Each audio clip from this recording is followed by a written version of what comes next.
I'm here to talk now about the centerpiece of this reconciliation bill, making the 2017 tax cuts permanent.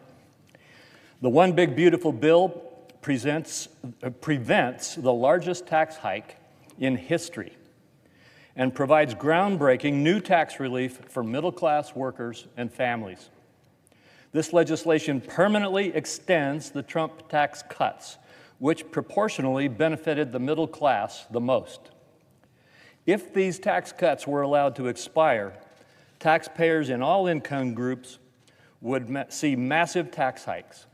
And a point that my colleagues on the other side seem to consistently forget or ignore is that the vast majority of them, $2.6 trillion worth of those tax cuts or tax increases, would fall on taxpayers making less than $400,000 per year. And the vast majority of that is on taxpayers making and earning in the middle and lower middle income categories.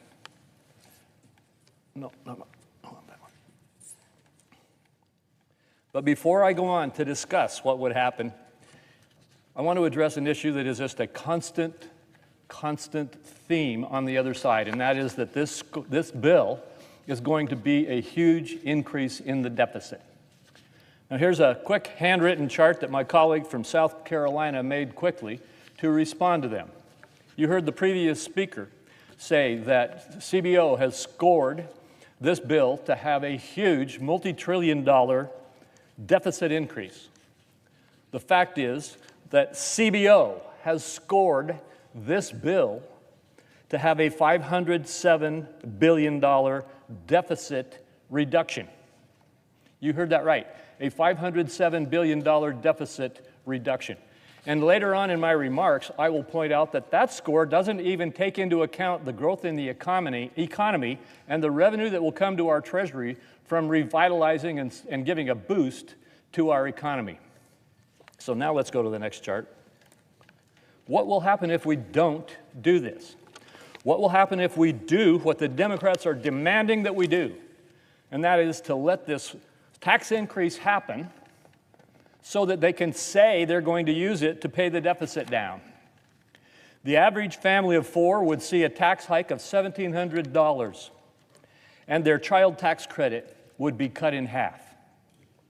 20 million small business owners would face massive tax hikes, with some of them facing rates as high as 43%. The standard deduction, which simplifies tax filing for 90% of Americans, would be cut in half. Small businesses and farms would see their death exemption cut in half.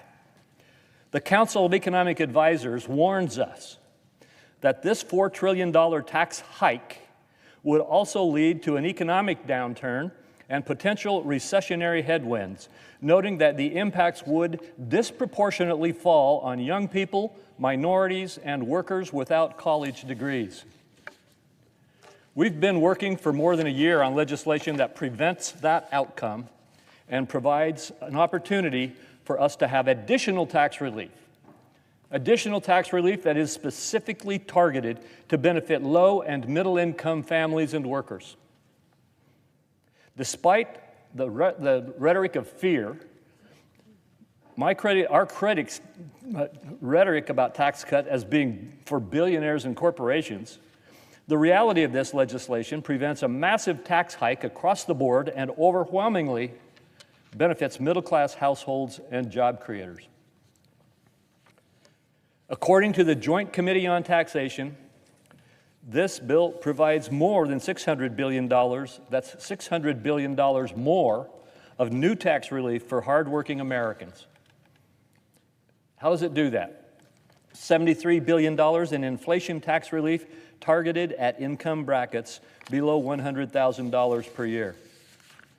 $205 billion in tax relief to the 90% of taxpayers who claim the standard deduction. $93 billion in additional tax relief for seniors through a $6,000 bonus exemption.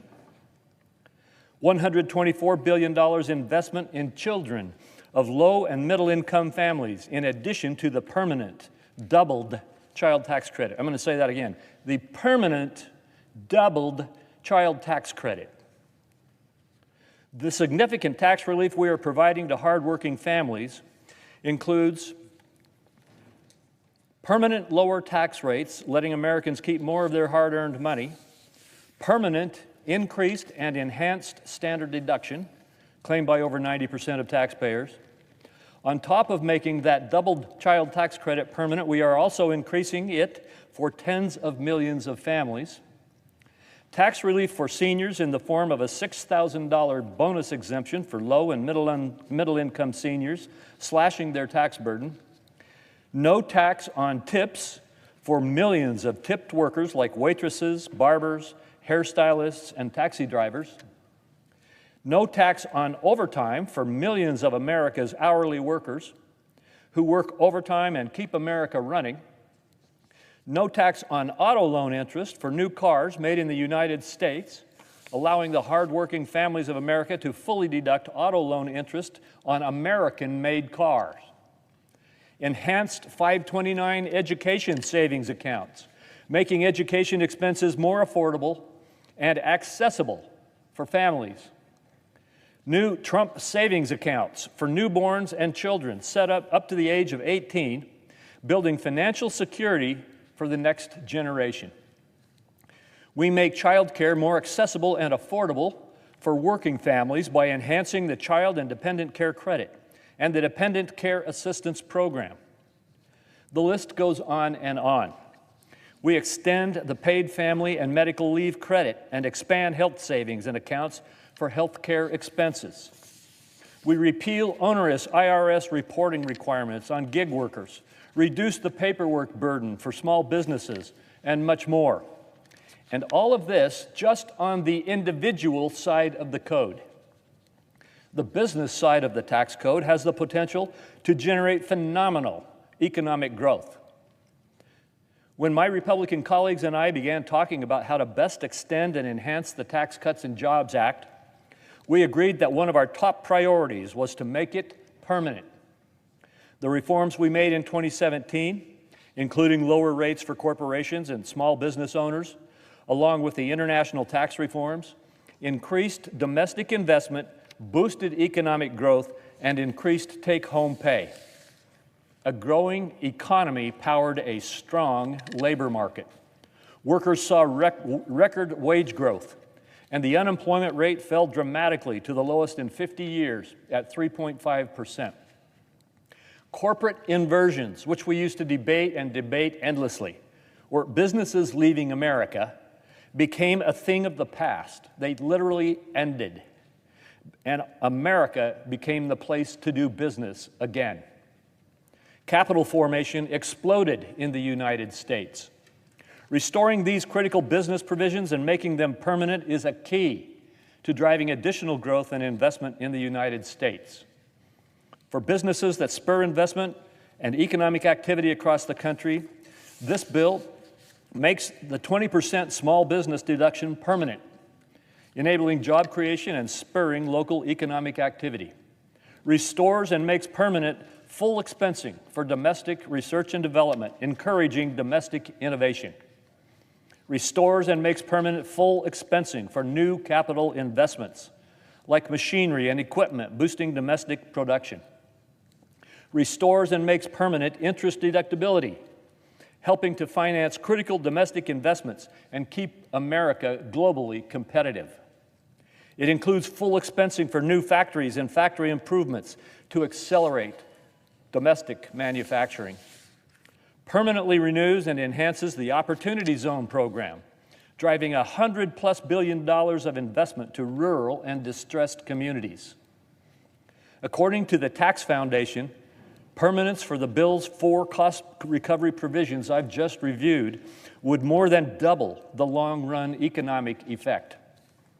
The National Association of Manufacturers predicts $248 billion in economic growth will come from the manufacturing sector alone, along with over 1 million jobs and over $100 billion in new wages. The National Federation of Independent Businesses says that making the small business deduction permanent will create 1.2 million jobs over 10 years, growing to 2.4 million jobs in the long run. That growth also means more federal revenue created right along the way. And the Council of Economic Advisors estimates that the tax legislation alone, this tax legislation alone, will drive more than $2 trillion in offsetting deficit reduction, thanks to permanent provisions that power economic growth and incentivize investment. Over a 10-year window, with this legislation in effect, the Council of Economic Advisors estimates that debt as a share of GDP will fall to 94%, compared to 117% if the Trump tax cuts expire. And this chart is important to look at. This is what happens to our deficit if we pass this tax legislation and grow our economy. And this is what happens if we don't. The red line is what happens if we don't. Over a 10-year window with this legislation in effect, as this chart shows, the estimate is 94% compared to 117% if the Trump tax cuts expire. So while my colleagues on the other side complain and complain that we will not let taxes go up, this is what will happen if they do go up. Far from adding to the deficit, this legislation will finally put us on a sound financial footing as we power growth and curb spending. For those who claim that this bill will add over $4 trillion to the deficit, it bears repeating. Preventing a $4 trillion tax hike is not the same as deficit spending. And those who say that we should let a $4 trillion tax hike go into effect to pay down the national debt, every tax increase that Congress has adopted for as long as I can remember was not used to pay down the national debt. It was used to increase spending. And that's exactly what is going to happen if the Democrats have their way and force this tax hike to happen. It was used by Congress to spend more money, not to reduce debt. Extending current tax policy means that tax revenue as a percent of GDP will remain relatively unchanged. We do not have a revenue problem in America. We have a spending problem. That's why we asked JCT to score this legislation under a more realistic scenario using a current policy baseline. The Council of Economic Advisors estimates that making the Trump tax cuts permanent, combined with other Trump administration pro-growth policies like regulatory reform and so forth, it will increase federal revenues by more than $4 trillion, far more than offsetting any deficit estimates. When combined with the $1.6 trillion in spending reductions, this bill represents historic savings for taxpayers, far exceeding the spending reductions in the past by hundreds of billions of dollars. And I want to look at this chart. I've talked a lot about tax cuts and protecting against tax increases and economic growth that happens from that. But reducing spending is another critical priority that we must address. And in addition to the pro-growth tax policy that I've just described, we cut spending by $1.6 trillion. This chart shows how other bills have tried to take a shot at reducing spending in the past. We far exceed any spending reduction bill that Congress has ever passed. We're paying attention to the revenue side, and we're paying attention to the spending side. To achieve this record level of savings, we are slashing President Biden's Green New Deal spending and promoting an America First energy policy. We are eliminating hundreds of billions of dollars of the Green New Deal subsidies, including ending wasteful credits like the EV tax credit. We stopped penalizing fossil fuels in favor of unreliable and expensive green energy, and instead support consistent energy sources, making energy affordable again. We are also rooting out waste, fraud, and abuse in federal spending programs, as my colleague from South Carolina mentioned, like those that we have identified in Medicaid. This will not reduce benefits for those who are qualified and for whom Medicaid was intended. It will reduce waste, fraud, and abusive scams that are being used to get the American taxpayer to funnel money into states or into other programs. This program was created to help pregnant women, children, and seniors in America and those with disabilities. We are continuing to protect them.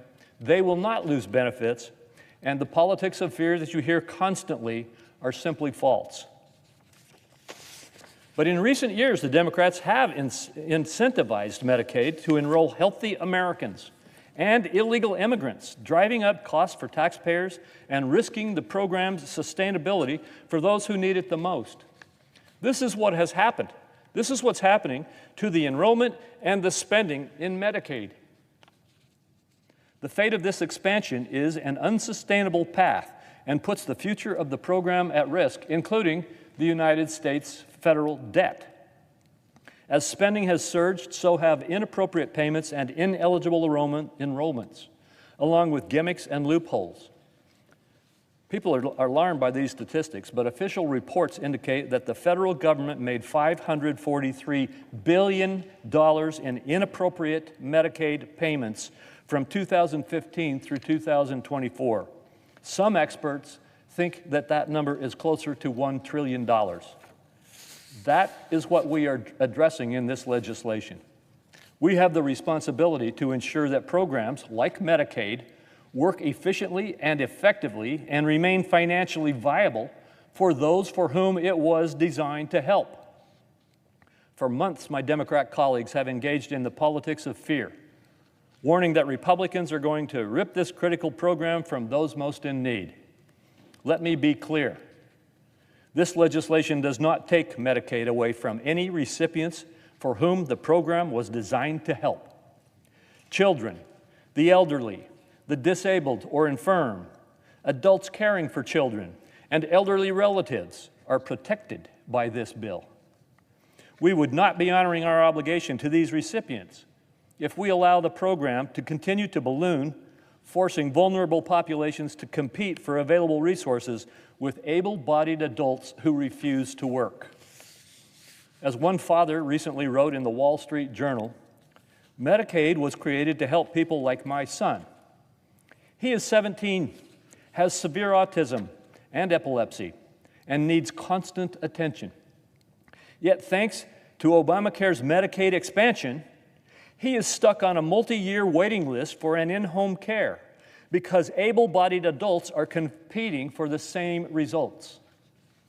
CBO estimates that over 1.4 million illegal aliens are receiving Medicaid benefits. I'm talking about those who are not United States citizens and are not legally in the United States, receiving Medicaid benefits, and pushing those like this man's 17-year-old son out of his opportunity to get access to those benefits.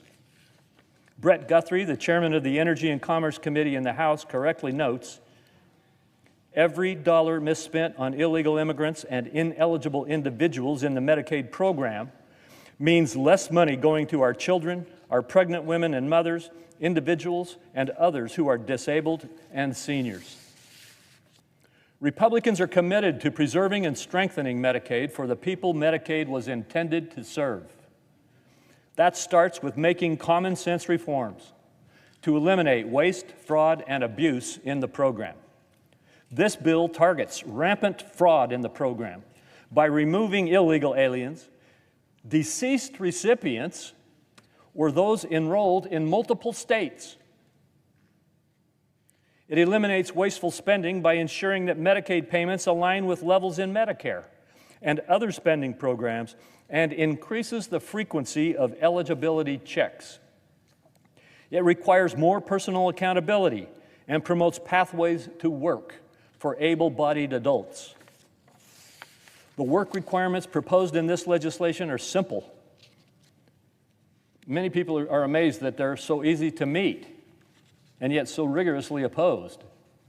If you are an able-bodied adult without dependents, you can qualify for taxpayer-funded Medicaid by spending 20 hours per week working or participating in work training or going to school or participating in community service or volunteer work.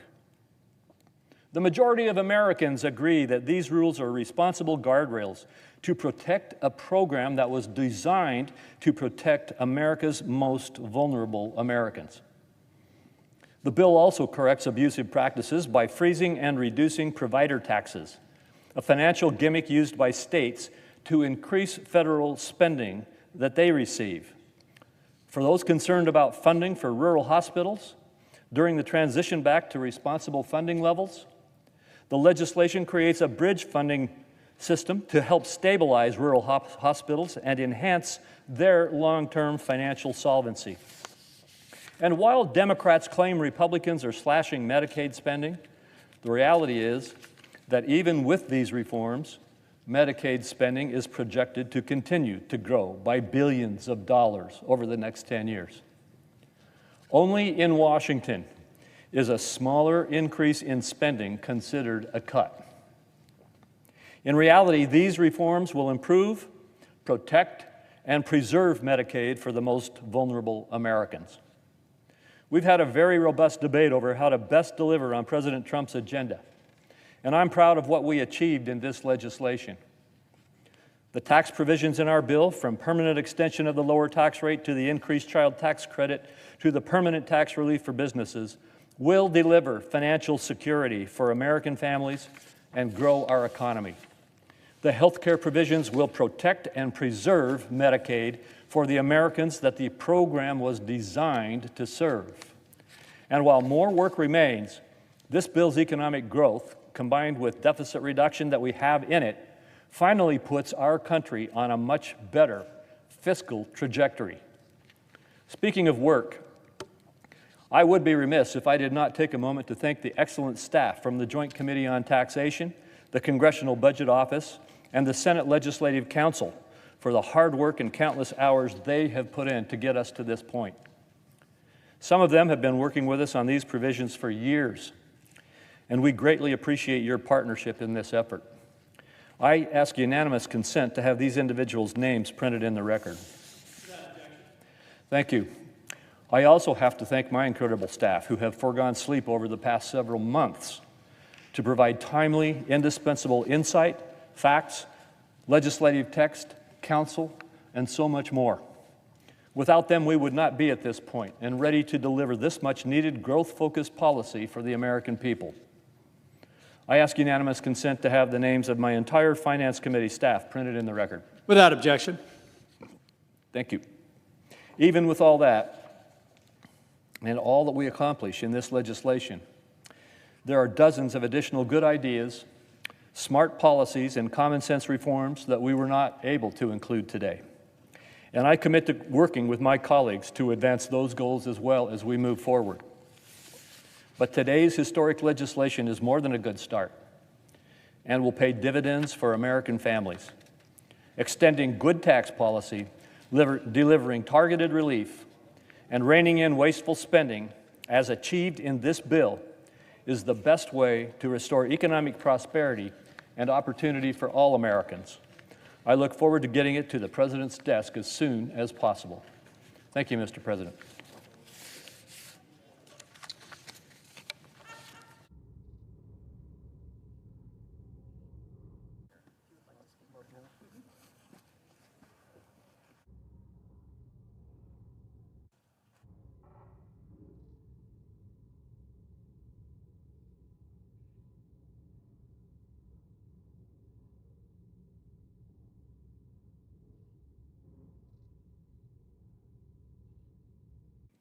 Mr. President. I recognize it. Democrat Whip. Mr. President, we're here today debating a clumsily assembled package, still a work in progress, that would rip away health care from 16 million American families to give tax breaks to millionaires, billionaires, and our largest corporations. Think about that for a moment. The Republicans have decided that the best avenue to generate revenue that they can then give in tax breaks to wealthy people is to eliminate health insurance coverage for 16 million Americans. That's going to have a dramatic impact on their lives. If you have ever been a young father with a baby with a serious medical problem and you had no health insurance, you'll never forget it as long as you live. I know, I've been there. The notion of losing your health insurance leaves you as vulnerable as possible in some of the most important moments of your life. And that they would consider this provision to eliminate health insurance coverage for 16 million families is unimaginable and cruel. Let's not act like there is a unified Republican front on this issue. Even some of my colleagues on the other side of the aisle don't want to be here at this moment, jamming this unpopular bill through this chamber under arbitrary deadlines. One of my colleagues took a look at tax breaks, and you're going to hear them say over and over again, well, the average family, if we don't act, the average family is going to have to pay more in taxes. There's a way around that.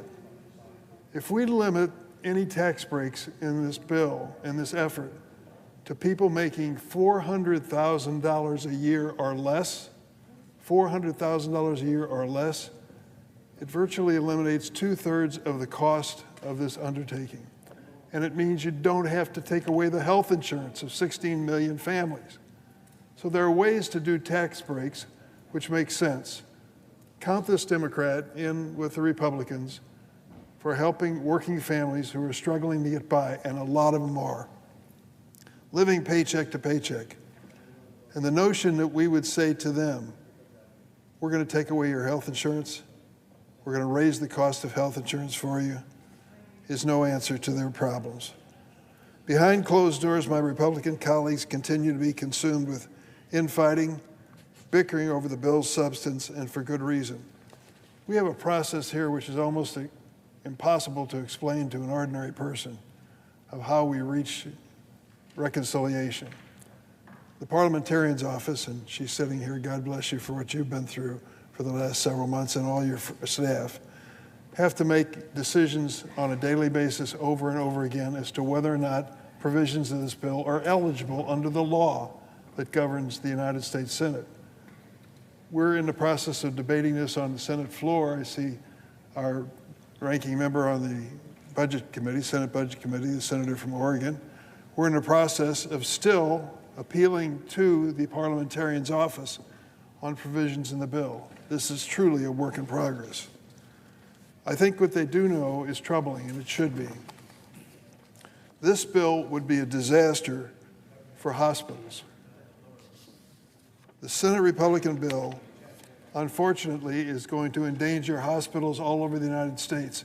But if you happen to live in a small town, rural area, and I represent a lot of them in the state of Illinois, you're the most vulnerable. You are the target. When they cut back on Medicaid programs, these are the hospitals that will close their doors. What's the impact of a hospital closing its door in a downstate community in Illinois? Devastating. Hospitals are not only the center for emergency medical care, good doctors, nurses, and such, they are also a major economic force in small town America. Take away a hospital and then try to attract a new business to your community. Good luck. This Senate bill cripples one of the main ways that states fund their Medicaid programs and keep hospitals afloat, especially rural and low-income areas. It's called the provider tax. Earlier this week, a Republican senator, circulated a flyer to his fellow caucus members, so they're all on notice, detailing just how much each state will lose in Medicaid provider tax funding under their proposal. Let's take a look at my neck of the woods, the Midwest.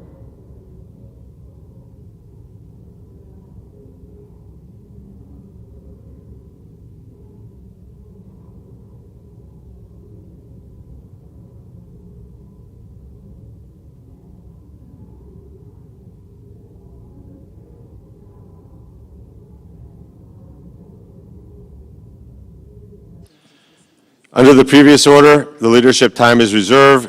Morning business is closed. Under the previous order, the Senate will resume consideration of H.R. 1, which the clerk will report. Calendar number 107, H.R. 1, an act to provide for reconciliation pursuant to Title II of H. Conres 14.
Mr. President. I recognize the Democrat leader. Mr. President, today, Senate Republicans have to decide. Choose the American people or bow down to Donald Trump and his coterie of billionaires. Because this bill, as we have said for months, steals people's health care, jacks up their electricity bill, takes away their jobs, all to pay for tax breaks for billionaires. All month. Can we have order, Mr. President?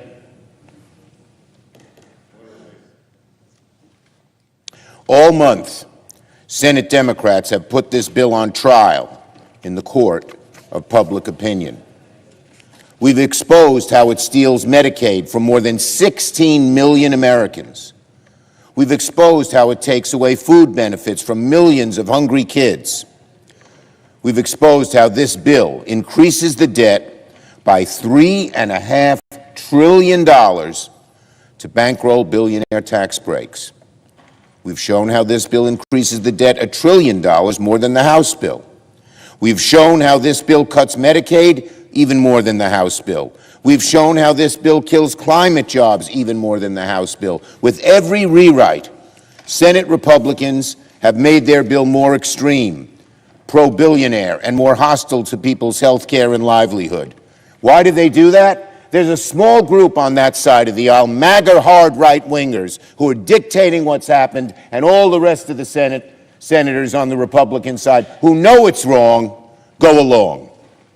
A small group, they don't represent more than 10% of the American people, but they're dictating what this body does, A, because of the rules we have, a simple majority, but B, because our colleagues on the Republican side lack the courage of their convictions to do the right thing for the American people. It's outrageous.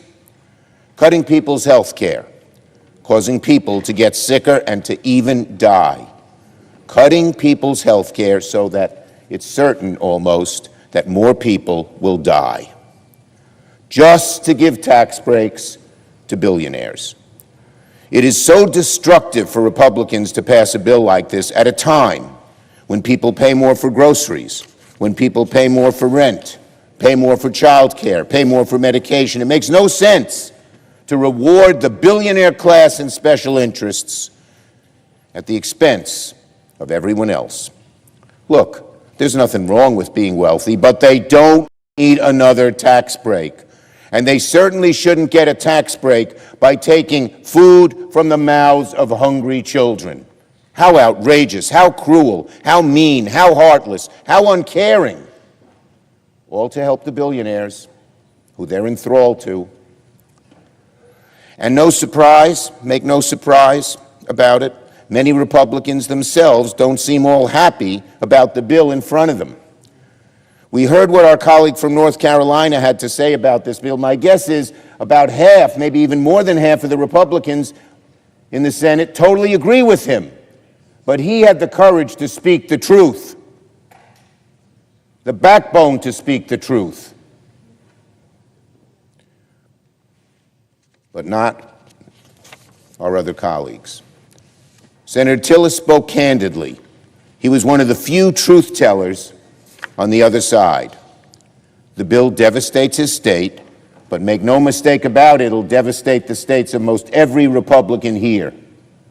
And year and month, week after week, month after month, year after year, when this bill passes, the destructive detritus will be all over their states. People losing jobs, people's costs going up, people not getting health care, hungry kids not getting food.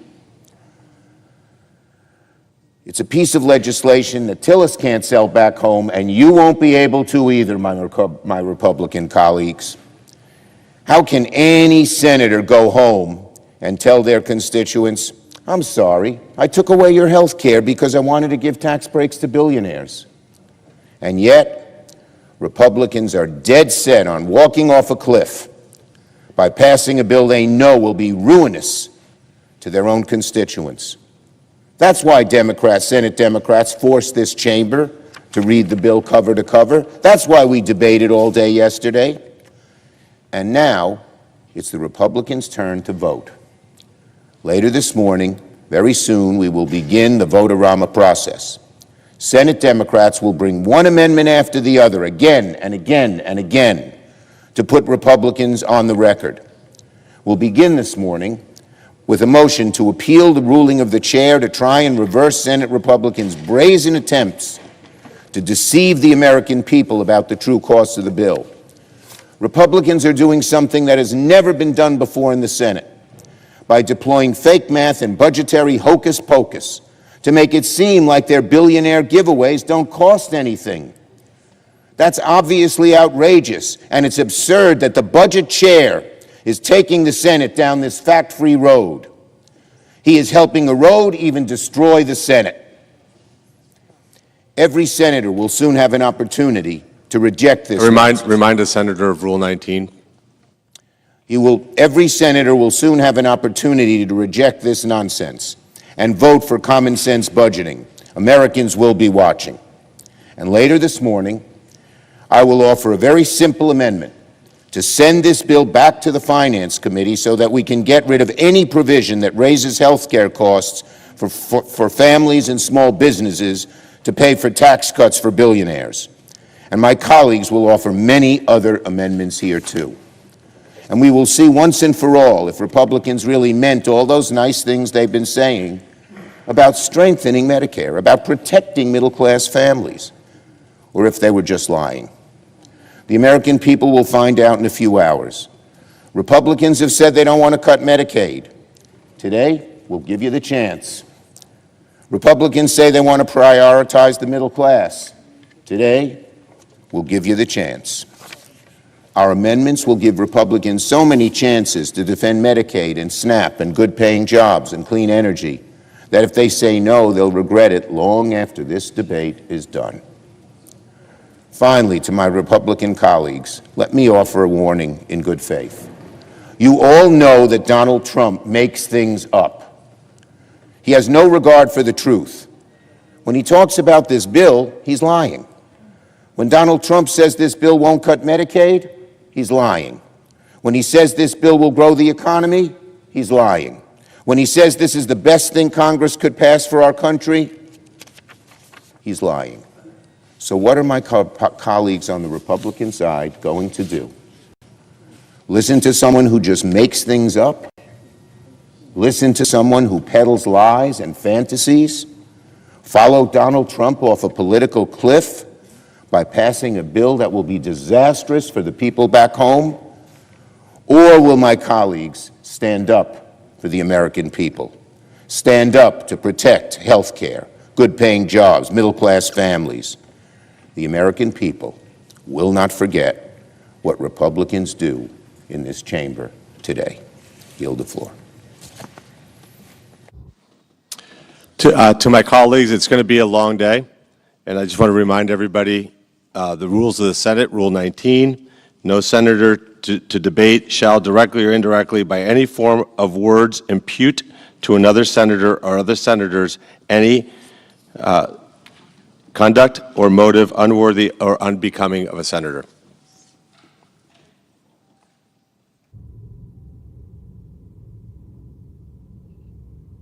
President. Recognize the Majority Leader. Thank you, Mr. President. Mr. President, we're going to vote here real soon on a bill that's been worked on for many, many months. And I want to start by thanking the staff on the committees, the relevant committees, the floor staff, everybody that's been around that has to put in the hours and get us to where we are today. They are extraordinary people who are very dedicated to their jobs and to public service, and we're grateful for that. And I will say, too, because we went through the reading of the bill, which the Democrat leader just pointed out was important for people to hear, through the middle of the night, and, I don't think there was a big American audience for that. I think a lot of people were at their jobs, working their shifts. People like nurses and firefighters who are going to benefit under this bill. To think that they were sitting there in their jobs watching the bill be read on the floor for endless hours in the middle of the night, I'm not sure what that achieved, but I'll tell you what the senator said, the Democrat leader, back in 2021, when a Republican senator required that to be done. He said this, and I quote, "It will accomplish little more than a few sore throats for the Senate clerks who work very hard day in, day out to help the Senate function, end quote. And those clerks are here today, and one of the reasons that we tried to give them a break last night is because they had to stay here the night before to read through the bill. In the dead of the night, nobody watching, but they did it. So hopefully they got a little bit of rest last night so we can start this off. Mr. President, the Tax Cuts and Jobs Act was one of the most successful economic policy pieces of legislation in history, and the data bears it out.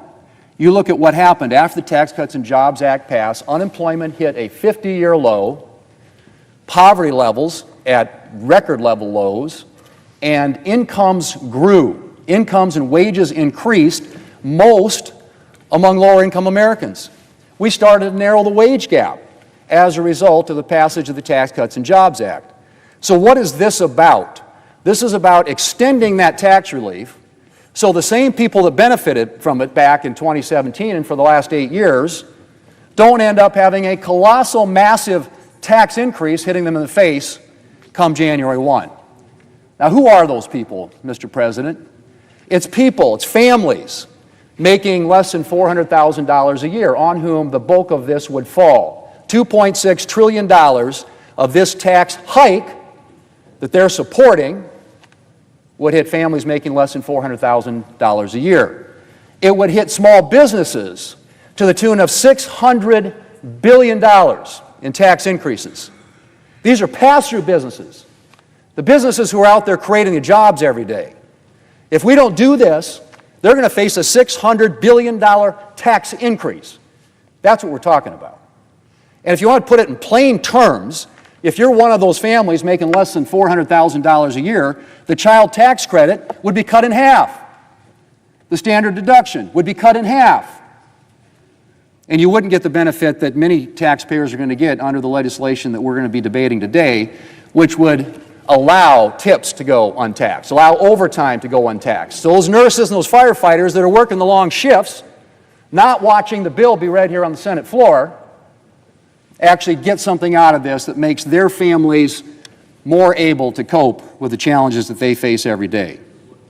So the Tax Cuts and Jobs Act was a massive, by any stretch of the imagination, success. And probably no better evidence of that than the fact that the Congressional Budget Office, which has been quoted a lot here in the last few hours, actually underestimated the amount of revenue that would come into the federal government by $1.5 trillion. Estimated the amount of growth, underestimated, the amount of growth in the economy by 5.4%. Dramatically underestimated what it would generate in terms of revenue and what it would generate in terms of growth. So let's just say what this is. And by the way, billionaires next year will pay the same tax rate they're paying this year. The people who are going to get hit with a tax increase if we don't do something are those families making less than $400,000 a year.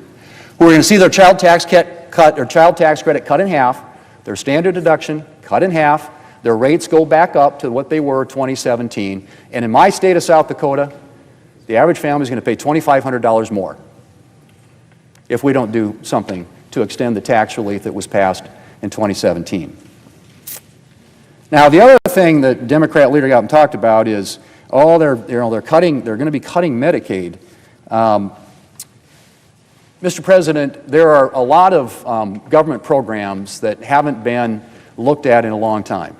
We all acknowledge that 75% now of federal spending is what we call mandatory spending, entitlement programs, things that Congress doesn't annually appropriate for. And it continues to grow at an uncontrollable rate. In fact, the growth in the rate of Medicaid spending in the last 5 years has been 50%. That's not sustainable. We know that's not sustainable. And in the time I've been here, we have never, ever done anything to reform and improve and strengthen these programs that are growing at an unsustainable rate that will wreck our economy and wreck our country if we don't start making some changes. And so, yes, there are some improvements and reforms to Medicaid to make it more efficient, to make sure that the people who are supposed to benefit from Medicaid do, and that it doesn't go to people who shouldn't benefit from Medicaid. Now, most of the increase in spending in Medicaid has been in what we call the expansion population. And that's the number of people out there for whom states get a 90% reimbursement from the federal government. And so that has grown dramatically. And what does that represent? It's a lot of able-bodied adults, people who should be working, people who are perhaps, don't need to be getting the assistance that's designed for people who are disabled and low-income elderly and pregnant moms. That's what Medicaid was about. And states have, with the federal government, a partnership shared for the years at a traditional rate.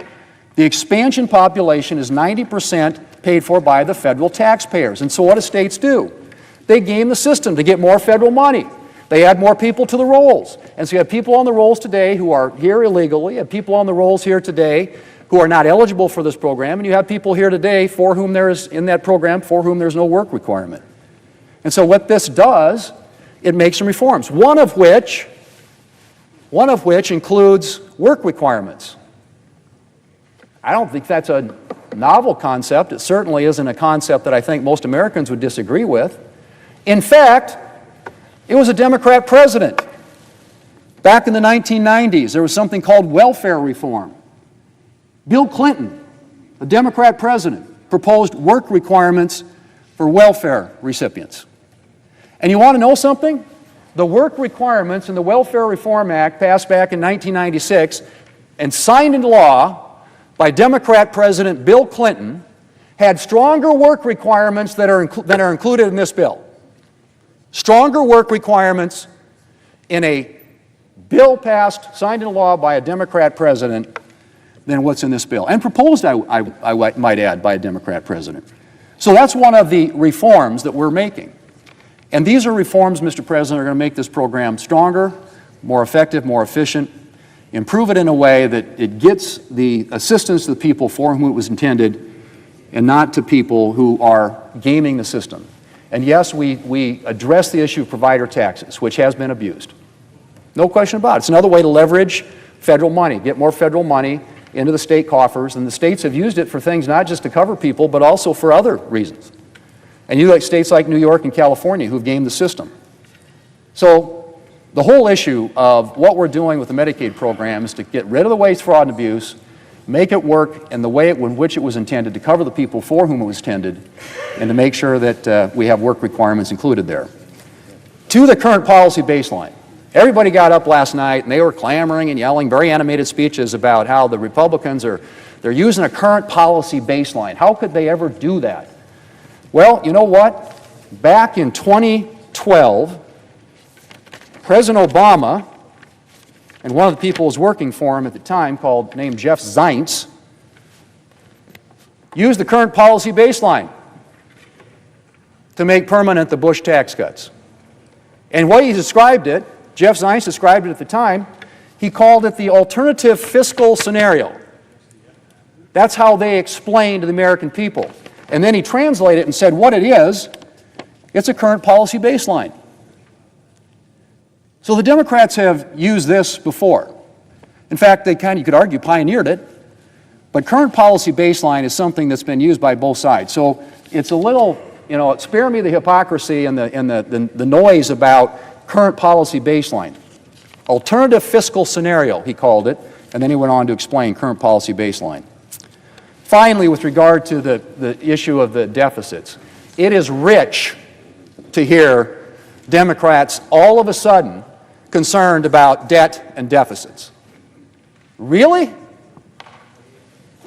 I mean, I've been here a long time, and I've not been involved in a single spending debate and fight in which Republicans were trying to spend less and Democrats were trying to spend more, with one exception. And that's national security. Democrats are always willing to cut defense, but never want to cut anywhere else. That's my experience. And I think it was borne out a couple years ago when Democrats had then what we have now, which is unified control of the government. They had House, Senate, and White House, and so they had an opportunity to use reconciliation, which they did twice. One of the bills cost $2 trillion. The other bill cost $1 trillion. And it was all spending. And that, ladies and gentlemen, is a fundamental difference between us here. And I understand that. We have different views about the role of government. Democrats like government, and one of the things we know about government is when you send money to Washington, money is power. And when you send money to Washington from the American taxpayers, that means Washington has more power. It has more control. And Republicans fundamentally have believed that it's better if you allow the American people to keep their own money, that you distribute power out of Washington, D.C., back to state and local governments who are closer to the people and can make better decisions that are more informed by what's actually happened in their individual states. And so when we use reconciliation to keep taxes low, and by the way, that's all we are doing here is extending current tax policy. We are preventing over a $4 trillion tax increase on the American people. And when you vote against this, that's what you'd be voting for. Now, a good example of this spending issue was the 2011 Budget Control Act, in which, authored by a number of people, including Senator McConnell, they created a super committee, equally represented on both sides of the aisle. And they met for a long time to try and come up with some ways that we could come up with ways to reform entitlement programs. And of course, what happened? They deadlocked, because every Democrat voted against it, every Republican voted for it, and it even included some revenue increases, which is something Democrats are always for. So getting up and talking about deficits all of a sudden, honestly, is kind of mind-blowing coming from this side of the aisle. What we are doing here is extending existing tax policy, using a current policy baseline which was used by the Democrats, President Obama, Jeff Zients, no less than a little more than 10 years ago. So, Mr. President, it's time to vote, and Democrats will get a chance. They'll offer all their amendments, and they'll attack this thing as cutting taxes for billionaires. What we are doing here is extending tax relief for the American people, keeping their rates low, making sure they don't have their child tax credit cut in half, their standard deduction cut in half, including new provisions that provide more relief for working Americans, which is what President Trump campaigned on. No tax on tips, no tax on overtime, lower taxes for seniors, for Social Security recipients. These are all targeted at working Americans, working families. That is first and foremost about what this is about. This, Mr. President, will make this country safer, stronger, and more prosperous. It addresses military modernization. It addresses securing our border. It addresses restoring energy dominance. It extends tax relief for the American people so they can avoid a $4 trillion tax increase at the end of the year. And yes, it includes some savings associated with reforms that are made in a way that targets assistance from federal programs to where it was intended to go. And yes, we have work requirements that were initiated by Bill Clinton and the Clinton administration during welfare reform back in the 1990s. Only, I would say again, they're not as strong. The work requirements included in that legislation back in the 1990s, what we have in this bill, the work requirements here, are not as strong. Mr. President, let's vote. This is good for America. This is good for the American people. It's good for working families. And it's been a long debate. I know people are weary. But at the end of the day, we want to get this done so that this country is safer and stronger and more prosperous, not only for today, but for future generations of Americans.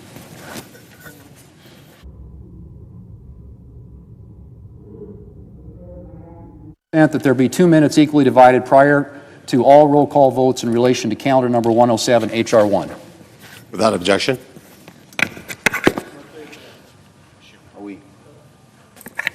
Well, they have to make.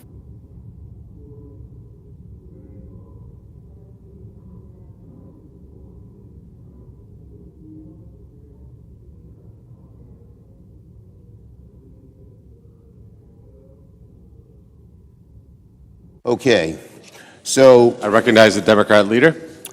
well, we're about to vote on something that we have never seen before in the Senate. And rather than be honest with the American people about the true costs of these billionaire giveaways, and by the way, I didn't hear Donald Trump campaigning on tax breaks for billionaires, which is the main thrust of this bill. He wouldn't tell them about that.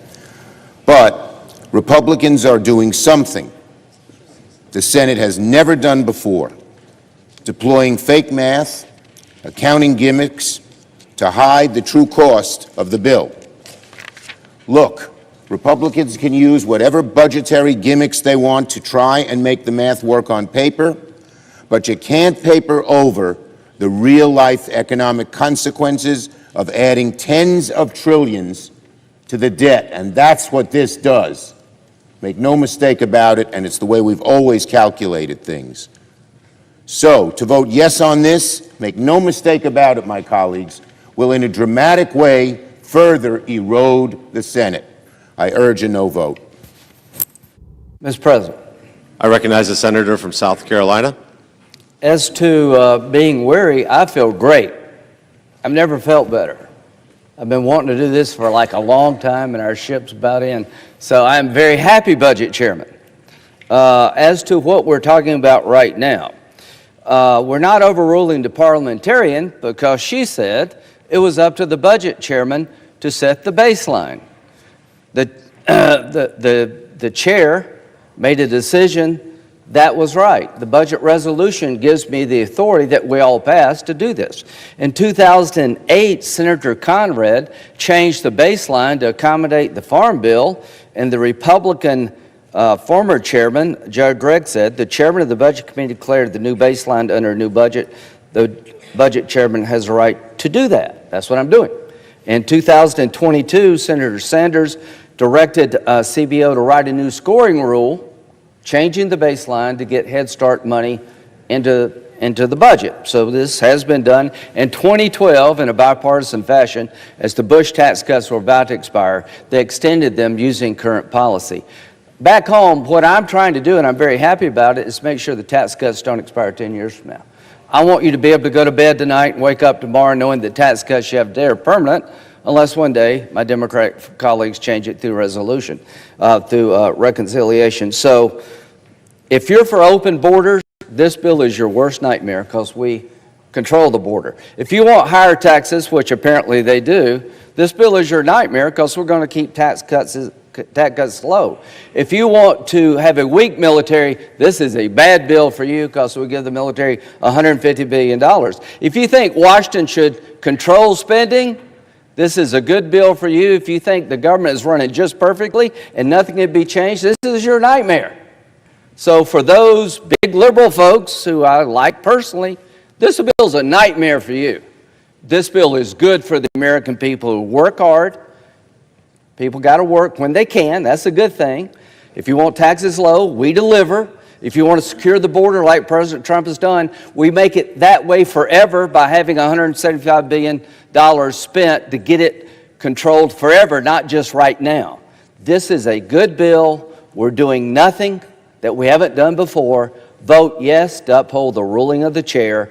We're starting a process that is long overdue in this town, controlling spending, keeping taxes down, making the military strong, and finally looking at a way to get efficiency in government. Vote yes.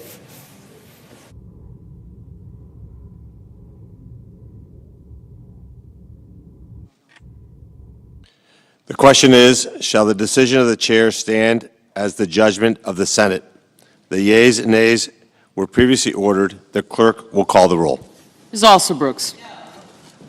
Thank you. Ms. Baldwin. Mr. Banks.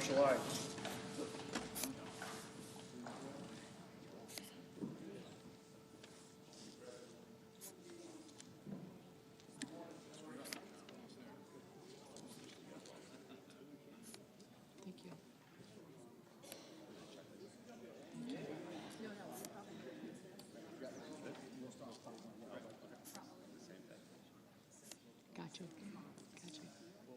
Heinrich?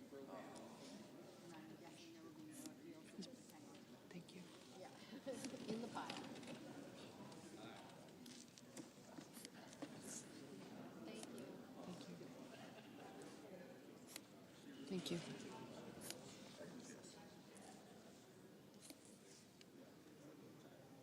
Mr. Bennett. Mrs. Blackburn.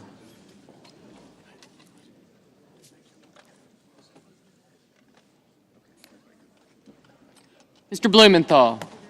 Ms. Blunt Rochester, Mr. Booker. I got you. Mr. Bozeman. Thank you.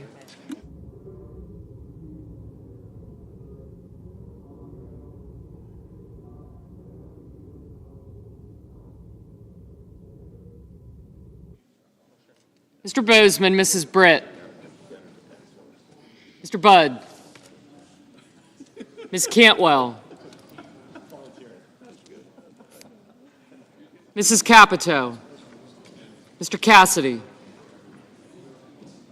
Ms. Collins. Mr. Coons. Mr. Cornyn.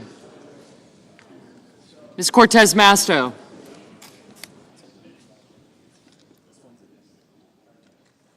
Mr. Cotton.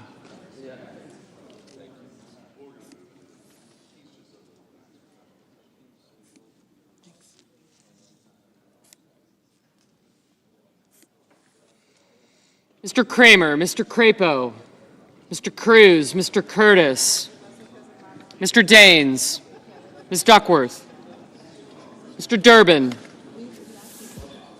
Ms. Ernst, Mr. Fetterman, Mrs. Fisher, Mr. Gallego, Mrs. Gillibrand, Mr. Graham, Mr. Grassley, Mr. Haggerty, Ms. Hassan,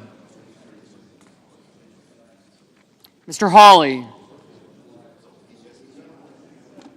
Mr. Heinrich,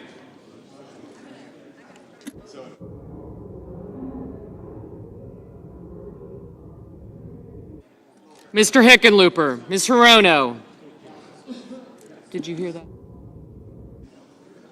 Mr. Hoven, Mr. Husted, Mrs. Hyde-Smith, Ms. Lummis, Mr. Johnson, Mr. Justice, Mr. Kane, Mr. Kelly, Mr. Kennedy, Mr. Kim, Mr. King, Ms. Klobuchar, Mr. Lankford, Mr. Lee, Mr. Lujan, Ms. Lummis, Mr. Markey, Mr. Marshall, Mr. McConnell, Mr. McCormick, Mr. Merkley, Mrs. Moody, Mr. Moran, Mr. Marino, Mr. Mullen, Ms. Murkowski, Mr. Murphy, Mrs. Murray, Mr. Ossoff, Mr. Padilla, Mr. Paul, Mr. Peters, Mr. Reed, Mr. Ricketts, Mr. Risch, Ms. Rosen, Mr. Rounds, Mr. Sanders, Mr. Schatz, Mr. Schiff,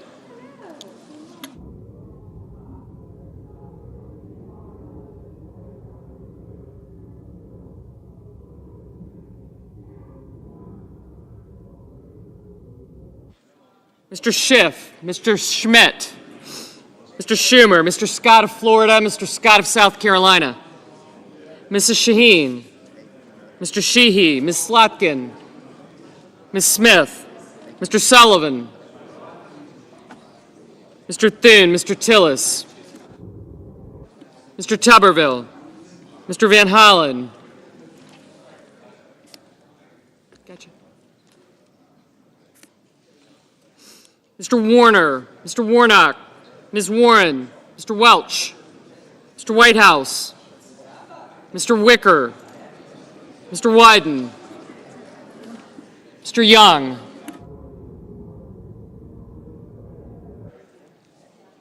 Senators voting in the affirmative: Barrasso, Budd, Cornyn, Cotton, Crapo, Cruz, Ernst, Graham, Grassley, Haggerty, Kennedy, Lankford, Lummis, Marshall, McCormick, Moody, Marino, Mullen, Paul, Risch, Schmidt, Sheehy, Thune, and Tuberville.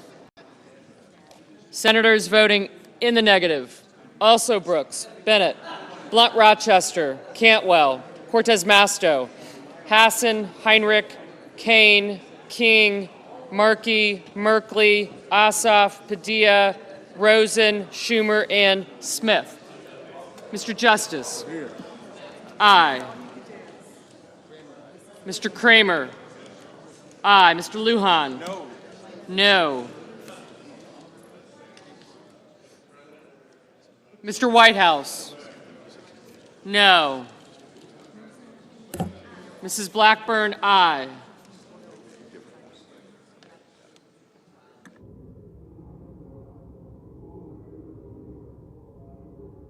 Mr. Kim? No.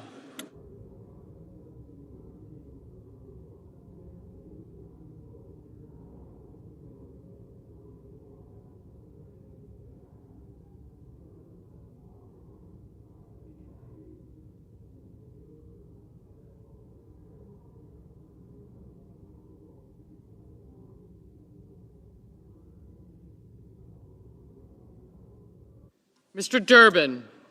No. Mrs. Capito? Aye.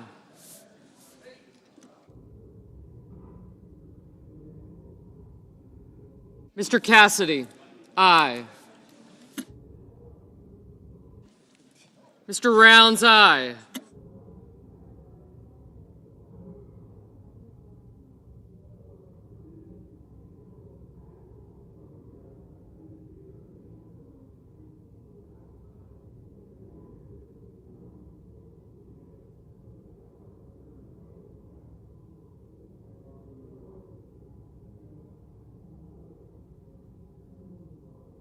Mr. Peters? No.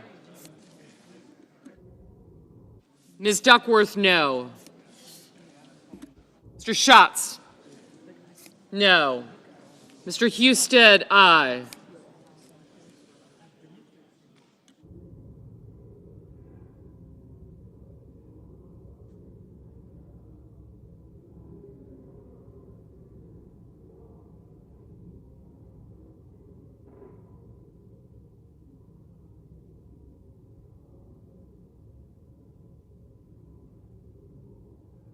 Mr. Hawley? Aye.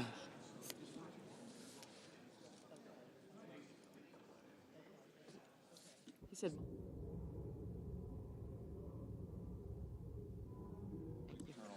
Mr. Ricketts? Aye. Mr. Wicker? Aye.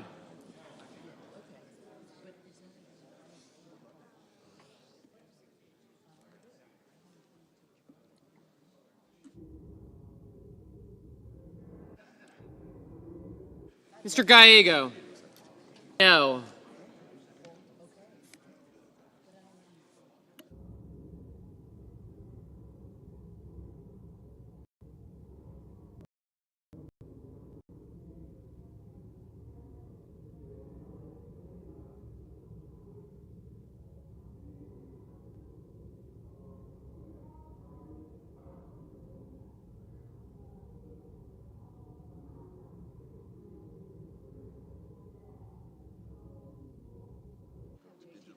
Ms. Klobuchar?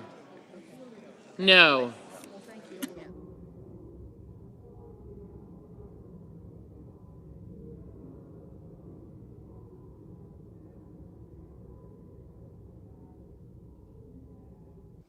Mr. Booker?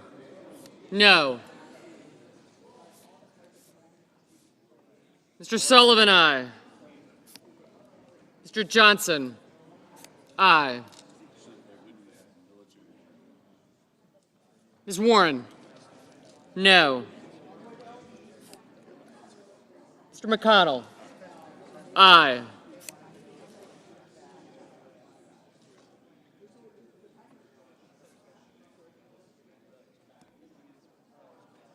Yes. Mr. Bozeman? Aye.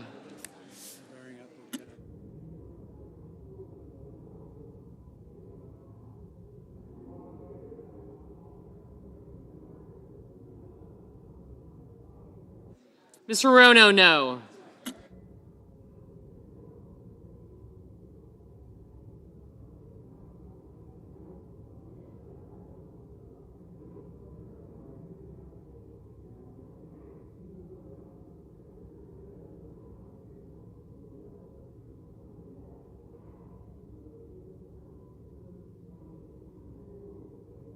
Mr. Lee, aye.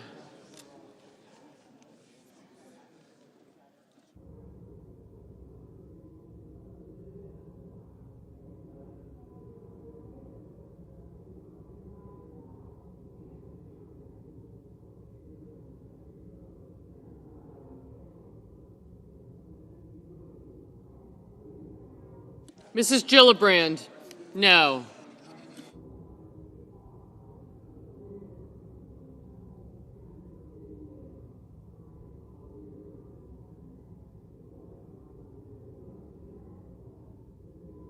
Mr. Reed, no.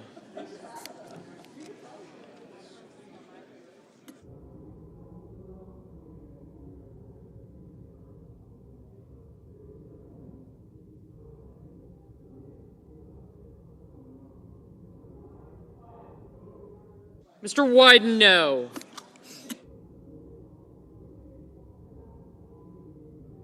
Mr. Hickenlooper, no.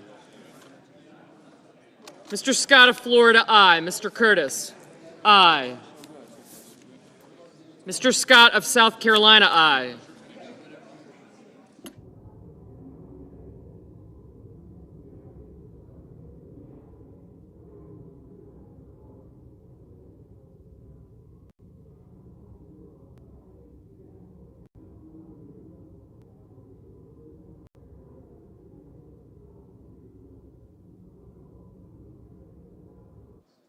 Mrs. Murray, no.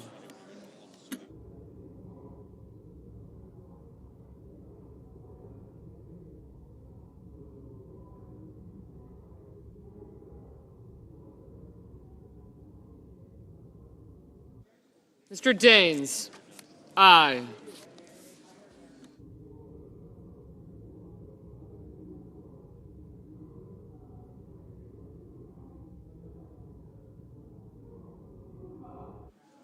Mr. Welch, no.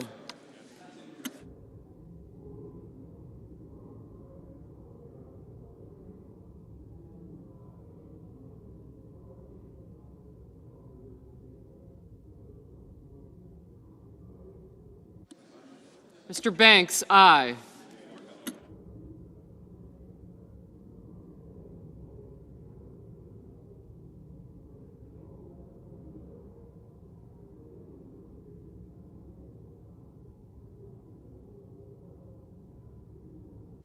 Ms. Baldwin, no.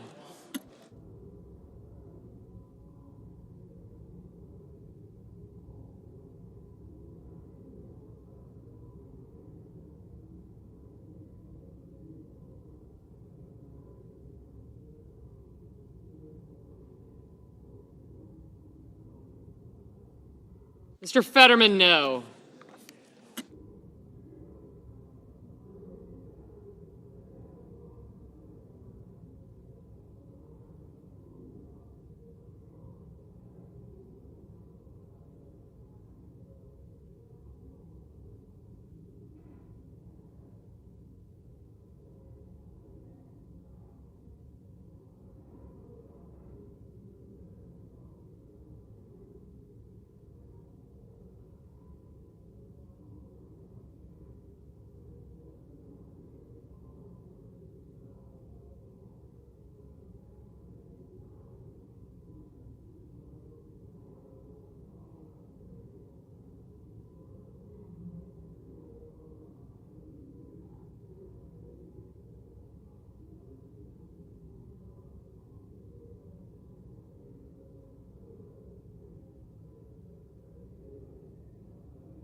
Mr. Murphy, no.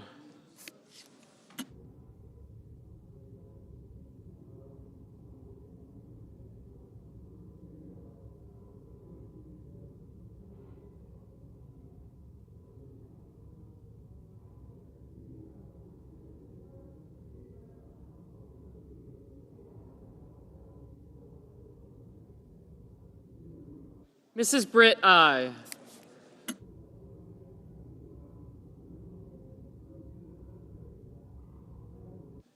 Thank you. Bye. Mr. Warner, no. Mr. Sanders, no. Mr. Schiff, no.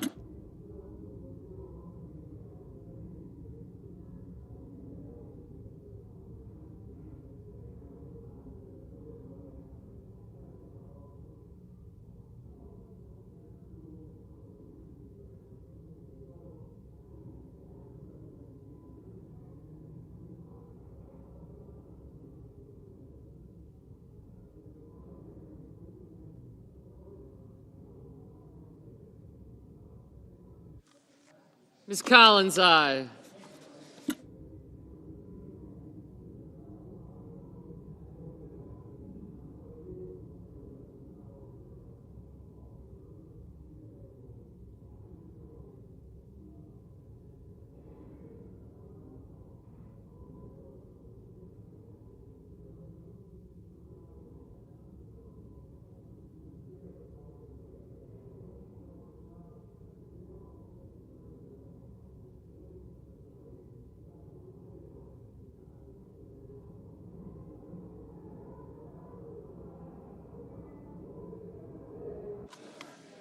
Mr. Blumenthal,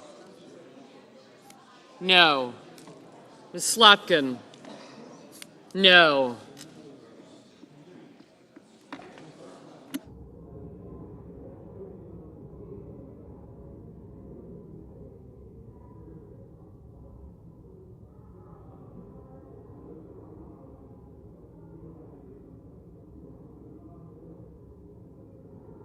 Mr. Warnock, no. Mr. Van Hollen, no.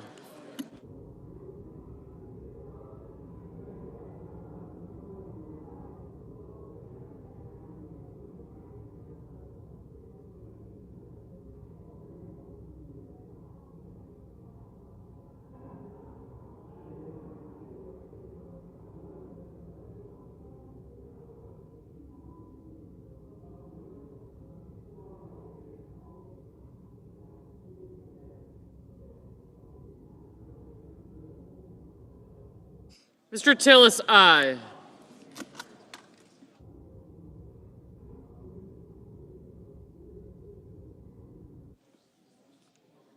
Mrs. Fisher, aye.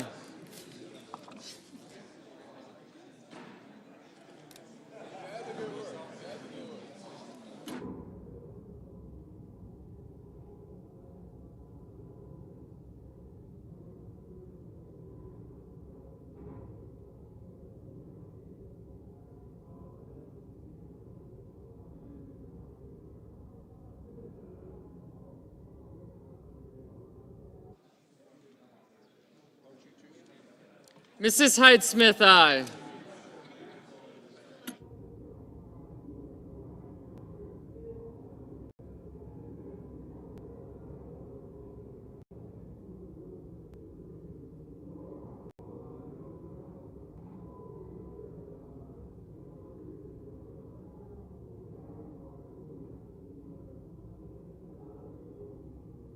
Mr. Kelly, no.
Mrs. Shaheen, no.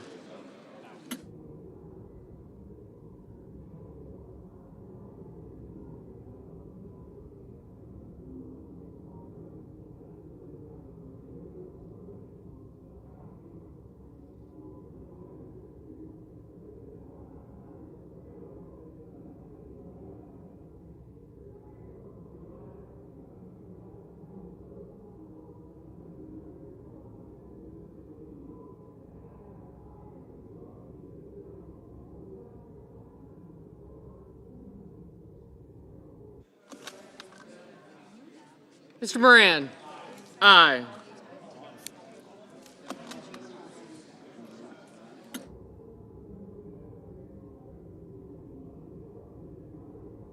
Mr. Hoven, aye.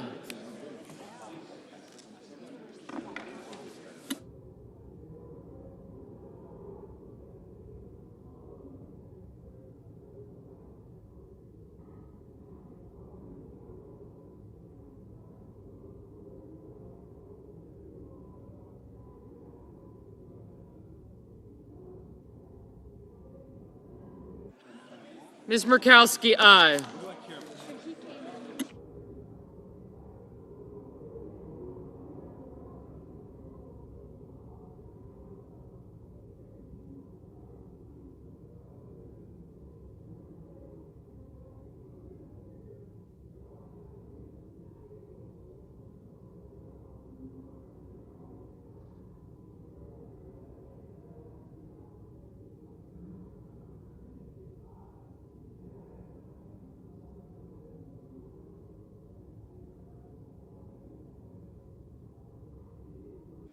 Mr. Young, aye.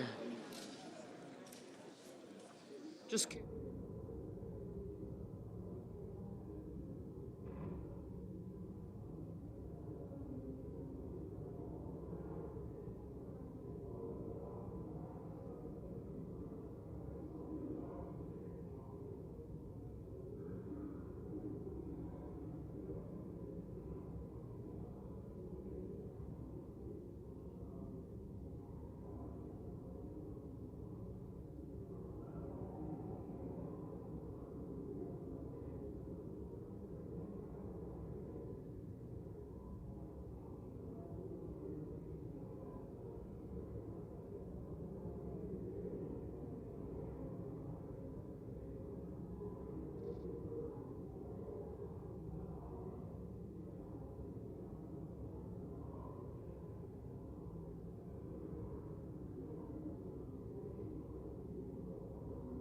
Mr. Coons, no.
On this vote, the yeas are 53, the nays are 47.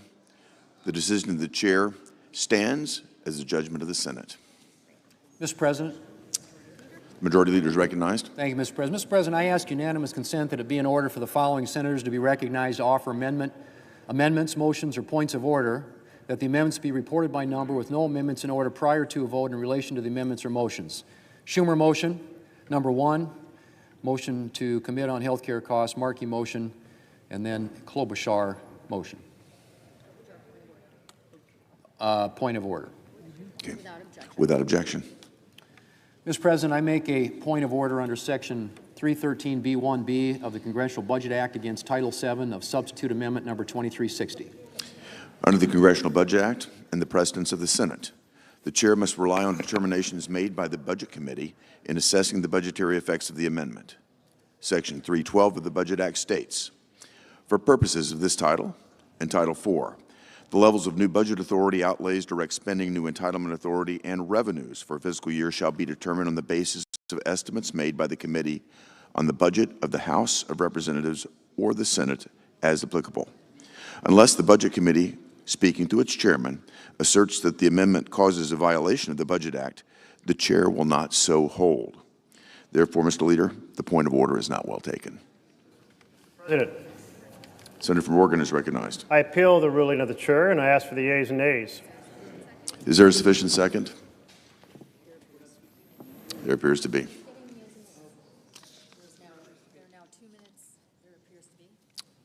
There appears to be. There are now 2 minutes of debate, equally divided. There are now 2 minutes of debate, equally divided. Senator from Oregon. I ask the CBO letter of June 29 to the ranking member of the Budget Committee be submitted for the record. Without objection. And in this letter, it notes that the baseline was prepared, the alternative baseline, based on a request made by the chairman of the Senate Committee on the Budget. But the letter goes on to say this. The CBO estimates that enacting this title would increase the deficit by nearly $3.5 trillion over the 2025-34 period. Clearly, that amount, done by honest numbers from CBO, exceeds the budget resolution level, and therefore we should not affirm the ruling of the chair. It is said in this ruling, I just heard, that precedent provides a foundation for this. But in fact, the ability of the chair to create a phony baseline has never been used in reconciliation. Not ever.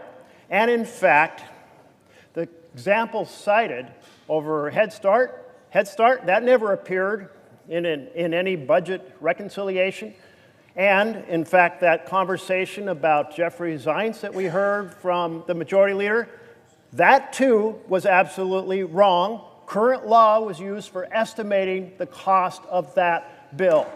This time has breaks expired. the 51-year tradition of the Senate. The senator's time has expired. Mr. President. The leader is recognized. I'm sorry. Senator from Idaho is Idaho. recognized. Sorry. Mr. President, we're just rehashing the same old arguments, but I want to make something really clear. This Congress, in the budget resolution for this reconciliation, adopted the current policy baseline. CBO scored that current policy baseline. It said that our bill generates a $506 billion deficit reduction. The ranking member for the Budget Committee asked them to give it a new score based on a different baseline, the current law baseline, which says that we have to say that if we don't raise people's taxes, that we're causing a deficit. They said they would, they always do. They give the scores that different members of Congress ask them to give, and they gave that score and said, well, if you raise taxes by $4 trillion, then you will have a $4 trillion increase in tax revenue. That's what the whole debate is about, folks. You can complain and use different words and deficits and all that stuff. There is a CBO score on the baseline adopted by this Congress on this resolution that sets the score at $506 or $507 billion of deficit reduction. Where is it? He has it up here. I look here. Just this top. This whole thing. Okay. The question is, shall the decision of the chair stand as the judgment of the Senate? The yeas and nays were previously ordered. The clerk will call the roll. Ms. Alsa Brooks, Ms. Baldwin,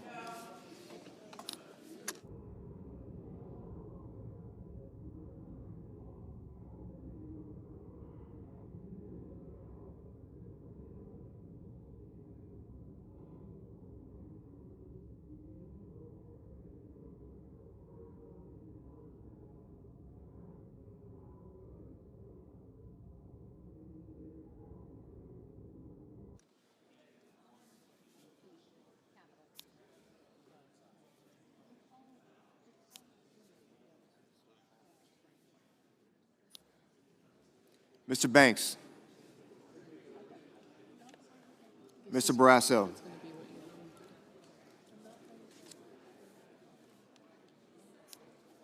Mr. Bennett, Mrs. Blackburn,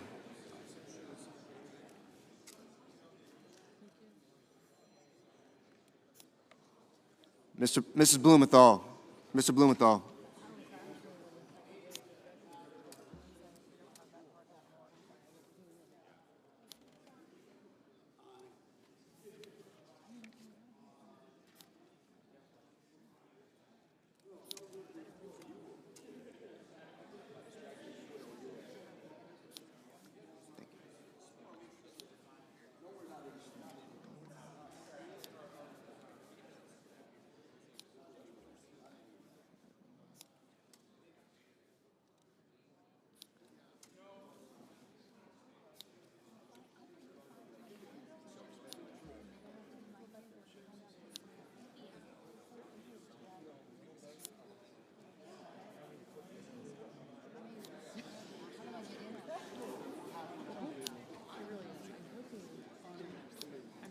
Blackburn on your left.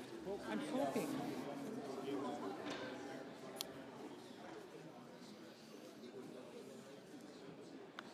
Ms. Blunt Rochester, Mr. Booker, Mr. Bozeman, Mrs. Britt, Mr. Budd, Ms. Cantwell, Mrs. Capito, Mr. Cassidy, Ms. Collins, Mr. Coons,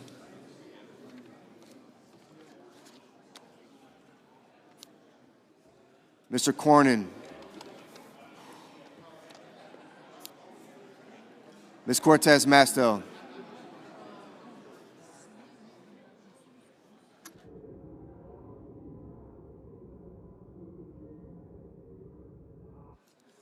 Mr. Cotton, Mr. Kramer,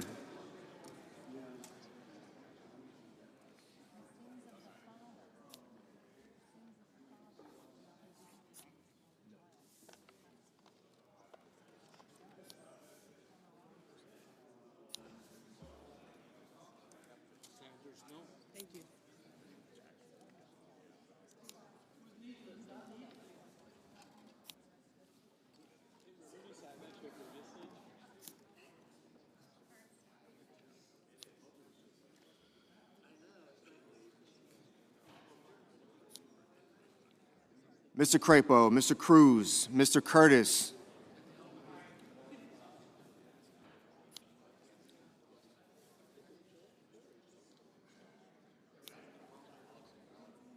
Mr. Daines,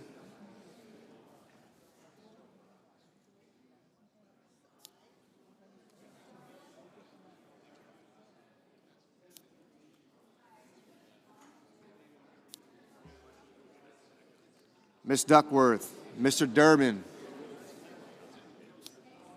Ms. Ernst, Mr. Fetterman, Mrs. Fisher, Mr. Gallego, Mrs. Gillibrand, Mr. Graham,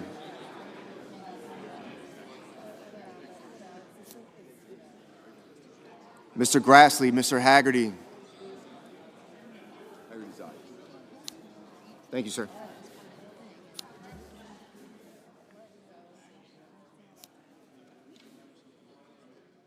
Ms. Hassan, Mr. Hawley, Mr. Heinrich,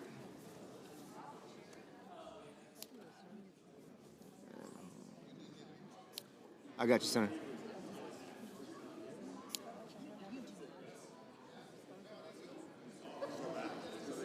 Mr. Hickenlooper, Ms. Hirono,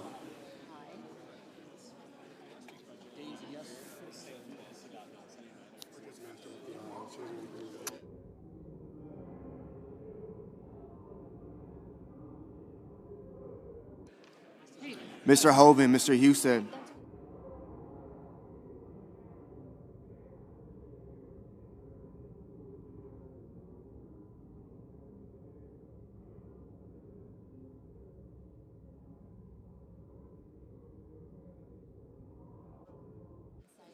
Mrs. Hyde Smith,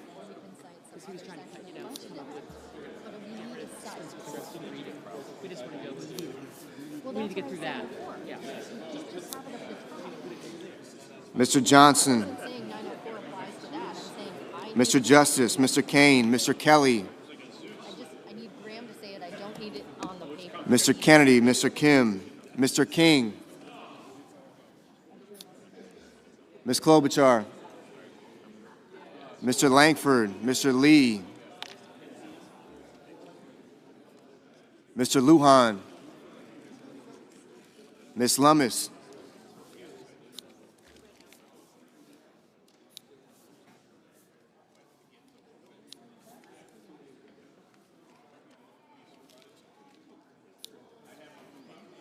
Mr. Markey,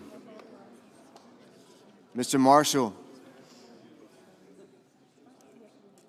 Mr. McConnell, Mr. McCormick, Mr. Merkley, Mrs. Moody, Mr. Moran, Mr. Moreno, Mr. Mullen, Ms. Murkowski,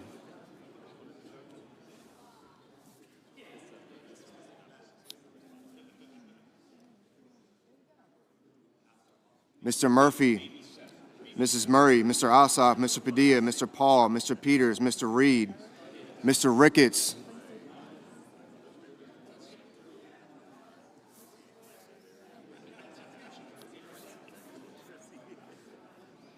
Mr. Risch, Ms. Rosen,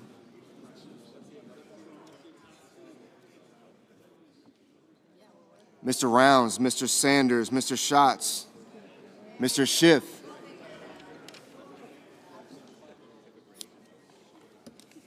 Mr. Schmidt,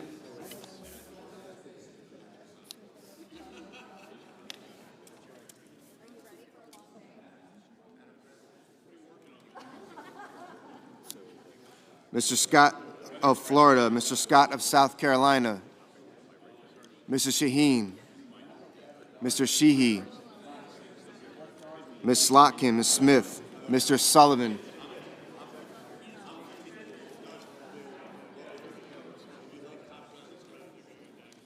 Mr. Thune, Mr. Tillis,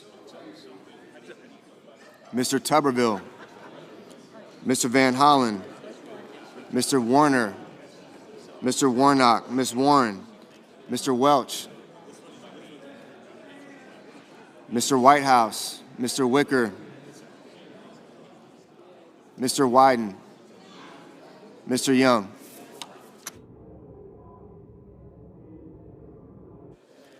Senators voting in the affirmative: Banks, Barrasso, Blackburn, Britt, Budd, Cassidy, Kramer, Crapo, Cruz, Curtis, Daines, Ernst, Fisher, Graham, Grassley, Haggerty, Hawley, Hoven, Husted, Justice, Kennedy, Langford, Lee, Lummis, Marshall, Moody, Moran, Moreno, Mullen, Paul, Rounds, Scott of Florida, Sheehy, Thune, Tuberville, Wicker, Young.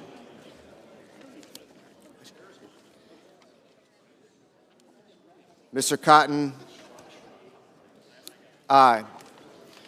Senators voting the negative: also Brooks, Baldwin, Bennett, Blumenthal, Blunt Rochester, Booker, Coons, Cortez Masto, Duckworth, Durbin, Fetterman, Gallego, Gillibrand, Hassan, Heinrich, Hickenlooper, Hirono, Kane, Kelly, Kim, King, Markey, Merkley, Murphy, Murray, Ossoff, Padilla, Peters, Reed, Sanders, Schatz, Schiff, Schumer, Shaheen, Slotkin, Smith, Van Hollen, Warner, Warnock, Warren, Welch, and Wyden.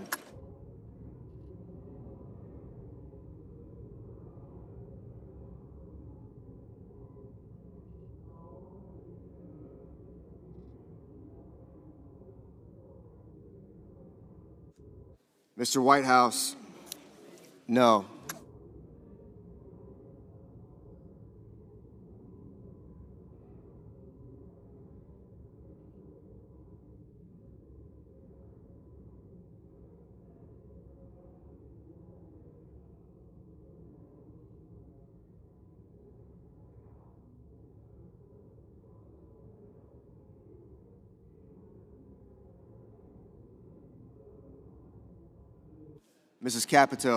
Mrs. Capito, aye.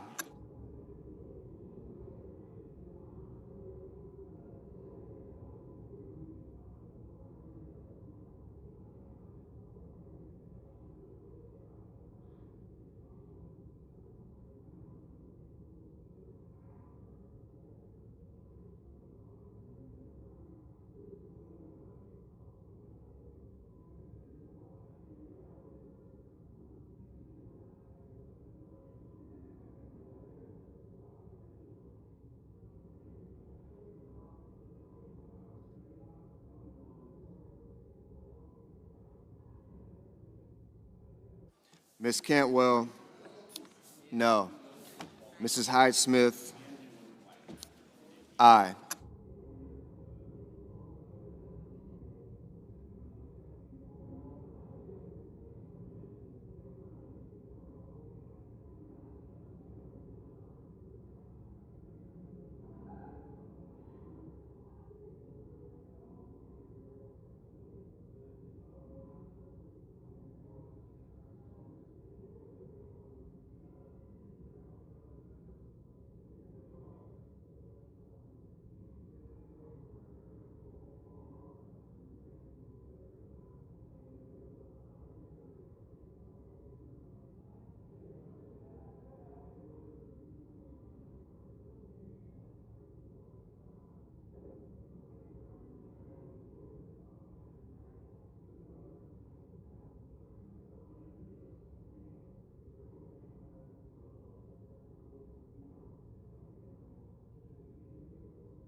Ms.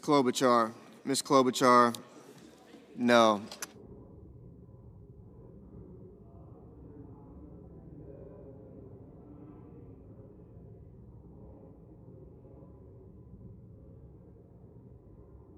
Ms. Collins, aye.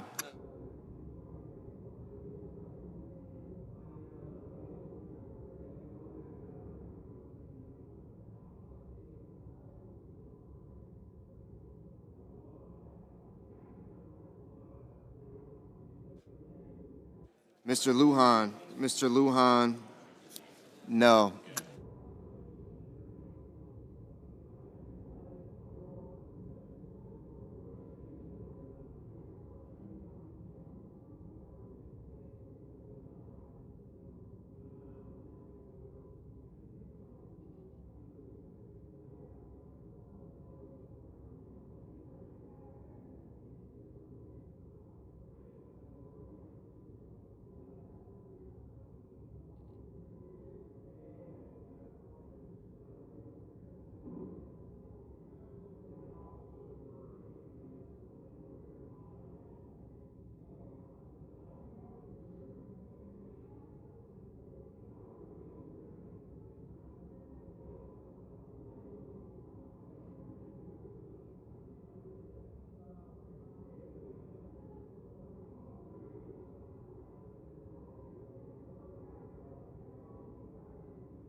Mr.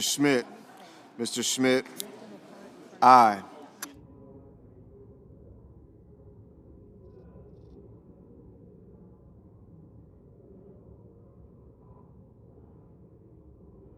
Miss Rosen, no. Mr. Ricketts, aye. Mr. Risch, aye.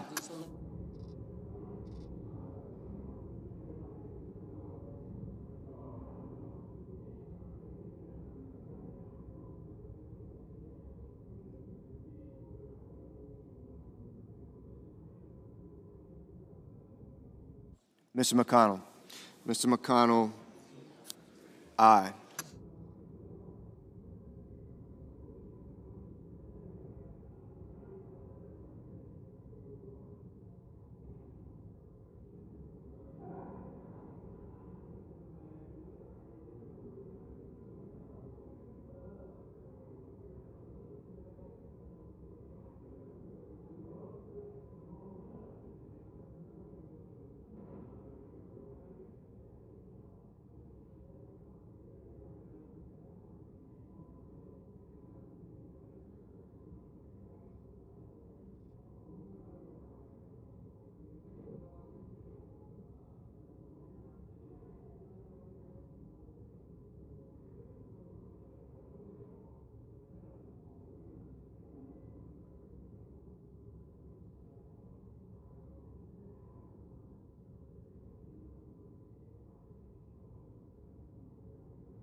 Mr. McCormick, aye.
Mr. Scott of South Carolina, aye.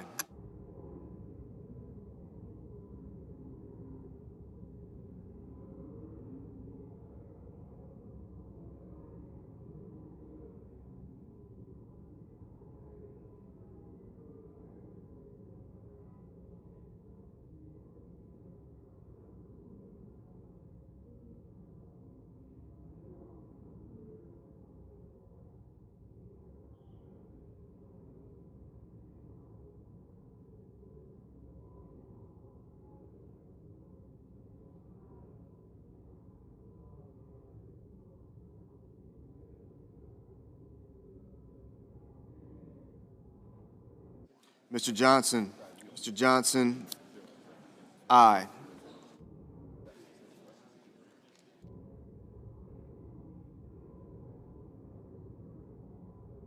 Mr. Bozeman, aye.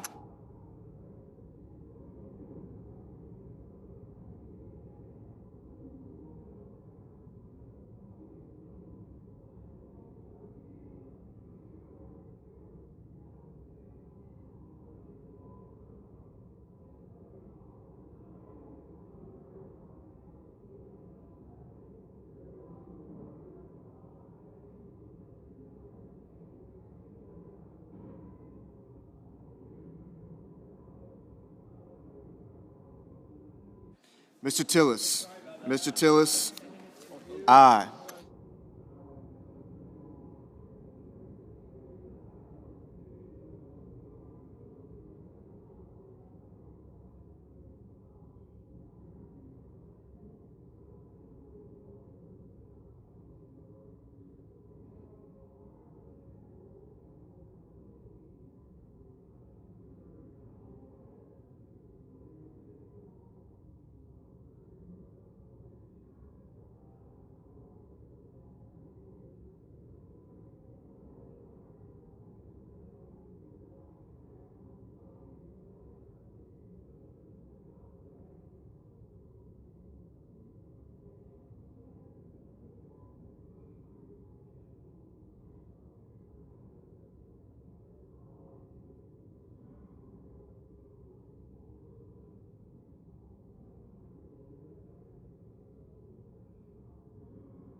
Mr. Cornyn.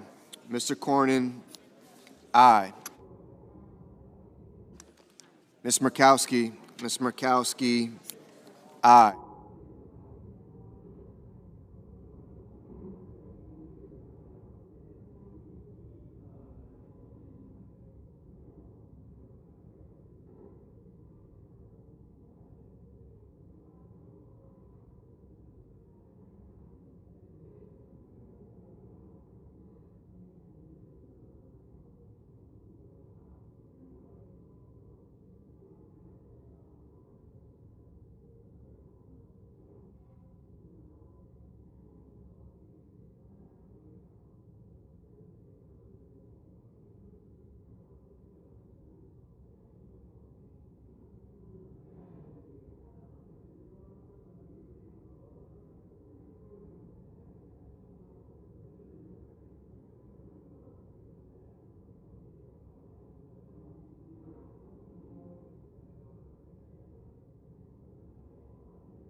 Mr. Sullivan.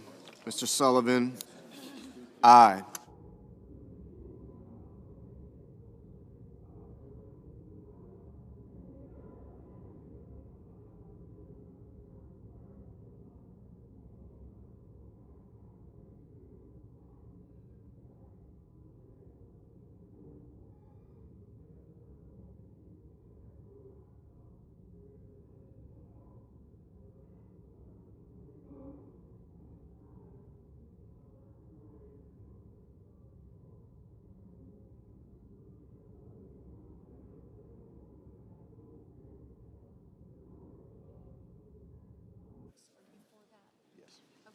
I don't see how we can, We voted. yeah, I don't see how we cannot.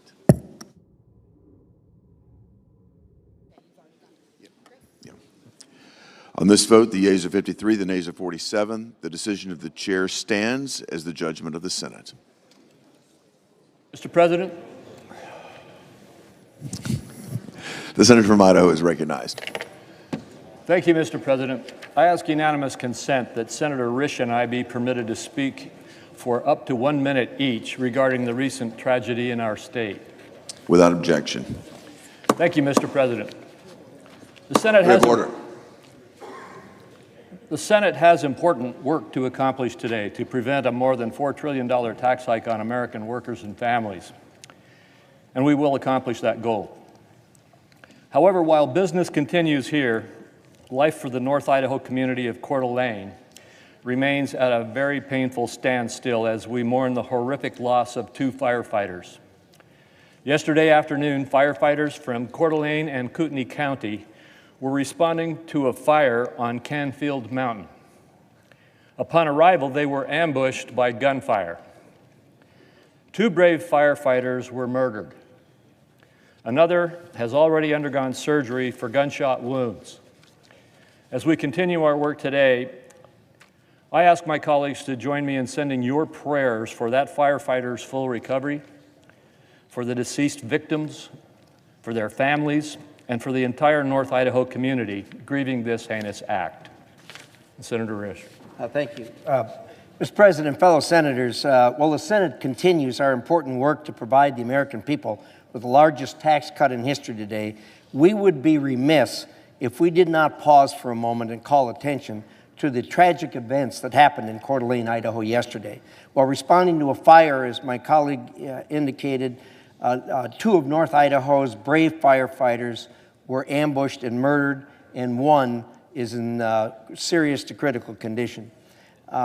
This evil attack on the people who dedicate their lives to protecting and serving our communities is despicable, and it's not Idaho. I ask my Senate colleagues to join me, Senator Crapo, and all Idahoans in praying for the victims, their loved ones, and all who have been affected by this reprehensible act. Thank you, Mr. President. Senator from Washington is recognized.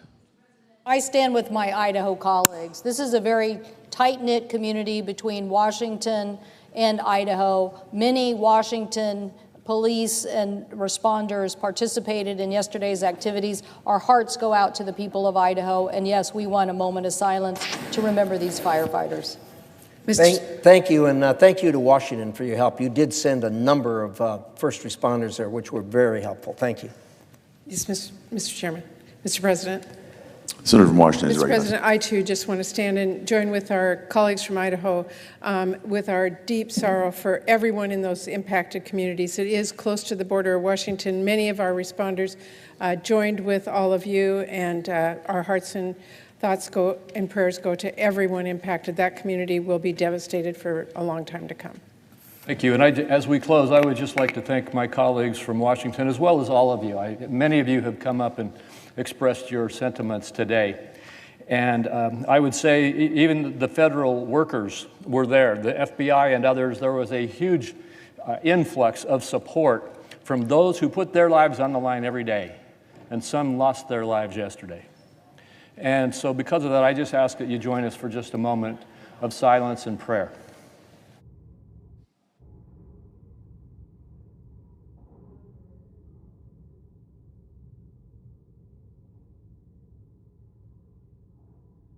President.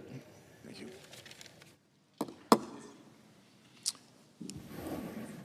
Mr. President, Senator from New York is recognized. I have a motion to commit at the desk. Clerk will report. The senator from New York, Mr. Schumer, moves to commit the bill H.R. 1 to the Committee on Finance, the Senate, with instructions to report the same back to the Senate in 3 days, not counting any day which the Senate is not in session. I ask that further reading of the motion be dispensed with. Without objection. Mr. President, can we have order, please? This amendment, the first we will offer, is simple. It undoes the travesty that is at the core of the Republican bill. Their bill, the so-called Big Beautiful Bill, which is really a big, ugly betrayal, cuts taxes for billionaires by taking away health care from millions of people. So my amendment simply says, if people's health care costs go up, the billionaire tax cuts vanish. Republicans, you can tell in their speeches already, are on the defensive. They know how bad this bill is for the American people. They know that Donald Trump is lying when he says it won't cut health care. I salute my colleague from North Carolina. We all heard what our colleague from North Carolina had to say yesterday about this bill. My guess is about half, maybe even more than half, of the Republicans in the Senate agree with him. But he had the courage to speak the truth. He said it himself. The bill devastates his state, but make no mistake about it, it will devastate the states of almost every Republican here. It is outrageous, outrageous to take food out of the mouths of hungry children, to take health care away from people who need it to survive. Senator's time has expired. Just for tax cuts for billionaires. and the American people know it. To my colleagues in Senator's conclusion, time has expired. To my colleagues in conclusion, I say you know what the right thing is. Say no to gutting health care. Say no to gutting jobs. Say no to this shameful, The senator's time has expired. backward bill, and vote yes on my The chair bill. recognizes the senator from Idaho. Thank you, Mr. President. This is going to be something that we hear just a lot of today, and this will just be the first shot at it. The bottom line is, billionaires are going to pay the same amount of taxes after this bill as they paid before this bill. They're going to pay the same amount. This notion about billionaires getting a tax cut at the expense of everybody else is just the politics of class rather than the politics of fear. The rest of the argument is the politics of fear. The reality is the reforms we are putting into place are to try to rein in control of wasteful and fraudulent and abusive spending that actually diverts resources away from the people who these programs really deserve to receive. I urge a strong no vote against this amendment. Is there a sufficient second? There appears to be. Clerk will call the roll. Ms. Alsobrooks. Ms. Baldwin.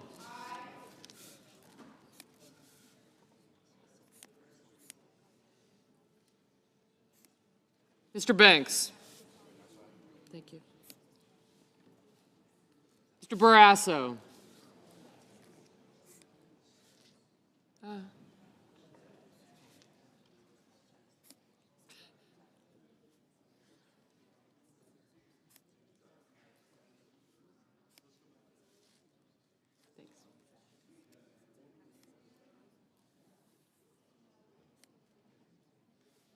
Yep. Thank you.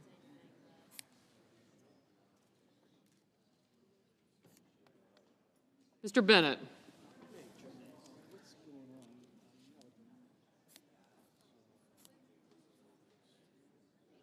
Mrs. Blackburn, Mr. Blumenthal, Ms. Blunt Rochester. Mr. Booker. Mr. Bozeman.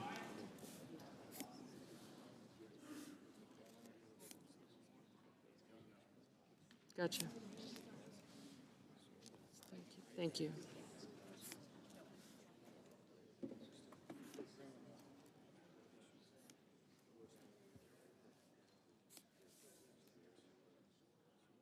Mrs. Britt. Mr. Budd. Ms. Cantwell.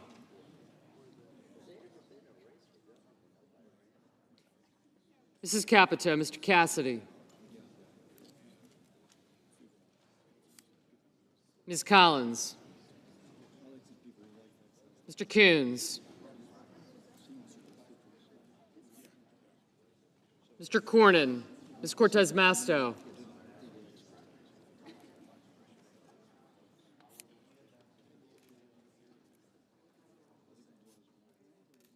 Mr. Cotton.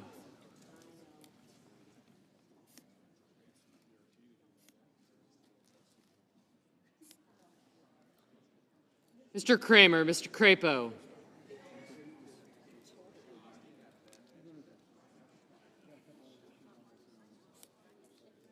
Mr. Cruz. Mr. Daines, Ms. Duckworth, Mr. Durbin. Thanks.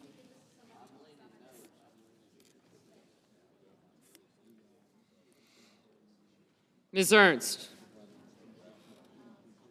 Mr. Fetterman, Mrs. Fisher.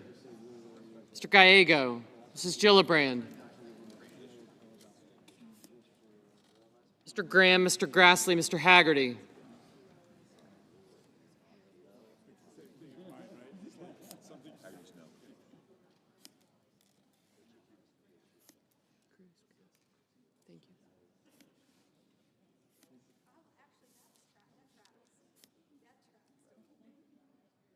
Ms. Hassan, Mr. Hawley.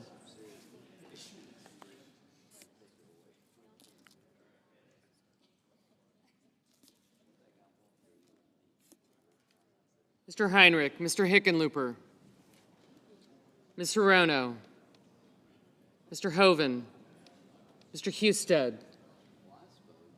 Mrs. Hyde-Smith, Mr. Johnson, Mr. Justice, Mr. Kane, Mr. Kelly, Mr. Kennedy, Mr. Kim, Mr. King, Ms. Klobuchar,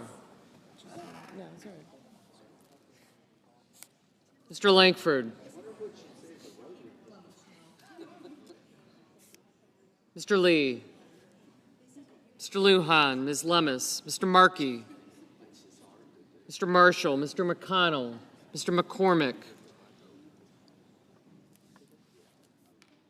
Mr. Merkley, Mrs. Moody, Mr. Moran,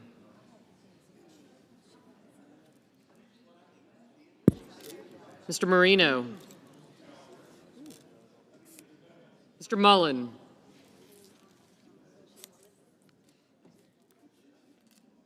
Ms. Murkowski,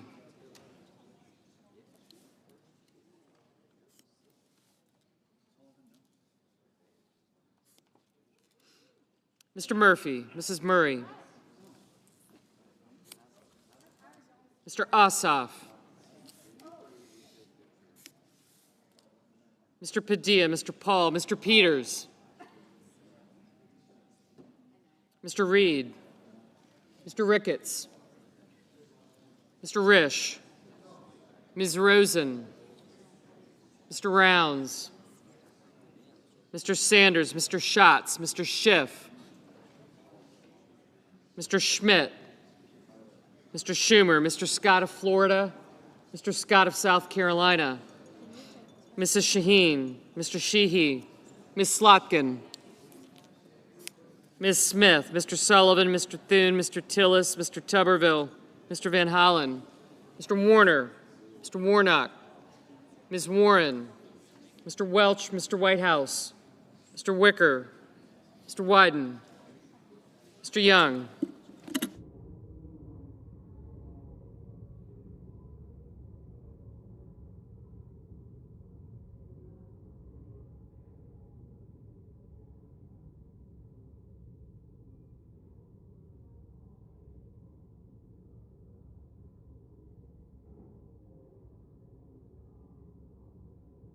Senators voting in the affirmative: also Brooks, Baldwin, Bennett, Blumenthal, Blunt Rochester, Duckworth, Durbin, Gallego, Hassan, Heinrich, Kane, Kim, King, Klobuchar, Lujan, Merkley, Murray, Padilla, Rosen, Sanders, Schatz, Schumer, Shaheen, Slotkin, Smith, Van Hollen, Warren, Welch, Whitehouse, and Wyden.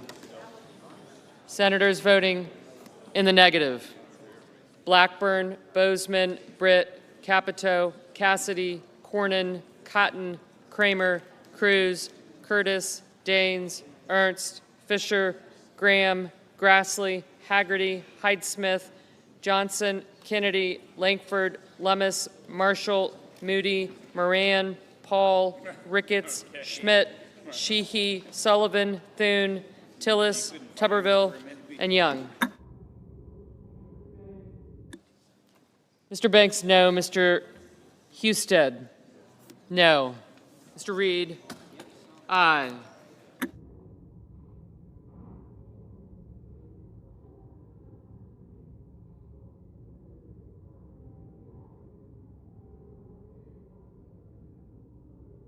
Mr. Peters, aye.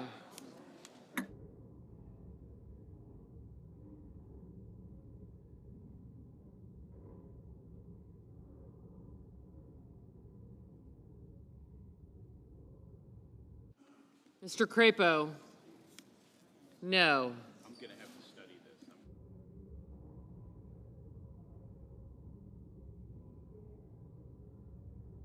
this. Mr. Budd, no.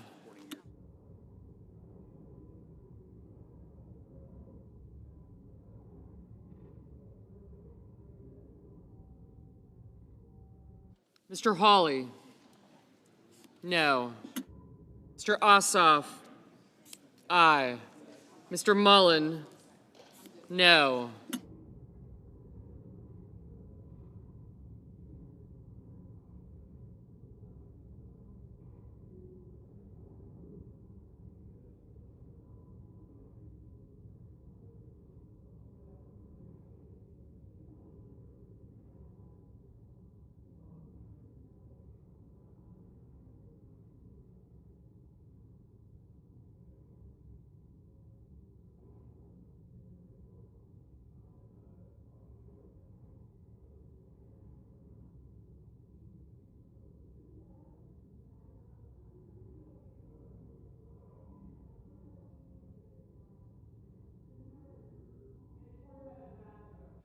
Ms. Cortez Masto, aye.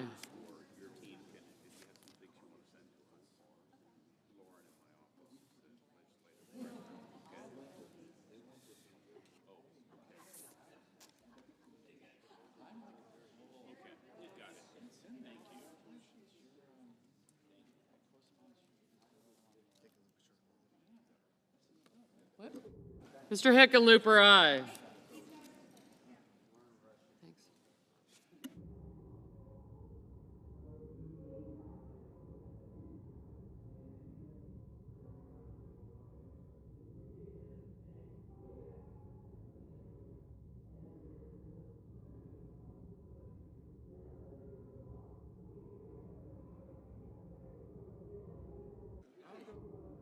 Mr. Justice? No.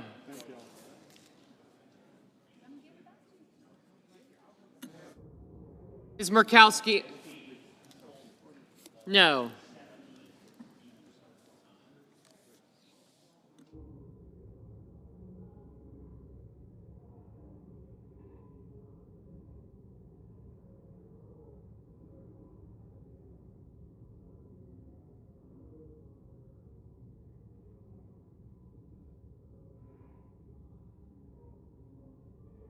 Mr. Risch? No. Mr. Murphy?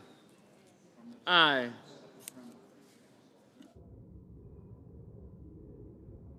Ms. Hirono? Aye.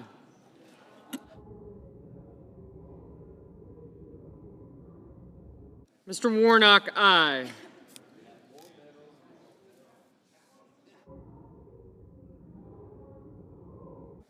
Mr. Wicker, no.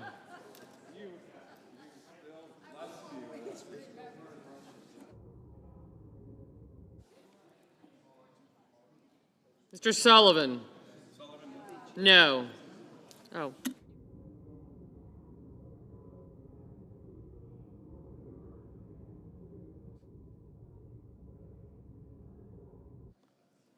Mr. Markey? Aye.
Mr. Rounds, no. Mr. Marino? No.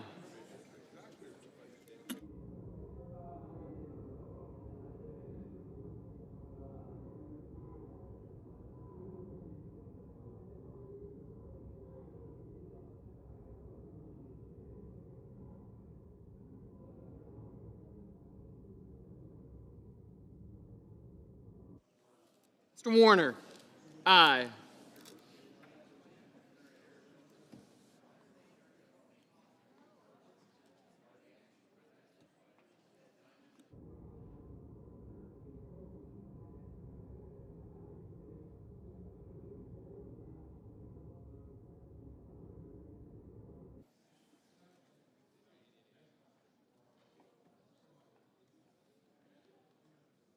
Mr. McCormick? No. Mr. Schiff, aye. Mr. Lee? No. Ms. Cantwell? Aye. Mr.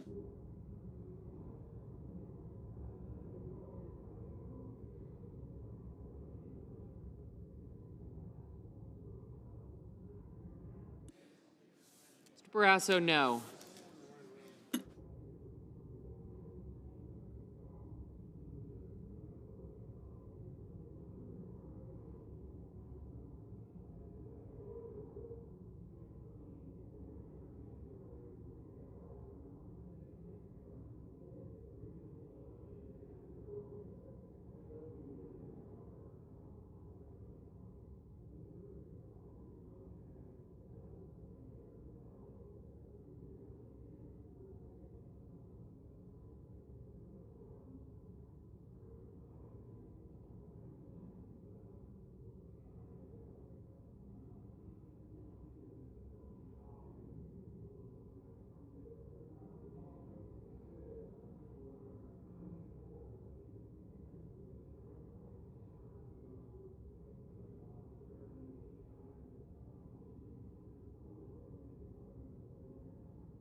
Mr. McConnell?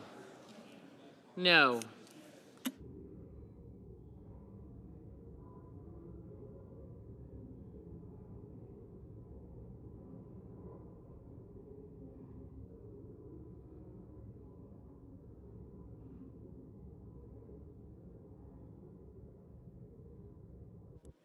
Mr. Scott of South Carolina, no.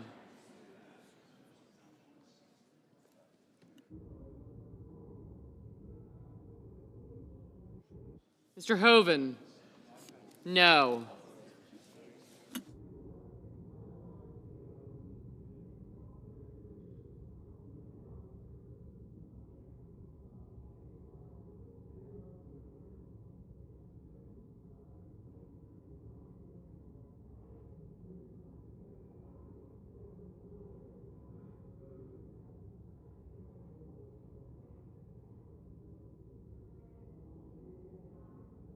Mrs. Gillibrand, aye.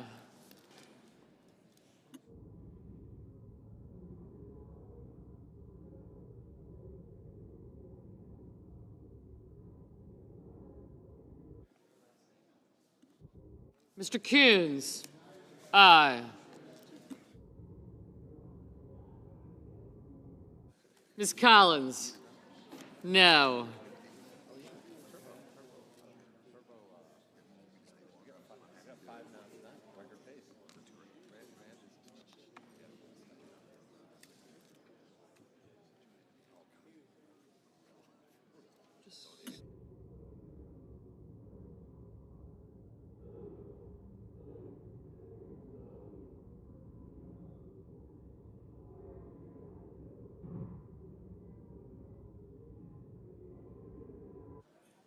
Mr. Scott of Florida, no.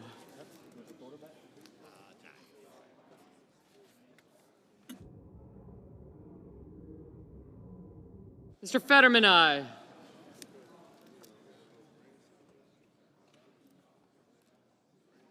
Booker and Kelly.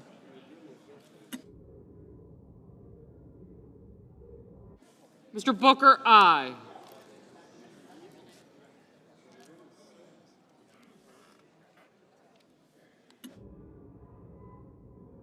Mr. Kelly, aye.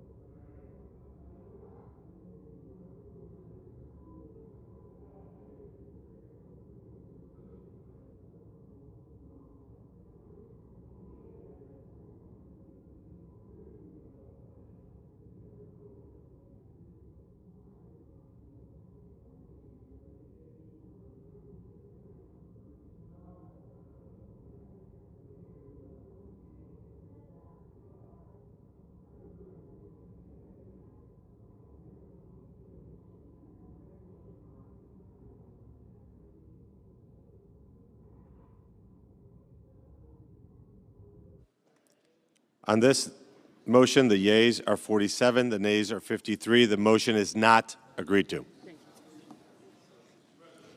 I recognize the senator from Massachusetts. Mr. President, I have a motion to commit at the desk. The clerk will report. The senator from Massachusetts, Mr. Markey, moves to commit the bill H.R. 1 to the Committee on Finance of the Senate with instructions to report the same back to the Senate in 3 days. I further ask further reading of the motion be dispensed with. Without objection. I rise today to cut any part of this big, ugly bill that would force rural hospitals to limit their services or actually close their doors. I have released a list of more than 300 rural hospitals across the country at risk of closing or stopping services because of any major cuts to Medicare and Medicaid. Today, that's what Republicans are guaranteeing. With a $1 trillion cut to our healthcare system, they would create in this bill. My Republican colleagues' so-called Medicaid cuts replacement fund is like giving aspirin to a cancer patient. It is not enough. It is pathetically inadequate to deal with the health care crisis Republicans are creating here today on the Senate floor. No billionaire tax break or Donald Trump pat on the back is worth the risk of people's lives. Vote yes on this motion. Stop these health care cuts. Mr. President. I recognize the senator from Idaho. Mr. President, more of the politics of fear. Rural hospitals and providers not only deliver essential health care services in their communities, but also strengthen local economies, employing hundreds of individuals and supporting regional business development. Unfortunately, for far too long, some rural hospitals have struggled to achieve financial stability, even with a wide range of targeted payment enhances. These issues predate the consideration of the reforms that we are including in the legislation today. Let me be clear. This amendment is intended to derail this very bill. The Finance Committee has a long tradition of coming together on bipartisan issues, like bolstering our rural health care system, and I look forward to working with all my colleagues to advance permanent solutions to provide rural providers from telehealth to innovative reimbursement models. Today, we need to pass this essential legislation, and I oppose this amendment. The motion is on the motion. Is there a sufficient second? There appears to be. The clerk will call the roll. Ms. Also Brooks, Ms. Baldwin,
Mr. Banks.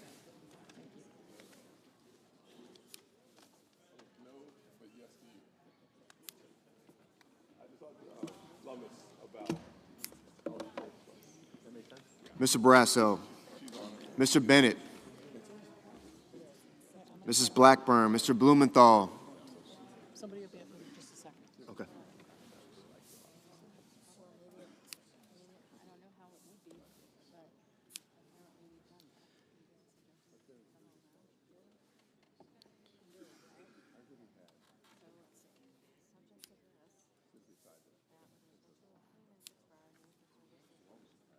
Ms. Blunt Rochester. Mr. Booker, Mr. Bozeman.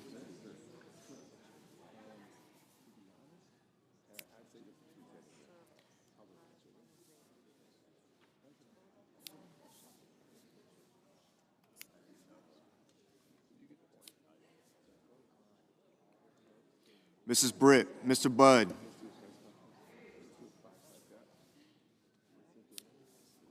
Ms. Cantwell.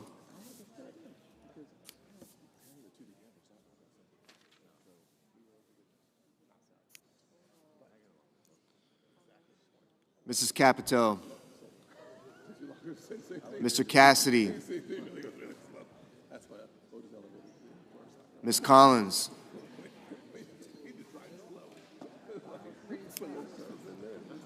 Mr. Coons, Mr. Cornyn, Ms. Cortez Masto,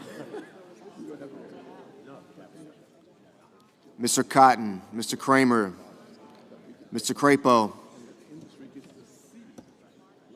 Mr. Cruz, Mr. Curtis,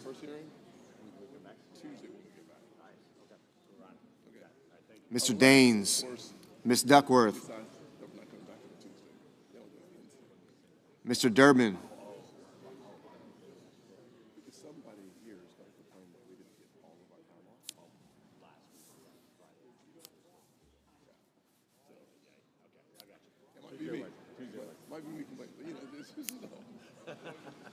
Ms. Ernst.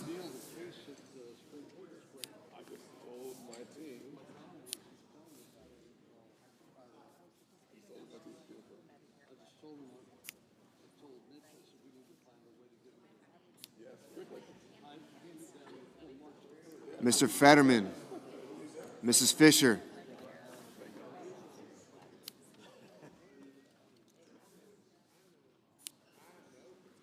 Mr. Gallego, Mrs. Gillibrand, Mr. Graham, Mr. Grassley,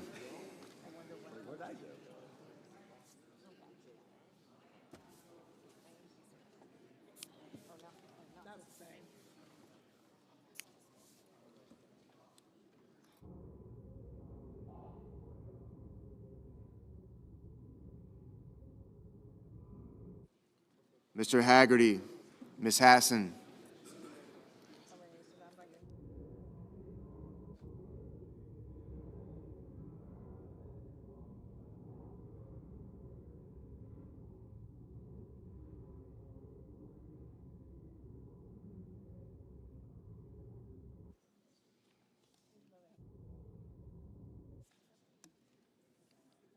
Mr. Heinrich,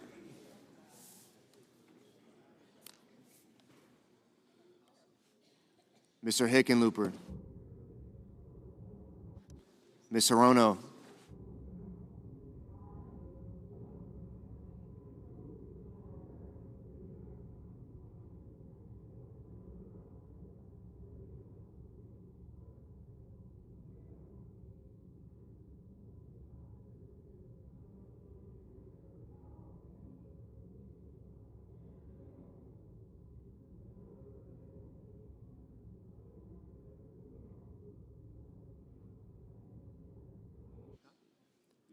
Mr. Hoven,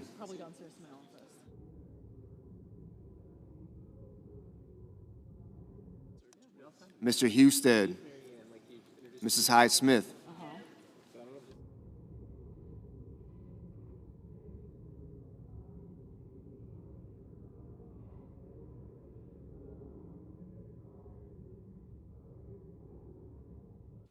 Mr. Johnson, Mr. Justice, Mr. Kane,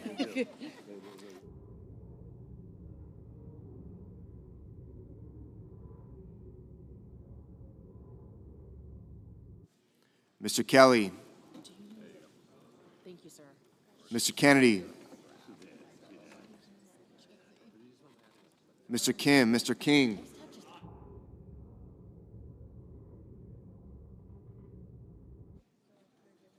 Ms. Klobuchar, Mr. Langford, Mr. Lee, Mr. Lujan, Ms. Lummis,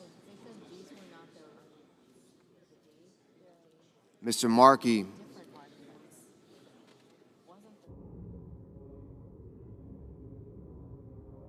Mr. Marshall,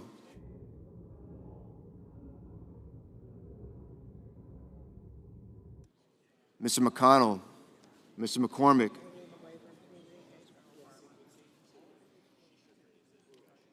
Mr. Merkley, Mrs. Moody, Mr. Moran, Mr. Moreno,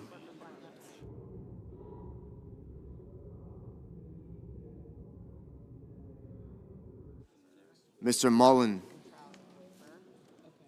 Ms. Murkowski,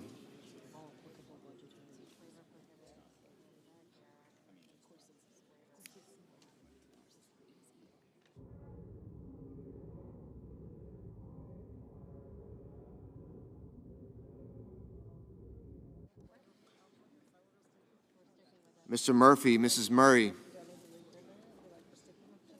Mr. Ossoff, Mr. Padilla, Mr. Paul,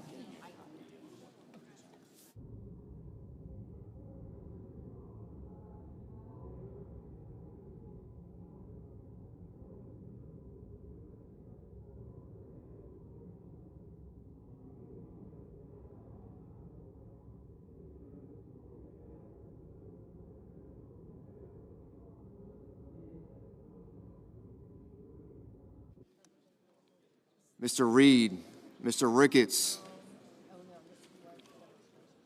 Mr. Risch, Ms. Rosen, Mr. Rounds, Mr. Sanders,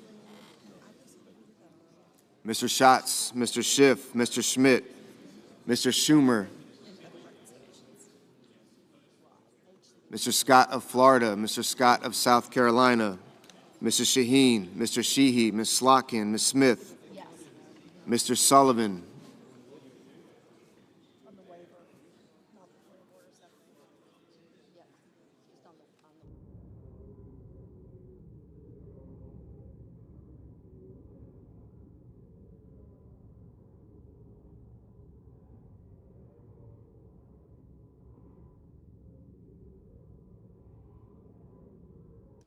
Mr. Thune, Mr. Tillis, Mr. Tuberville,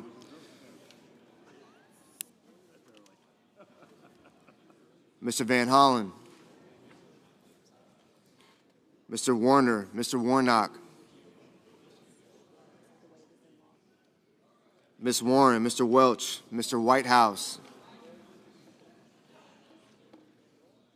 Mr. Wicker, Mr. Wyden, Mr. Young.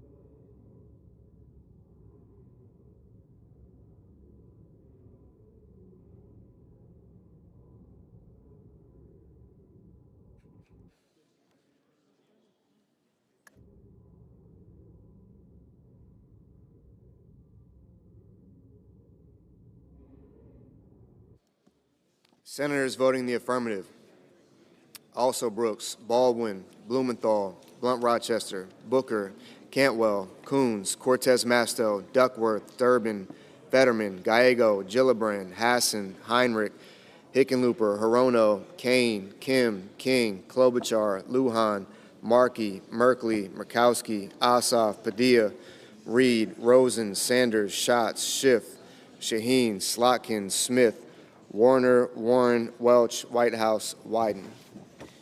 Senators voting in the negative: Banks, Barrasso, Blackburn, Britt, Budd, Capito, Cornyn, Cotton, Kramer, Crapo, Cruz, Daines, Ernst, Fisher, Graham, Grassley, Haggerty, Husted, Hyde-Smith, Johnson, Justice, Kennedy, Lankford, Lee, Lummis, Marshall, Moody, Moran, Moreno, Mullen, Paul, Schmidt, Scott of Florida, Scott of South Carolina, Sheehy, Thune, Tillis, Tuberville, and Wicker. Mr. Bennett, aye. Mr. Peters, aye.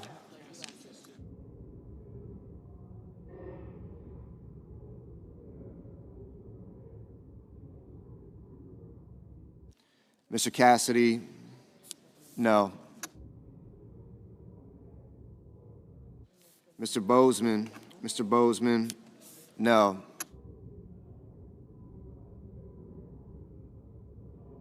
Mr. Van Hollen, aye.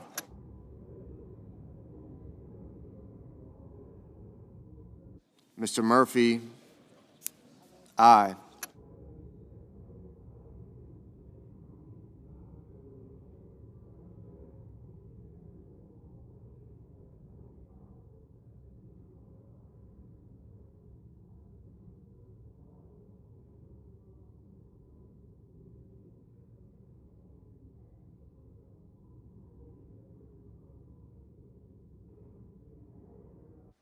Mrs. Murray, aye.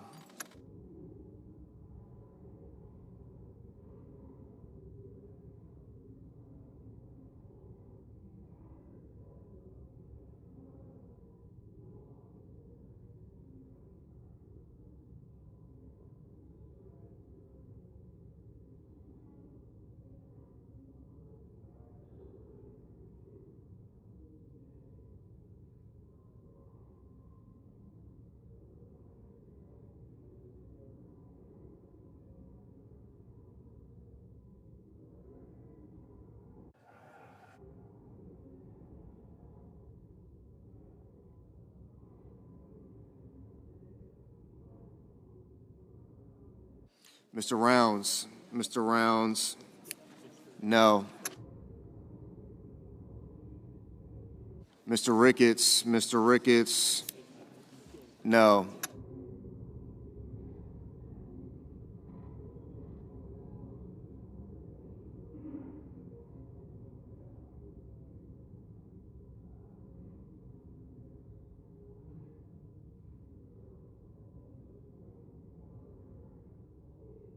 Mr. Hawley. Mr. Hawley, no.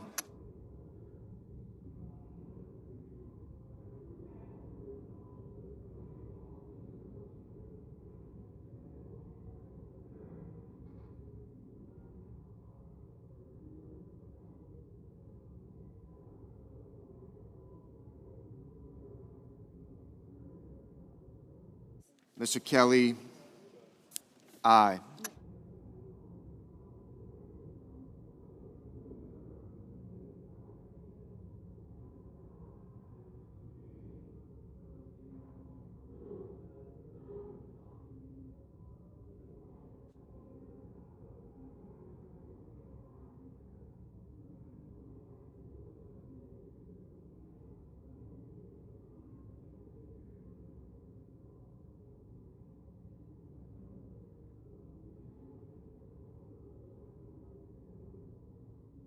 Mr. Young, no. Mr. Schumer, aye.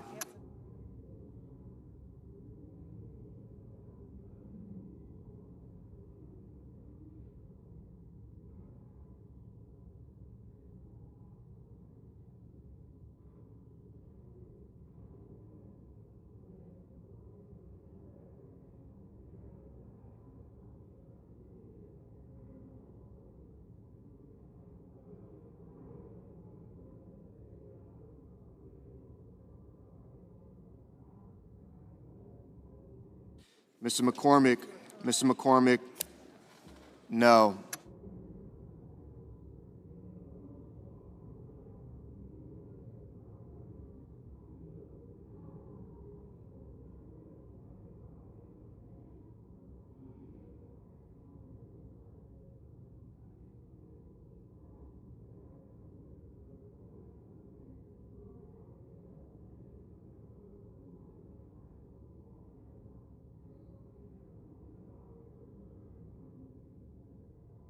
Mr. Hoven, no.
Mr. Warnock. Mr. Warnock. Aye. Mr. McConnell. Mr. McConnell. No.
Ms. Collins. Aye.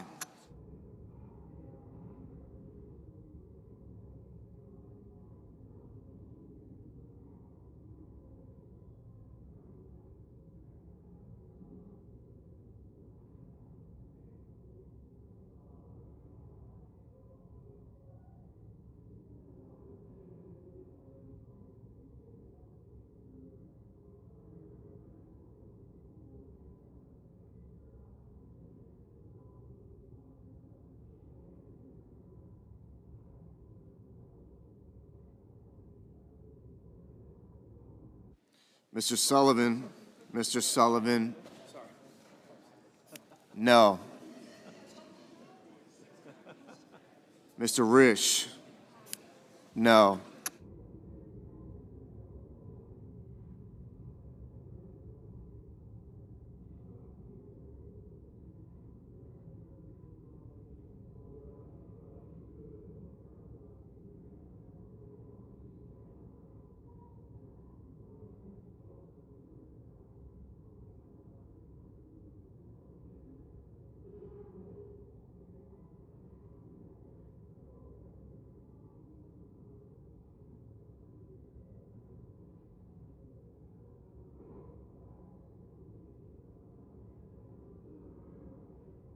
Mr. Curtis.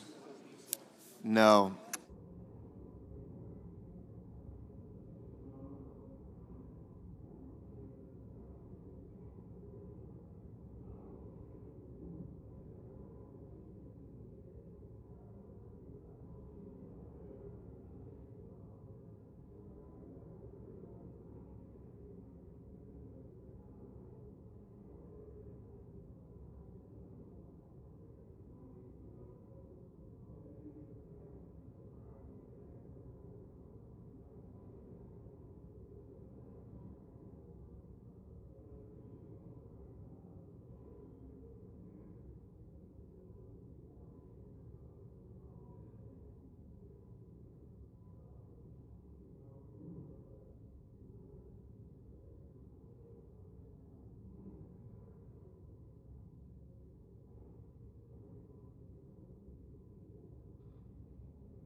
On this vote, the yeas are 49, the nays are 51.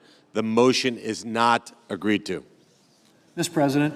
I recognize the Majority Leader. Thank you, Mr. President. Mr. President, I ask unanimous consent that it be in order for the following senators to be recognized to offer amendments, motions, or points of order, that the amendments be reported by number with no amendments in order prior to a vote in relation to the amendments or motions. Wyden. Motion to commit. Coons. Motion to commit. Without objection.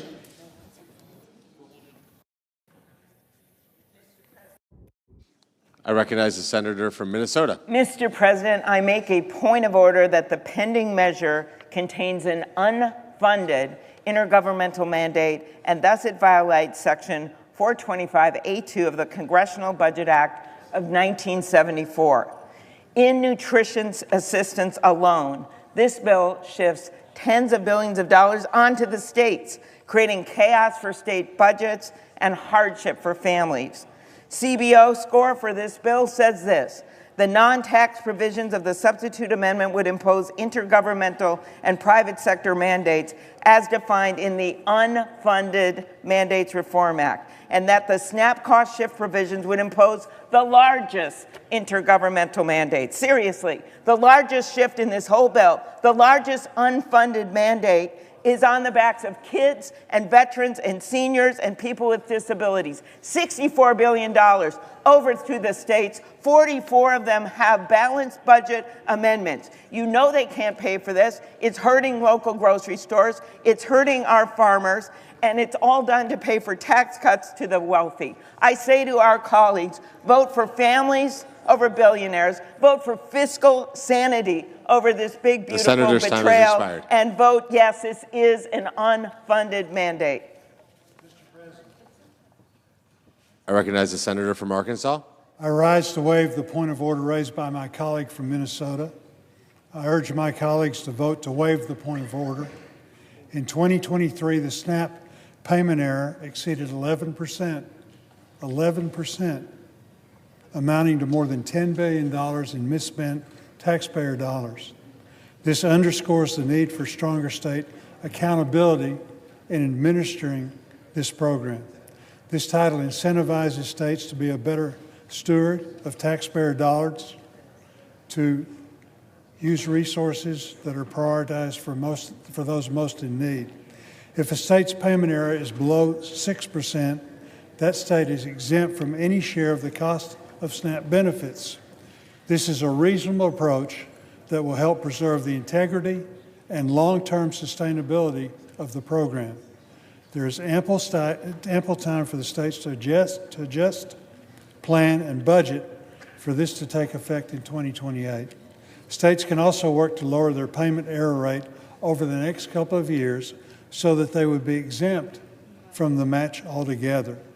I move to waive the point of order for the consideration of the pending legislation and ask for the yeas and nays. Is there a sufficient second? There appears to be. The clerk will call the roll. Ms. Alsor-Brooks, Ms. Baldwin. Johnson. Thank you, ma'am. Thank you, sir.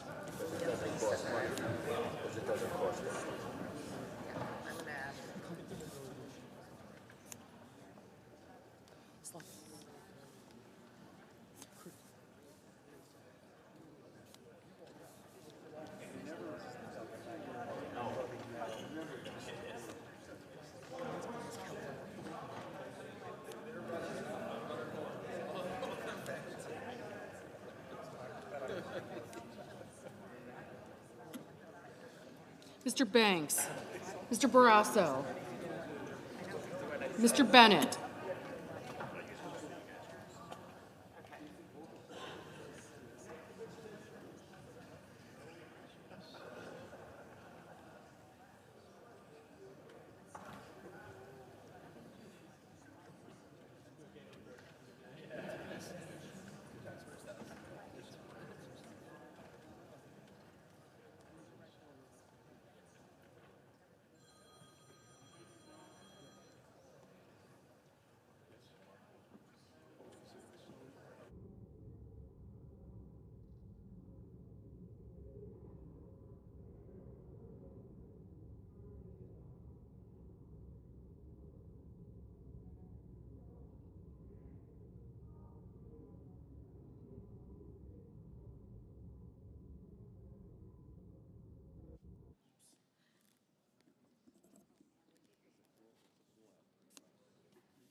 Mrs. Blackburn, Mr. Blumenthal,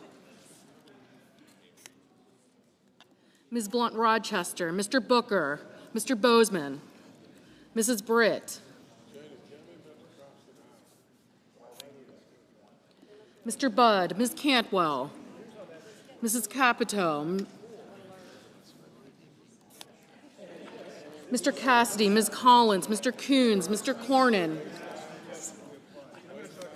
Ms. Cortez Masto,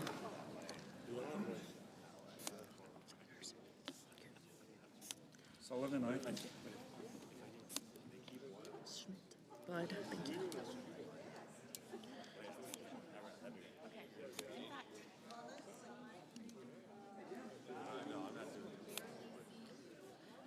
Mr. Cornyn, Ms. Cortez Masto, Mr. Cotton, Mr. Kramer, Mr. Crapo, Mr. Cruz, Mr. Curtis, Mr. Daines, Ms. Duckworth, Mr. Durbin, Ms. Ernst, Mr. Fetterman,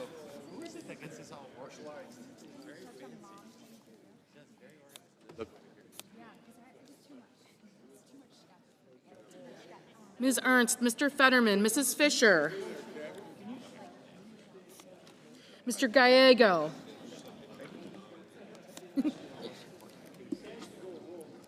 Mrs. Gillibrand, Mr. Graham, Mr. Grassley, Mr. Haggerty, Ms. Hassan, Mr. Hawley, Mr. Heinrich, Mr. Hickenlooper, Ms. Hirono,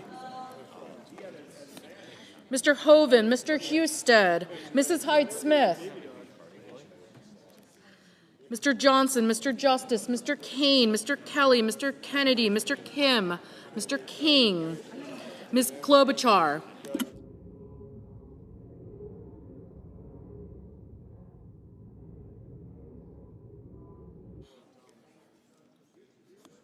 Mr. Langford, Mr. Lee, Mr. Lujan, Ms. Lummis, Mr. Markey, Mr. Marshall, Mr. McConnell, Mr. McCormick, Mr. Merkley, Mr. Moody, Mrs. Moody, Mr. Moran, Mr. Moreno,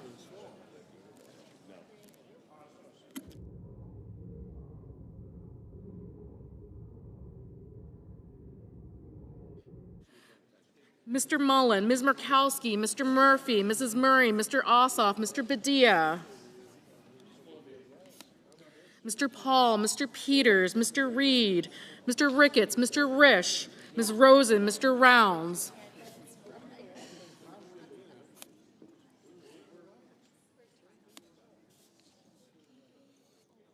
Mr. Sanders, Mr. Schatz, Mr. Schiff, Mr. Schmidt, Mr. Schumer, Mr. Scott of Florida, Mr. Scott of South Carolina, Mrs. Shaheen, Mr. Sheehy, Ms. Slotkin, Ms. Smith, Mr. Sullivan, Mr. Thune, Mr. Tillis, Mr. Tuberville, Mr. Van Hollen,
Mr. Murphy, Mrs. Murray, Mr. Ossoff, Mr. Padilla, Mr. Paul, Mr. Peters, Mr. Reed, Mr. Ricketts, Mr. Risch, Ms. Rosen, Mr. Rounds, Mr. Sanders, Mr. Schatz, Mr. Schiff, Mr. Schmidt, Mr. Schumer, Mr. Scott of Florida, Mr. Scott of South Carolina, Mrs. Shaheen, Mr. Sheehy, Ms. Slotkin, Ms. Smith, Mr. Sullivan, Mr. Thune, Mr. Tillis, Mr. Tuberville, Mr. Van Hollen, Mr. Warner, Mr. Warnock, Ms. Warren, Mr. Welch, Mr. Whitehouse, Mr. Wicker, Mr. Wyden, Mr. Young.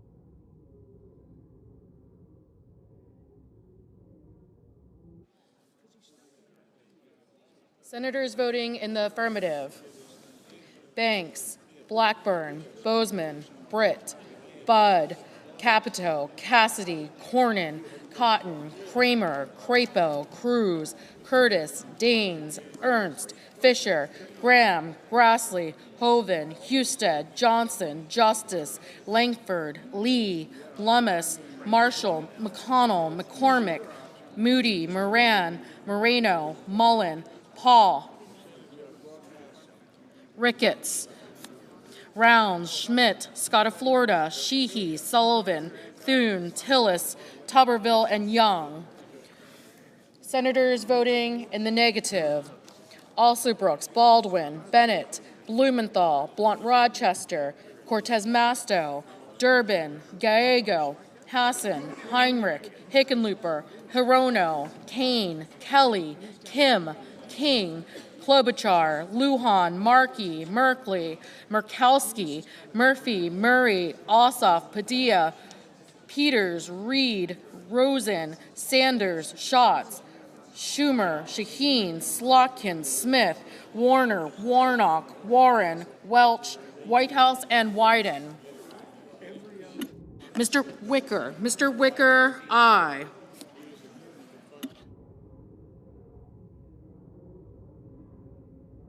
Mrs. Height Smith, aye. Ms. Collins, aye.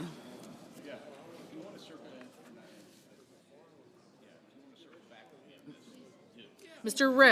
Risch, aye.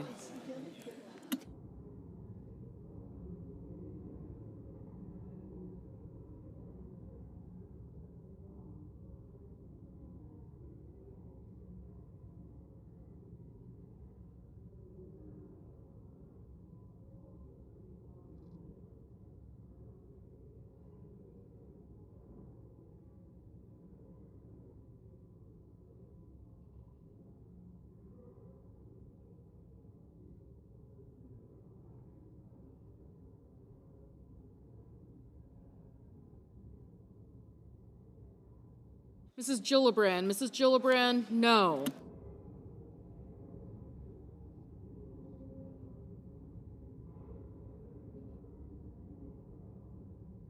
Mr. Coons, no.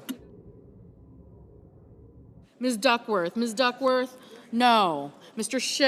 Schiff, no.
Ms. Cantwell, no.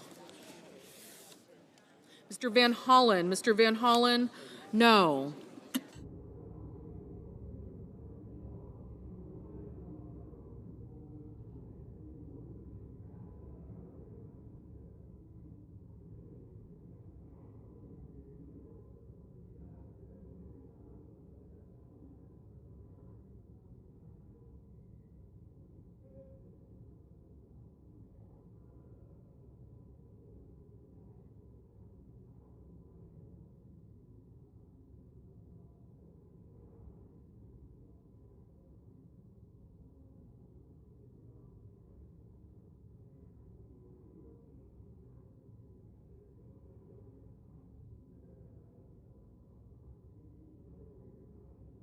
Mr.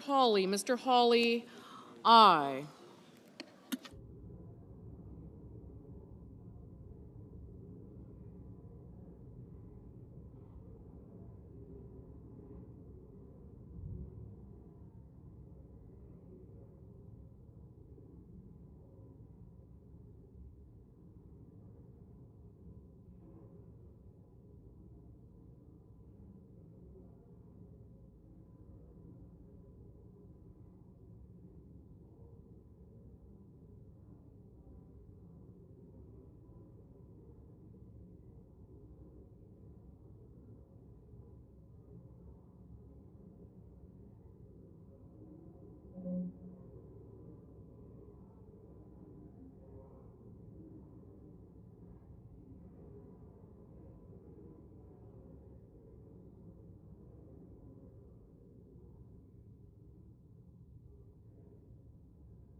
Mr.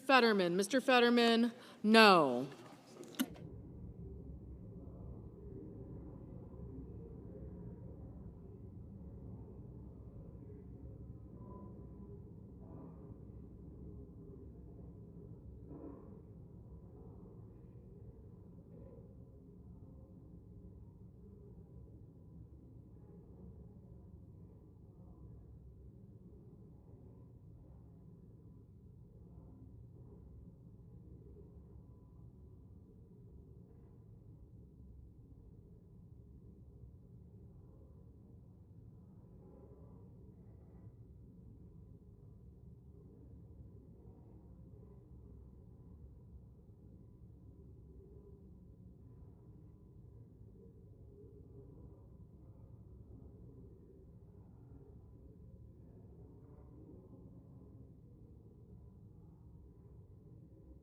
Mr.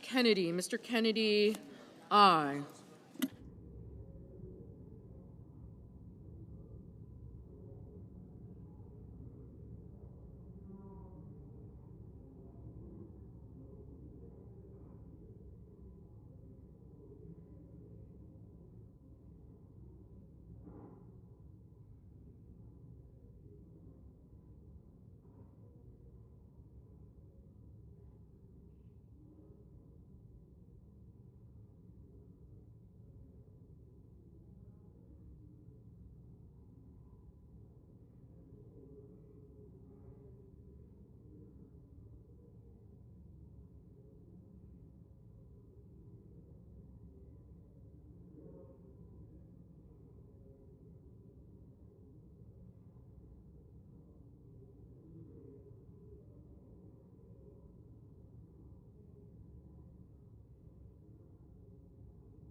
Mr. Booker, no.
Mr. Barrasso, aye. Mr. Haggerty, aye.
On this vote, the yeas are 51, the nays are 48. The motion is agreed to.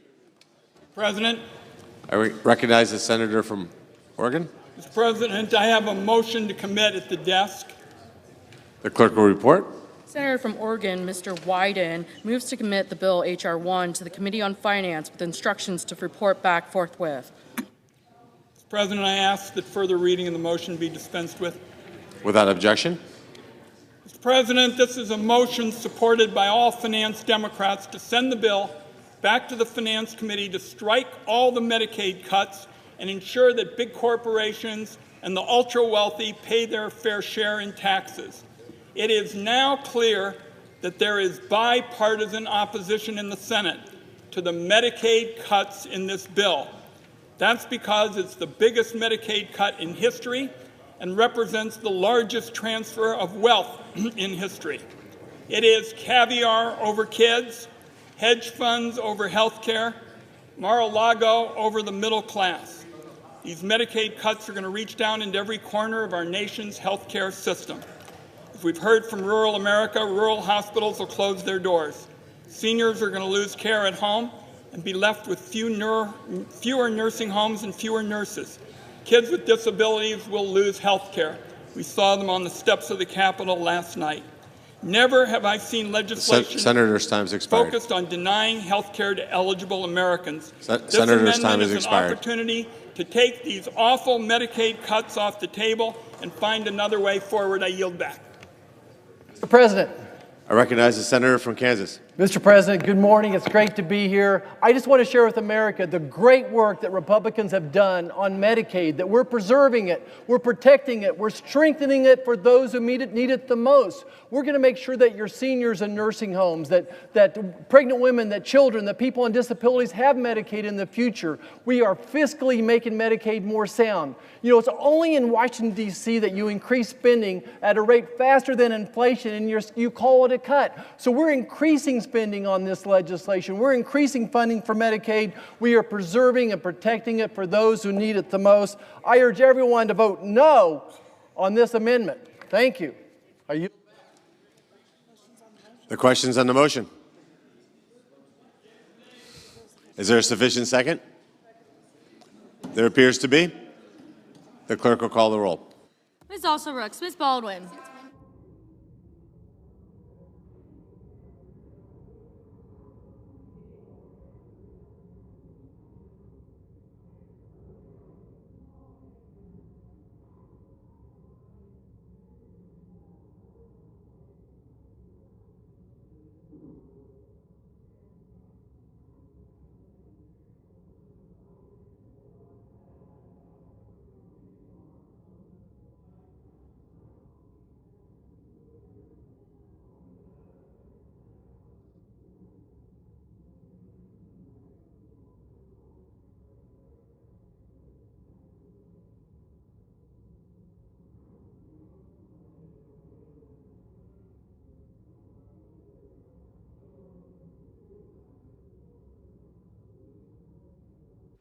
Mr. Banks, Mr. Barrasso, Mr. Bennett.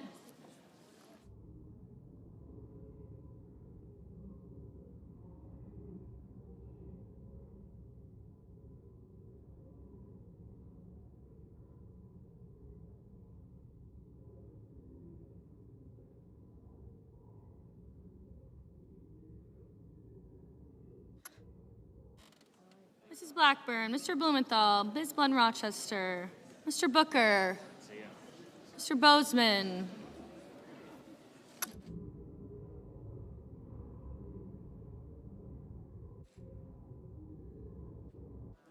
Mrs. Britt, Mr. Budd, Ms. Cantwell, Mrs. Capito, Mr. Cassidy, Ms. Collins, Mr. Coons, Mr. Cornyn.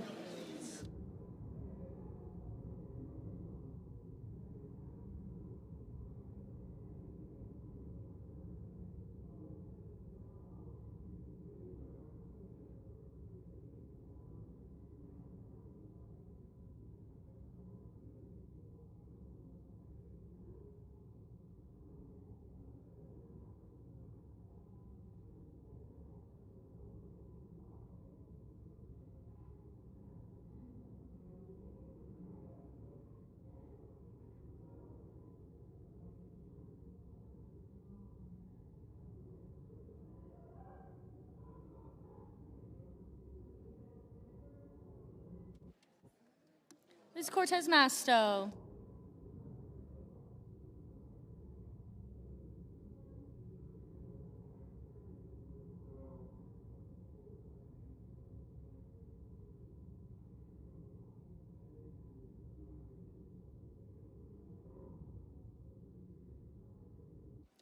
Mr. Cotton, Mr. Kramer, Mr. Crapo, Mr. Cruz.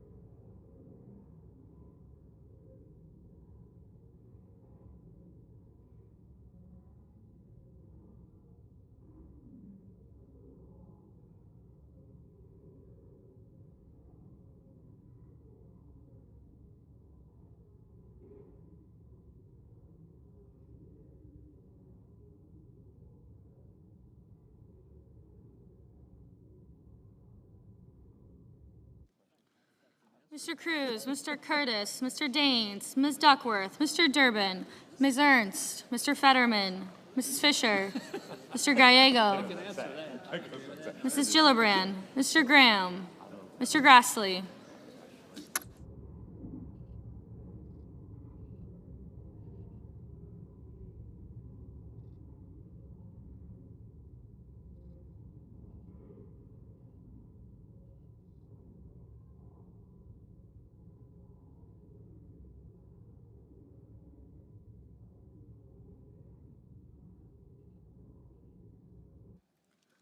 Mr. Haggerty, Ms. Hassan, Mr. Hawley, Mr. Heinrich, Mr. Hickenlooper, Ms. Hirono, Mr. Hoven, Mr. Husted, Mrs. Hyde-Smith, Mr. Johnson, Mr. Justice, Mr. Kane, Mr. Kelly, Mr. Kennedy, Mr. Kim, Mr. King.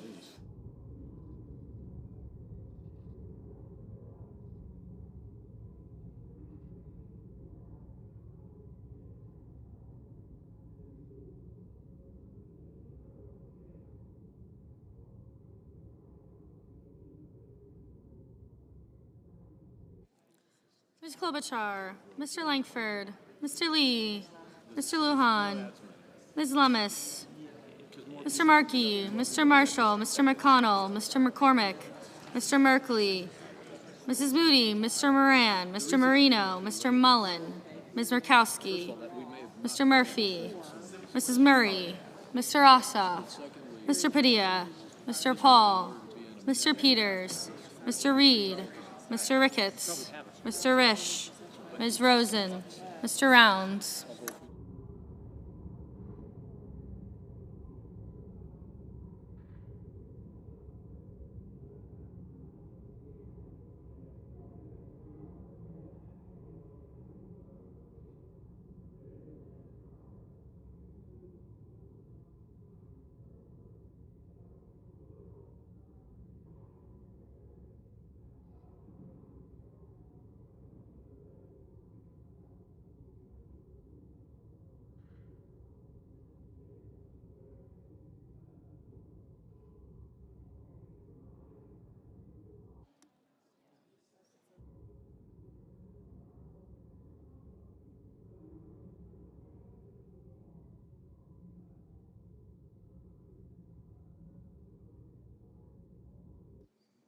Ms. Rosen, Mr. Rounds, Mr. Sanders, Mr. Schatz, Mr. Schiff, Mr. Schmidt, Mr. Schumer, Mr. Scott of Florida.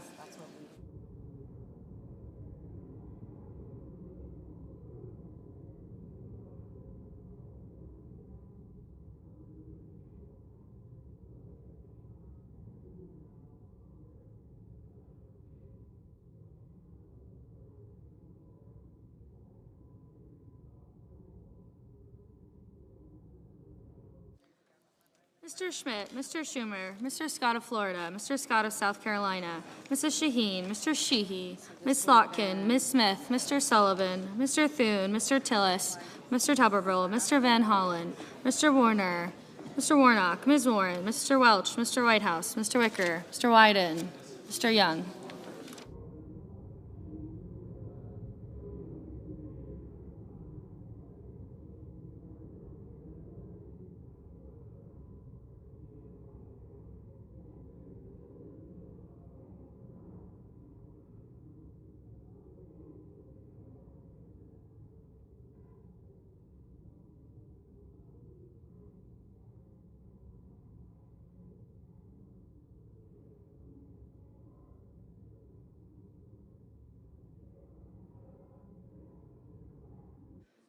voting in the affirmative: Alsobrooks, Baldwin, Bennett, Blunt Rochester, Booker, Cantwell, Fetterman, Gallego, Gillibrand, Hassan, Heinrich, Hickenlooper, Kim, King, Klobuchar, Lujan, Markey, Murphy, Murray, Padilla, Peters, Reed, Rosen, Sanders, Schiff, Schumer, Shaheen, Slotkin, Van Hollen, Warner, Warren, Welch, and Wyden. Senators voting in the negative: Banks, Barrasso, Blackburn, Britt, Budd, Capito, Cassidy, Collins, Cornyn, Cotton, Kramer, Crapo, Cruz, Curtis, Daines, Ernst, Fisher, Graham, Haggerty, Hoven, Husted, Justice, Kennedy, Langford, Marshall, McCormick, Moody, Moran, Mullen, Murkowski,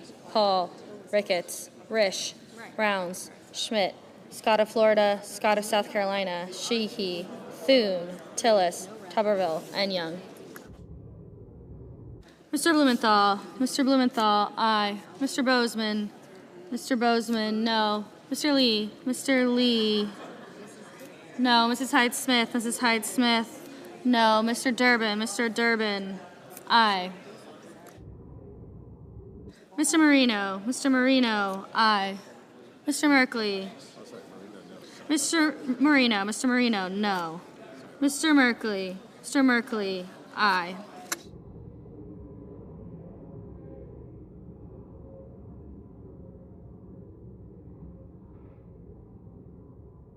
Ms. Cortez Masto, aye. Mr. Sullivan, no.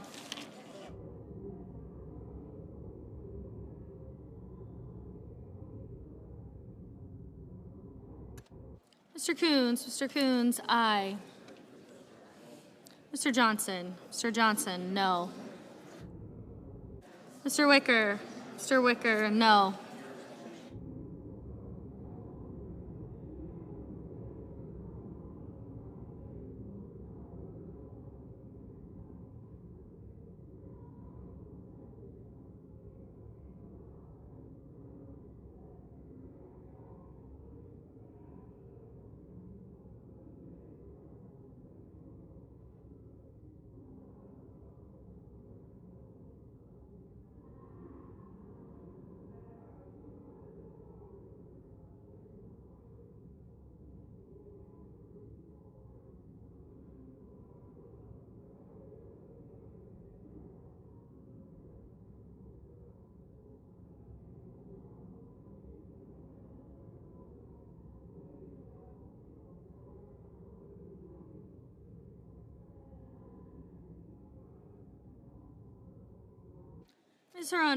Ms. Hirono, aye.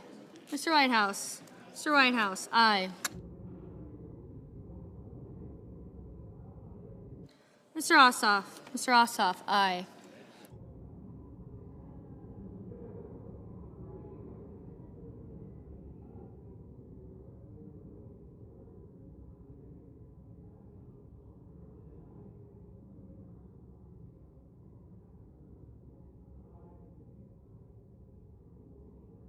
Mr. Schatz, aye. Ms. Duckworth, aye. Ms. Smith, aye. Mr. Kane, aye.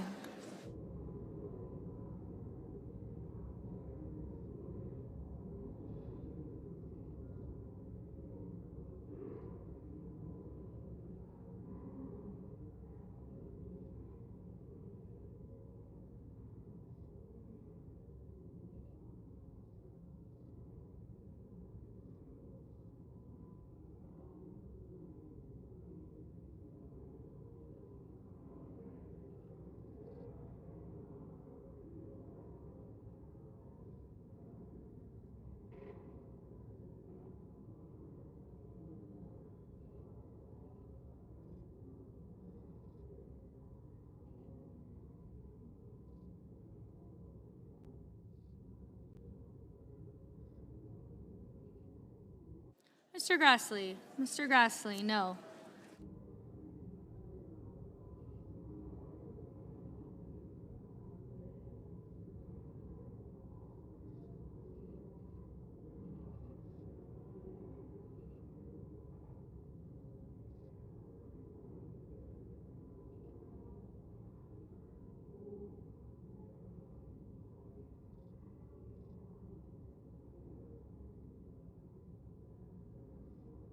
Mr. Kelly. Mr. Kelly, aye.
Mr. Hawley. Mr. Hawley, no.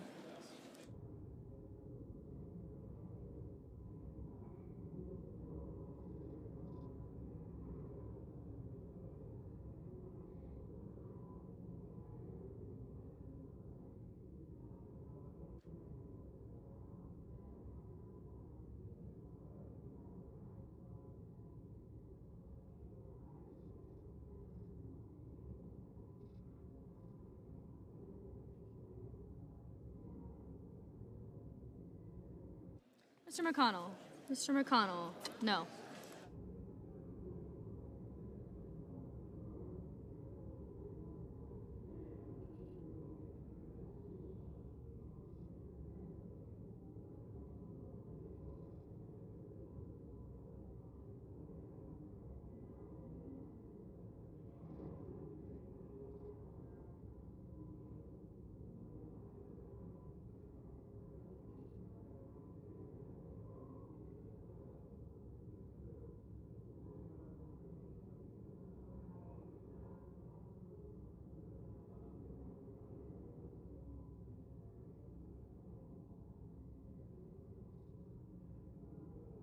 Ms. Lummis. Ms. Lummis, no.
Mr. Warnock.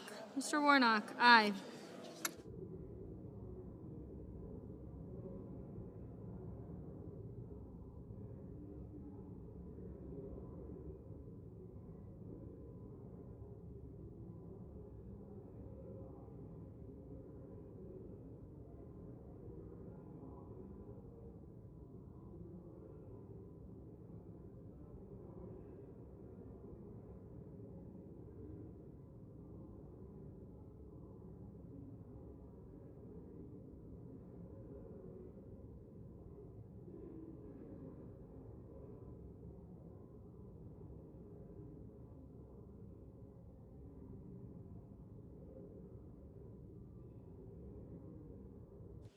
Two seconds.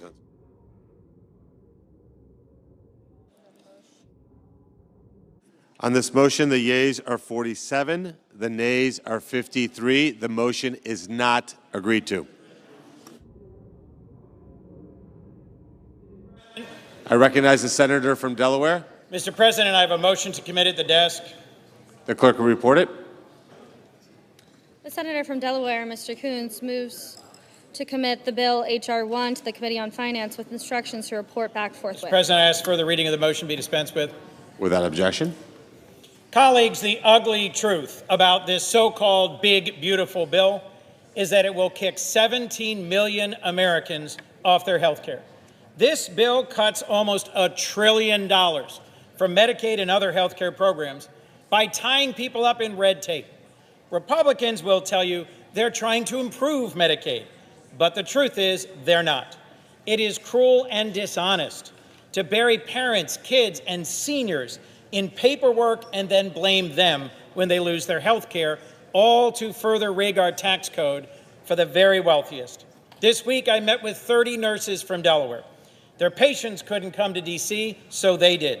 They care for seniors and newborns, families, and the disabled. And their ask to us, don't take health care away from tens of thousands of Delawareans and millions of Americans. Colleagues, support this Coons amendment to eliminate cruel and unnecessary red tape and allow Americans to keep the health care they need and deserve. When this is done. Mr. President, I recognize the senator from Kansas. as I look at this, the senator's motion is on work requirements. You know, back home we had a saying for people that had an aversion to work. We called it an allergy to work. But my question is, don't you think a job brings value, that it brings dignity? Do you not think that a job brings purpose and meaning to life?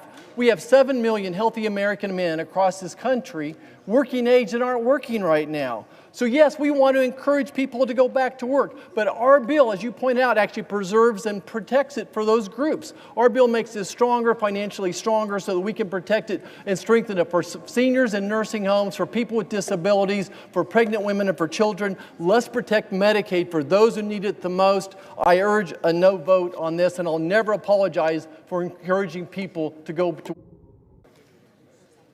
The question occurs on the motion. Is there a sufficient second?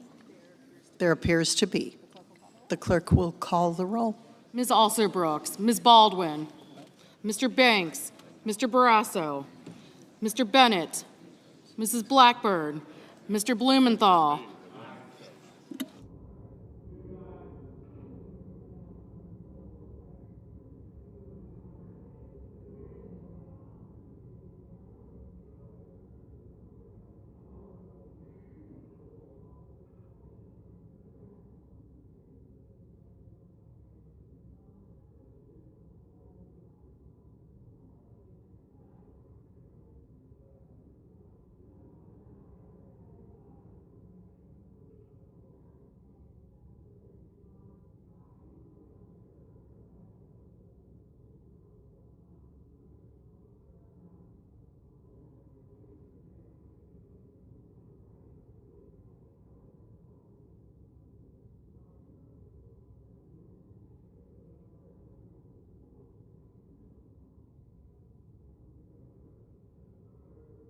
Ms. Blunt-Rochester,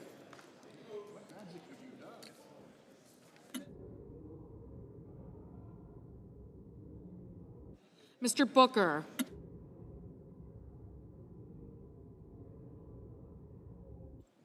Mr. Bozeman, Mrs. Britt, Mr. Budd, Ms. Cantwell,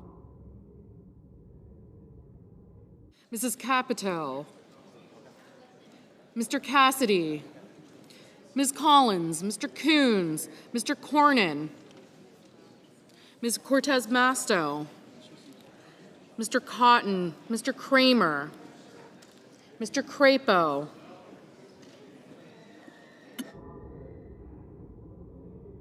Mr. Cruz, Mr. Curtis, Mr. Daines,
Ms. Cantwell, Mrs. Capito, Mr. Cassidy, Ms. Collins, Mr. Cornyn, Ms. Cortez Masto, Mr. Cotton, Mr. Kramer, Mr. Crapo, Mr. Cruz, Mr. Curtis, Mr. Daines, Ms. Duckworth, Mr. Durbin, Ms. Ernst, Mr. Fetterman, Mrs. Fisher, Mr. Gallego, Mrs. Gillibrand, Mr. Graham, Mr. Grassley, Mr. Haggerty, Ms. Hassan, Mr. Hawley, Mr. Heinrich, Mr. Hickenlooper, Ms. Hirono, Mr. Hoven, Mr. Husted, Mrs. Hyde-Smith, Mr. Johnson, Mr. Justice,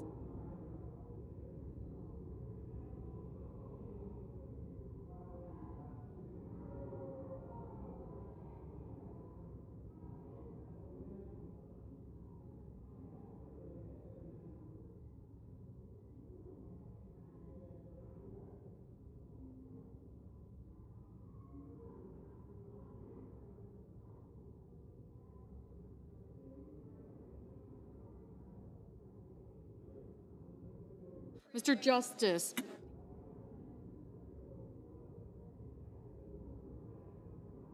Mr. Kane, Mr. Kelly, Mr. Kennedy, Mr. Kim, Mr. King, Ms. Klobuchar, Mr. Lankford, Mr. Lee, Mr. Lujan, Ms. Lummis, Mr. Markey, Mr. Marshall, Mr. McConnell, Mr. McCormick, Mr. Merkley, Mrs. Moody, Mr. Moran, Mr. Marino,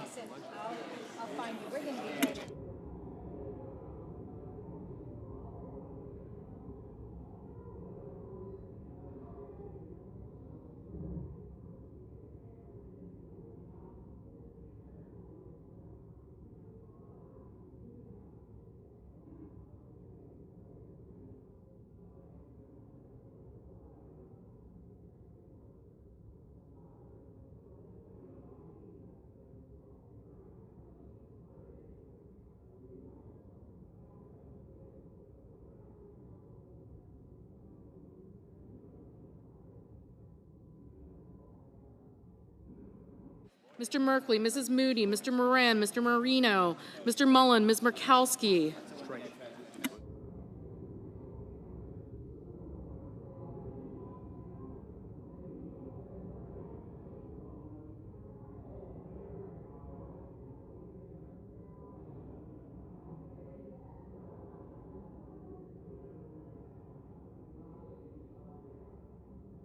Ms. Murkowski, Mr. Murphy, Mrs. Murray, Mr. Ossoff, Mr. Padilla, Mr. Paul, Mr. Peters, Mr. Reed, Mr. Ricketts,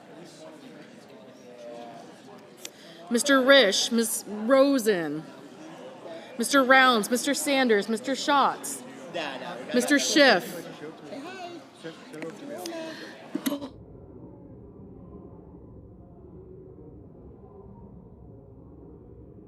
Mr. Schmidt, Mr. Schumer, Mr. Scott of Florida, Mr. Scott of South Carolina, Mrs. Shaheen, Mr. Sheehy, Ms. Slotkin, Ms. Smith,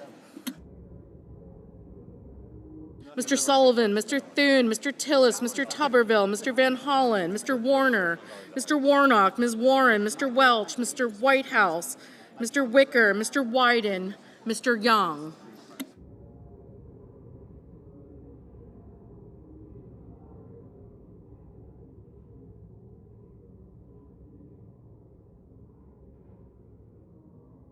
Senators voting in the affirmative: Also Brooks, Bennett, Blumenthal, Blunt-Rochester, Cantwell, Coons, Cortez Masto, Durbin, Fetterman, Gallego, Hickenlooper, Hirono, Kane, Kelly, Kim, King, Klobuchar, Lujan, Merkley, Murkowski, Murphy, Murray, Ossoff, Peters, Reed, Rosen, Schiff, Schumer, Shaheen, Slotkin, Smith, Van Hollen, Warner, Warnock, Warren, Welch, Whitehouse, and Wyden. Senators voting in the negative: Banks, Bozeman, Britt, Budd, Cotton, Crapo, Cruz, Curtis, Ernst, Graham, Haggerty, Hawley, Husted, Johnson, Kennedy, Lee, Lummis, Marshall, McConnell, Moody, Moran, Paul, Ricketts, Risch, Rounds, Scott of South Carolina, Sullivan, Thune, Tillis, and Tuberville. Ms. Baldwin, aye.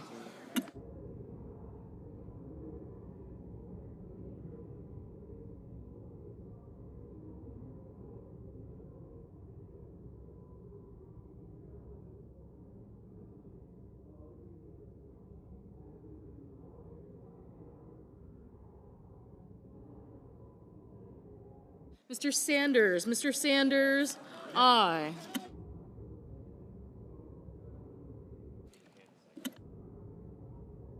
Mr. Barrasso, no. Ms. Hassan, aye.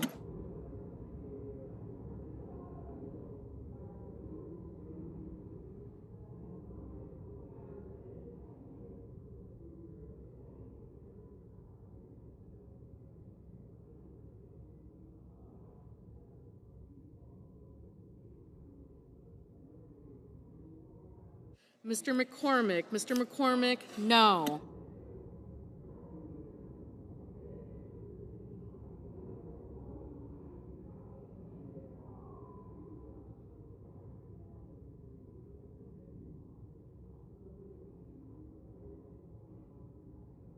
Mr. Sheehy, no.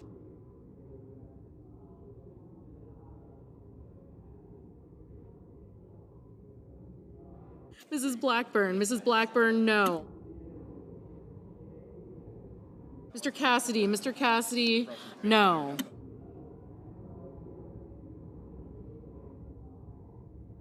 Mrs. Hyde-Smith, no.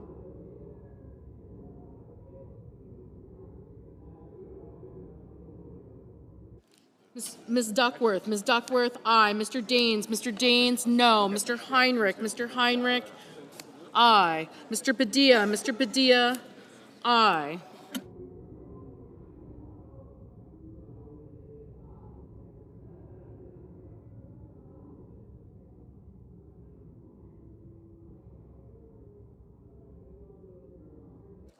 Mr. Schmidt, no. I'm just going to put this one in here. This is the previous one. And I can help get the second one ready, just kind of depends on where we are. That's why I can't put this in there, because it's their thing. Oh, whoops.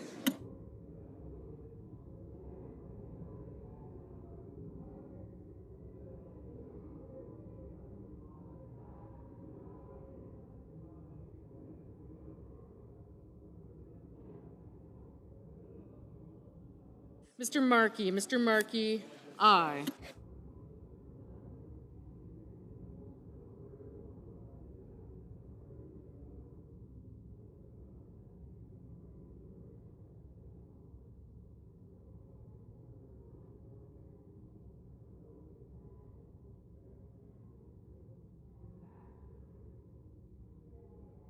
Mr.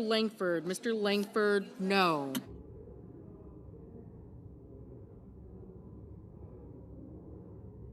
Mr. Marino, no.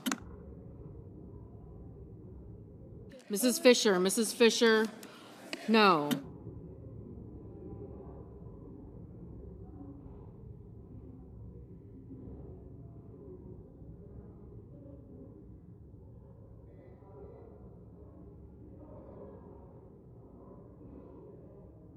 Ms. Collins, no.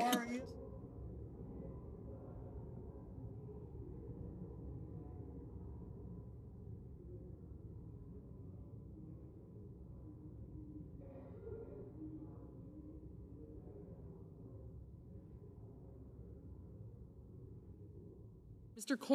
Cornyn, no.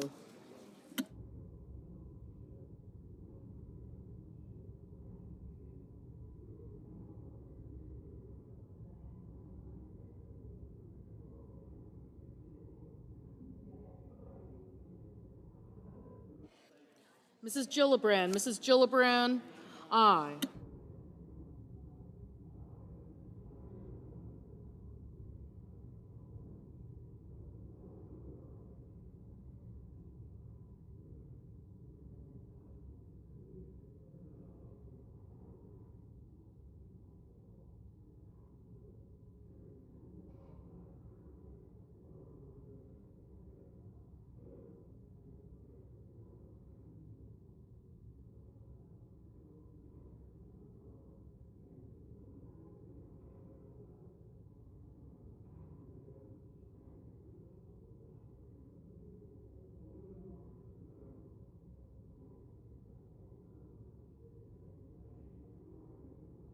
Mr.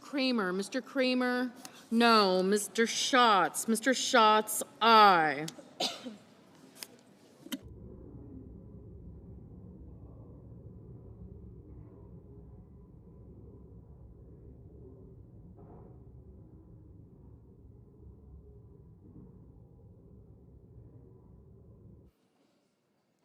Mr. Scott of Florida, no. Mr. Hoven, no.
Mr. Young, no.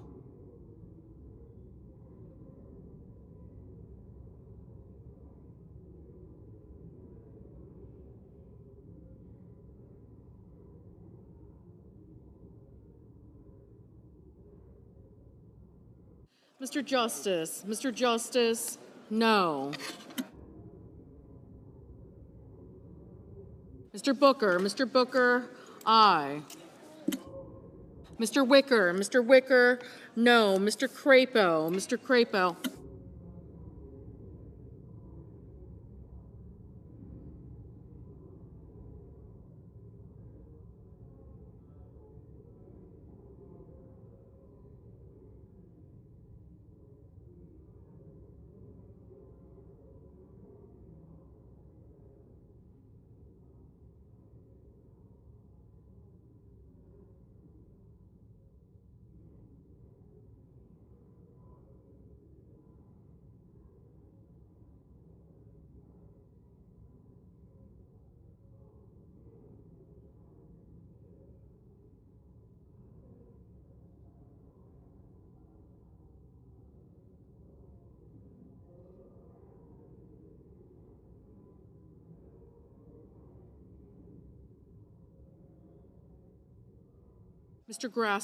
Grassley, no.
Mrs. Capito, no.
Mr. Mullen, no.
On this motion, the yeas are 48, the nays are 52. The motion is not agreed to. Mr. President. I recognize the majority whip. Mr. President, I ask unanimous consent that to be in order for the following senators to be recognized to offer amendments, motions, or points of order, that the amendments be reported by number, with no amendments in order prior to a vote in relation to the amendments on the motion or motions. Number 1, Lujan, motion to commit. Number 2, Reed, motion to commit. Without objection. Yield the floor. I recognize the senator from New Mexico. I have a motion to commit at the desk. The clerk will report. Senator from New Mexico, Mr. Lujan, moves to commit the bill H.R. 1 to the Committee on Finance with instructions to report back forthwith. Mr. President, recently a Republican colleague said regarding this bill's SNAP cuts, quote, "If we don't watch out, people are going to get hurt." He's right. People are going to get hurt. For the past 50 years, the United States of America has maintained a bipartisan promise to feed our children, our veterans, our seniors, and our working families. This bill betrays that promise. It cuts more than $1 trillion from Medicaid, SNAP, cuts that will harm all of our constituents. With this motion, I'm offering my colleagues the opportunity to step away from these devastating cuts, to show our fellow Americans that in this country, we care for our friends, family, and neighbors who need support. I hope my colleagues on both sides of the aisle can agree that this is a promise worth keeping. I yield back. Mr. President. I recognize the senator from Arkansas. Thank you, Mr. President. I rise in opposition to the motion raised by my colleague from New Mexico. The agriculture title of this bill takes a practical approach to improve SNAP by reducing waste, enhancing accountability, and encouraging recipients to move toward self-reliance through work and training. SNAP spending has nearly doubled since 2018, putting this vital program on an unsustainable path wrought with mismanagement and waste. This program has devolved into viewing success as enrolling more individuals to be dependent on government assistance. SNAP is long overdue for change. This motion would jeopardize the ability for the Senate to meet its reconciliation instructions and deliver the President's agenda to the American people. I urge my colleagues to vote no. Is there a sufficient second? There appears to be. The clerk will call the roll. Ms. Alsobrooks, Ms. Baldwin.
Mr. Banks, Mr. Barrasso, Mr. Bennett, Mrs. Blackburn, Mr. Blumenthal, Ms. Blood Rochester, Mr. Booker,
Kennedy, Mr. Kim, Mr. King, Ms. Klobuchar, Mr. Langford, Mr. Lee, Mr. Lujan, Ms. Lummis, Mr. Markey, Mr. Marshall, Mr. McConnell, Mr. McCormick, Mr. Merkley, Mrs. Moody, Mr. Moran, Mr. Marino, Mr. Mullen,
Mr. Warner, Mr. Warnock, Ms. Warren, Mr. Welch, Mr. Whitehouse, Mr. Wicker, Mr. Wyden, Mr. Young.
Senators voting in the affirmative: Alsobrooks, Baldwin, Bennett, Blumenthal, Blunt Rochester, Booker, Cantwell, Coons, Durbin,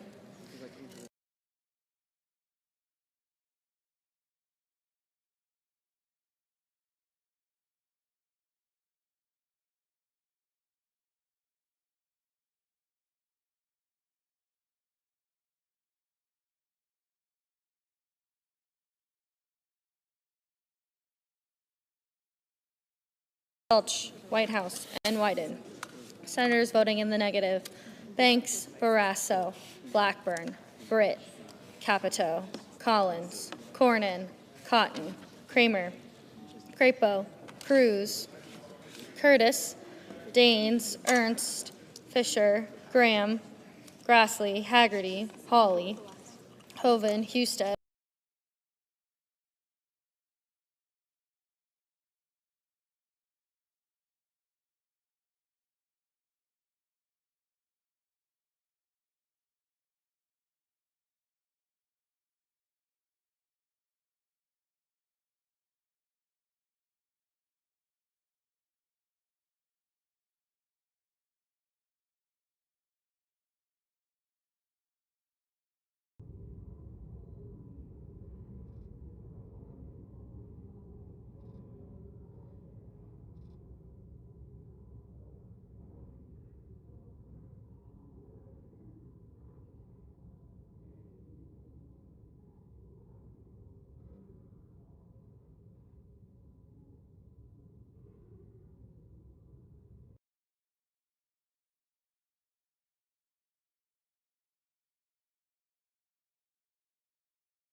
Mr. Kane, aye.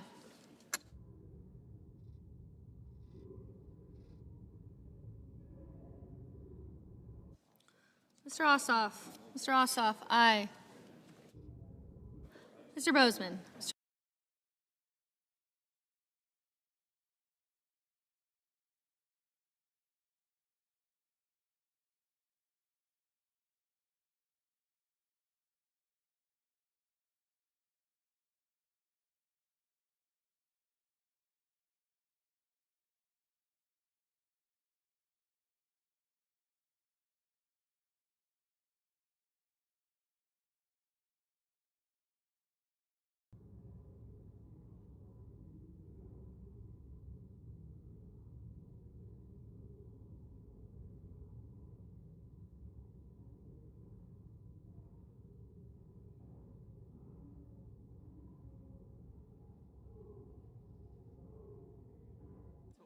Mr. Scott of South Carolina, no. Ms. Duckworth, Ms. Duckworth.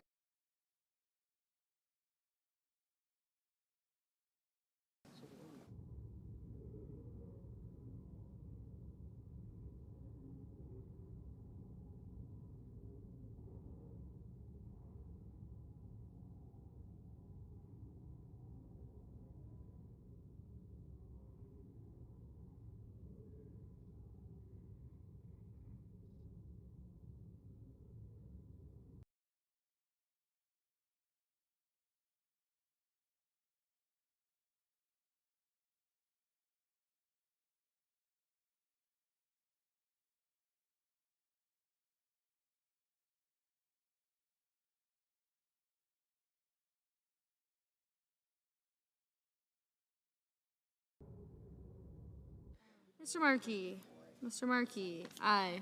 Mr. Risch, Mr. Risch, no.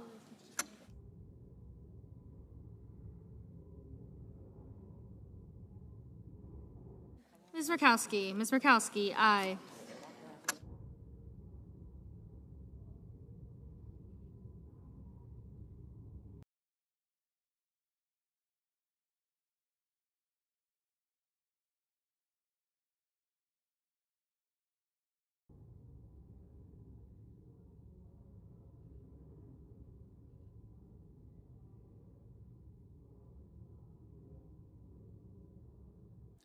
Mr. Young, no.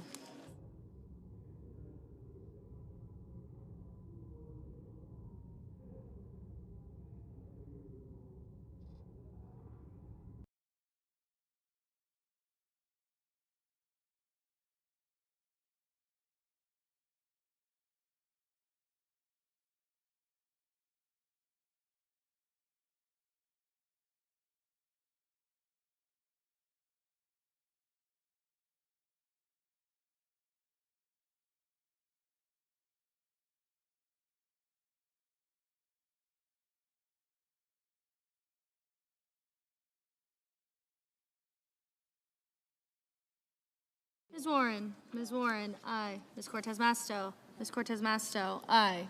Mr. Hickenlooper, aye.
Mr. Thune, no.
can agree upon. And I would urge my colleagues to support this motion. Idaho. Madam President, Republicans are restoring integrity to the Medicaid program by closing loopholes and preventing states from exploiting Medicaid federal match rates. States' provider taxes for nursing homes and immediate care facilities are not phased down under this bill. Additionally, the bill repeals the harmful Biden administration's nursing home staffing rule that would have forced the closure of nursing homes and long-term care facilities. I urge my colleagues to vote against this amendment. Madam President, I ask Senator the from Rhode yeas and Island. nays. Is there a sufficient second? There appears to be. The clerk will call the roll. Ms. Alsobrooks, Ms. Baldwin, Mr. Banks, Mr. Barrasso, Mr. Bennett, Mrs. Blackburn, Mr. Blumenthal, Ms. Blunt-Rochester, Mr. Booker, Mr. Bozeman, Mrs. Britt. No. No.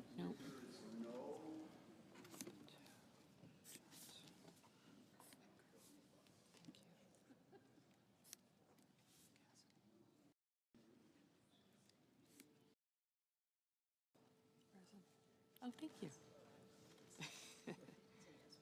Thank you.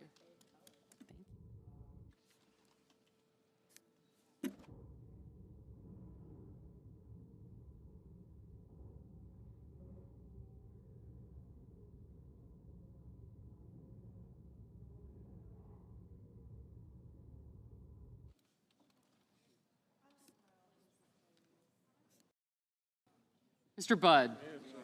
Ms. Cantwell.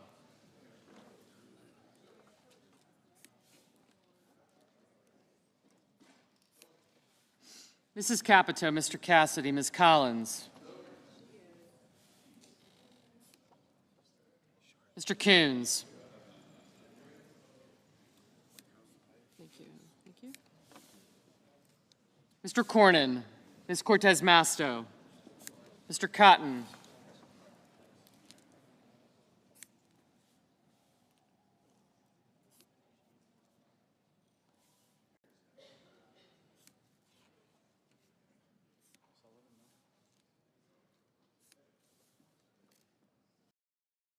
Mr. Cotton, Mr. Kramer, Mr. Crapo, Mr. Cruz, Mr. Curtis,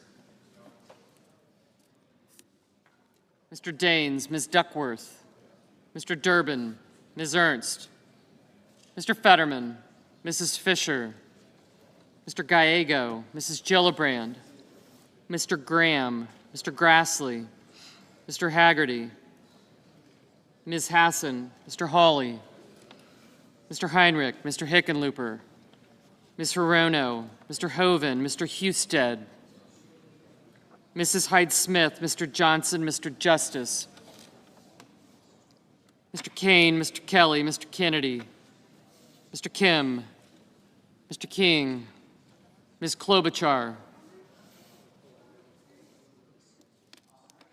Mr. Lankford, Mr. Lee, Mr. Lujan, Ms. Lummis, Mr. Markey, Mr. Marshall, Mr. McConnell, Mr. McCormick,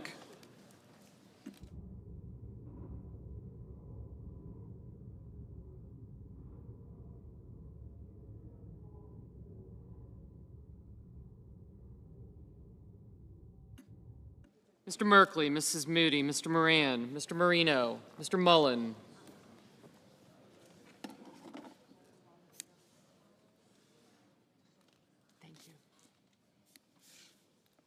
Ms. Murkowski, Mr. Murphy, Mrs. Murray, Mr. Ossoff, Mr. Padilla,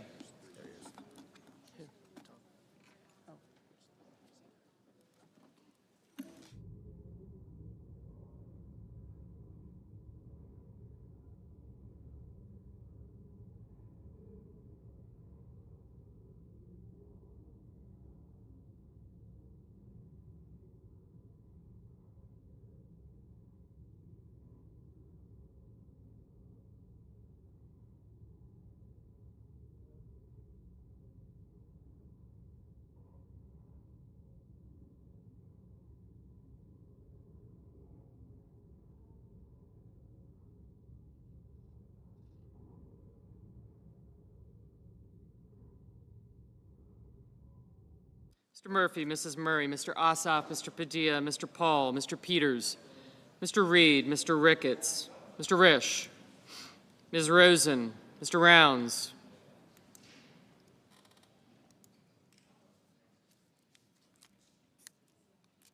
Mr. Sanders. Yes, sir. Yep. Mr. Schatz, Mr. Schiff, Mr. Schmidt, Mr. Schumer, Mr. Scott of Florida, Mr. Scott of South Carolina, Mrs. Shaheen, Mr. Sheehy. Thank you. Gotcha. Ms. Slotkin, Ms. Smith, Mr. Sullivan, Mr. Thune, Mr. Tillis, Mr. Tuberville, Mr. Van Hollen, Mr. Warner, Mr. Warnock, Ms. Warren, Mr. Welch, Mr. Whitehouse, Mr. Wicker, Mr. Wyden, Mr. Young.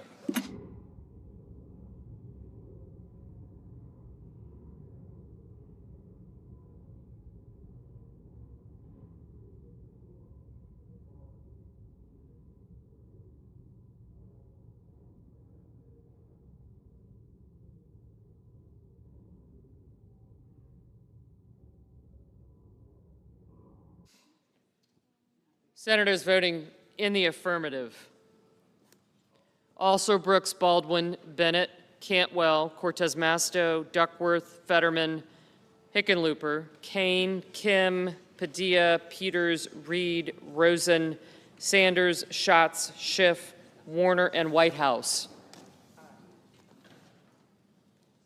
Ms. Collins, aye.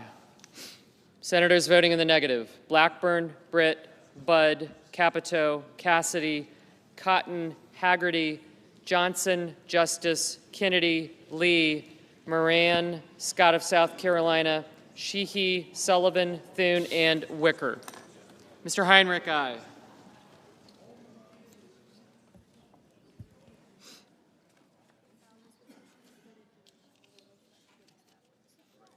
Thank you. Mr. Grassley, no. Ms. Smith, aye. Mr. Merkley, aye.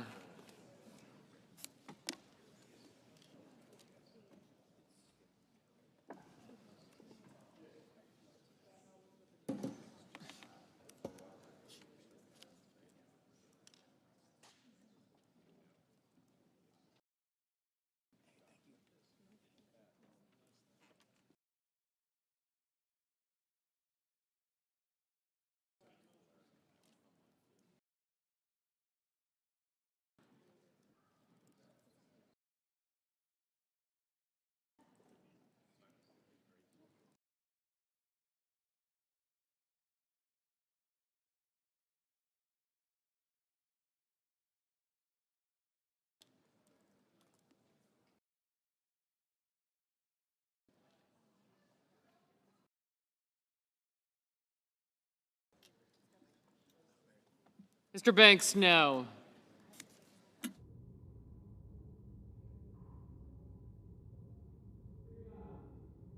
Mr. Young, no. Mr. King, aye. Mr. Ossoff, aye. Mr. Gallego, aye. Thank you.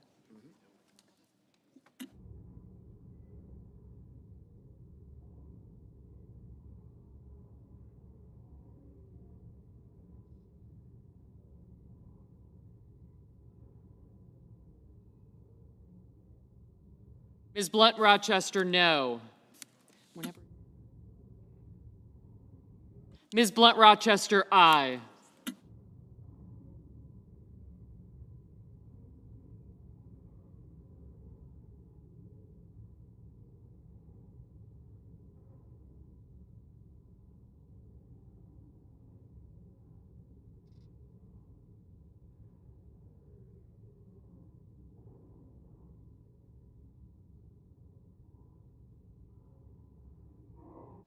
Ms. Hassan, aye.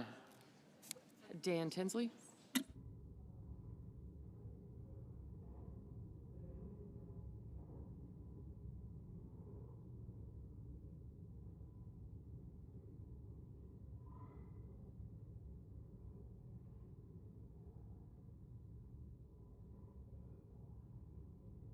Mr. Bozeman, no.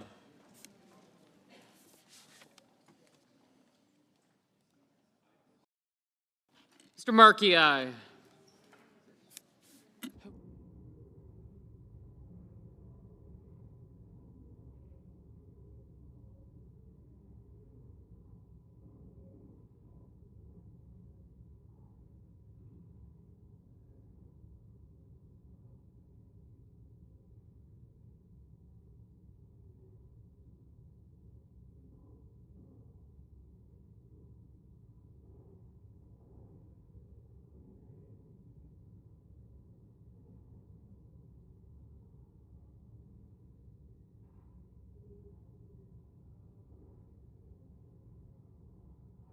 Mr. Wyden, aye.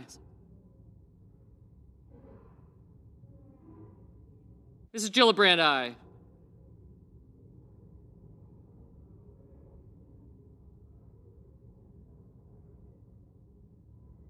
Mr. Paul, no. But I said. Ms. Slotkin, aye. Mr. Ricketts, no.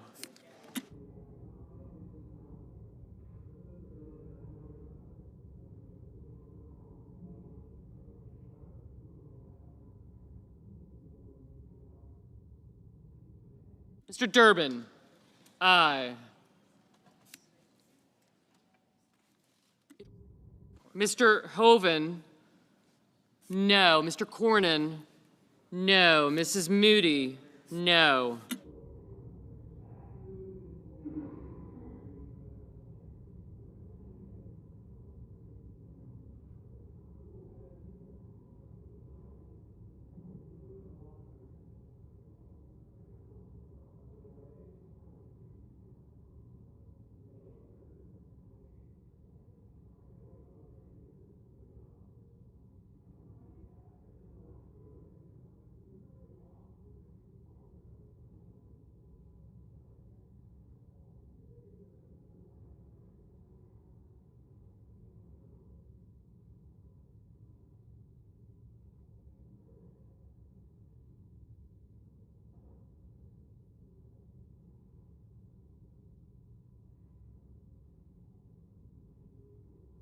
Mr. Welch, aye.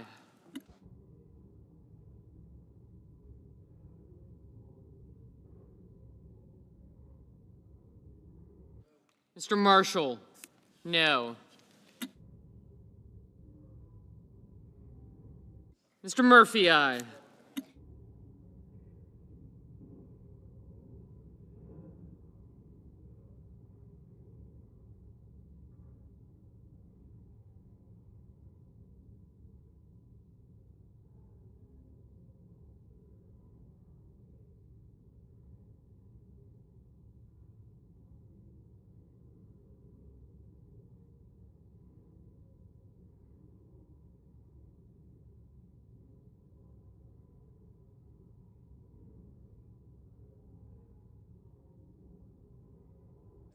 Ms. Hirono, aye.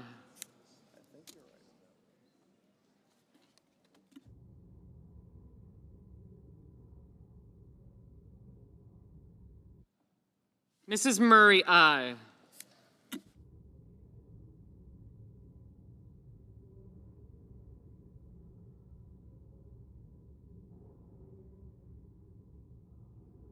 Mr. Van Hollen, aye. Mr. Lujan, aye.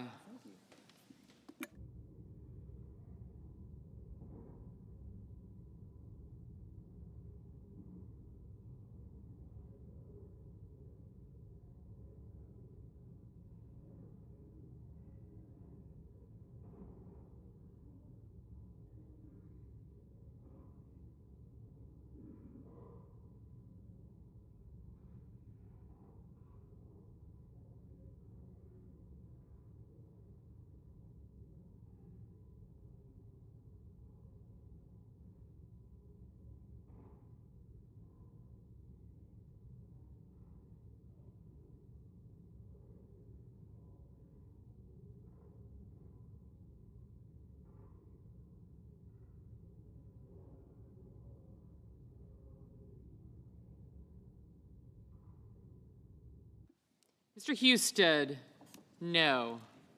Mr. Langford, no. Mr. Marino, no. Mr. Hawley, no. Mrs. Fisher, no.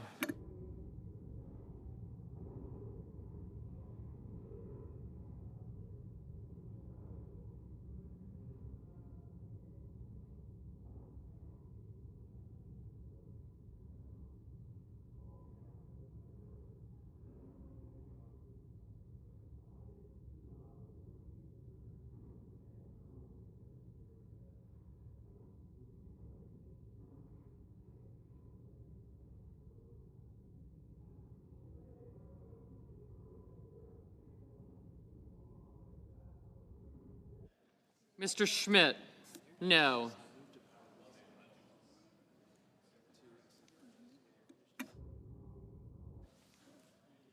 Mr. Tillis, no.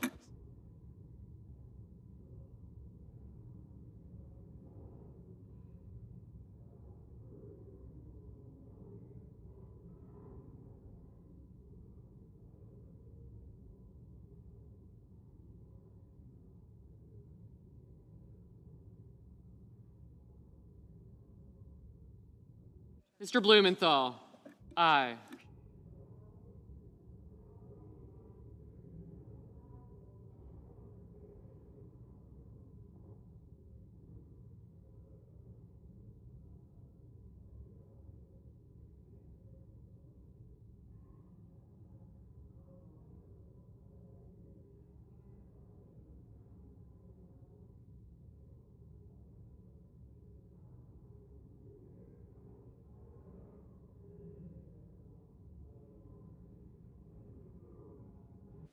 Mr. Curtis, no.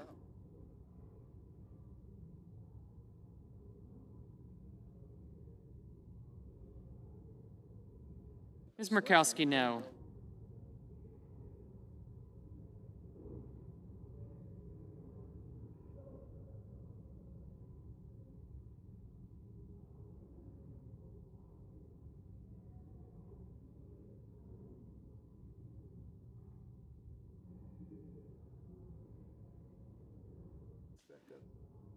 Mr. Scott of Florida, no. Mr. Booker, aye.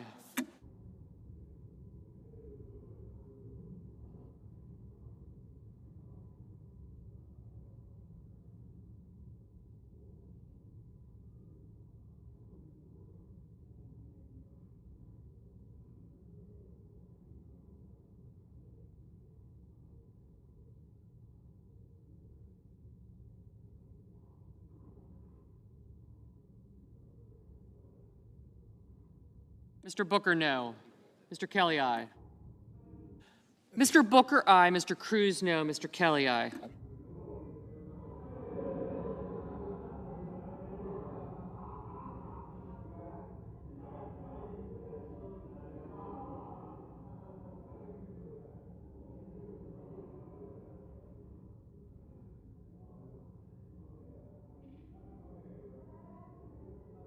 Ms. Warren, aye.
Yes, you are.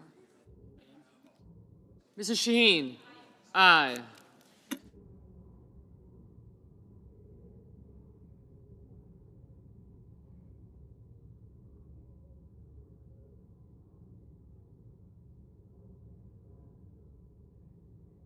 Mr. Mullen, no.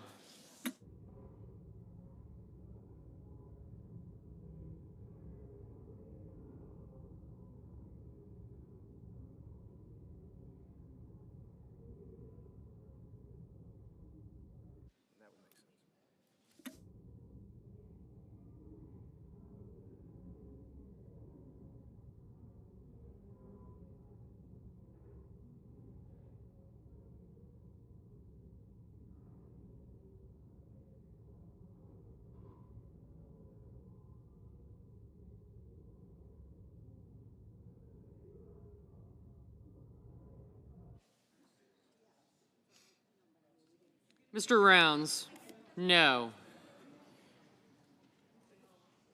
Mr. Warnock, aye.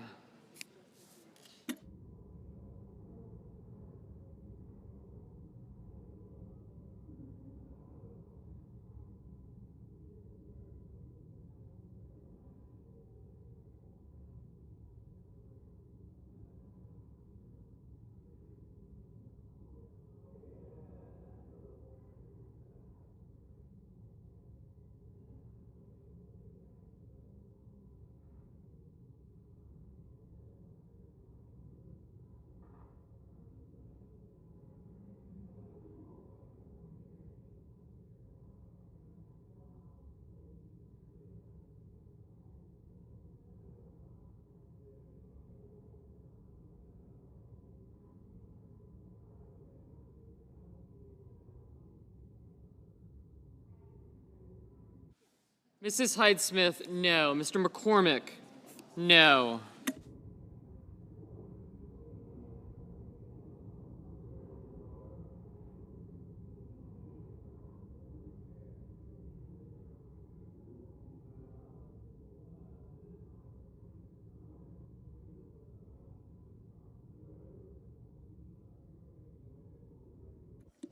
Mr. Tuberville, no.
Mr. Barrasso, no.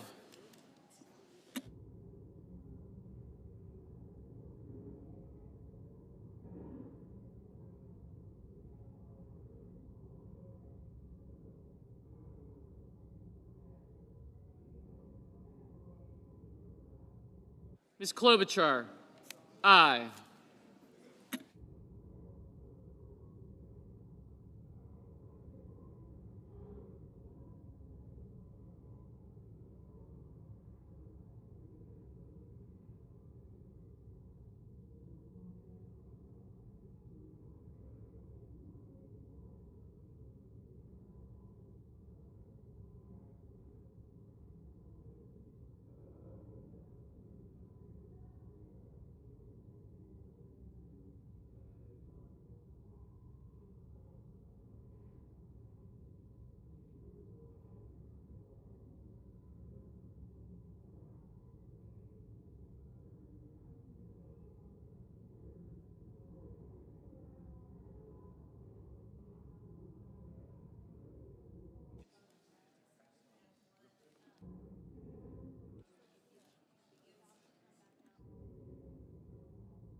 Mr. Graham, no.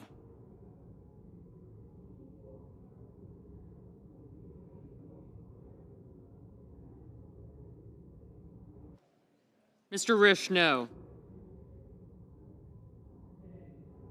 Oh, absolutely.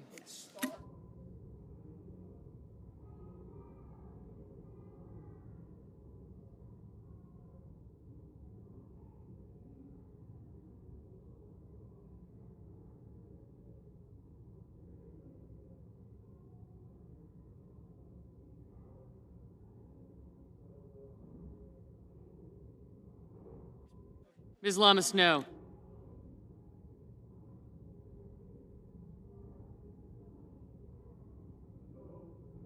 Mr. Coons, aye.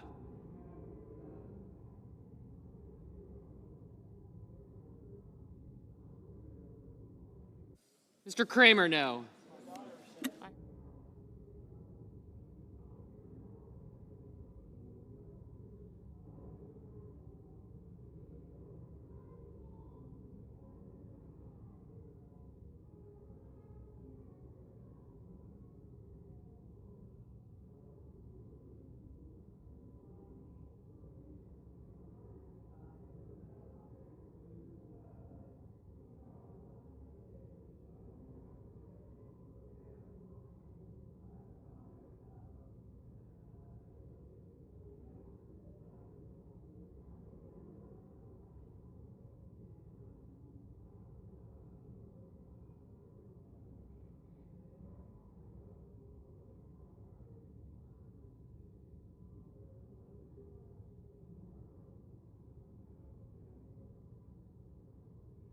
Mr. Schumer, aye.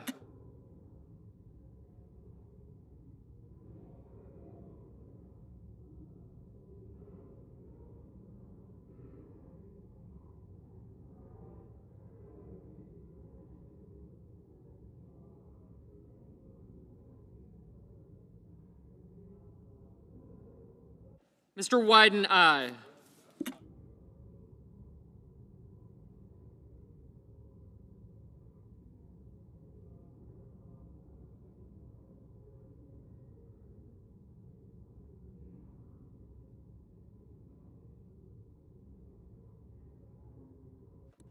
Ms. Ernst, no.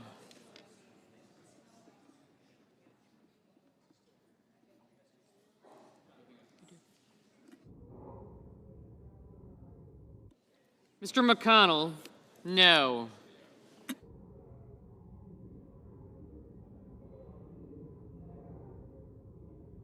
Mr. Crapo, no.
On this vote, the yeas are 48, the nays are 52, and the motion is not agreed to.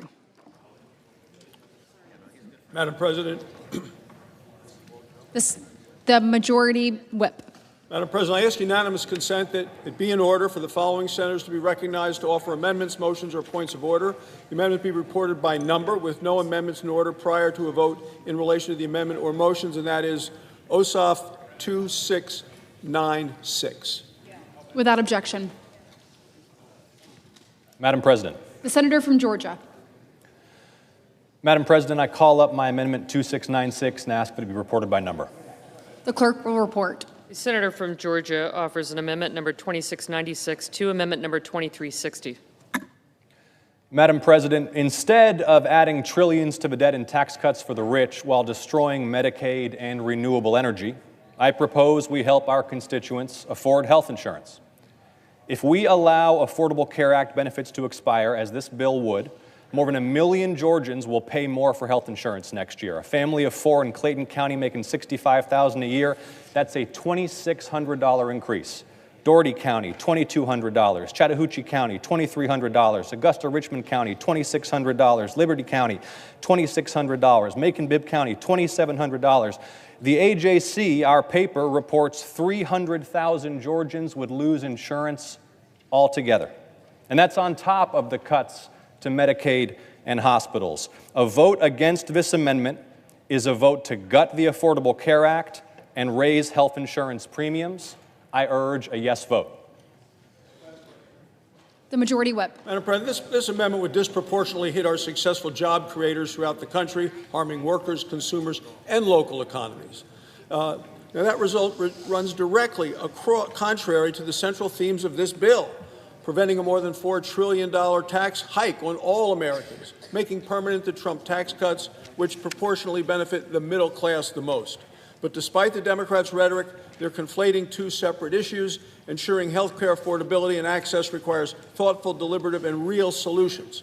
Unfortunately, our colleagues on the other side of the aisle enacted costly and uncapped enhanced premium tax credits that use taxpayer dollars to mask underlying issues in the ACA market, such as declining value and fraudulent enrollment. So I urge my colleagues to oppose this amendment and instead work to reform the underlying issues in the market that drive costs for patients and families. Madam President, the pending amendment, number 2696, would cause the underlying legislation to exceed the Finance Committee's Section 302A allocation of new budget authority and outlays. Therefore, I raise a point of order against this measure pursuant to Section 302F of the Congressional Budget Act of 1974. The senator from Georgia. How much time do I have remaining? The senator has 5 seconds. A vote against this amendment will repeal Affordable Care Act benefits for your constituents and raise their health care premiums. And pursuant to Section 904 of the Congressional Budget Act of 1974, I move to waive Section 302F of that act for the purposes of the pending amendment. I ask for the yeas and nays. Is there a sufficient second? There appears to be. The clerk will call the roll.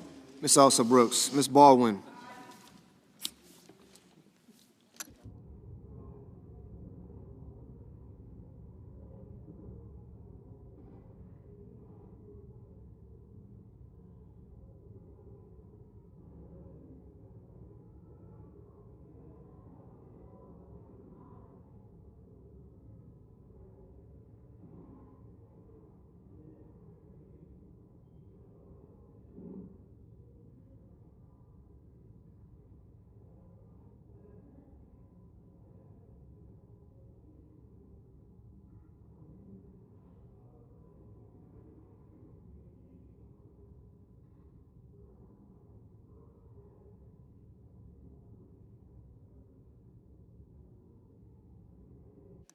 Mr. Banks.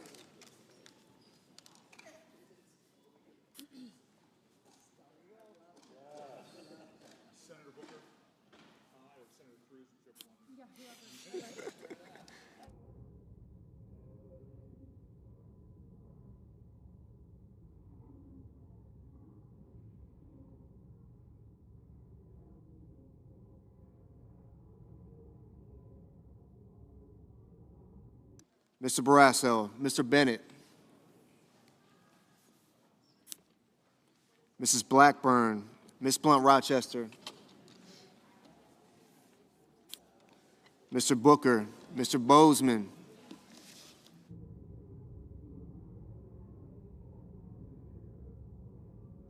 Mrs. Britt, Mr. Budd,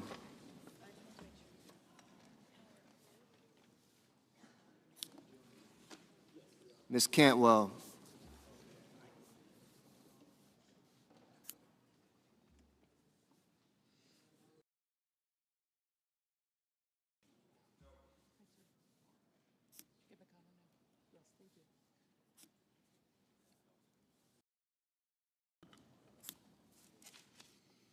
Mrs. Capito, Mr. Cassidy, Ms. Collins, Mr. Coons, Mr. Cornyn,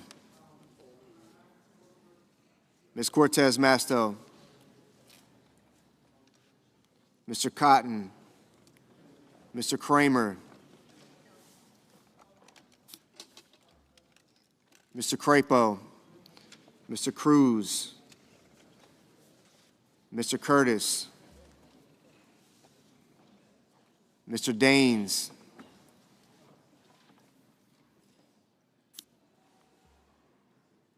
Ms. Duckworth,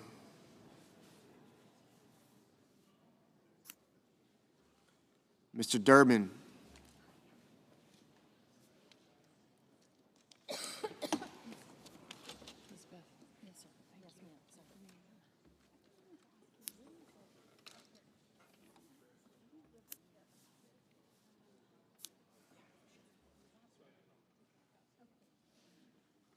Ms. Ernst, Mr. Fetterman, Mrs. Fisher, Mr. Gallego,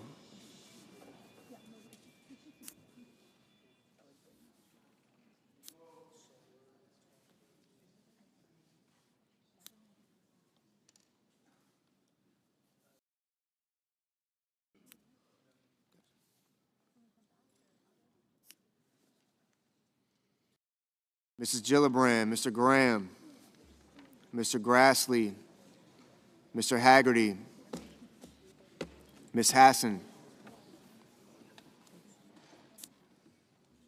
Mr. Hawley, Mr. Heinrich, Mr. Hickenlooper,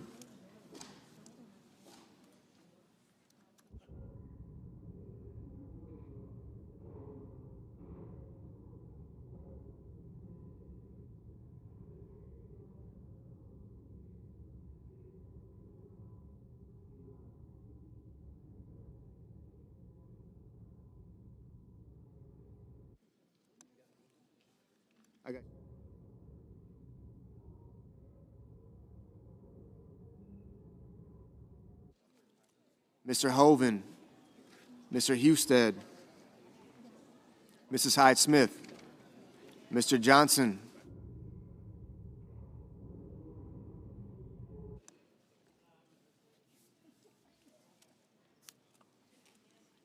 Mr. Justice,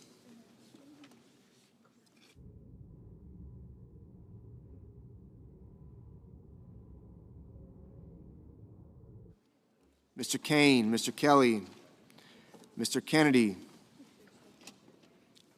Mr. Kim, Mr. King, Ms. Klobuchar,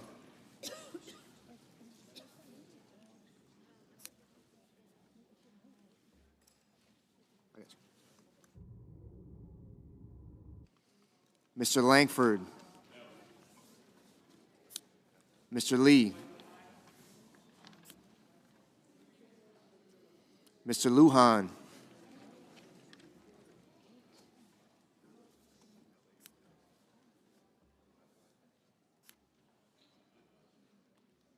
Ms. Lummis, Mr. Markey, Mr. Marshall,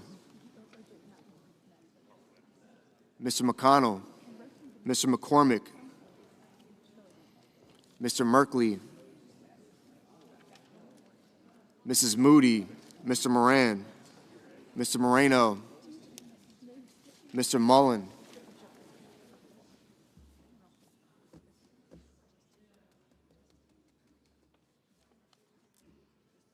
Ms. Murkowski,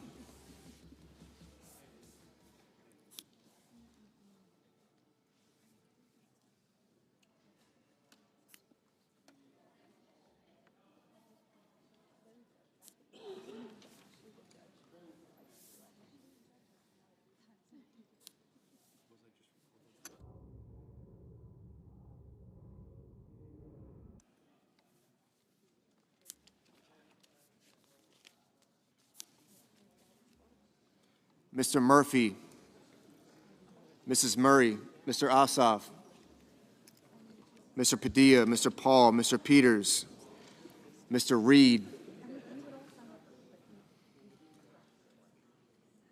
Mr. Ricketts,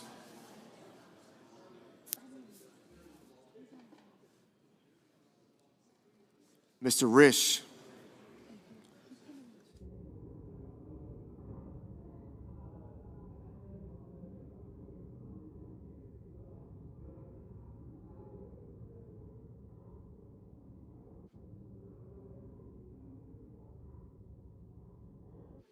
Ms. Rosen, Mr. Rounds, Mr. Sanders,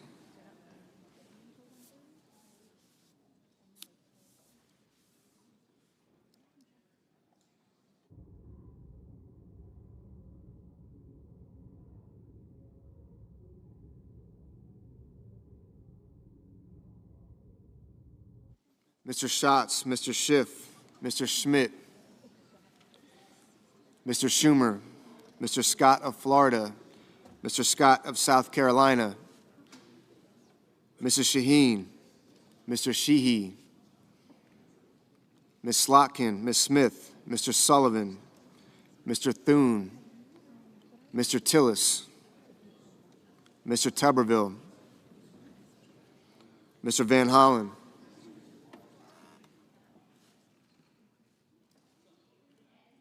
Mr. Warner, Mr. Warnock, Ms. Warren,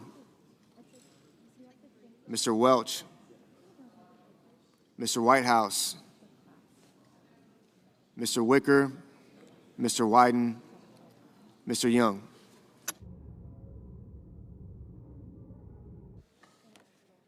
Senators voting in the affirmative: Also Brooks, Baldwin, Blumenthal, Blunt Rochester, Booker, Cantwell, Cortez Masto, Duckworth, Heinrich, Kane, Kelly, Kim, King, Lujan, Markey, Merkley, Murray, Ossoff, Padilla, Peters, Rosen, Sanders, Schatz, Schumer, Shaheen, Slotkin, Warren, Welch, Whitehouse, Wyden. Ms. Hassan, aye.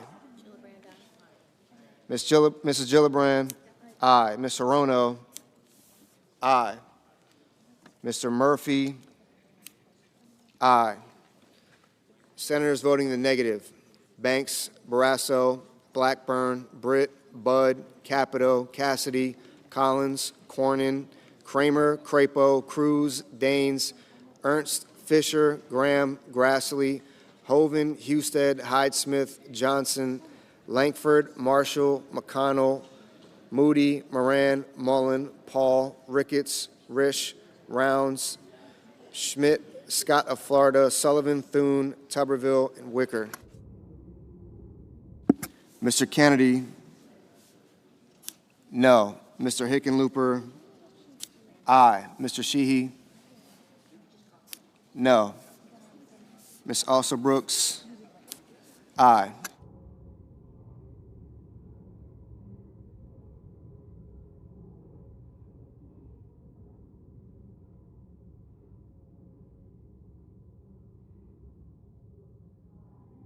Ms. Lummis, no.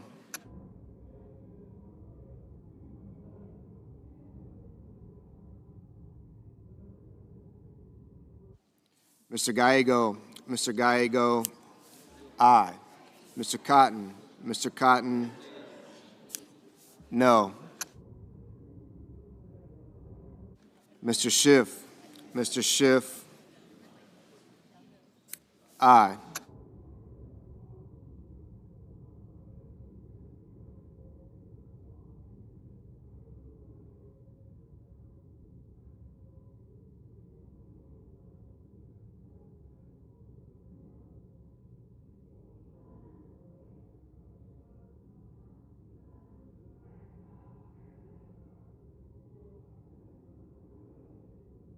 Mr. Lee, no.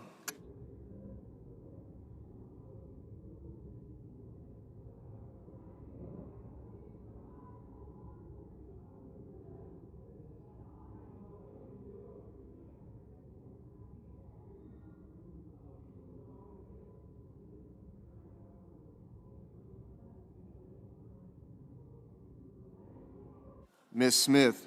Ms. Smith, aye.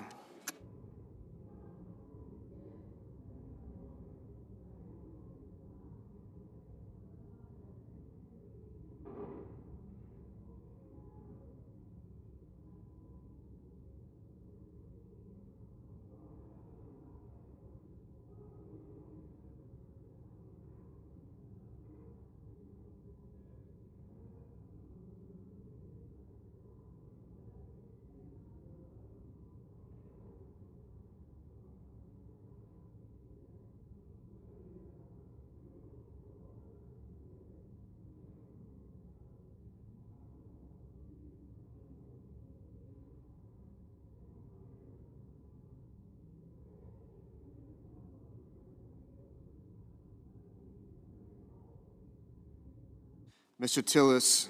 Tillis, no. Mr. Warnock, aye.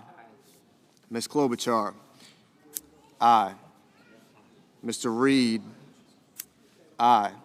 Mr. Warner, aye. Mr. Curtis, no.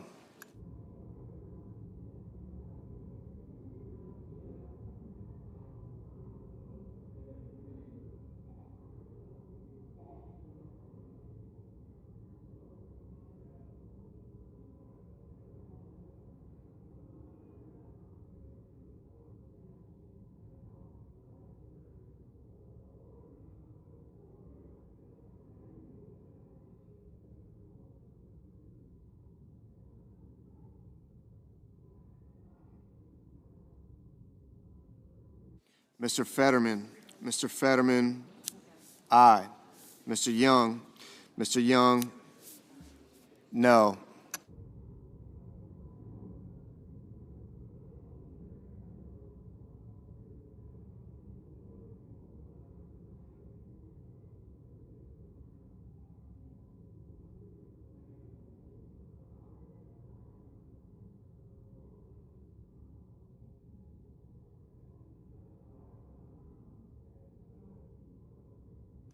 Mr. McCormick, no.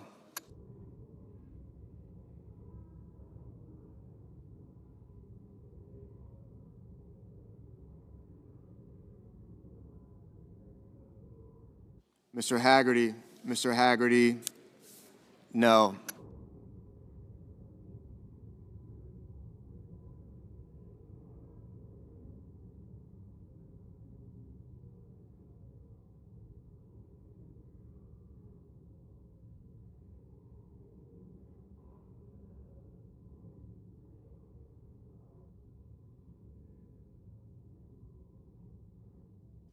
Mr. Hawley,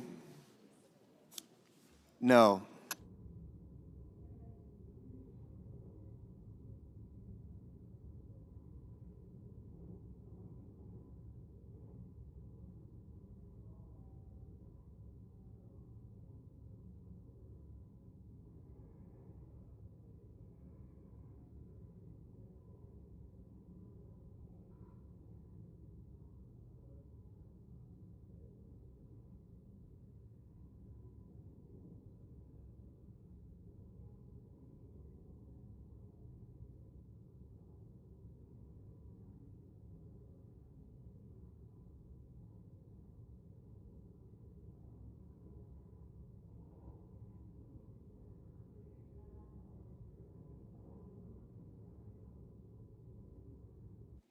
Mr. Van Hollen, aye.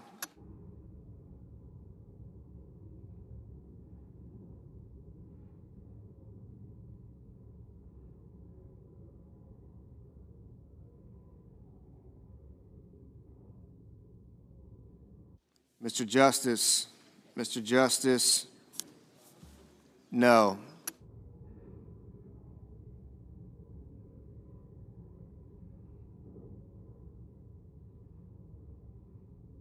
Ms. Murkowski, no.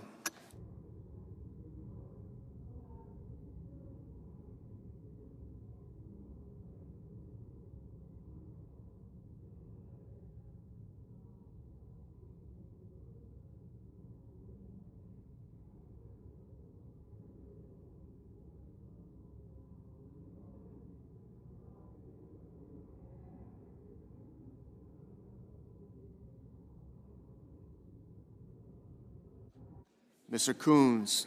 Mr. Coons, aye.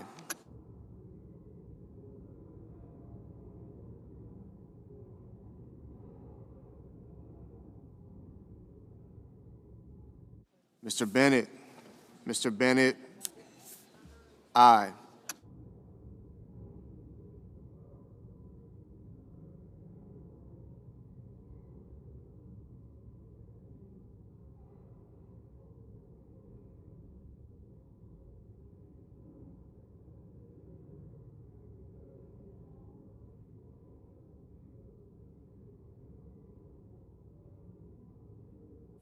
Mr. Durbin. Mr. Durbin, aye.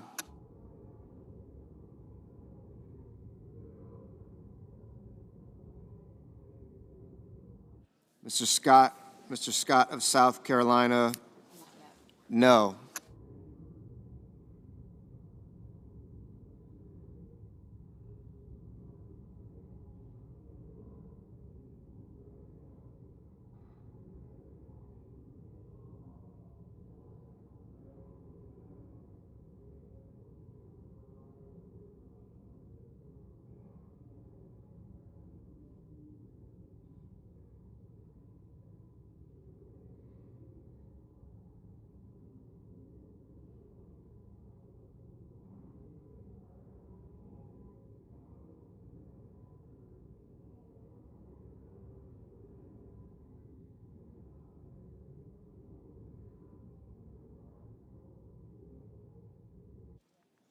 Mr. Moreno. Mr. Moreno, no.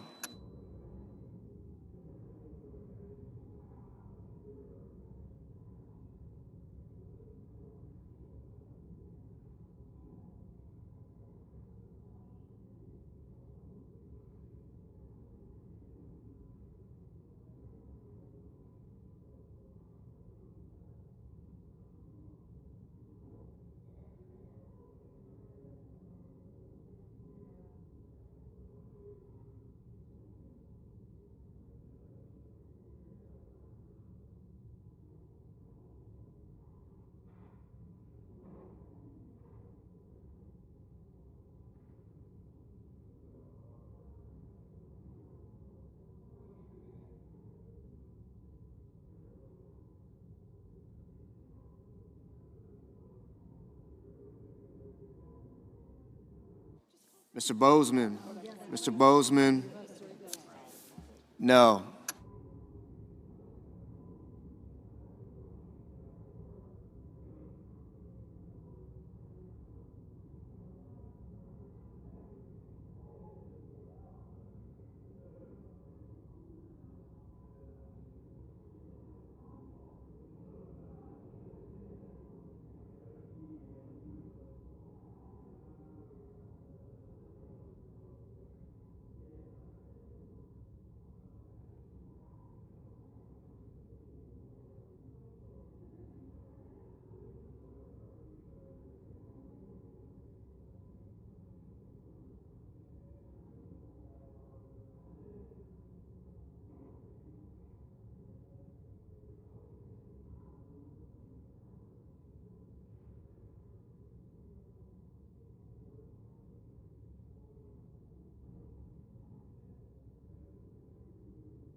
I recognize the senator from Delaware. At the desk. Sorry.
On this motion, the yeas are 47, the nays are 53. The motion is not agreed to.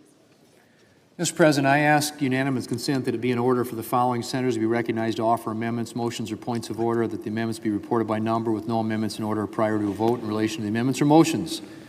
Senator Blunt, Rochester, motion to commit. Without objection,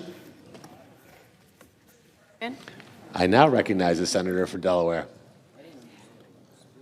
Mr. President, I have a motion at the desk. The clerk will report. The senator from Delaware, Ms. Blunt Rochester, moved to commit the bill H.R. 1 to the Committee on Finance with instructions. Mr. President, I ask unanimous consent that the reading be dispensed with. Without objection, Mr. President, in one of the richest countries in the world, we have maternal and infant mortality crises. In fact, we have the highest maternal mortality rate among wealthy nations. Today, Medicaid is the single largest payer of maternity care in the United States, covering 40% of births nationwide and nearly half of the births in our rural communities. Obstetric units, particularly in rural hospitals, are closing at alarming rates, actually creating maternity deserts in this country. And a reason why? Low Medicaid hospital rates. To be blunt, now is not the time to be slashing the Medicaid program. My amendment would stop cuts to Medicaid used for vital hospital services, especially labor and delivery rooms. Leader Thune said it himself earlier today that Medicaid should be for pregnant moms. So, my colleagues, we have a choice. Do we stand for billionaires or do we stand up for moms and babies? For Democrats, the choice is clear, and I urge my Republican colleagues to vote yes on the motion to support families over billionaires. I yield back. the questions on the motion.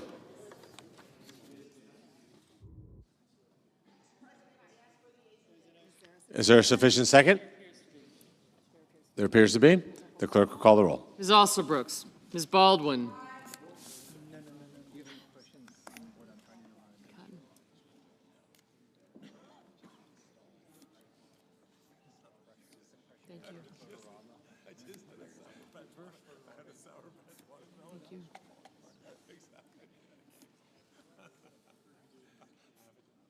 Blumenthal, Murray, Merkley.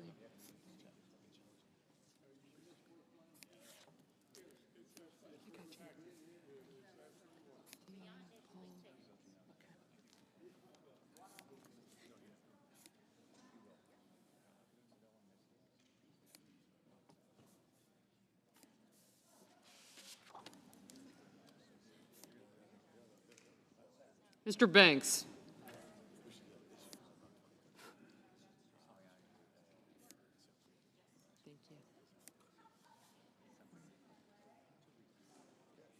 Yeah, I'll get him.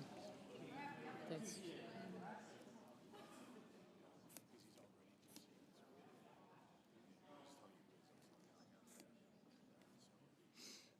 Mr. Barrasso. Mr. Bennett, Mrs. Blackburn.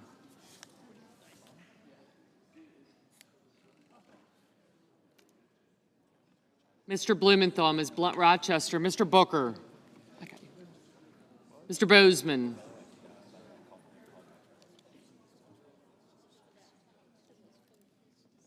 Mrs. Britt. Mr. Budd. Thank you.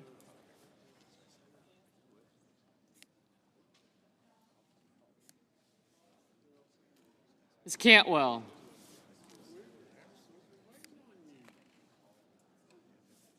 Mrs. Capito. Mr. Cassidy. Ms. Collins. Mr. Coons.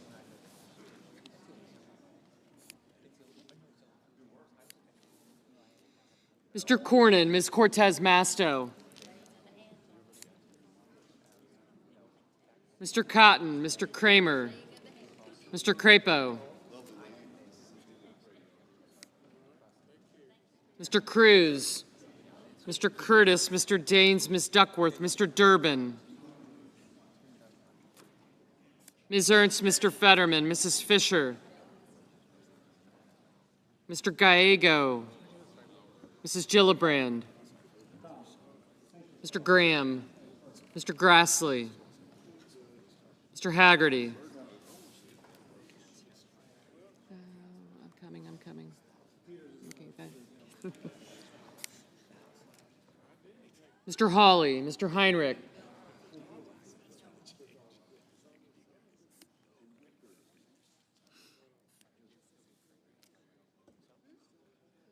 Mr. Hickenlooper, Ms. Hirono, Mr. Hoven.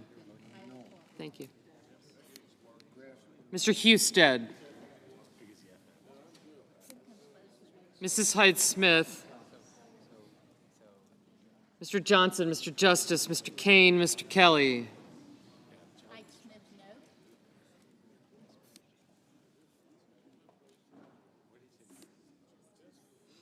Mr. Kennedy, Mr. Kim, Mr. King, Ms. Klobuchar,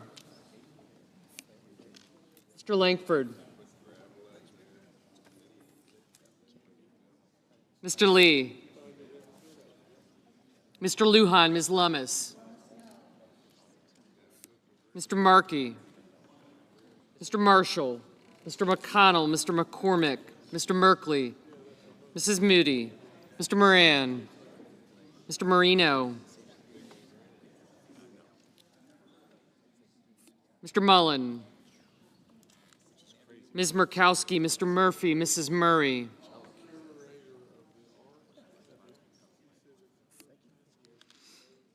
Mr. Ossoff, Mr. Padilla, Mr. Paul, Mr. Peters,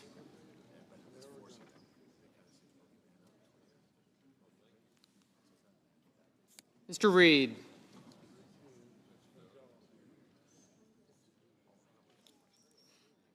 Mr. Ricketts, Mr. Risch, Ms. Rosen, Mr. Rounds, Mr. Sanders, Mr. Schatz, Mr. Schiff,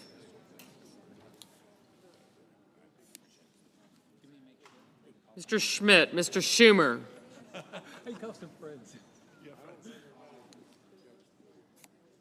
Mr. Scott of Florida, Mr.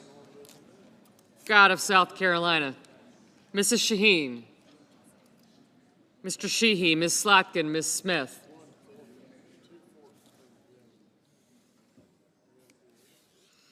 Mr. Sullivan, Mr. Thune, Mr. Tillis.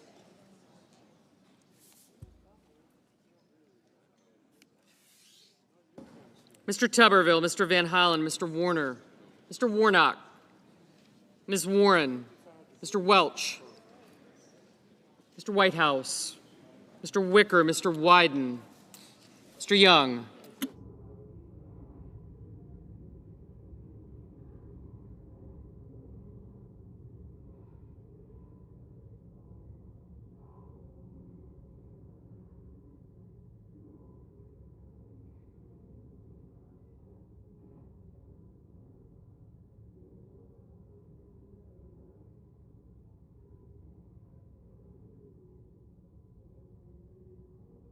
Senators voting in the affirmative: Baldwin, Bennett, Blumenthal, Blunt-Rochester, Coons, Duckworth, Durbin, Fetterman, Hassan, Heinrich, Hirono, Kane, Kelly, Kim, Lujan, Merkley, Murphy, Murray, Padilla, Peters, Reed, Rosen, Schumer, Slotkin, Smith, Van Hollen, Warner, Warnock, and Whitehouse. Mr. Booker, aye.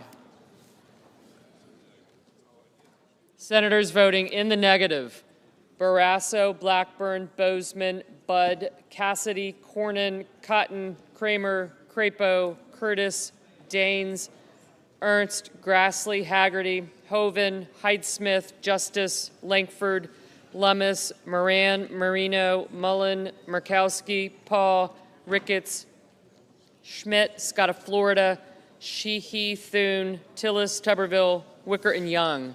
Mr. Gallego, aye. Mrs. Moody, no.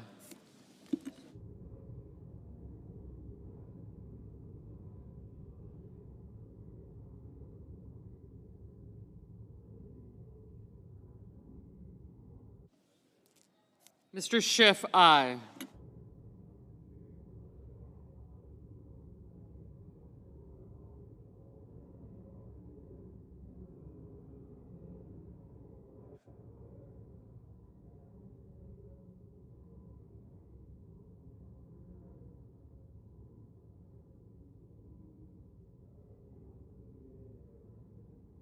Mr. Husted, no.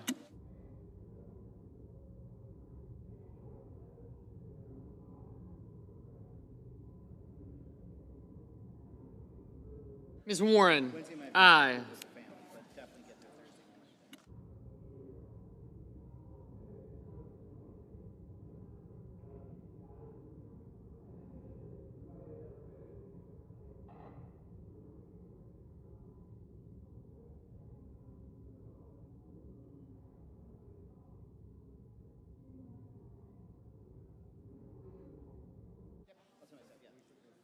Ms. Cantwell, aye.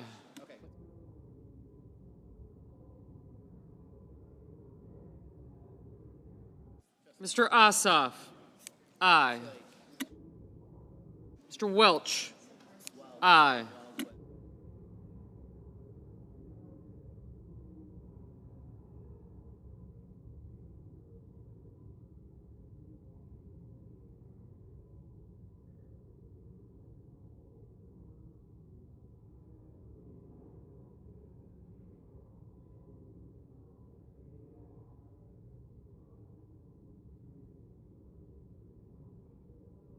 Mrs. Gillibrand, aye.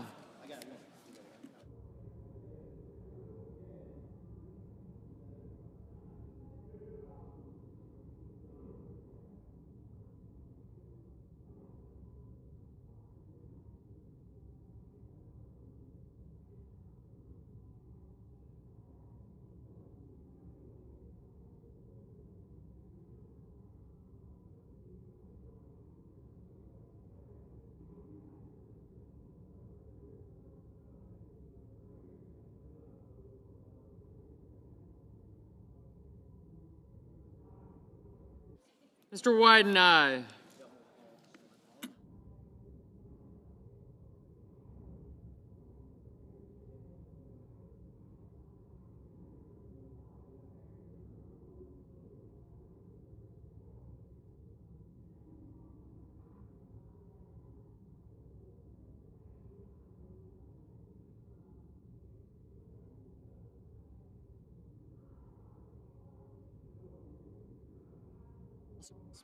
Ms. Alsobrooks, aye.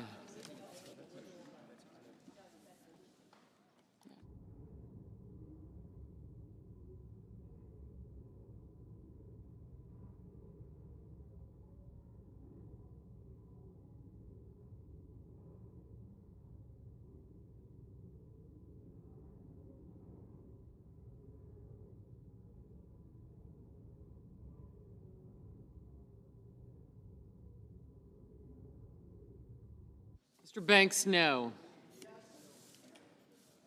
Mr. Schatz, aye. Ms. Collins, aye. Mr. Lee, no.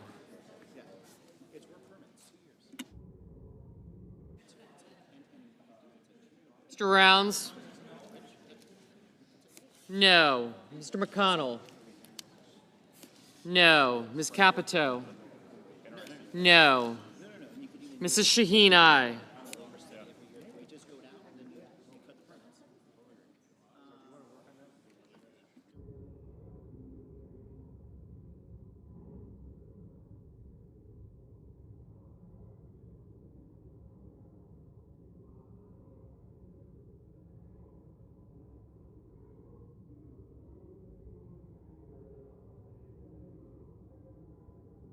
Mr. Scott of Florida, no.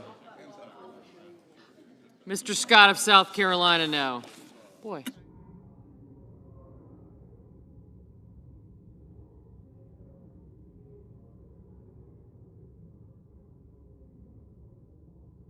Mr. King, aye. Mrs. Fisher, no.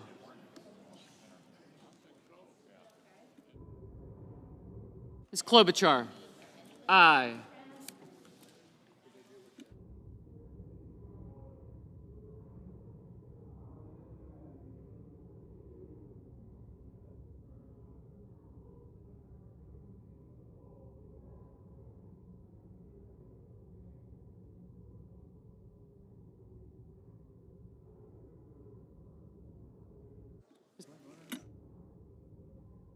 Mr. Sullivan, no. Markey, aye.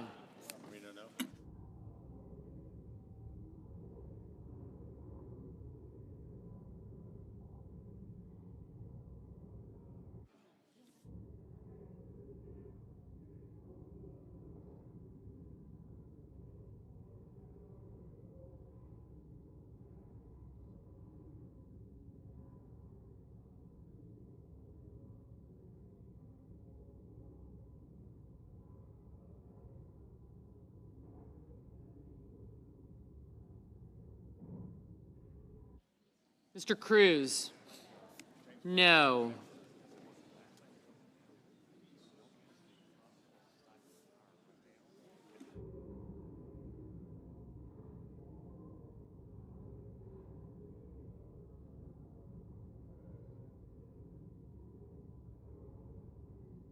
Mr. Hawley, no.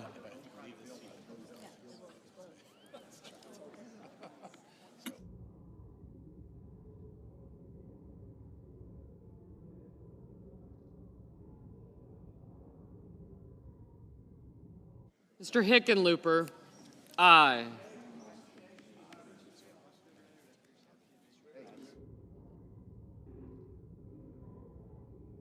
Mr. McCormick, no.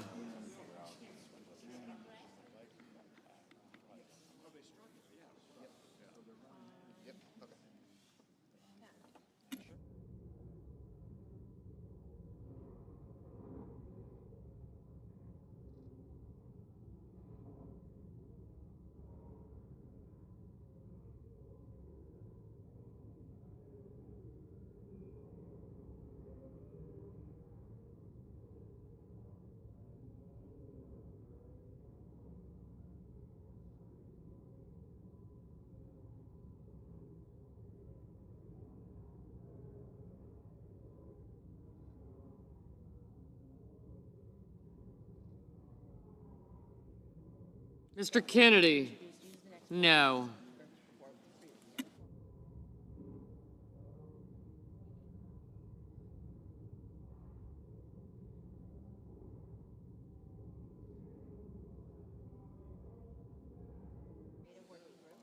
Mr. Marshall, no. Mrs. Britt? No.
Ms. Cortez Masto, aye.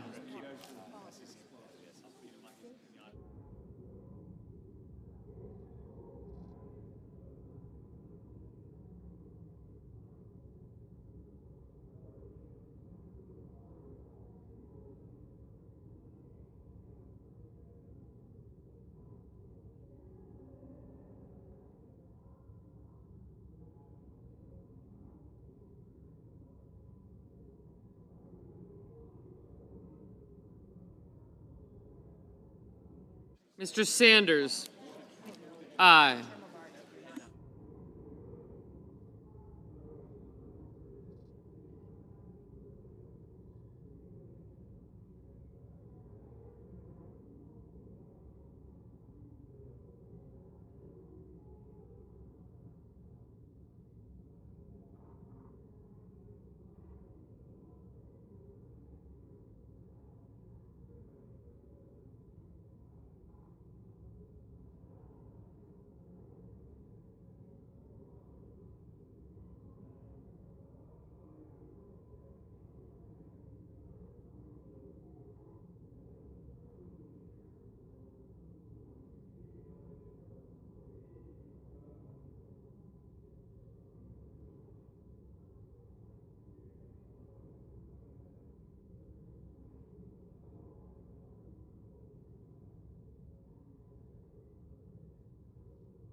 Mr. Risch, no.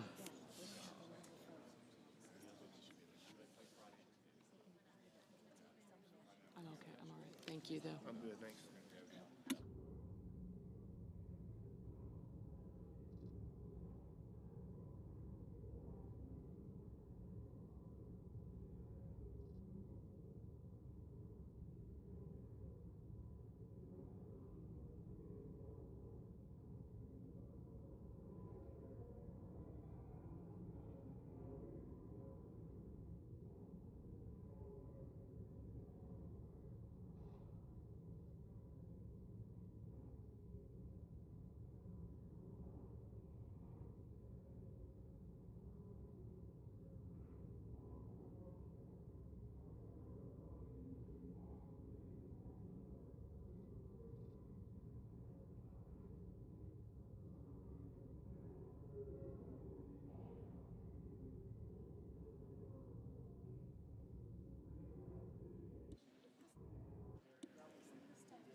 Mr. Johnson, no.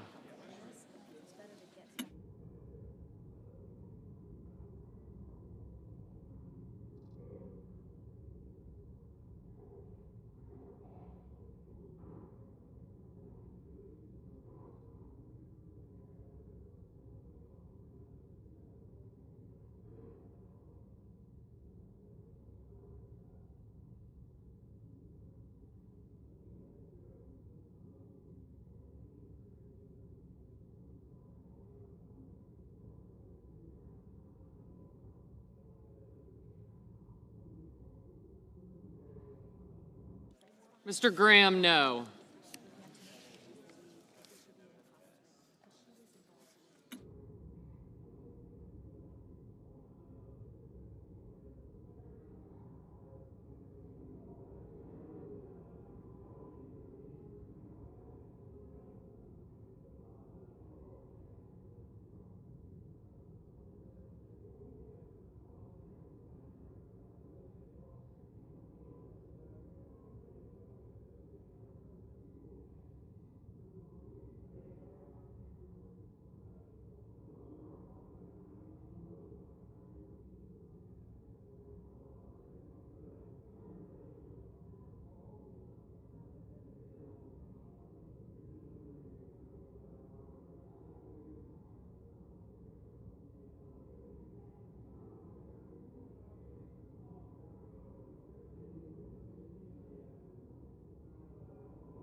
On this motion, the yeas are 48, the nays are 52. The motion is not agreed to.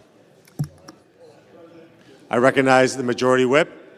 I ask unanimous consent that it be in order for the following... Can we have order on the floor, please? Mr. President, I ask unanimous consent it be in order for the following senator to be recognized to offer amendments, motions, or points of order, that the amendments be reported by number, with no amendment to be in order prior to a vote in relation to the amendment or the motions. Warren, 2414. Without objection.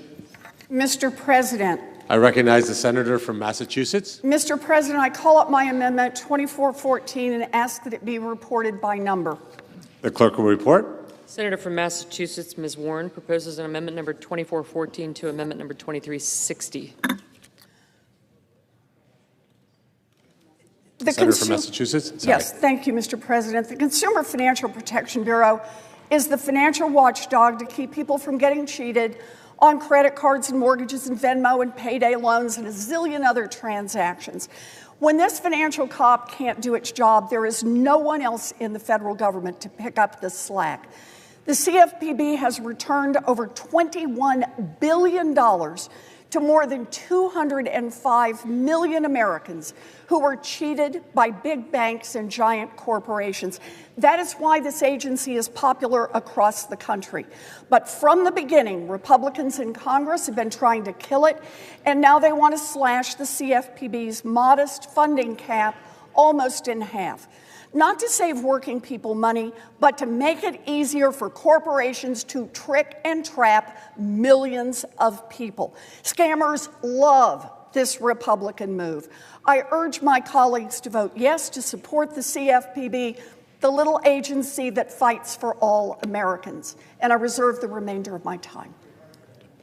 Mr. President. I recognize the senator from South Carolina. Thank you, Mr. President. I urge my colleagues to oppose this amendment. Section 30001 is purely budgetary and changes the CFPB's funding cap from 12% to 6.5%. It would provide the agency with ample funding to perform its statutory mandate. The funding available to the agency will grow each year as it is adjusted for inflation. There is nothing more budgetary than Congress deciding the funding level of an agency. I ask my colleagues to vote no on this amendment. Mr. President. Time's expired. Thank you, Mr. President. Oh, good. Yeas and nays. Yeas and nays. Mr. President, look, all this is about Mr. President.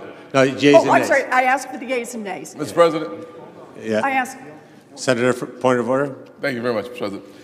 The pending amendment number 2414 would cause the underlying legislation to exceed the Banking Committee's Section 302A allocation of a new budget authority and outlays. Therefore, I raise a point of order against this measure pursuant to Section 302F of the Congressional Budget Act of 1974.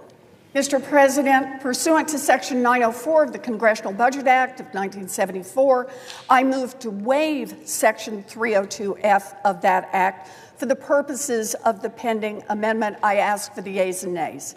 Is there a sufficient second? There appears to be. The clerk will call the roll.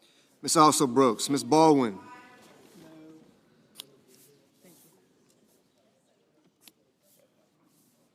People think their fingers count individually, so that if they raise one hand, that's 5 people. Doesn't work that way? Call the sufficient second right here. It's like 50%.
Mr. Banks. Mr. Barrasso.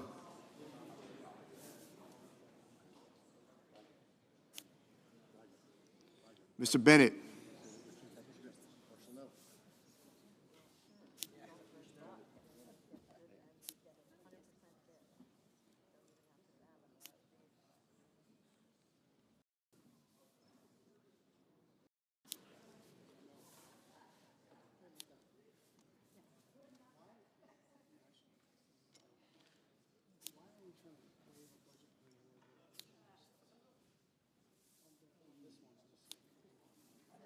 Mrs. Blackburn, Mr. Blumenthal, Ms. Blunt Rochester, Mr. Booker, Mr. Bozeman, Mrs. Britt,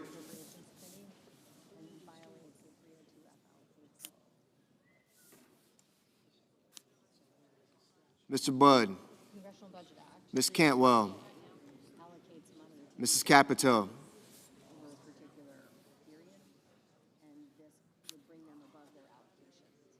Mr. Cassidy, Ms. Collins, Mr. Coons, Mr. Cornyn,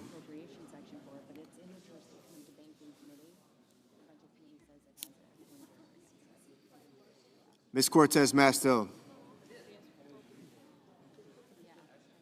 Mr. Cotton,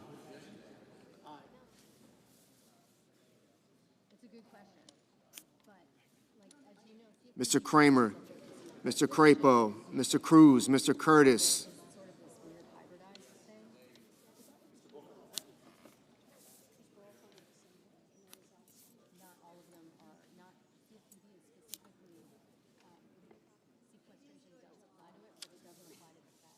Mr. Daines, Ms. Duckworth, Mr. Durbin,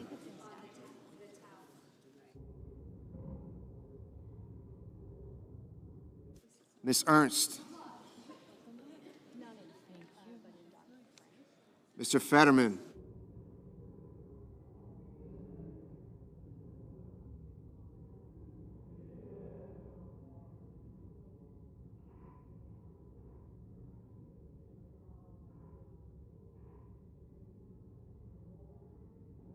Mrs. Fisher,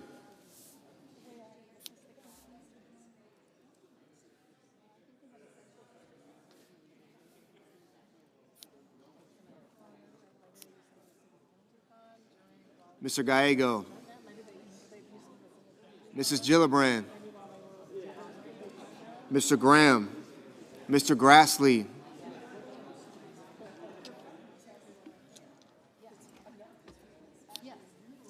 Mr. Haggerty,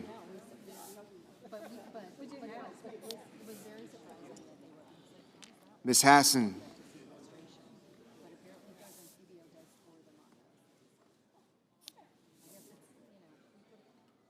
Mr. Hawley,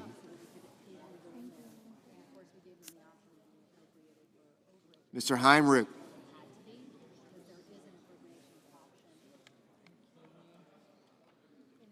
Mr. Hickenlooper,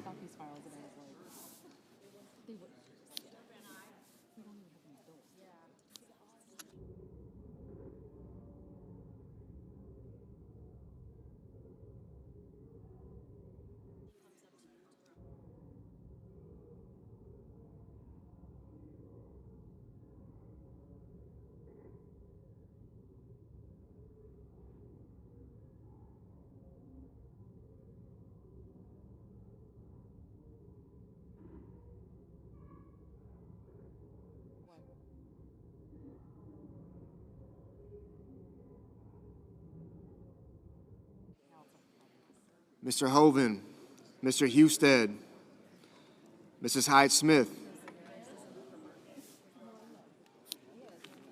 Mr. Johnson, Mr. Justice, Mr. Kane, Mr. Kelly, Mr. Kennedy, Mr. Kim, Mr. King, Ms. Klobuchar, Mr. Langford, Mr. Lee, Mr. Lujan, Ms. Lummis, Mr. Markey,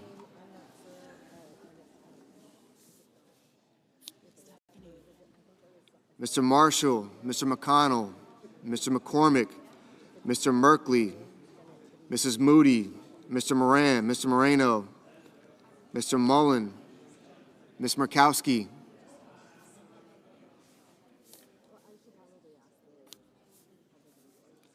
Mr. Murphy, Mrs. Murray, Mr. Ossoff, Mr. Padilla,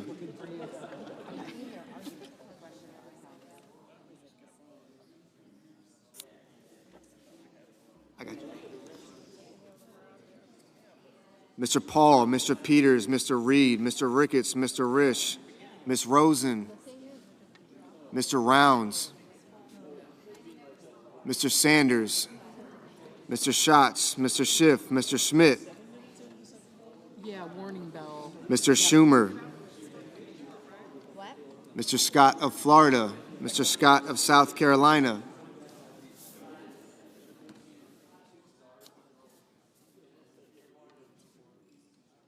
Mr. Shaheen, Mr. Sheehy, Ms. Slotkin, Ms. Smith,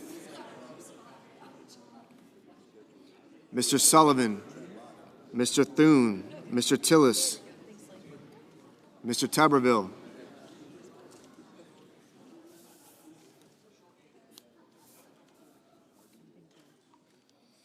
Mr. Van Hollen,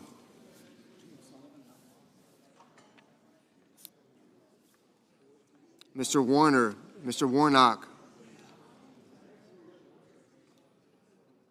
Ms. Warren, Mr. Welch, Mr. Whitehouse,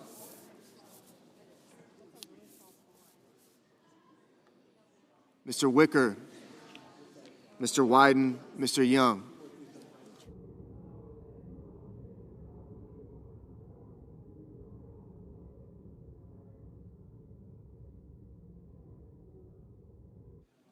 Senators voting in the affirmative: Baldwin, Bennett, Blumenthal, Blunt-Rochester, Booker, Cantwell, Coons, Durbin, Fetterman, Gallego, Gillibrand, Hassan, Heinrich, Hickenlooper, Hirono, Kane, Kim, Markey, Merkley, Murphy, Murray, Padilla, Peters, Reed, Rosen, Sanders, Schatz, Schiff, Slotkin, Smith, Warnock, Warren. Mr. Welch, aye.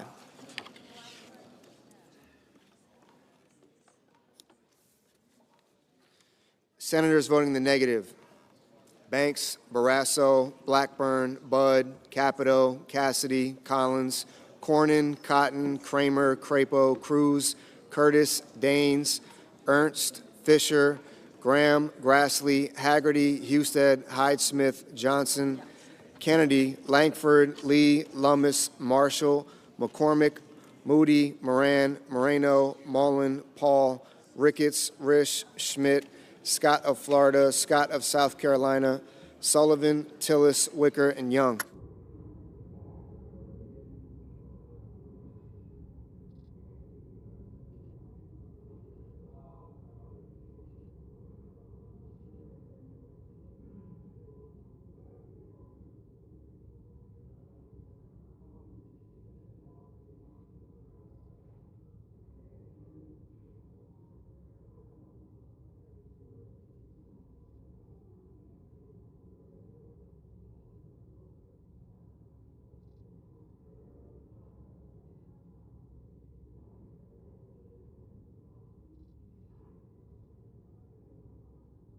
Ms. Murkowski, no.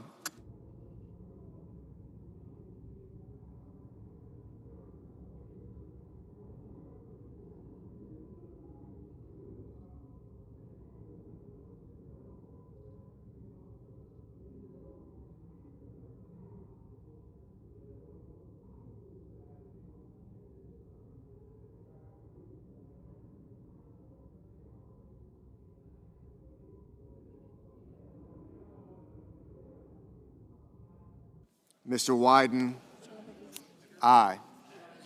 Mr. Rounds, no. Mr. Hoven, no.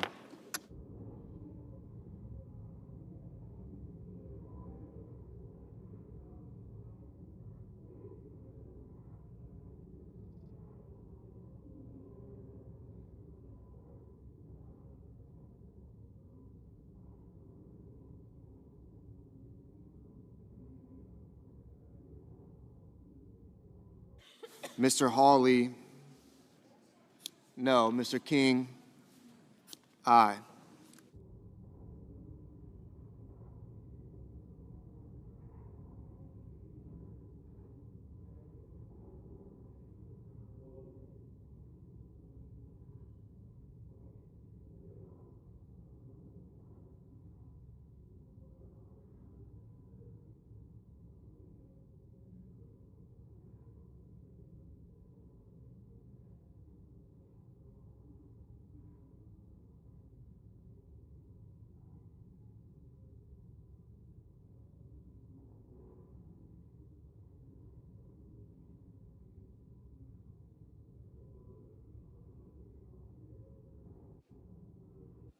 Mrs. Britt, no.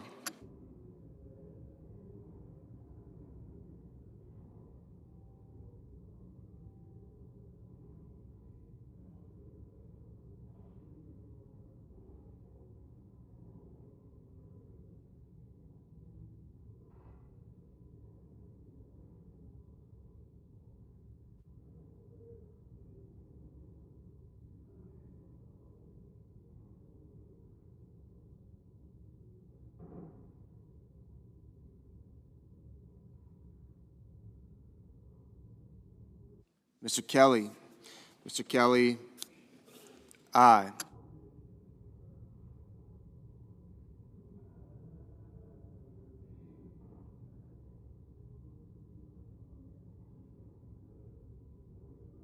Mr. Whitehouse, aye.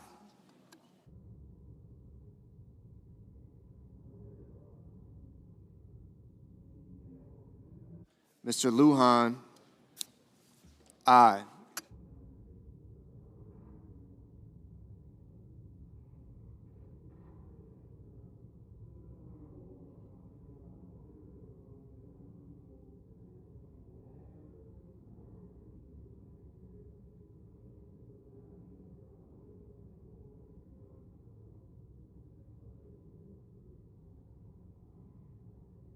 Mr. Bennett, Mr. Bennett, aye.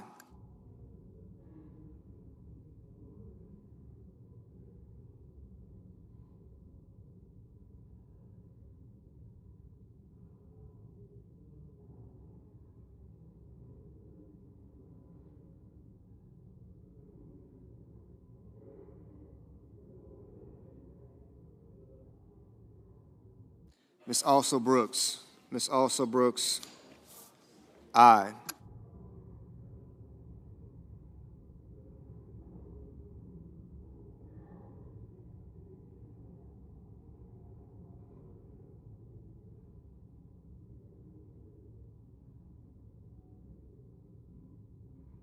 Ms. Duckworth, aye.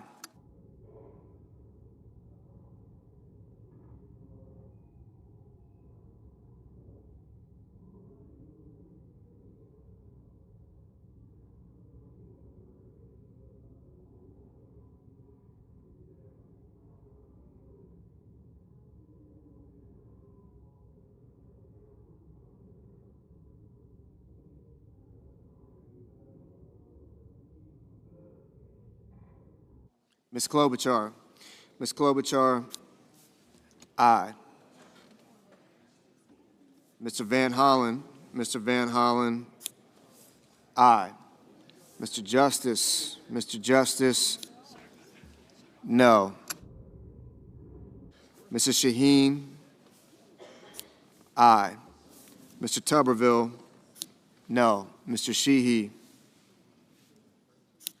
no.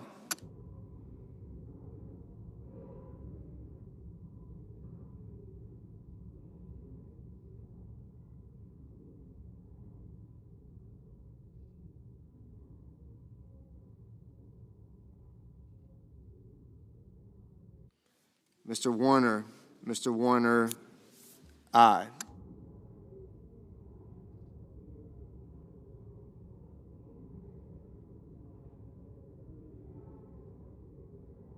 Ms. Cortez Masto, aye.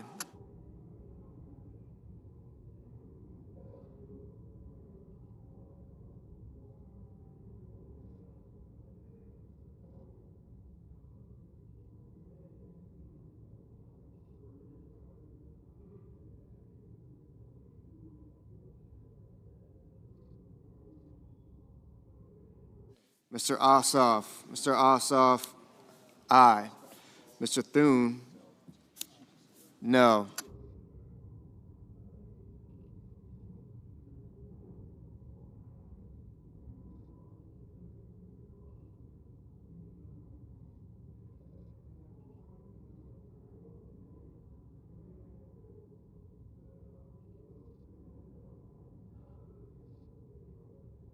Mr. McConnell, no.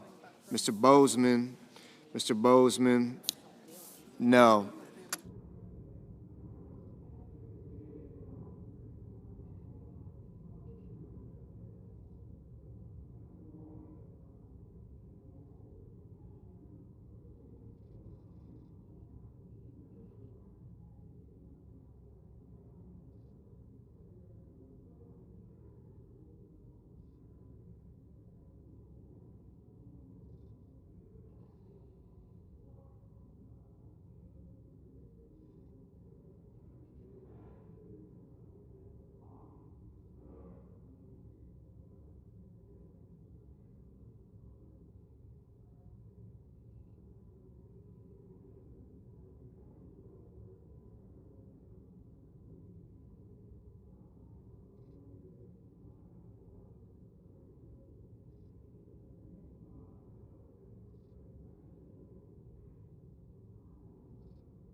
Mr. Schumer. Mr. Schumer, aye.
I recognize that they're still in the vote.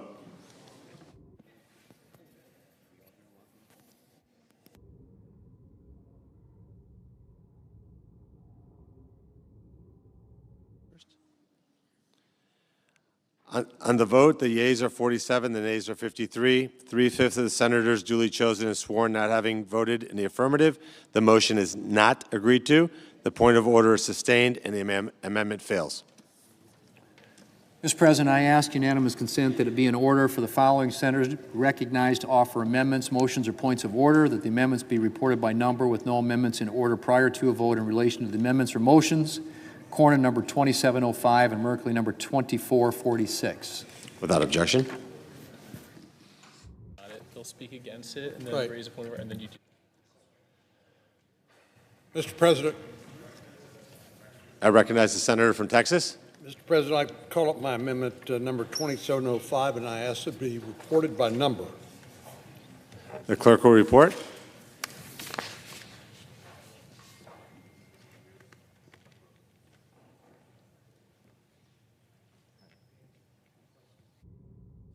Senator from Texas, Mr. Cornyn proposes amendment number 2705 to amendment number 2360. Not be used to fund health care for illegal immigrants. Border Patrol talks about push factors and pull factors. One of the pull factors for illegal immigration is the knowledge that people will be able to receive various benefits once they make it into the country. We need legal immigration, which has been one of the greatest gifts to our country we've ever had. Illegal immigration has been an unmitigated disaster. But here the problem is states are using their Medicaid funds to pay for health care for illegal aliens. We don't want to, for the safeguard for our citizens, our seniors and most vulnerable individuals to be dissipated on behalf of people who should not be here in the United States in the first place. It's only common sense to reduce federal funding to states and provide state-based Medicaid dollars for illegal immigrants. At least we should be able to agree on reducing federal fundings for state to provide Medicaid to criminal aliens convicted or charged with sex offenses, human trafficking, domestic or child abuse, murder or manslaughter, or child pornography. Senator's time's expired. I recognize the senator from Oregon. Mr. President, I raise a point of order that the pending amendment violates the Byrd Rule, Section 313B1D of the Congressional Budget Act of 1974. Senator from Texas. Mr. President, pursuant to Section 904 of the Congressional Budget Act of 1974, I move. Mr. President, once again, Republicans have chosen the comforting embrace of partisan politics, but here's a few facts to cut through the noise. 0 federal dollars are spent on health coverage. Second, this policy dictates how states spend their own funds. What happened to states' rights? Third, this policy violates innocent until proven guilty, because it even talks about those charged with a crime. But most importantly, what this amendment says is that if one person, despite state law, through a bureaucratic mistake, is receiving funds, then the whole state pays the price and has their rate on expanded Medicaid changed from 90% to 80%. This is a backdoor for 41 states, which includes the majority of Republican states, to reduce the federal match from 90% to 80%, with huge, huge impact on the coverage of individuals across this country. Haven't we done enough damage already to the fundamental principle of health care without this collective punishment of American citizens by reducing the state funding from 90% to 80%? I renew my point of order. Mr. President. Senator from Texas. Pursuant to Section 904 of the Congressional Budget Act of 1974, I move to waive and ask for the yeas and nays. Is there a sufficient second? Yes. There appears to be. The clerk will call the roll. Ms. Alsubrooks, Ms. Baldwin, Mr. Banks, Mr. Barrasso,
Mr. Bennett, Mrs. Blackburn, Mr. Blumenthal,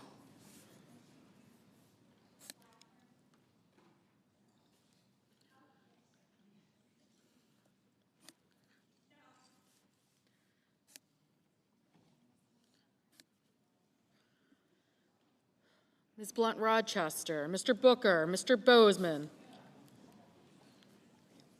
Mrs. Britt, Mr. Budd,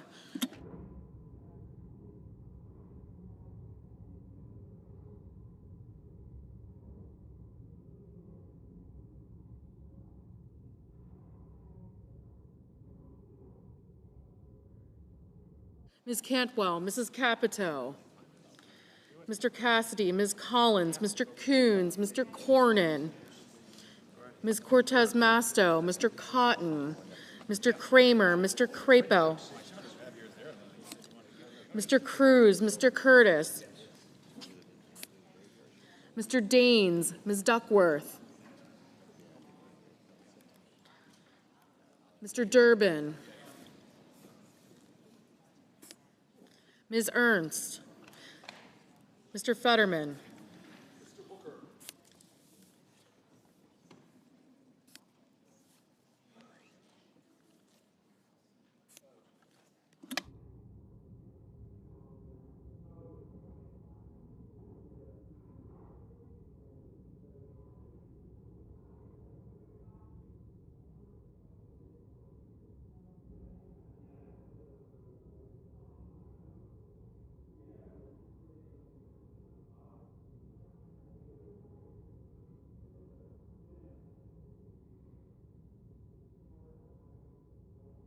Mr. Fetterman, Mrs. Fisher, Mr. Gallego, Mrs. Gillibrand, Mr. Graham, Mr. Grassley, Mr. Haggerty,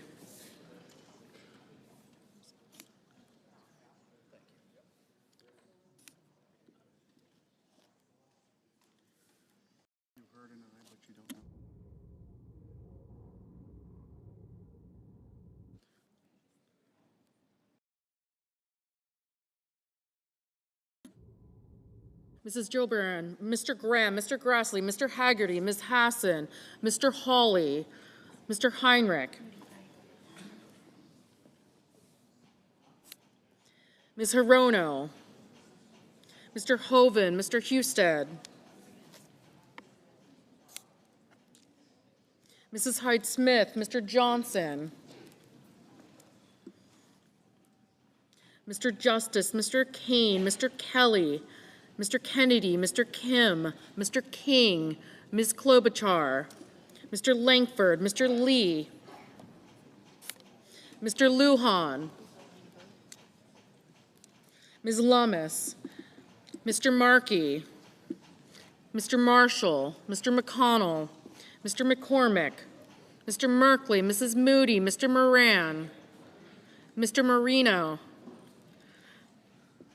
Mr. Mullen, Ms. Murkowski, Mr. Murphy, Mrs. Murray, Mr. Ossoff, Mr. Padilla, Mr. Paul, Mr. Peters,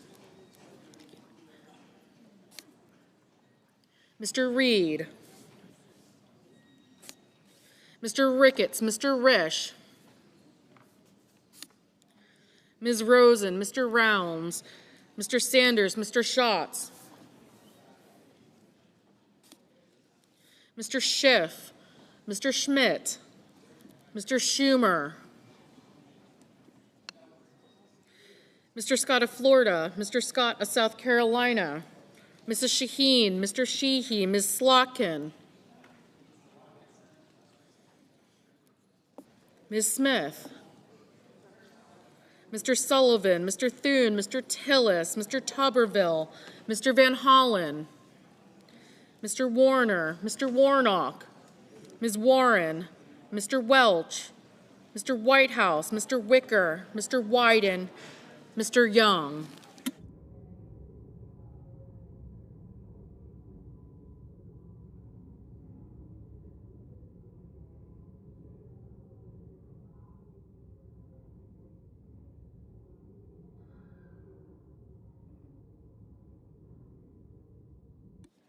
Senators voting in the affirmative: Barrasso, Blackburn, Bozeman, Britt, Cassidy, Cornyn, Cotton, Ernst, Fisher, Grassley, Hoven, Hyde-Smith, Justice, Kennedy, Langford, Lummis, Moody, Marino, Ossoff, Paul, Ricketts, Rounds, Schmidt, Scott of South Carolina, Sheehy, Thune, and Young.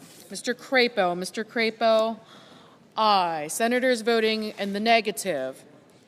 Also Brooks, Blunt Rochester, Booker, Collins, Coons, Duckworth, Gallego, Heinrich, Hickenlooper, Hirono, Kane, Kim, Merkley, Murray, Padilla, Reed, Rosen, Schatz, Schiff, Schumer, Shaheen, Smith, Welch, and Whitehouse.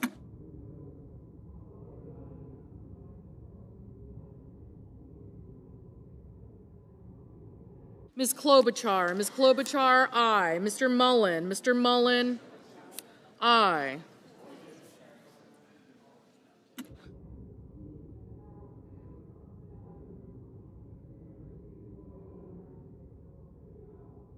Ms. Klobuchar, no.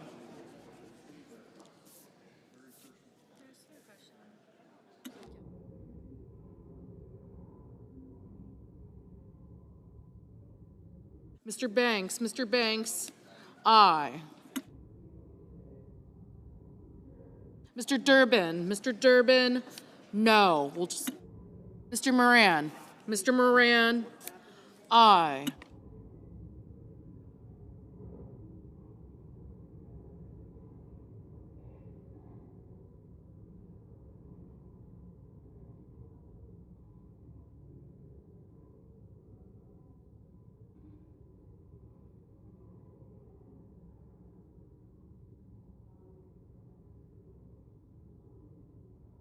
Mr. Kramer, aye. Mr. Sullivan, aye.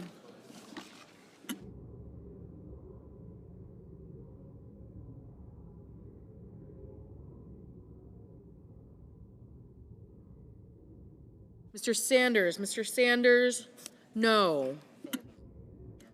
Mr. Fetterman, no. Ms. Cantwell, no.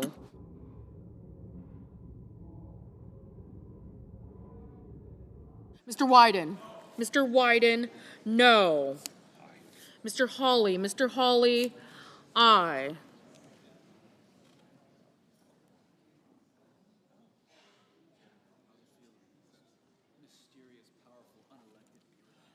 Mr. Husted, aye.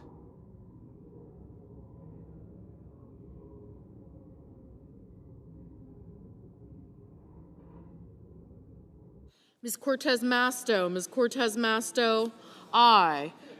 Mr. King, no. Mr. Murphy, no.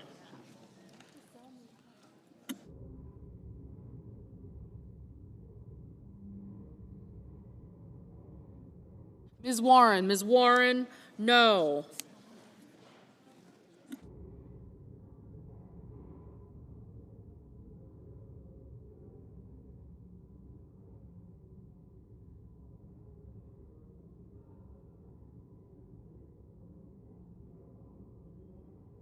Mr. Marshall, aye.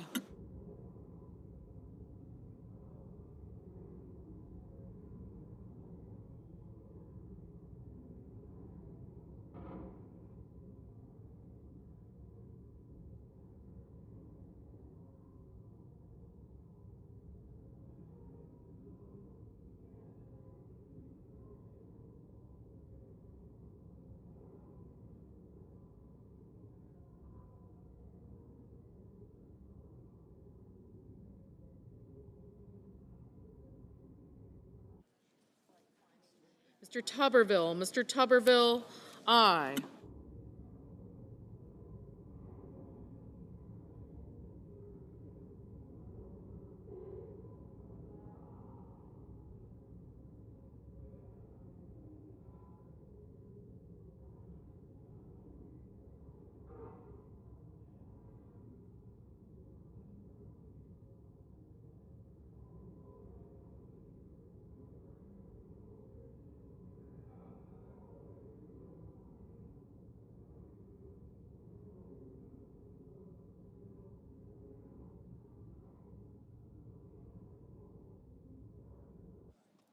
Mr. Blumenthal, Mr. Blumenthal, no.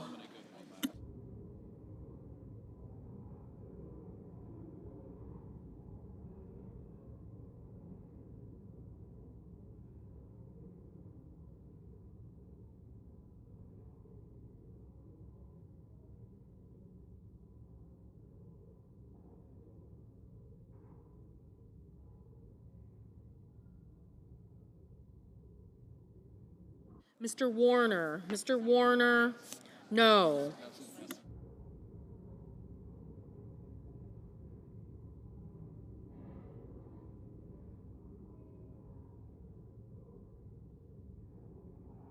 Mr. Lee, aye. Mr. Lujan, no. Mr. Van Hollen, no.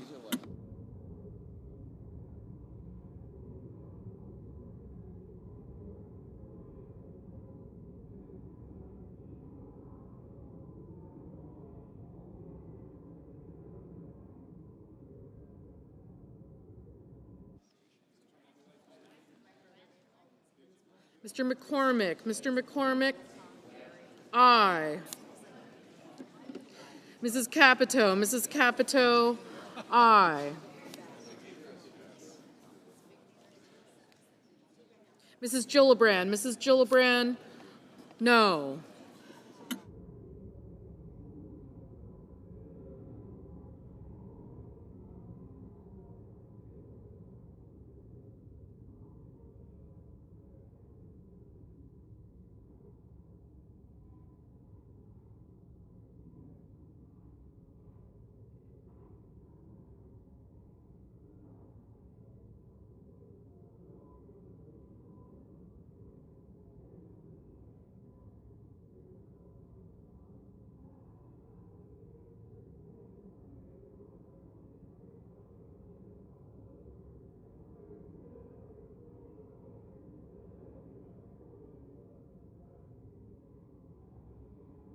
Mr. Peters, no.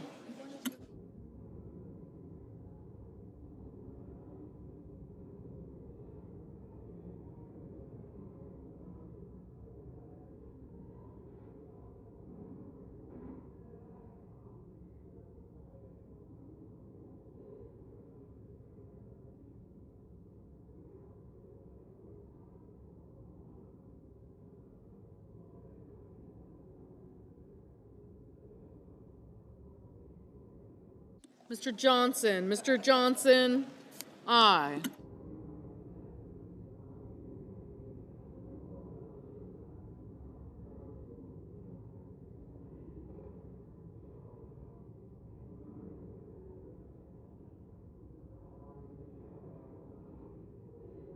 Mr. Graham, aye. Mr. Tillis, aye.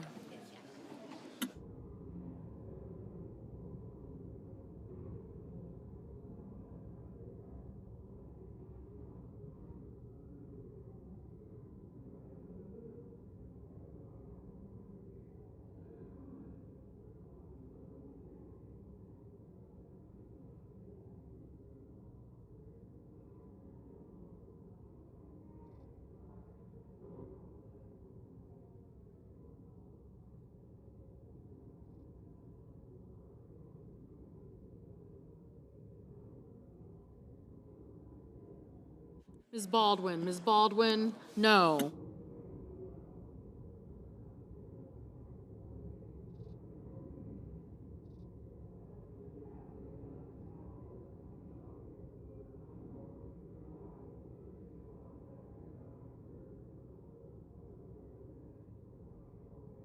Mr. Curtis, aye. Ms. Murkowski, aye. Mr. Bennett, no. Mr. Haggerty, aye.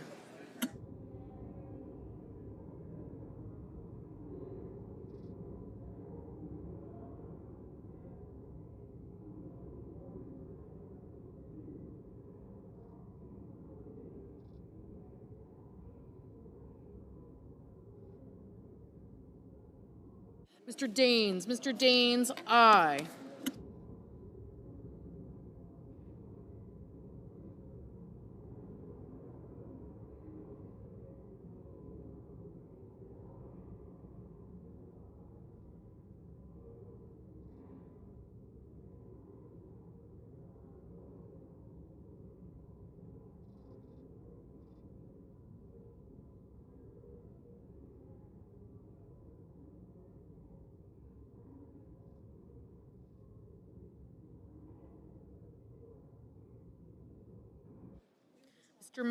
Mr. Markey, no.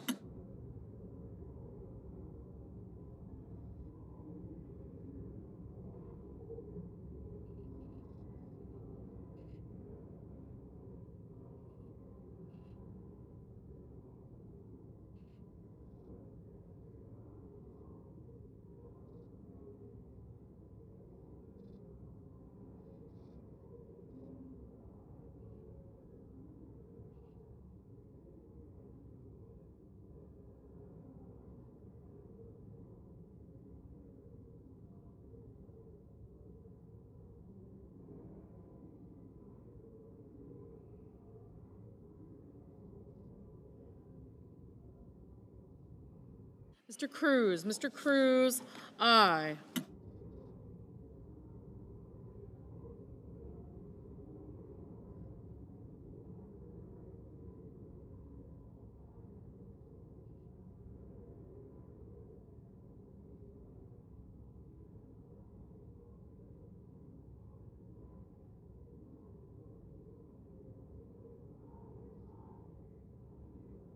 Mr. Wicker, aye.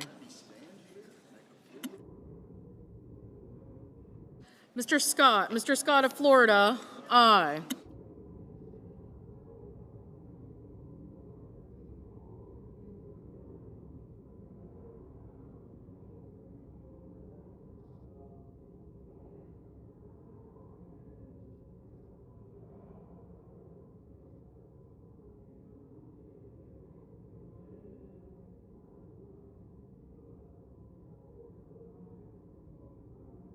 Mr. Budd, aye.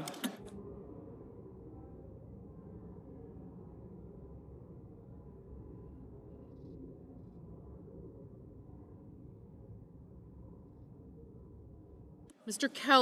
Kelly, no.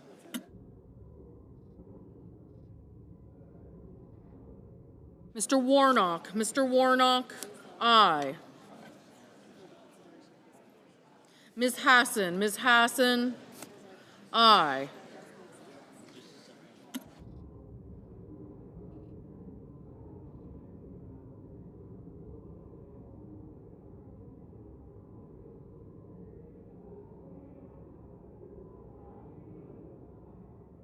Mr.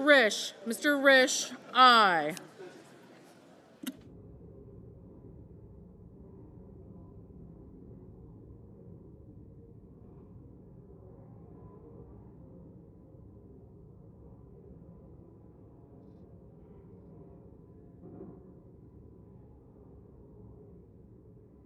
Mr. McConnell, aye.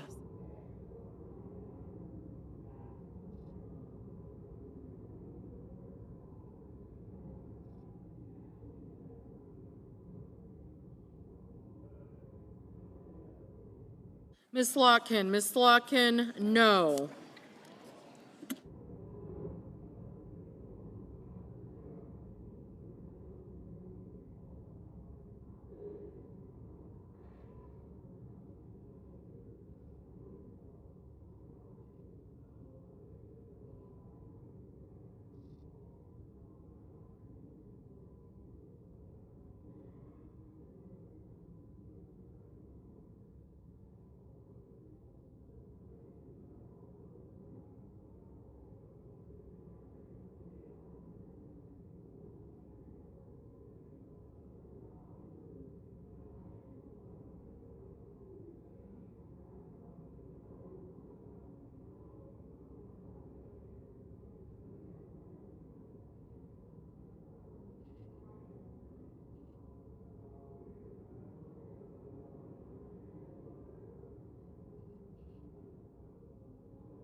On this vote, the yeas are 56, the nays are 44. 3/5 of the senators duly chosen and sworn not having voted in the affirmative, the motion is not agreed to. The point of order is sustained and the amendment falls. Thank you. Mr. President. Senator from Oregon. Mr. President, I call up my amendment number 2446 and ask that it be reported by number. The clerk will report. The senator from Oregon, Mr. Merkley, proposed an amendment number for himself and others, number 2446 to amendment number 2360. Mr. President, this amendment is about defending the integrity of our legislative process. Every now and then, a new strategy creates either the appearance of conflict of interest or a real conflict of interest. And that is the case with elected officials promoting or selling crypto coins in which they have a personal financial stake. The coins cost little to make, so the buyers know they're enriching. Order on the floor, please.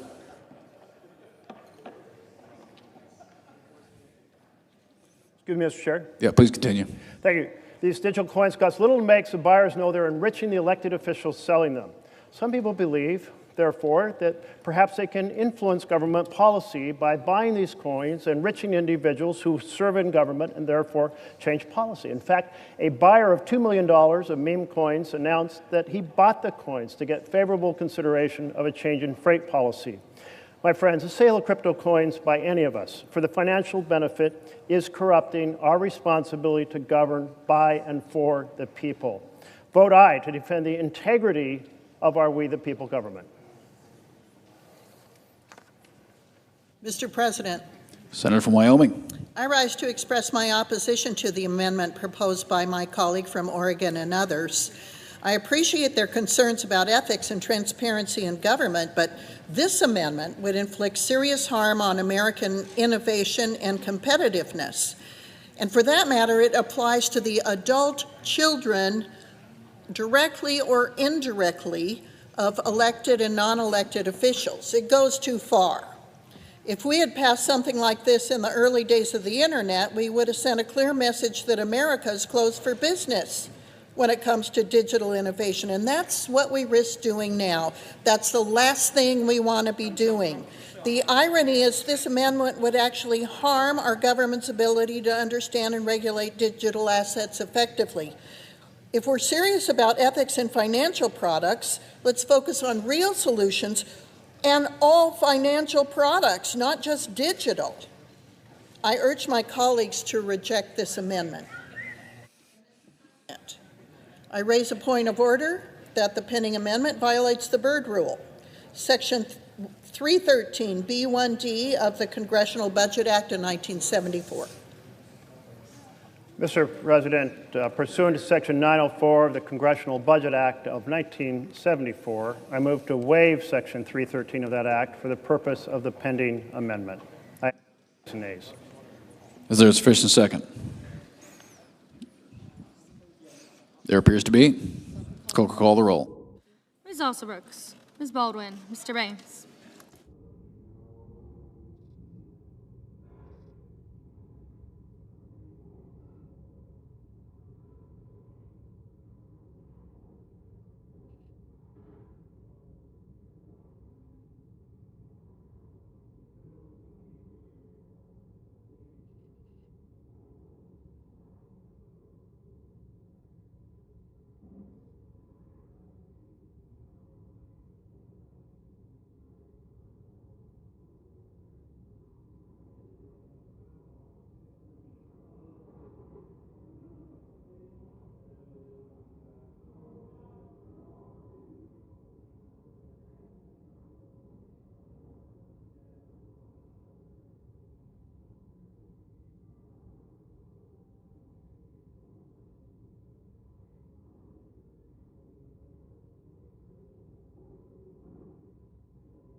Mr. Banks, Mr. Barrasso, Mr. Bennett, Mrs. Blackburn, Mr. Blumenthal, Ms. Blood Rochester, Mr. Booker, Mr. Bozeman, Mrs. Britt,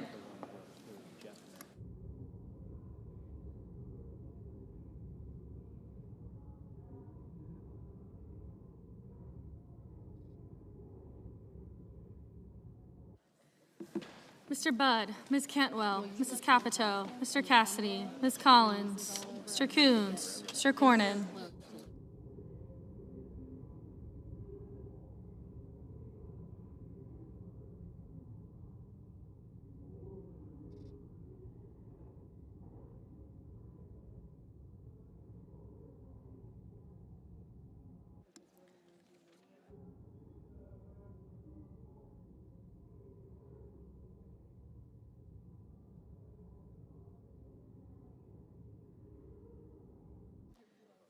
Ms. Cortez Masto, Mr. Cotton, Mr. Kramer, Mr. Crapo, Mr. Cruz,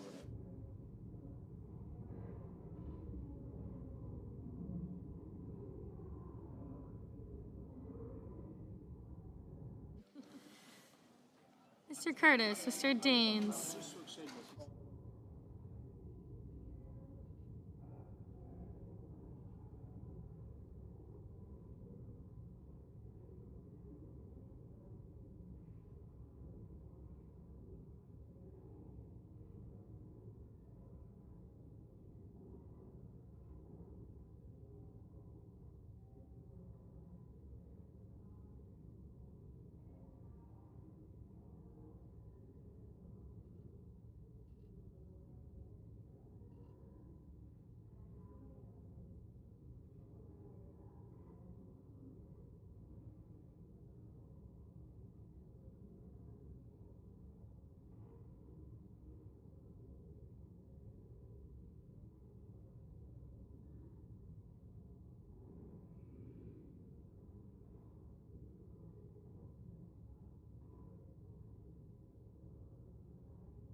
Ms. Duckworth, Mr. Durbin, Ms. Ernst, Mr. Fetterman, Mrs. Fisher, Mr. Gallego, Mrs. Gillibrand, Mr. Graham, Mr. Grassley, Mr. Haggerty, Ms. Hassan, Mr. Hawley, Mr. Heinrich, Mr. Hickenlooper, Ms. Hirono, Mr. Hoven, Mr. Husted, Mrs. Hyde-Smith,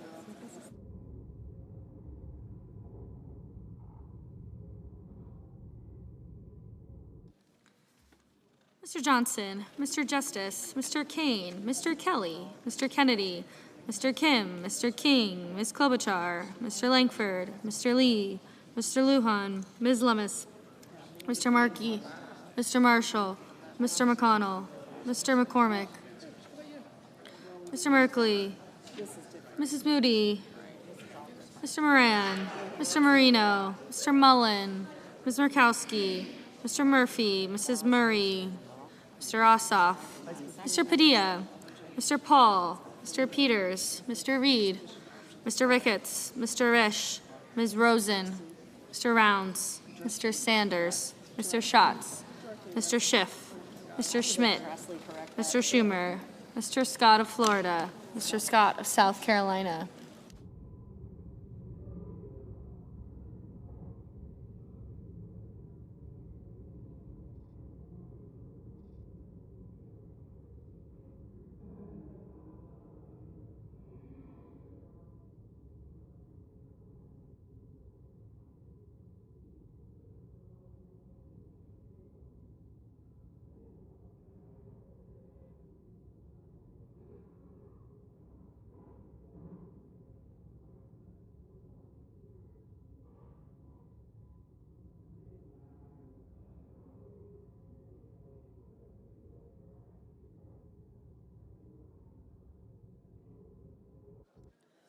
Mr. Scott of South Carolina, Mrs. Shaheen, Mr. Sheehy, Ms. Slotkin, Ms. Smith, Mr. Sullivan, Mr. Thune,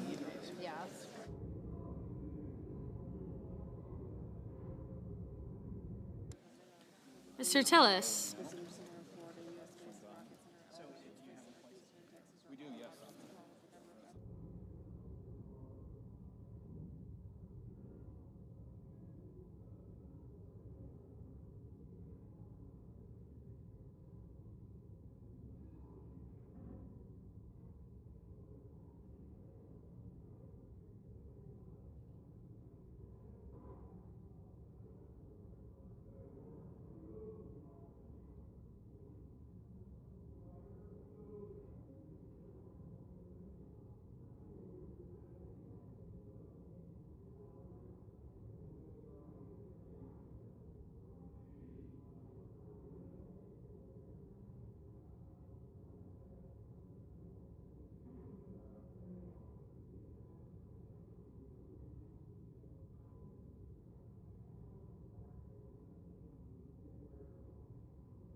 Mr. Tuberville, Mr. Van Hollen, Mr. Warner, Mr. Warnock, Ms. Warren, Mr. Welch, Mr. Whitehouse, Mr. Wicker, Mr. Wyden, Mr. Young.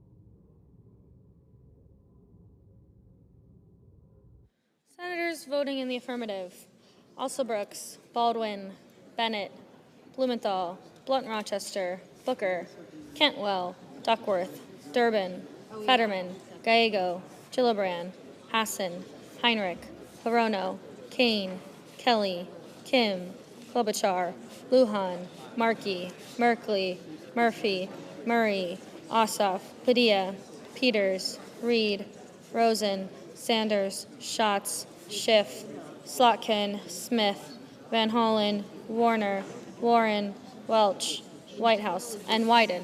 Senators voting in the negative: Banks, Barrasso, Bozeman, Budd, Cassidy, Collins, Cornyn, Cotton, Kramer, Crapo, Cruz, Curtis, Daines, Ernst, Fisher, Graham, Grassley, Haggerty, Hawley, Hoven, Husted, Hyde-Smith, Johnson, Kennedy, Langford, Lummis, Marshall, McConnell, McCormick, Moody, Moran, Mullen, Paul, Ricketts, Risch, Rounds, Schmidt, Scott of Florida, Scott of South Carolina, Thune, Tillis, Tuberville, Wicker, and Young.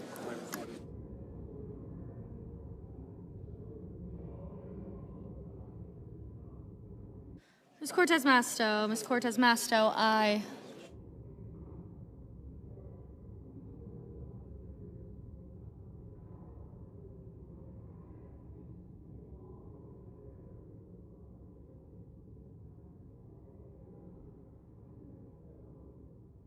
Mr. Fetterman, no.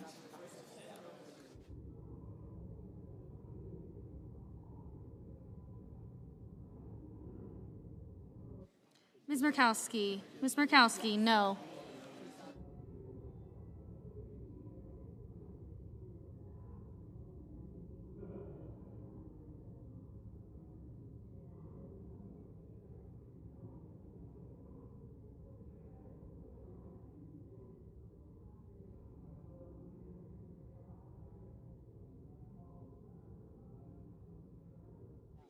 Mr. King, aye. Mrs. Shaheen, aye.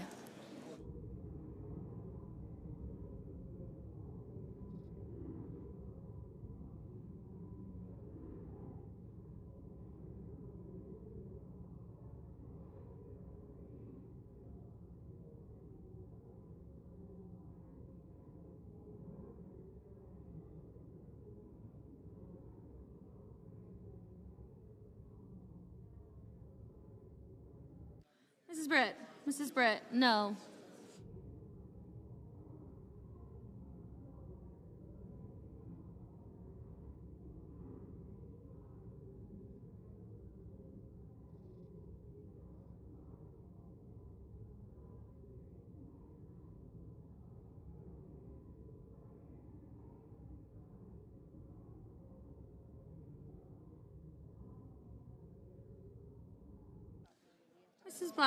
Mrs. Blackburn, no.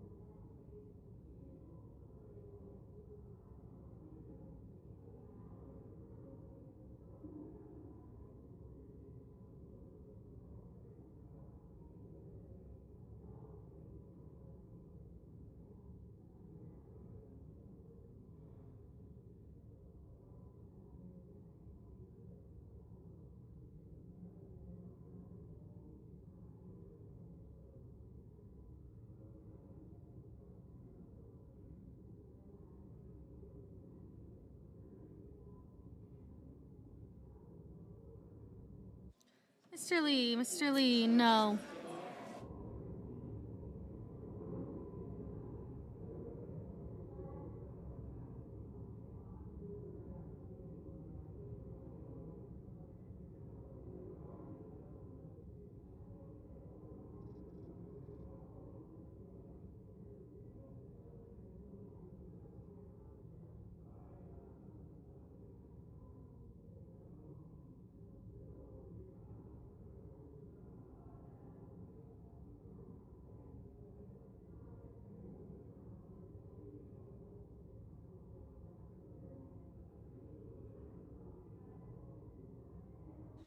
Mr. Sullivan, no.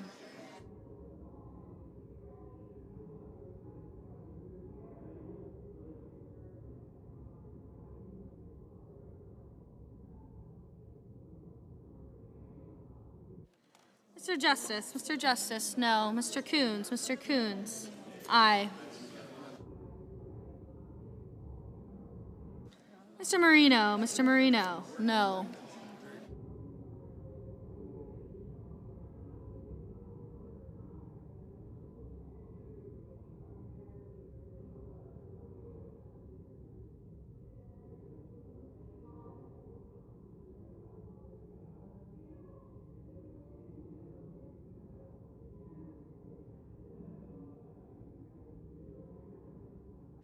Mrs. Gillibrand,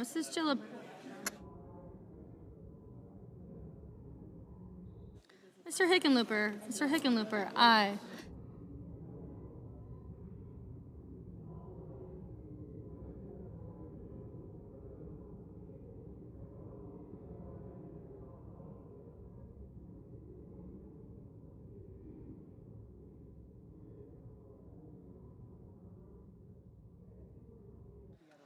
Mr. Fetterman, aye.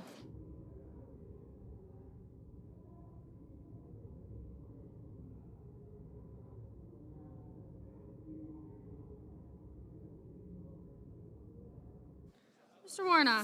Warnock, aye.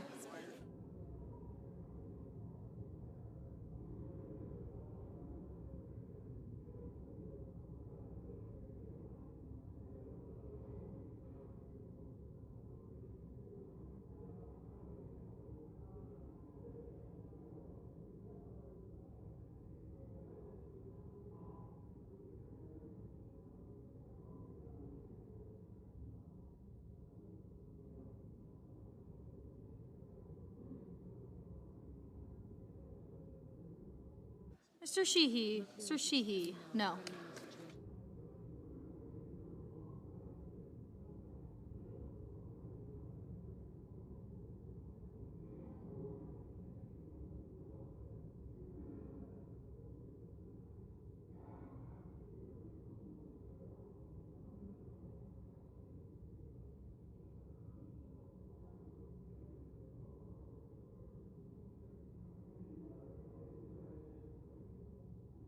Mr. Schumer.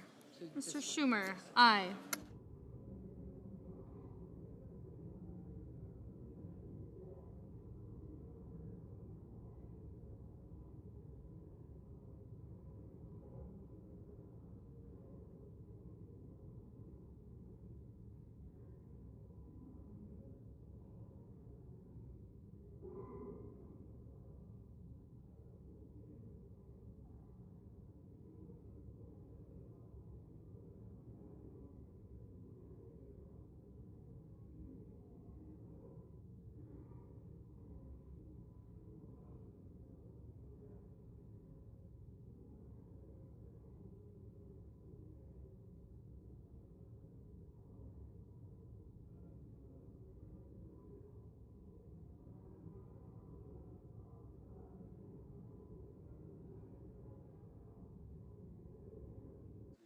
Mrs. Capito. Mrs. Capito, no.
Can do that.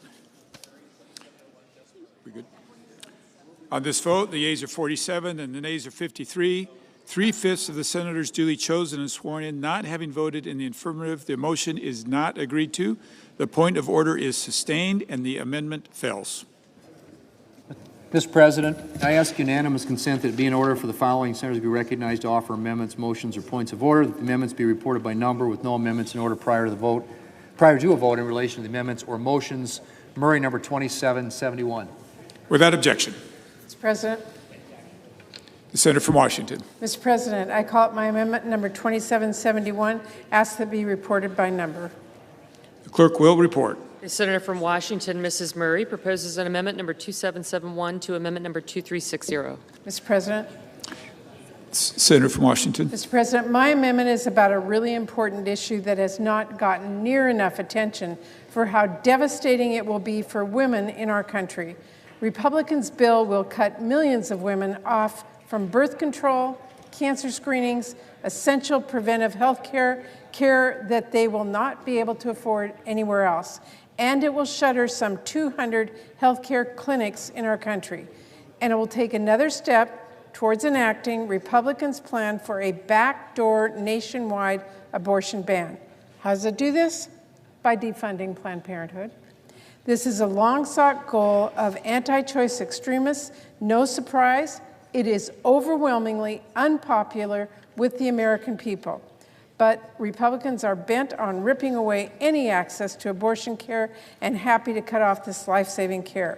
No matter that, women may not have another place to get the care that they can afford or another place they can get any care at all. This amendment that I'm offering will strip this awful provision to defund Planned Parenthood from this bill and protect health care access for the millions of patients who rely on Planned Parenthood health centers. The senator's Thank you, time. Mr. President, I urge a yes vote.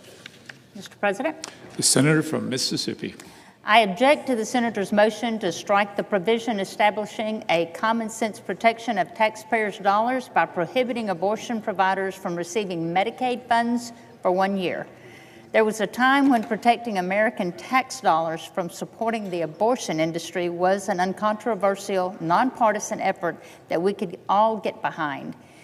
Even if we had opposing views on protecting the dignity of human life, this provision does not target any one entity. If a medical provider wishes to stay within the Medicaid program, it should simply cut elective abortion procedures from its services. Mr. President, the pending amendment number 2771 would cause the underlying legislation to exceed the Finance Committee Section 302A allocations of the new budget authority and outlays. Therefore, I raise a point of order against this measure pursuant to Section 302F of the Congressional Budget Act of 1974. Mr. President. The senator from Washington. Mr. President, pursuant to Section 904 of the Congressional Budget Act of 1974, I move to waive Section 302F of that act for the purposes of the pending amendment, and I ask for the ayes and nays. Is there a sufficient second? There appears to be. The clerk will call the roll. Ms. Alsobrooks, Ms. Baldwin, Mr. Banks, Mr. Barrasso, Mr. Bennett,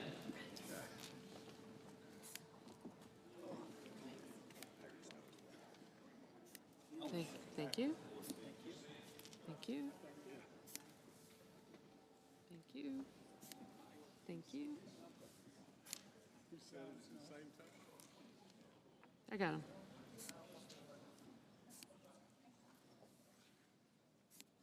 Thank you. Thank you.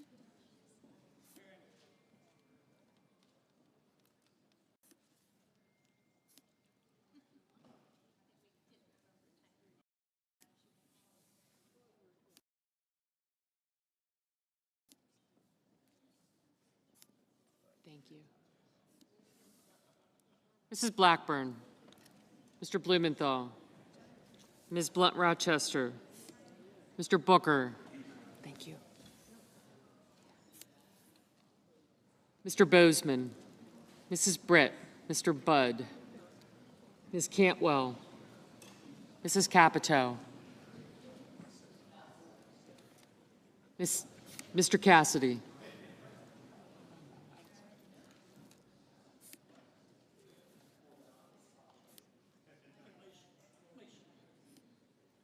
Ms. Collins. Mr. Coons. Thank you.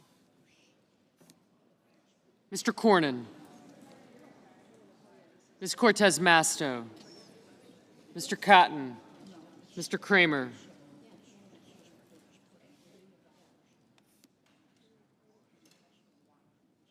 Mr. Cruz. Mr. Curtis.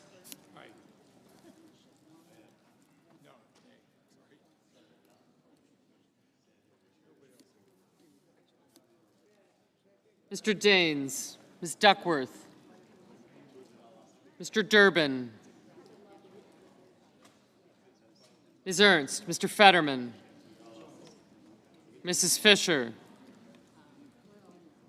Mr. Gallego, Mrs. Gillibrand, Mr. Graham, Mr. Grassley, Mr. Haggerty, Ms. Hassan, Mr. Hawley,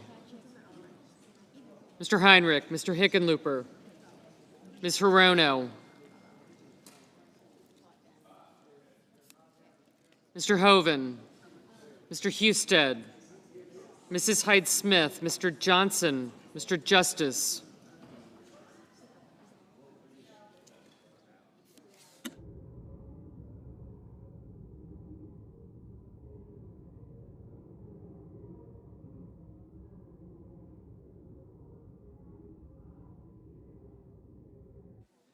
Mr. Kane, Mr. Kelly, Mr. Kennedy, Mr. Kim, Mr. King, Ms. Klobuchar,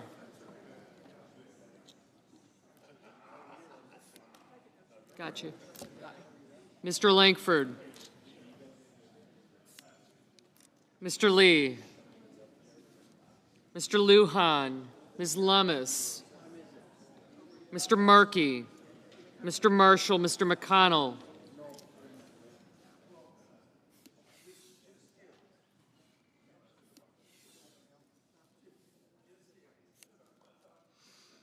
Mr. McCormick,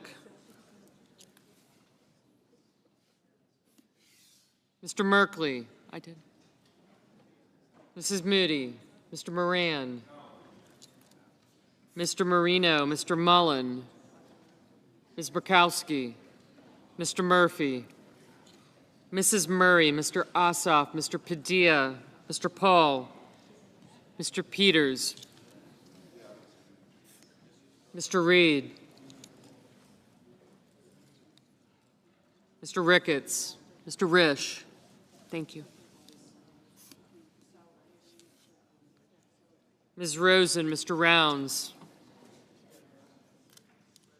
Mr. Sanders, Mr. Schatz, Mr. Schiff,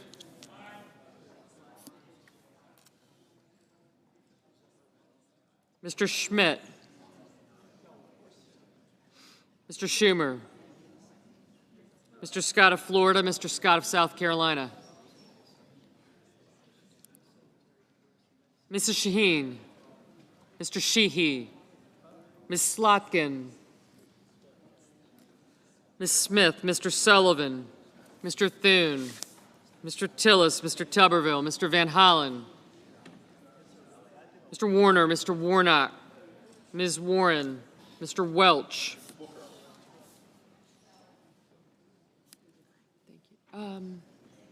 Senator Blackburn.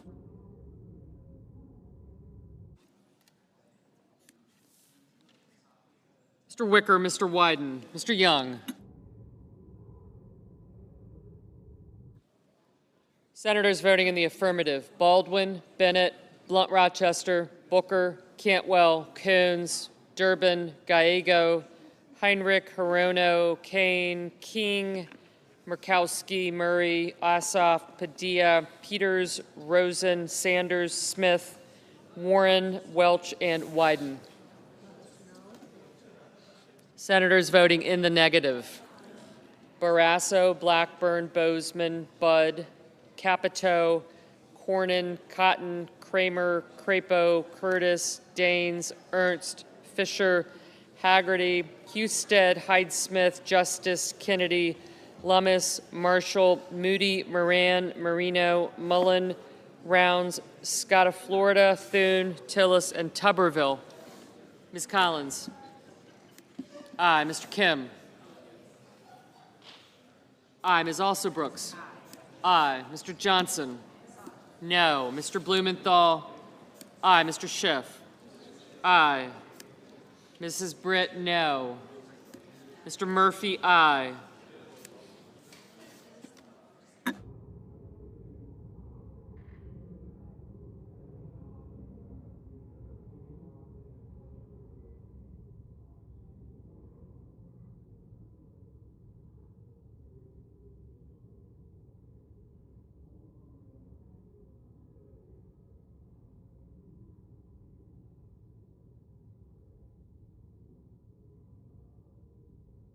Mr. Schmidt, no. Mr. Wicker, no.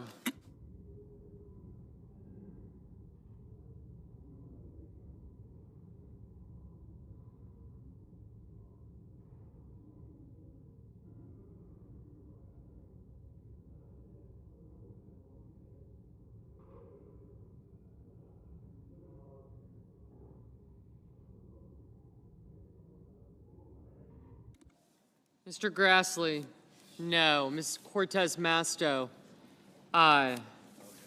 Mr. Fetterman, aye. Mr. Hickenlooper, aye.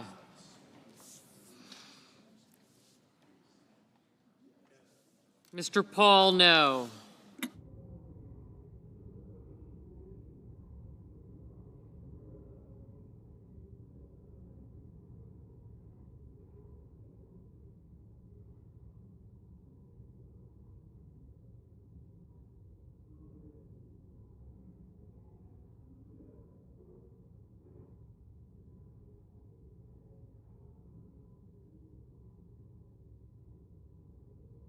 Mr. Merkley, aye.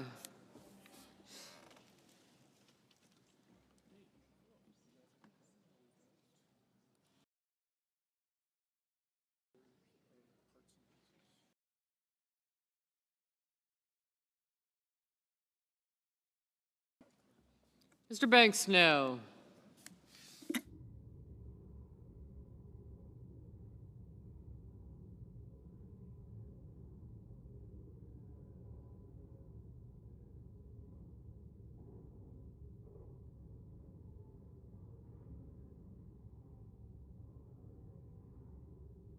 Ms. Hassan, aye.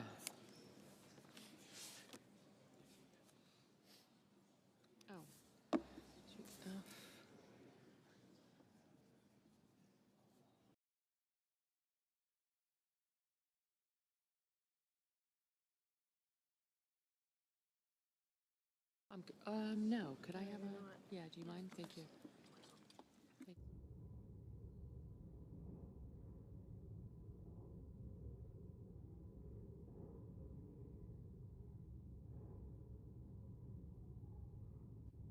Ms. Slotkin, aye. Mr. Lujan, aye.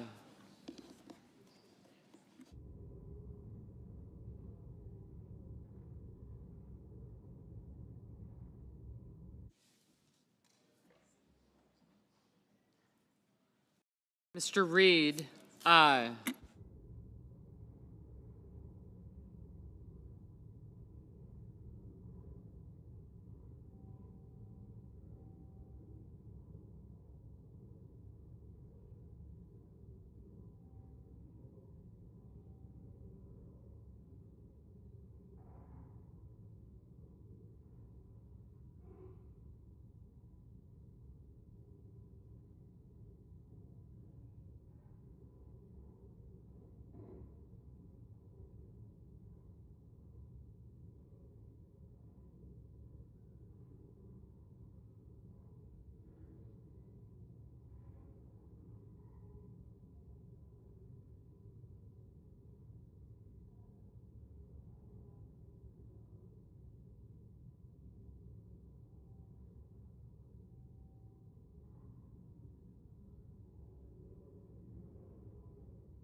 Ms. Duckworth, aye.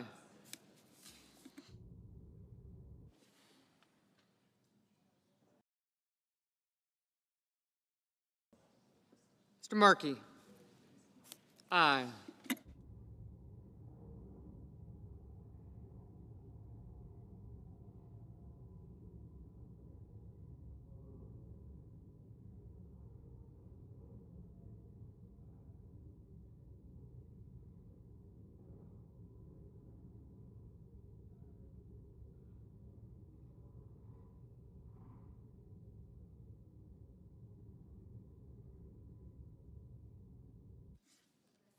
Mrs. Gillibrand, aye.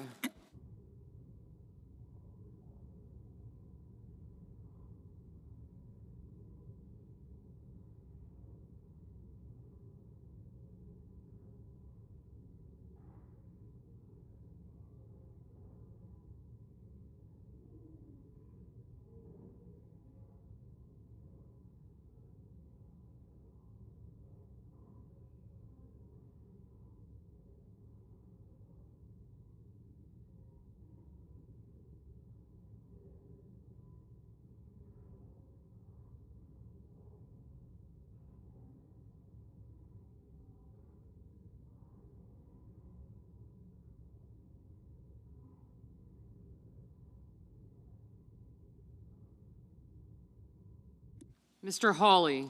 No. Mr. Graham? No.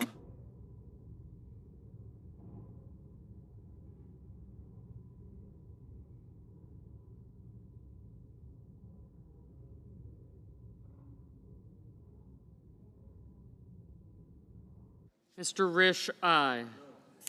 Mr. Risch, no.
Mr. Schatz, aye.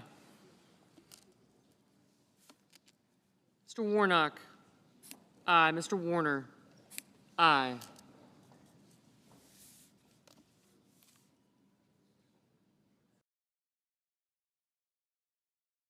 Mr. Cruz, no.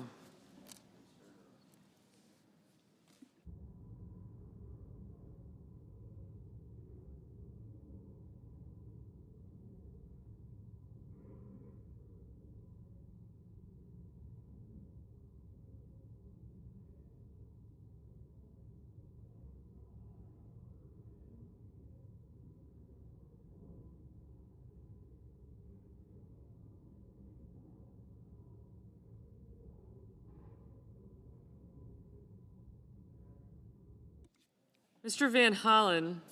Aye. Mr. Langford? No.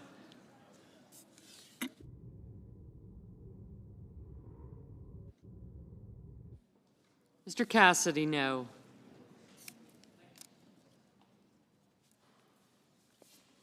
Mr. McCormick? No. Mr. Sheehy? No.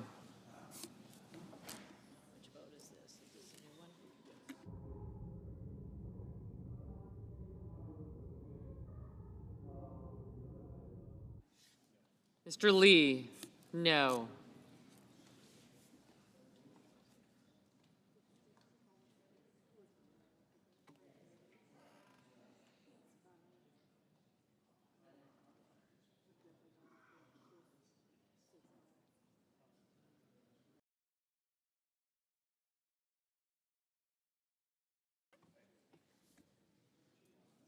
Mr. Young, no.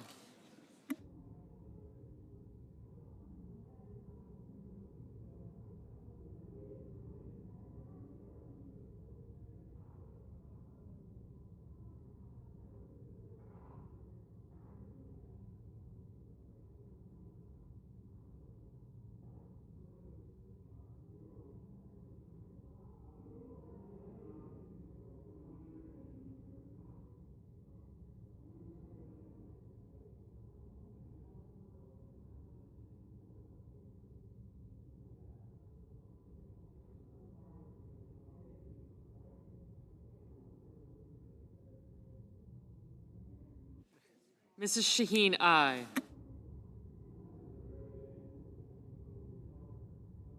Mr. Schumer, aye.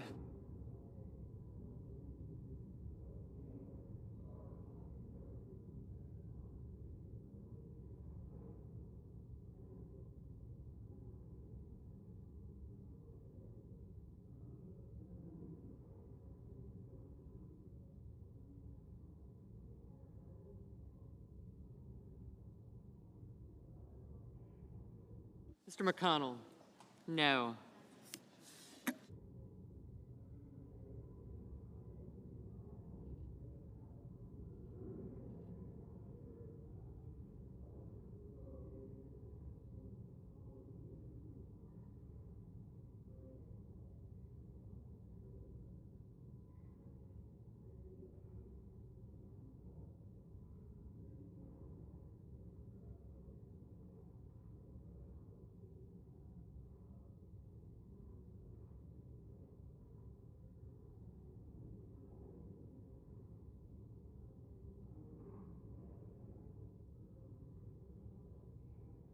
Ms. Klobuchar, aye.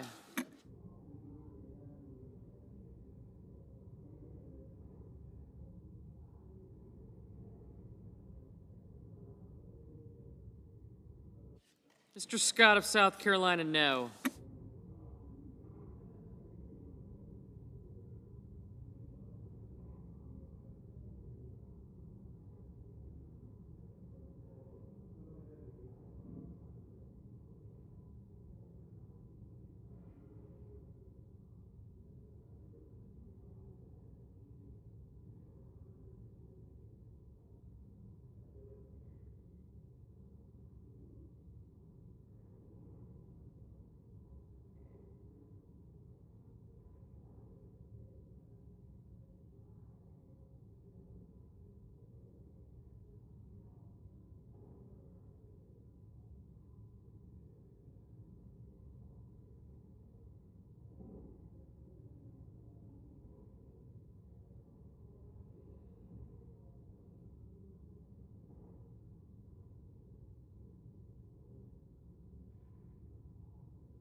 Mr. Kelly, aye.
Mr. Ricketts, no.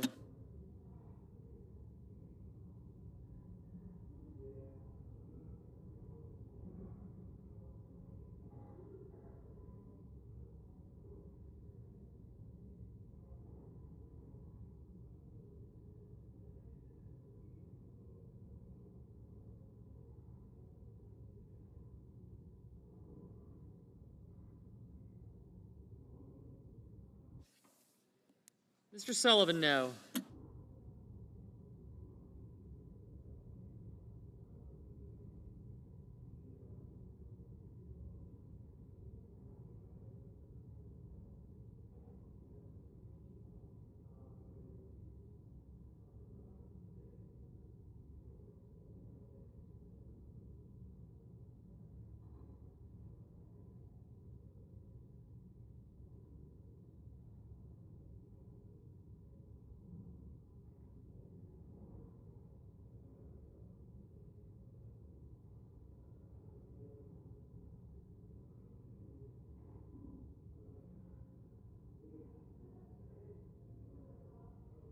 Mr. Hoven, no.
Mr. Whitehouse, aye.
On this vote, the yeas are 49, the nays are 51. 3/5 of the senators duly chosen and sworn not having voted in the affirmative, the motion is not agreed to. The point of order is sustained and the amendment fails. Mr. President, I ask unanimous consent that it be in order for the following senators to be recognized to offer amendments, motions, or points of order, that the amendments be reported by number with no amendments in order prior to a vote in relation to the amendments or motions. Blackburn, number 2401. Is there an objection? Without objection.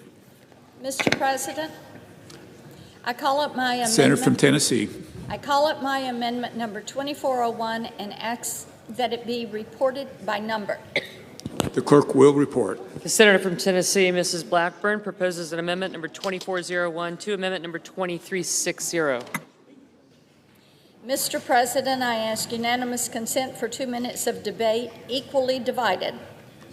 Without objection. Thank you, Mr. President. Millions of vulnerable Americans, including the disabled, elderly, and low-income children, depend on Medicaid for vital health care services, but waste, fraud, and abuse are pushing this program to the point of insolvency. According to one estimate, there were more than $1 trillion in improper payments over the last decade. To protect Medicaid for those who truly need it, This corruption must end, including by removing the 1.4 million illegal aliens who are currently exploiting the program.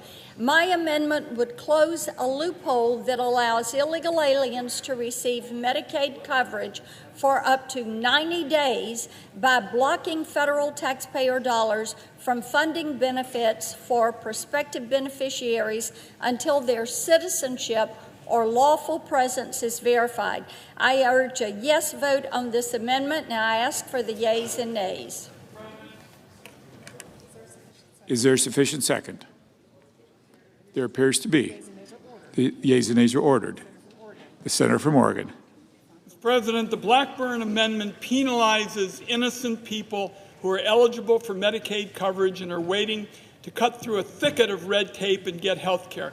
This can go on for months and months and defies basic fairness and common sense. The parliamentarian has already ruled that the federal government, if it does this, it would be coercive and not acceptable under the reconciliation rules. This is a distraction from Republican attempts to decimate the Medicaid benefit, and I therefore raise a point of order that the pending amendment violates the Byrd Rule, Section 313B1D of the Congressional Budget Act of 1974, and I ask for the yeas and nays.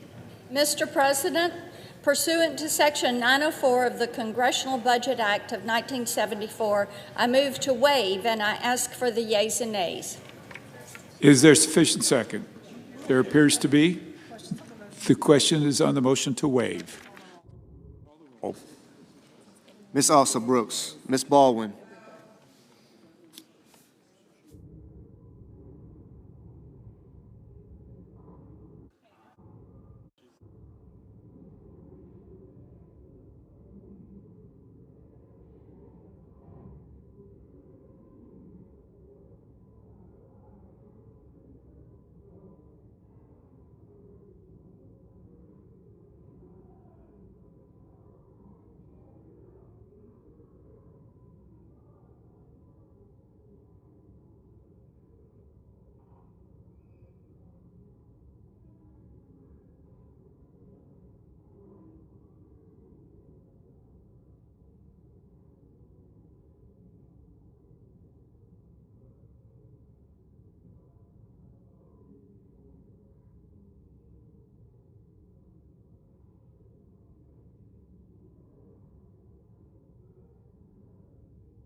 Mr. Banks.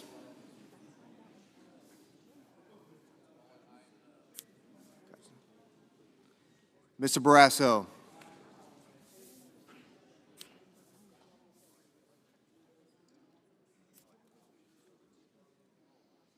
Mr. Bennett.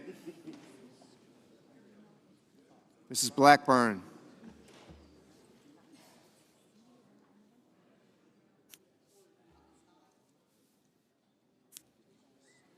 Mr. Blumenthal.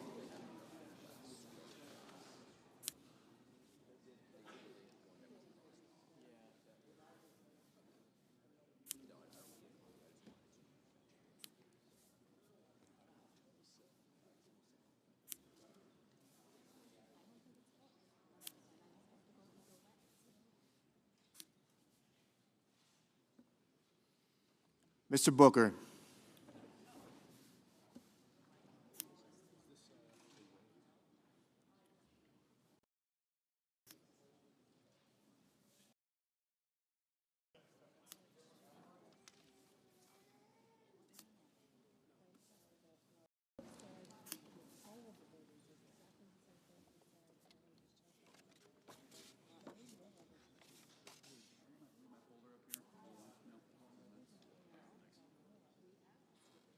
Mr. Bozeman.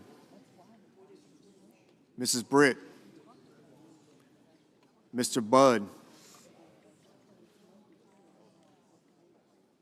Ms. Cantwell. Mrs. Capito. Mr. Cassidy. Ms. Collins. Mr. Coons. Mr. Cornyn,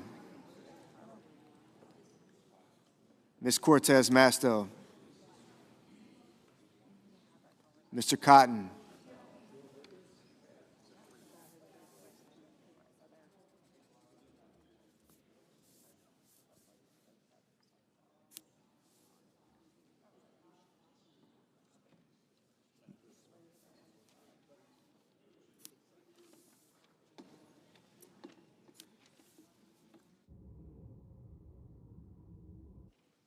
Mr. Kramer, Mr. Crapo,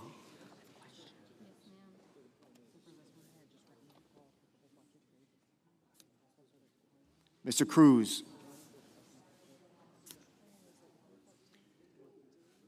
Mr. Curtis,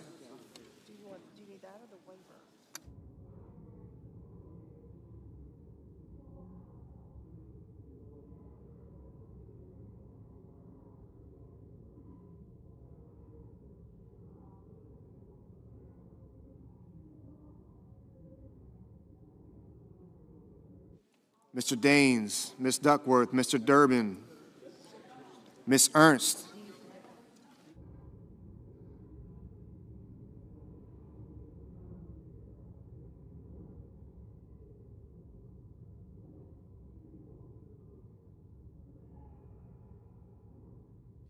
Mr. Fetterman, Mrs. Fisher,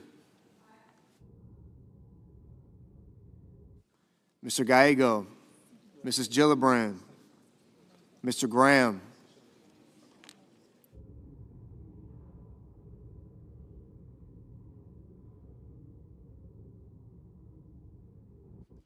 Mr. Grassley, Mr. Haggerty,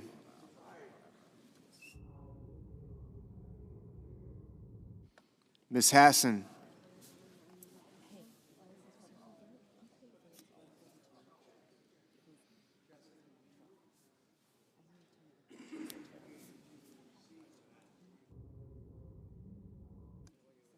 Mr. Heinrich,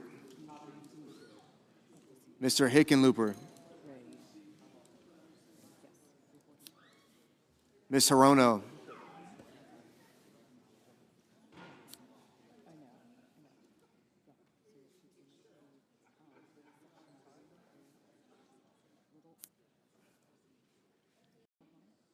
Mr. Hoven, Mr. Husted,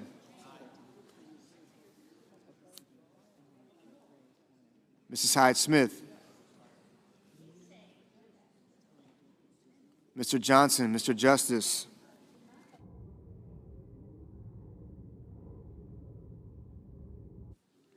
Mr. Kane,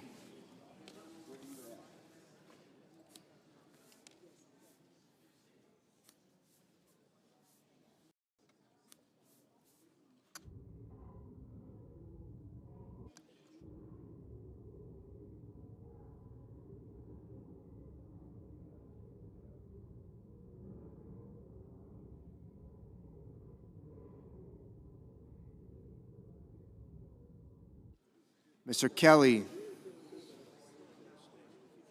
Mr. Kennedy, Mr. Kim,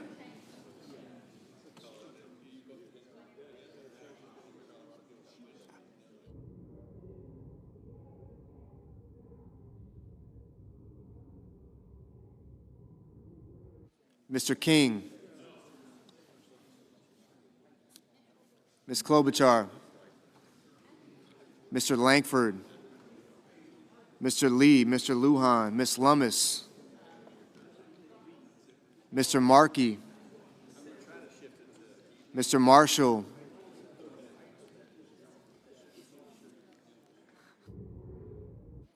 Mr. McConnell, Mr. McCormick, Mr. Merkley, Mrs. Moody, Mr. Moran, Mr. Moreno, Mr. Mullen, Ms. Murkowski,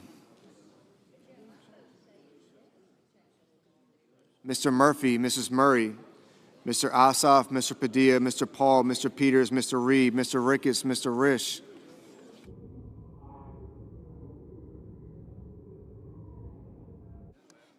Ms. Rosen, Mr. Rounds, Mr. Sanders, Mr. Schatz, Mr. Schiff, Mr. Schmidt, Mr. Schumer, Mr. Scott of Florida, Mr. Scott of South Carolina,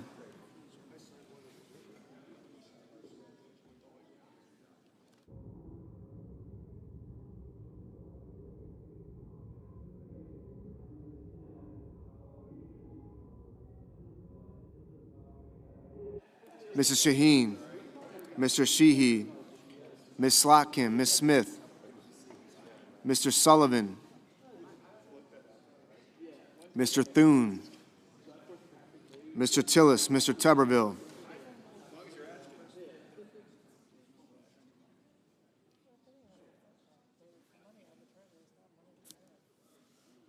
Mr. Van Hollen, Mr. Warner, Mr. Warnock, Ms. Warren, Mr. Welch, Mr. Whitehouse, Mr. Wicker, Mr. Wyden,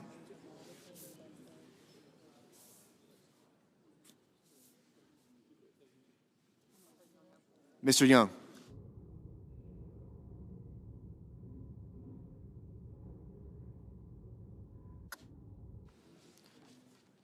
Senators voting in the affirmative: Barrasso, Blackburn, Britt, Budd, Capito, Cassidy, Cornyn, Cotton, Kramer, Crapo, Cruz, Curtis, Daines, Fisher, Graham, Grassley, Haggerty, Hoven, Husted, Hyde-Smith, Johnson, Justice, Lee, Lummis, Moody, Moran, Moreno, Mullen, Paul, Ricketts, Risch, Rounds, Schmidt, Scott of Florida, Sheehy, Thune, Wicker, Young.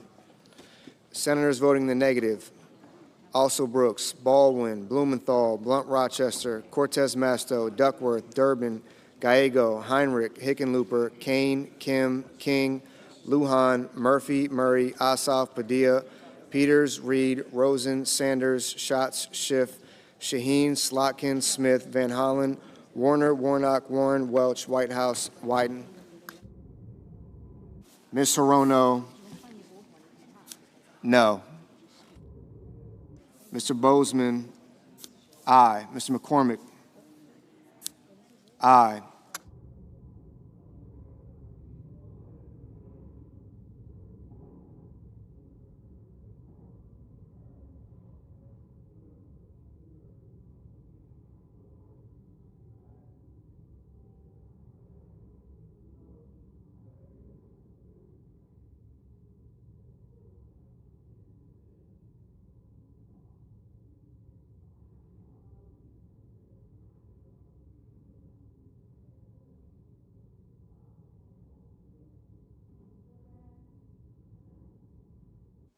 Mrs. Gillibrand, Mrs. Gillibrand, no.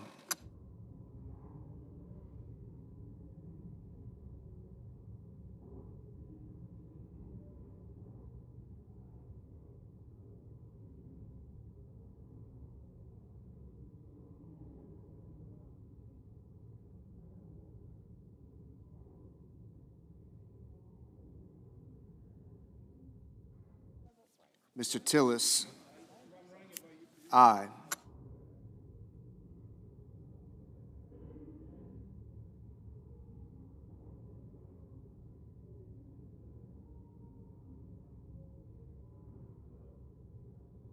Mr. Bennett, no.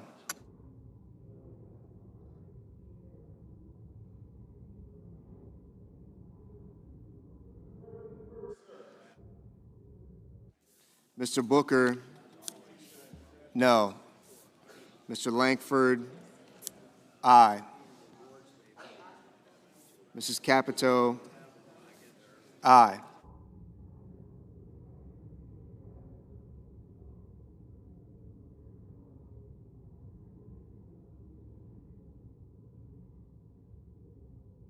Ms. Klobuchar, no. Ms. Hassan, no.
Mr. Marshall.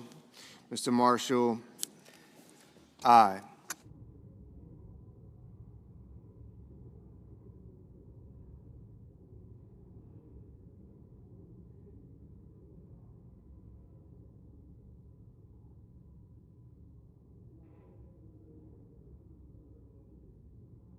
Ms. Collins. Ms. Collins, aye. Mr. Markey. Mr. Markey, no.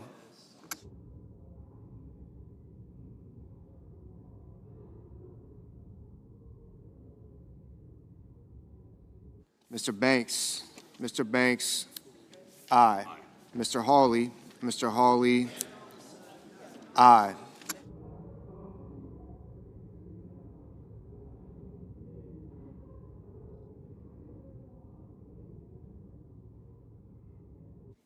Mr. Merkley. Mr. Merkley, no.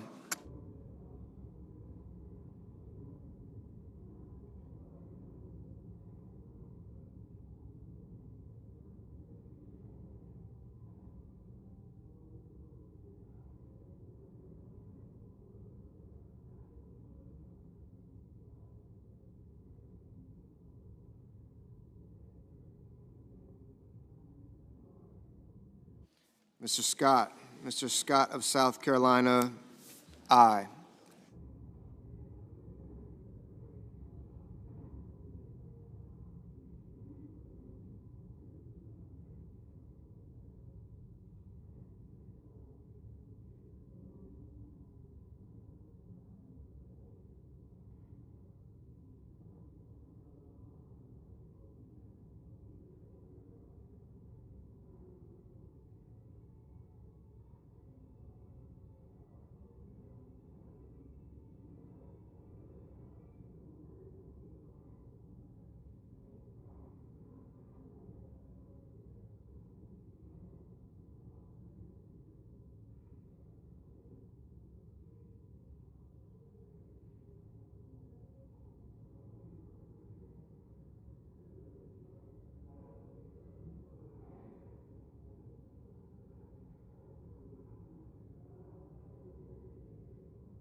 Mr. Tuberville.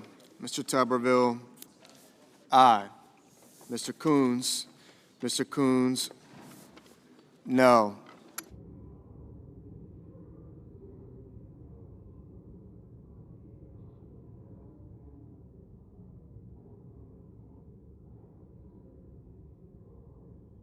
Mr. Fetterman.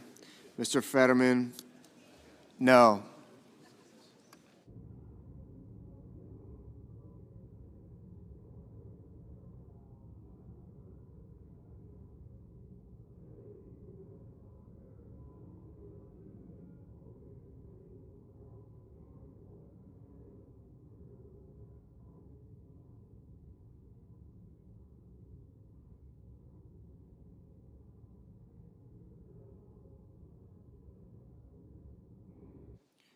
Mr. Sullivan.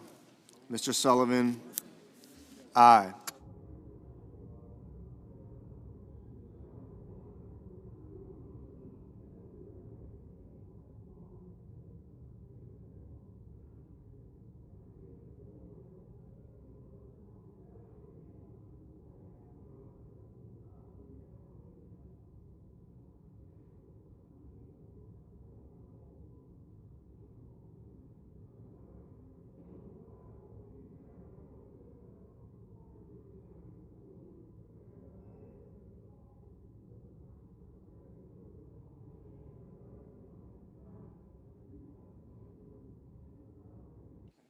Mr. Kennedy, aye.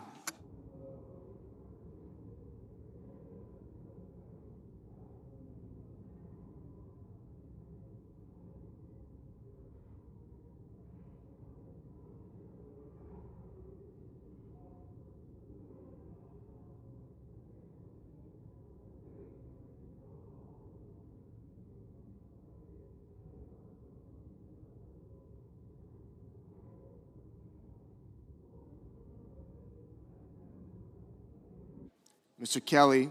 Mr. Kelly, No.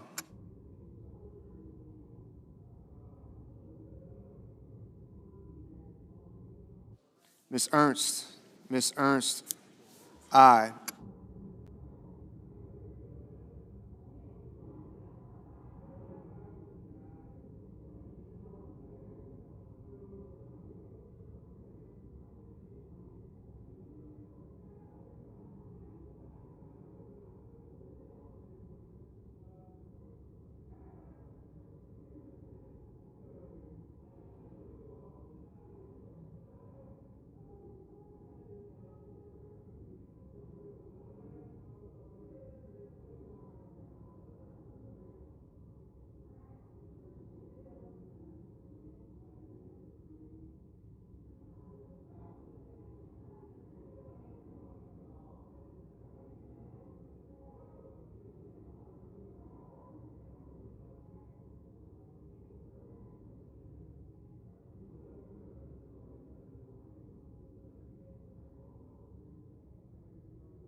Mr. McConnell. Mr. McConnell. Aye.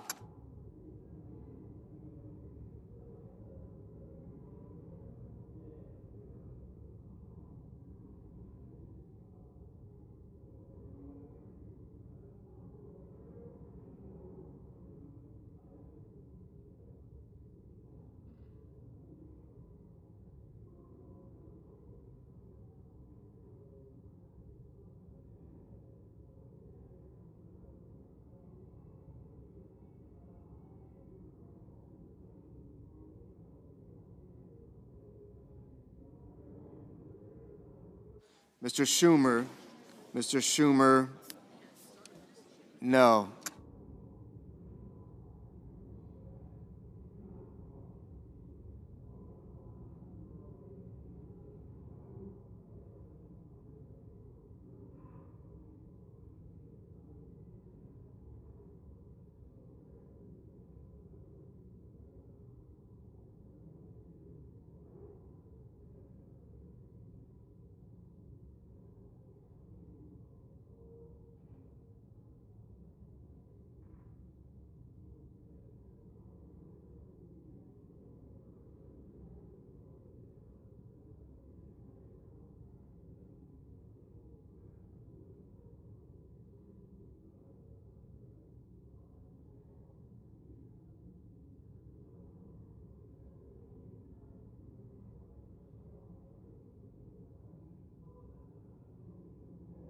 Ms. Cantwell.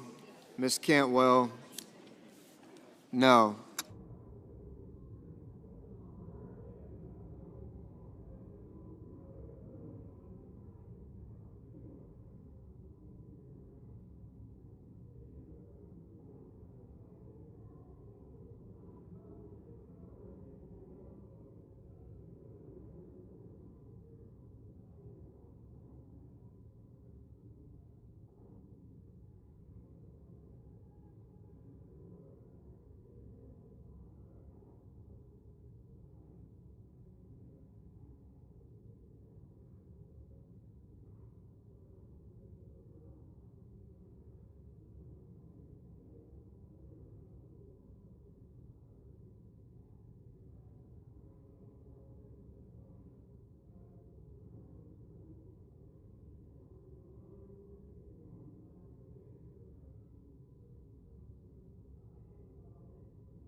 Ms. Murkowski.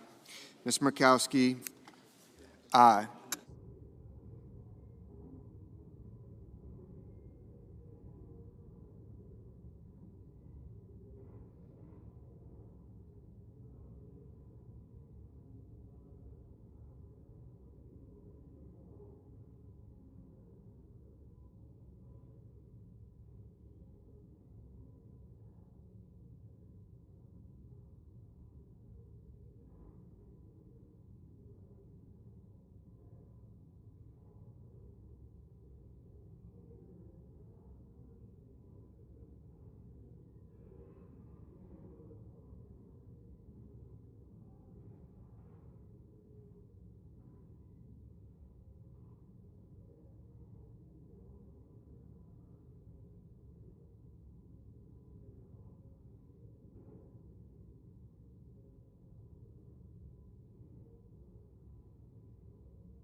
peaceful.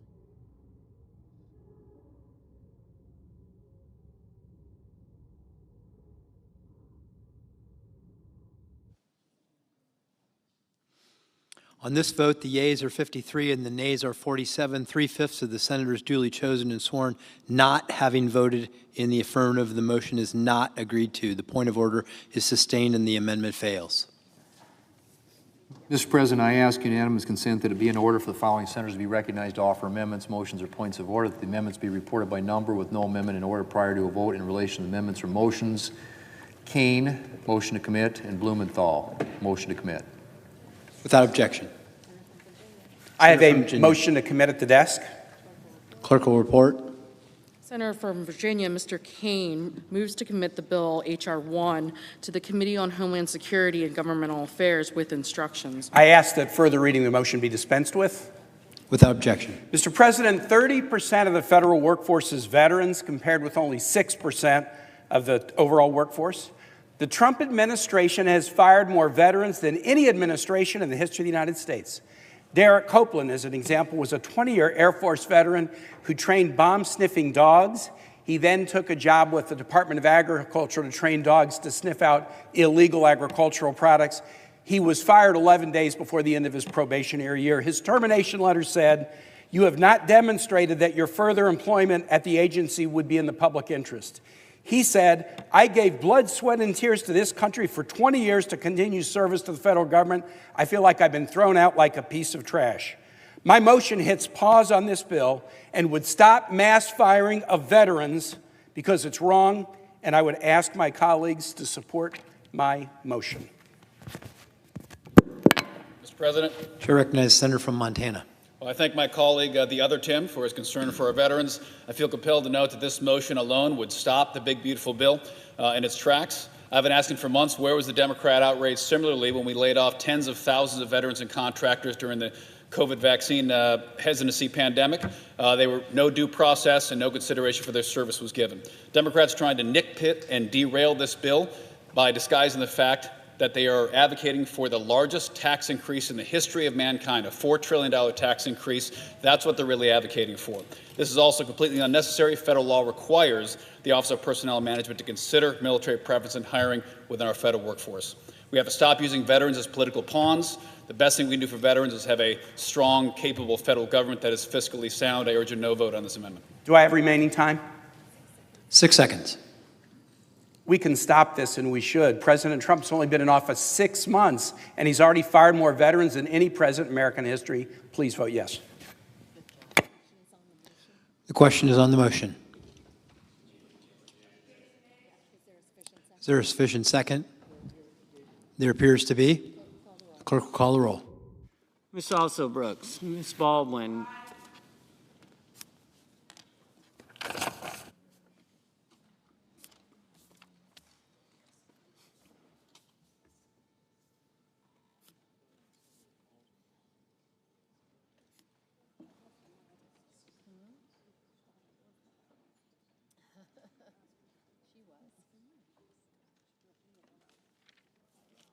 Mr. Banks,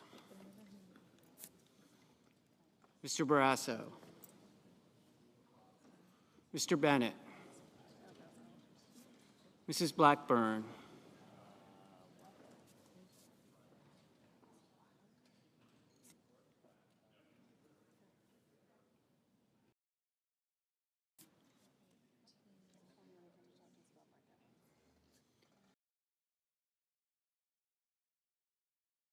Mr. Blumenthal,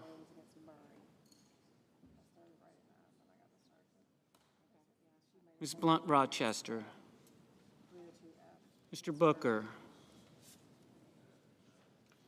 Mr. Bozeman, Mrs. Brett,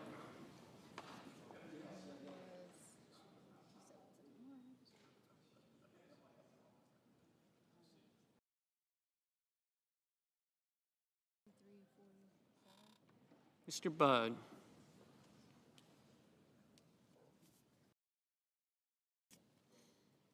Ms. Cantwell,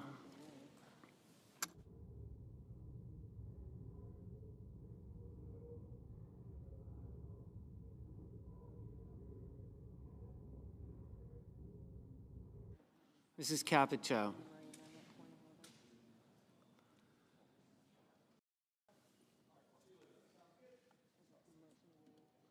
Mr. Cassidy.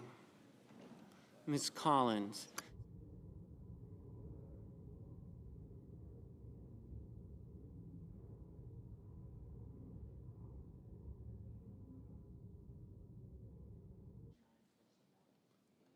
Mr. Cassidy, Ms. Collins, Mr. Coons, Mr. Cornyn, Ms. Cortez Masto,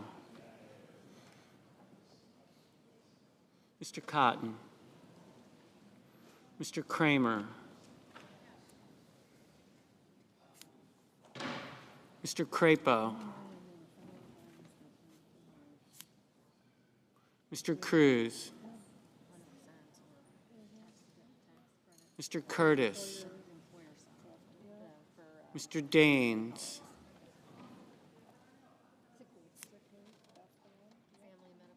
Ms. Duckworth, Mr. Durbin, Ms. Ernst, Mr. Fetterman, Mrs. Fisher, Mr. Gallego, Mrs. Gillibrand, Mr. Graham, Mr. Grassley, Mr. Haggerty, Ms. Hassan, Mr. Hawley,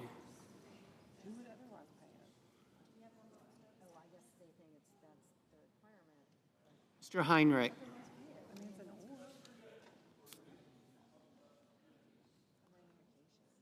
Mr. Hickenlooper, Ms. Hirono, Mr. Hoven,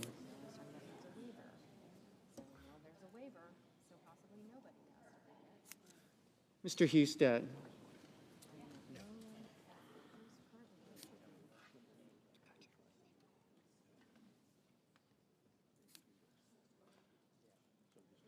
Mrs. Hyde-Smith,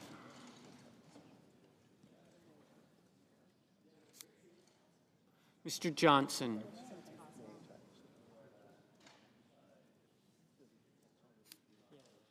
Mr. Justice,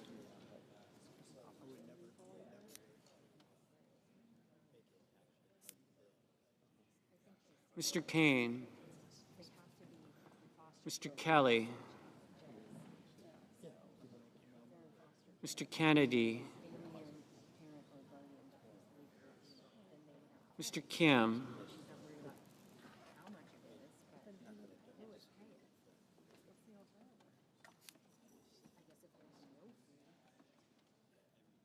Mr. King, Ms. Klobuchar,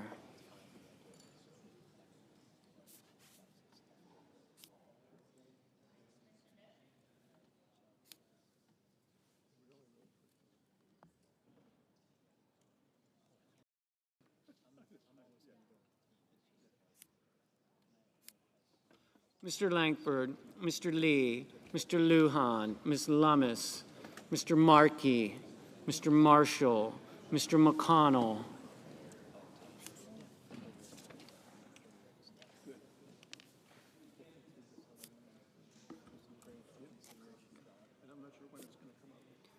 Mr. McCormick, Mr. Merkley, Mrs. Moody, Mr. Moran, Mr. Moreno, Mr. Mullen, Ms. Murkowski, Mr. Murphy, Mrs. Murray,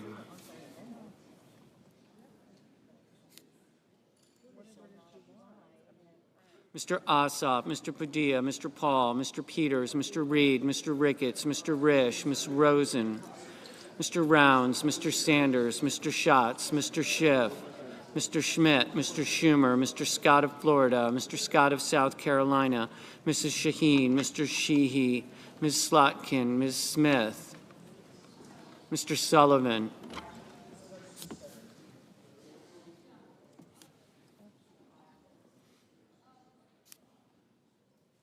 Mr. Thune, Mr. Tillis, Mr. Tuberville,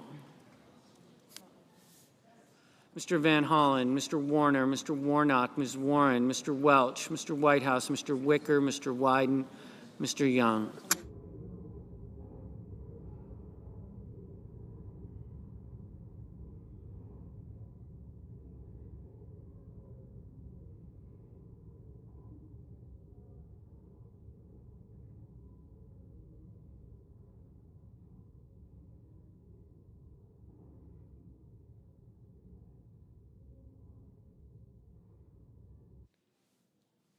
Senators voting in the affirmative: also Brooks, Baldwin, Booker, Cortez Masto, Durbin, Gillibrand, Hassan, Hirono, Kane, Kelly, Lujan, Merkley, Ossoff, Padilla, Reed, Rosen, Sanders, Schumer, Slotkin, Smith, Warnock, Warren, Whitehouse, Wyden. Senators voting in the negative: Barrasso, Blackburn, Budd, Cassidy, Collins, Cotton, Kramer, Curtis, Grassley, Haggerty, Hawley, Hoeven, Husted, Hyde-Smith, Langford, Lummis, McConnell, McCormick, Scott of Florida, Sheehy, Thune, Tuberville, Young. Mr. Marshall? No.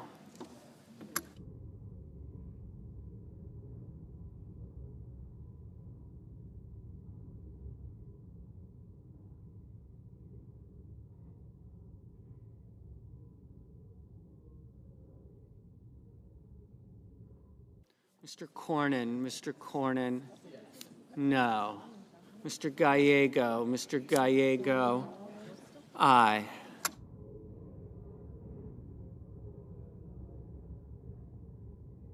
Mr. Warner, aye. Mr. Banks, no. Mr. Peters, aye.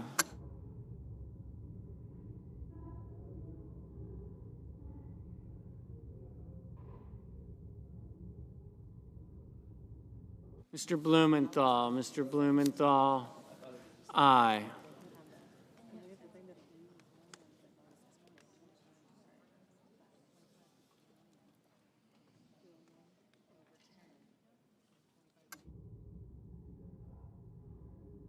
Mr. Kim, aye.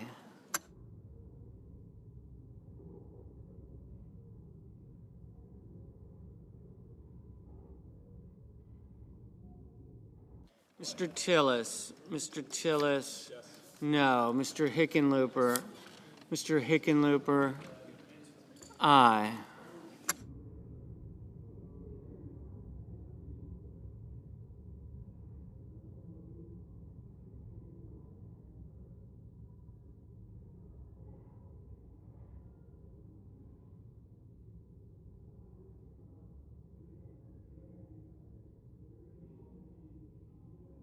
Mr. Heinrich, aye.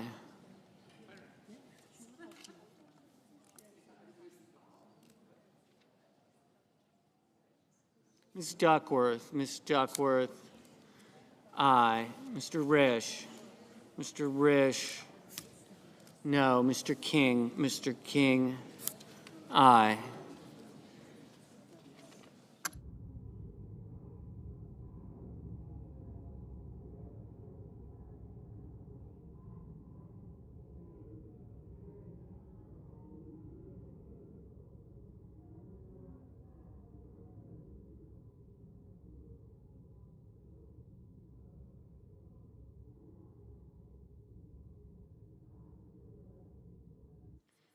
Mrs. Murray, Mrs. Murray. Aye.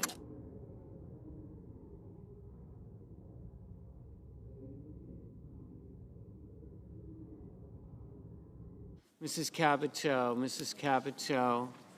No.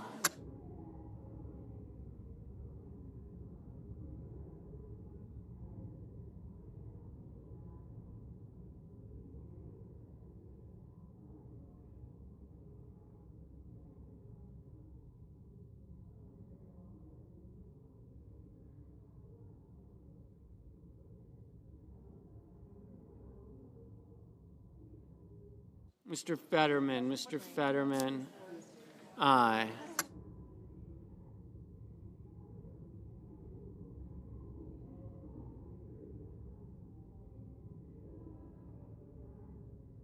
Ms. Klobuchar, Ms. Klobuchar, aye. Mr. Murphy, Mr. Murphy, aye.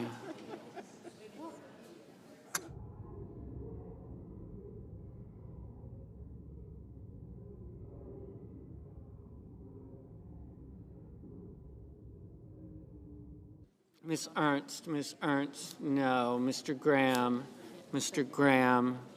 no.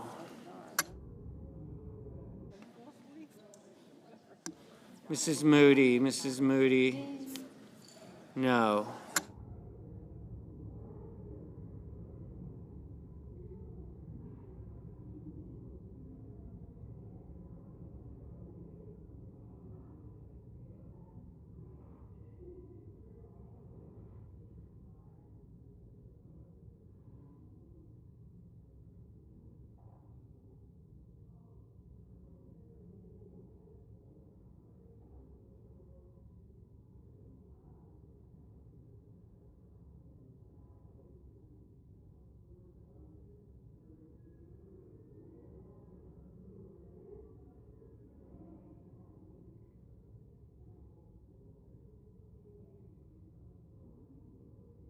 Mr. Rounds, no.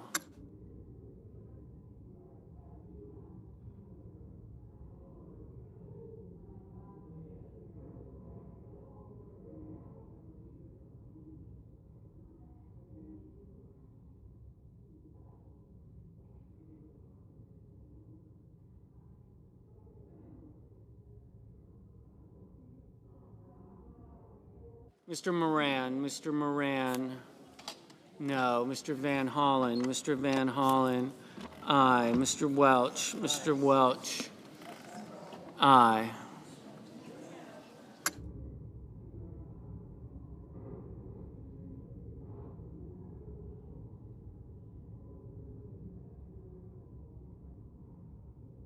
Mr. Markey, aye.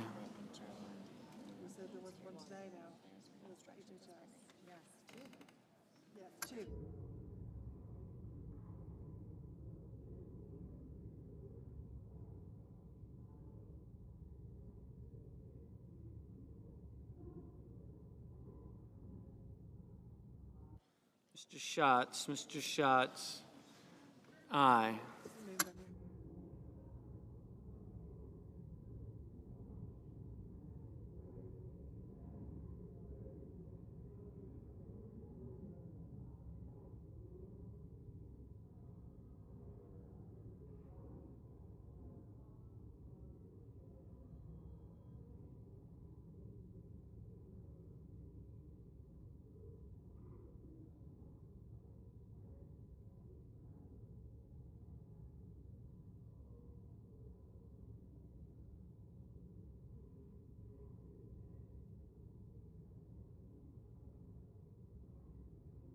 Ms. Murkowski, no. Mrs. Shaheen, aye. Mrs. Britt, no.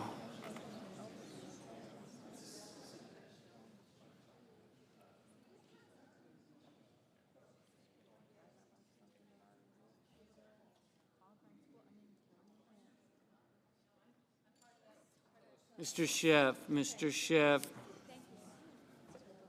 Aye.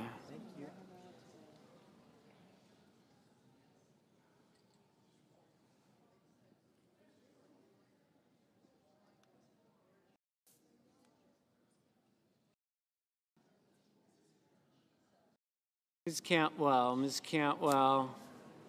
aye.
Mrs.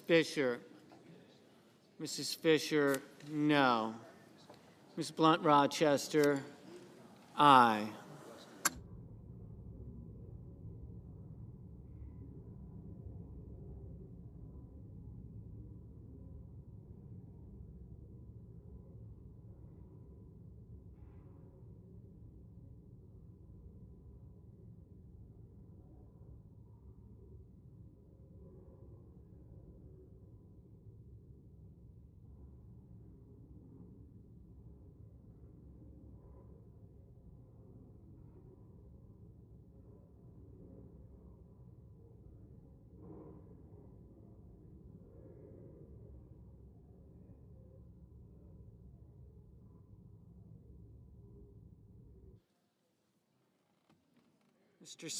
Mr. Scott of South Carolina, no.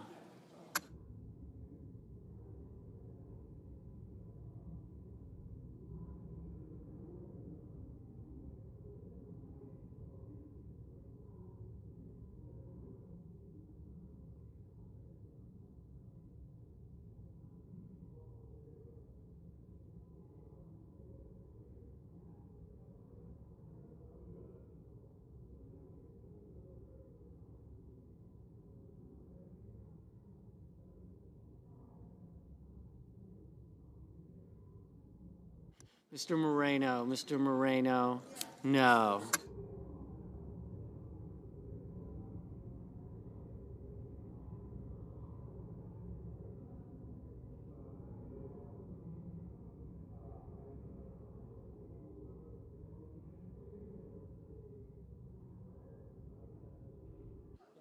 Mr. Paul, no. Mr. Daines, no. Mr. Justice, Mr. Justice. No.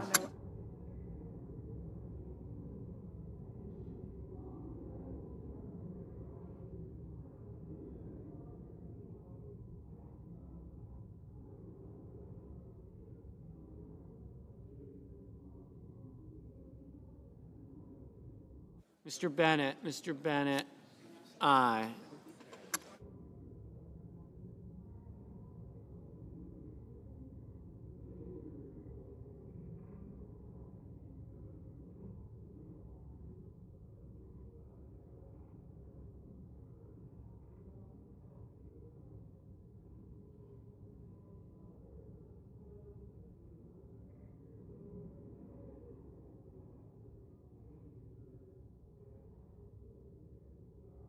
Mr. Coons, aye.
Mr.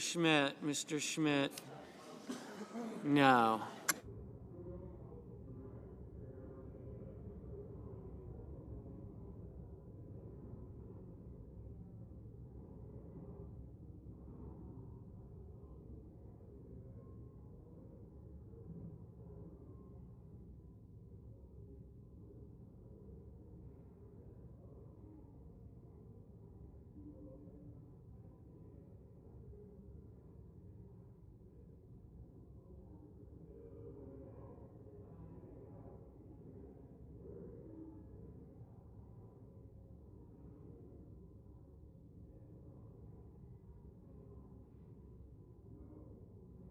Mr. Wicker.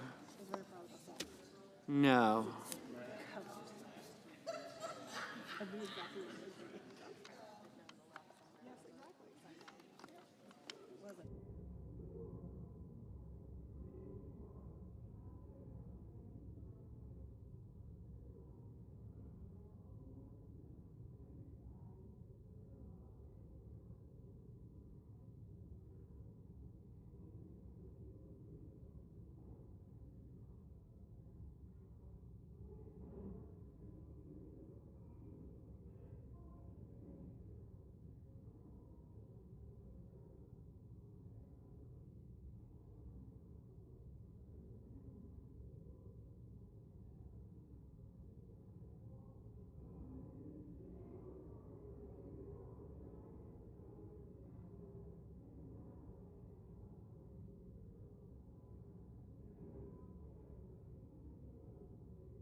Mr. Crapo, no.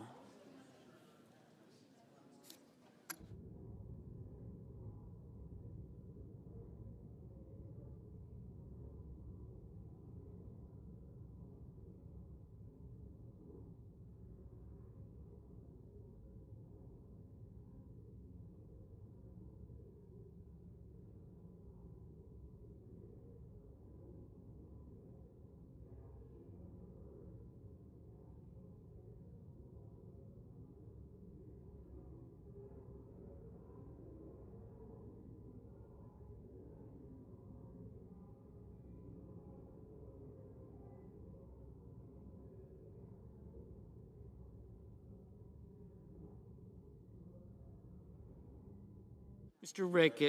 Ricketts, no.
Mr. Johnson. No. Mr. Bozeman. Mr. Bozeman, no. Mr. Cruz. Mr. Cruz, no. Mr. Lee, no.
Mr. Mullen, no. Mr. Sullivan, no.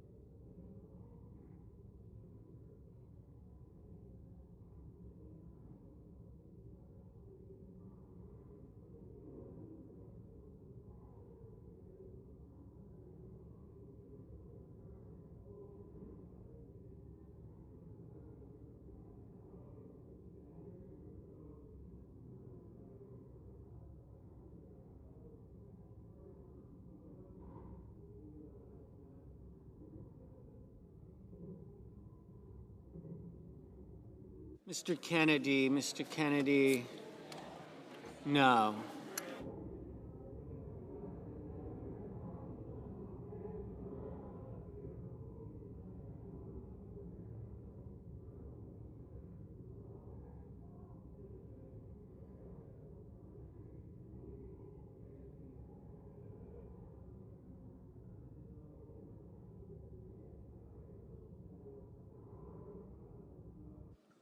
On this vote, the yeas are 47.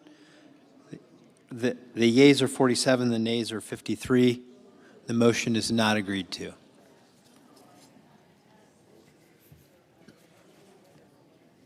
Chair recognizes the senator from Connecticut. Thank you, Mr. President. I have a motion to commit. I have a motion to Clerk commit will at report. the desk. The senator from Connecticut, Mr. Blumenthal, moves to commit the bill H.R. 1 to the committee. Reading of the motion be dispensed with. Thank you, Mr. President. I make this motion to commit the reconciliation bill to the Armed Services Committee on behalf of myself and Senator Schumer, because President Trump earlier this year solicited and accepted a $200 million gift from the government of Qatar, a Boeing 747 jet, to be retrofitted supposedly for use as Air Force One.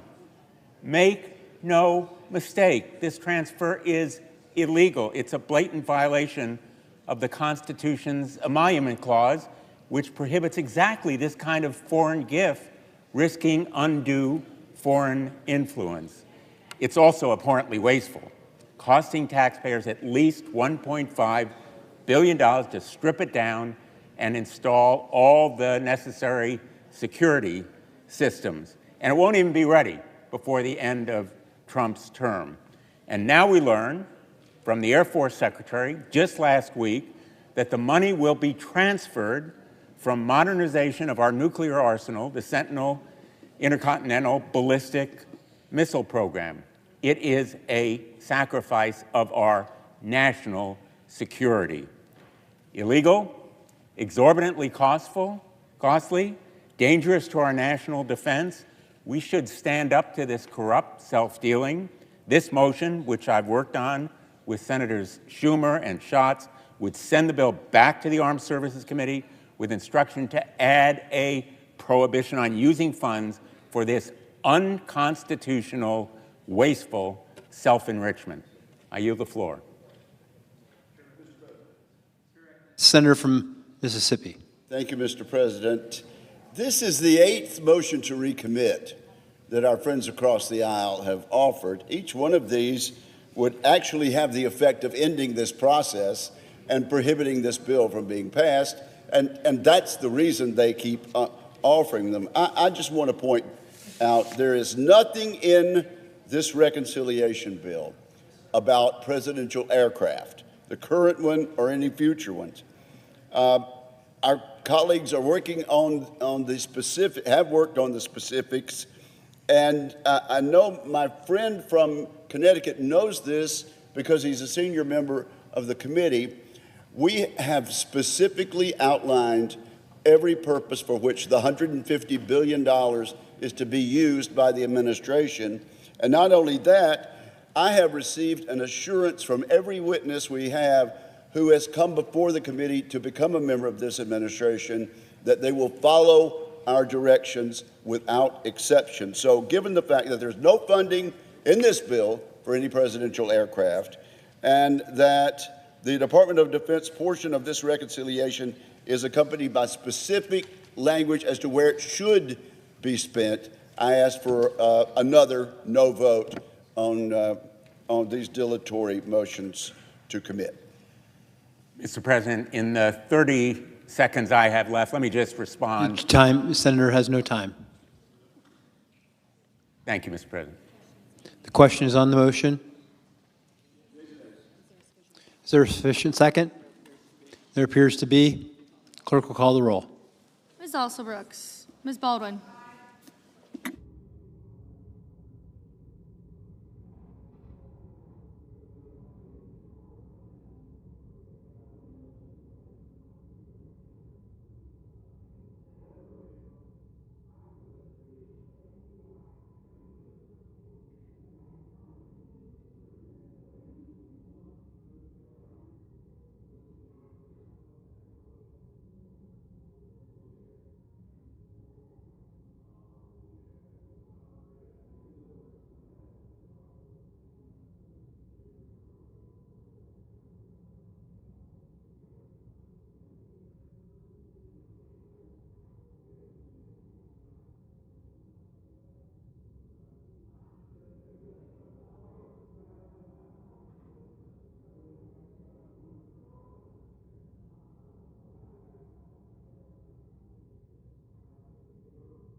Mr. Banks, Mr. Barrasso, Mr. Bennett, Mrs. Blackburn, Mr. Blumenthal, Ms. Blunt-Rochester, Mr. Booker.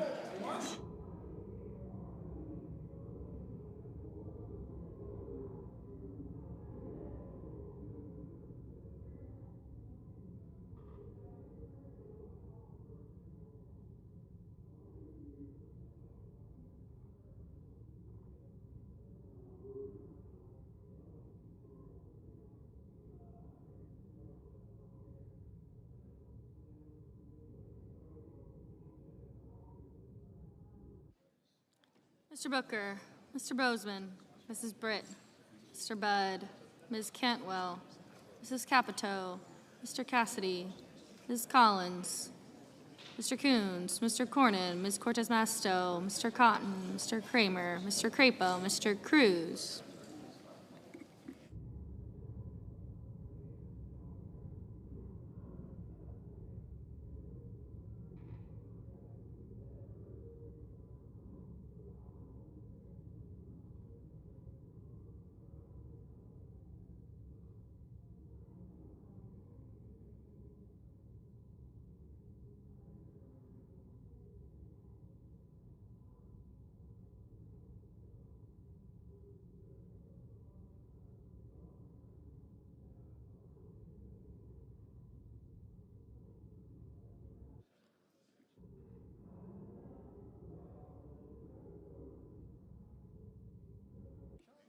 Mr. Curtis, Mr. Daines, Ms. Duckworth.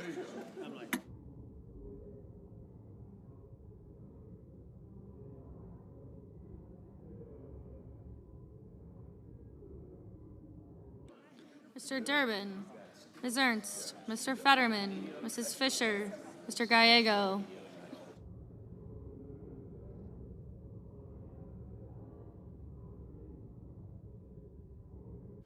Mrs. Gillibrand, Mr. Graham, Mr. Grassley.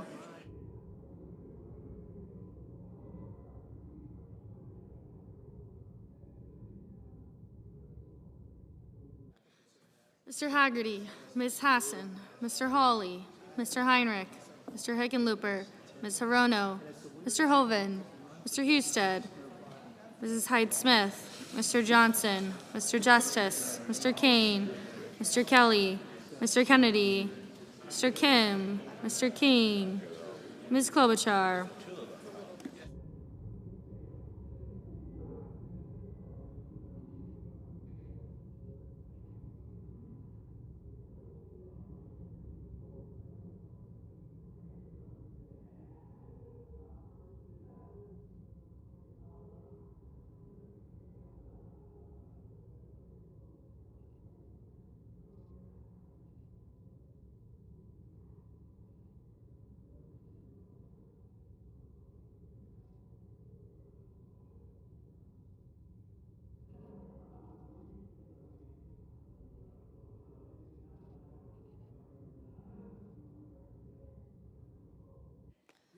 Ms. Klobuchar, Mr. Langford, Mr. Lee, Mr. Lujan, Ms. Lummis, Mr. Markey, Mr. Marshall, Mr. McConnell, Mr. McCormick, Mr. Merkley, Mrs. Moody, Mr. Moran, Mr. Marino, Mr. Mullen, Ms. Murkowski.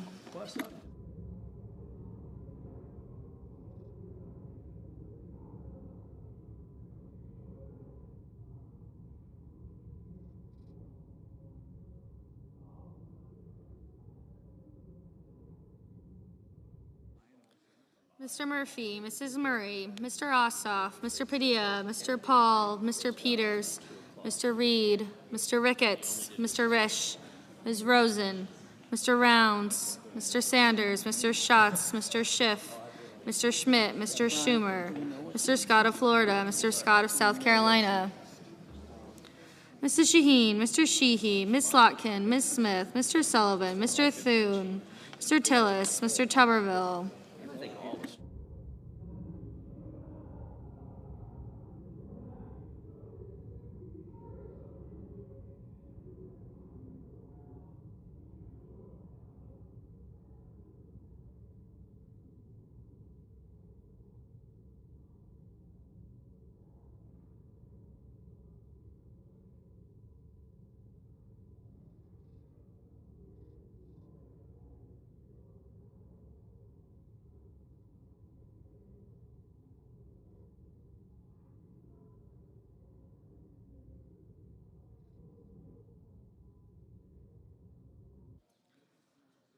Mr. Van Hollen, Mr. Warner, Mr. Warnock, Ms. Warren, Mr. Welch, Mr. Whitehouse, Mr. Wicker, Mr. Wyden, Mr. Young.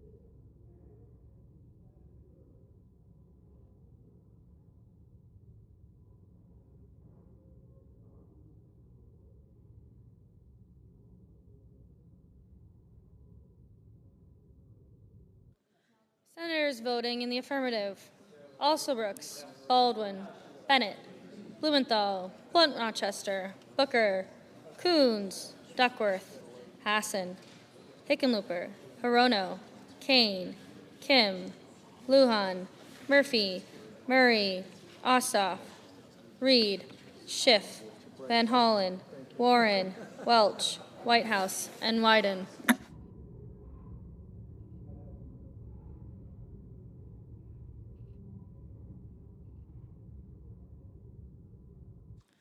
Senators voting in the negative: Banks, Bozeman, Britt, Capito, Cassidy, Cornyn, Cotton, Kramer, Crapo, Cruz, Curtis, Daines, Ernst, Fisher, Grassley, Haggerty, Hawley, Hoven, Husted, Johnson, Langford, Marshall, McCormick, Moody, Marino, Paul, Risch, Schmidt, Scott of South Carolina, Sheehy, Thune, Tillis, Tuberville, Wicker, and Young.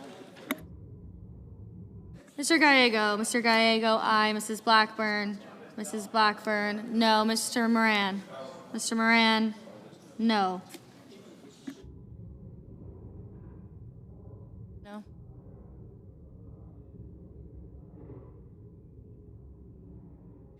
Mrs.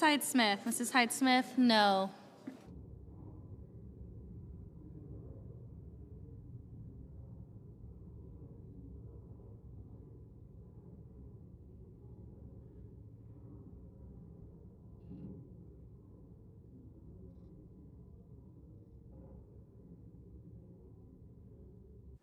Mr. Mullen, no.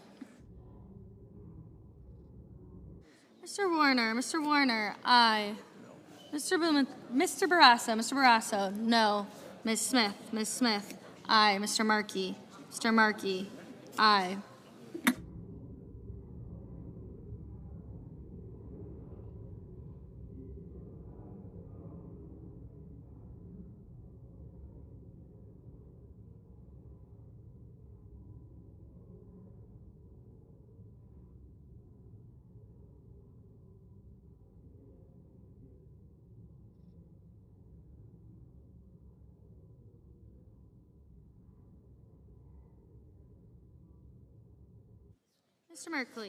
Mr. Merkley, aye. Mr. Fetterman, aye.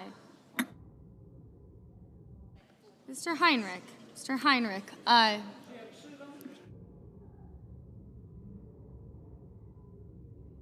Mr. Sanders, aye. Ms. Slotkin, aye.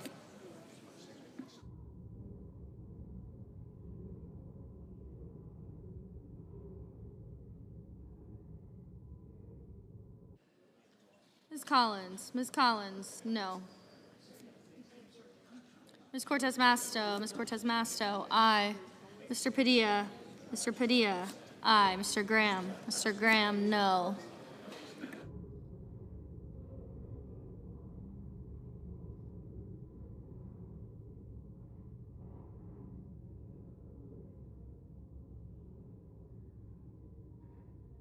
Mr. Peters, aye.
Mr. Sullivan. Mr. Sullivan, no.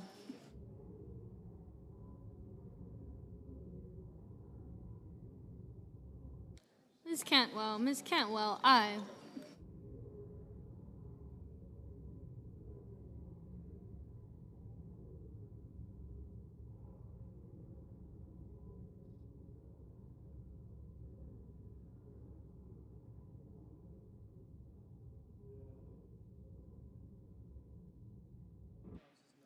Mr. Rounds. Mr. Rounds, no. Ms. Rosen. Ms. Rosen, aye.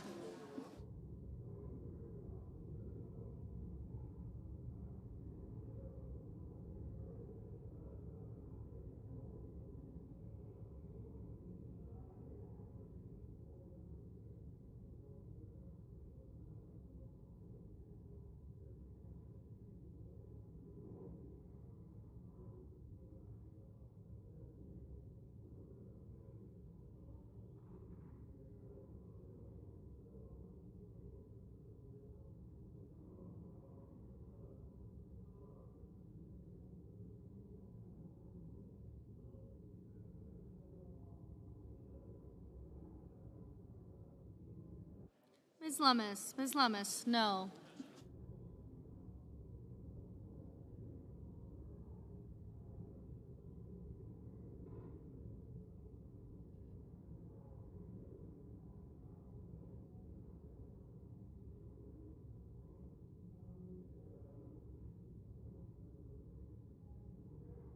Mr. Budd. Mr. Budd, no. Everyone.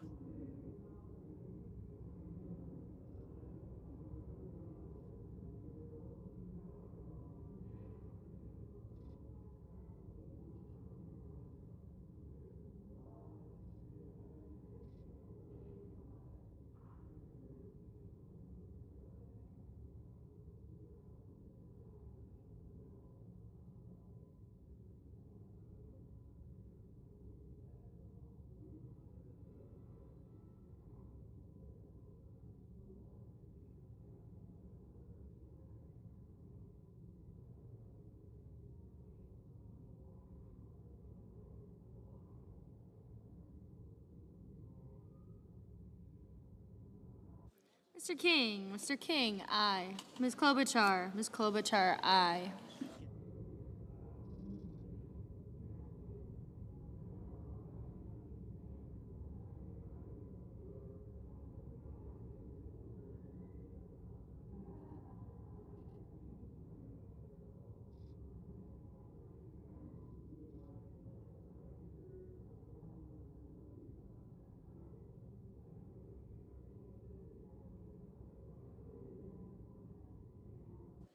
Mrs. Shaheen. Mrs. Shaheen, aye.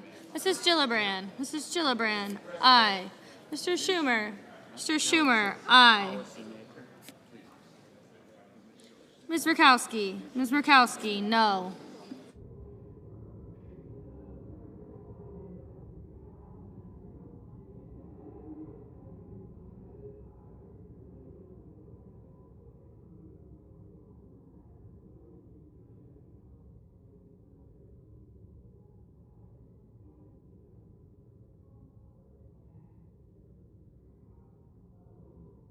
Mr. Schatz. Mr. Schatz, aye.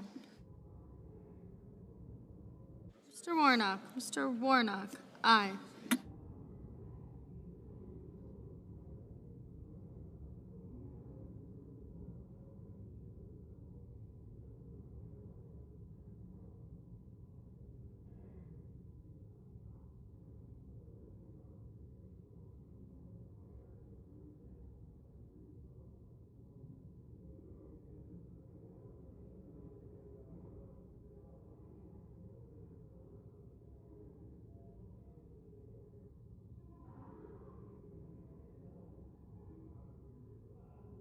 Mr. Kelly. Mr. Kelly, aye.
Mr. Durbin. Mr. Durbin, aye. Mr. Justice. Mr. Justice, no.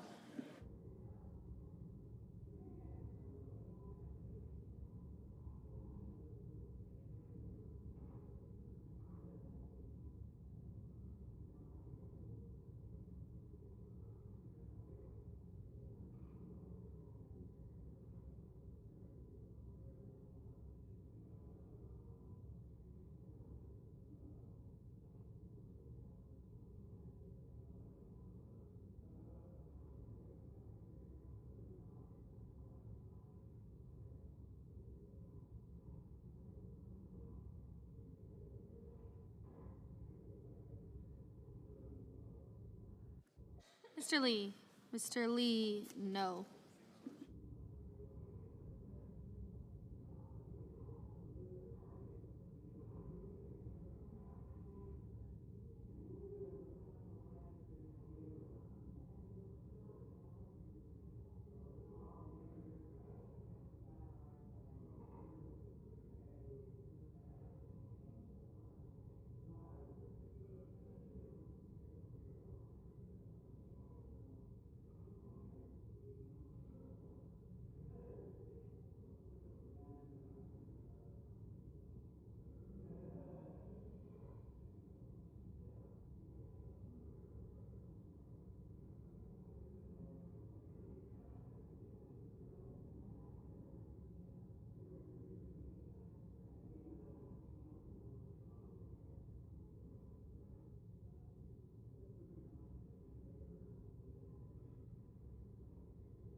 Mr. Ricketts. Mr. Ricketts, no.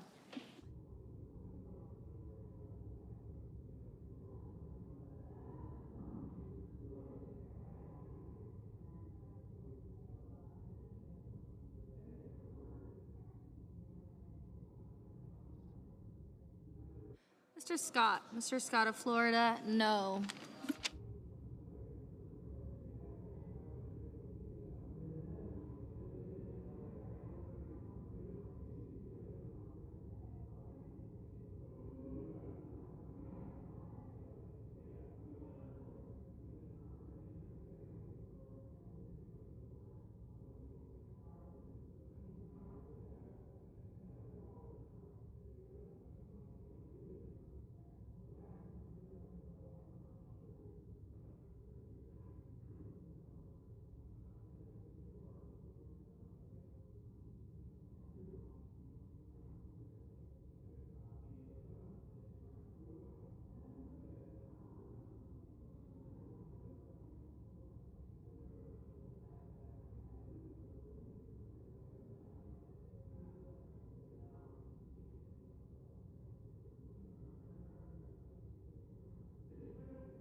Mr. McConnell. Mr. McConnell, no.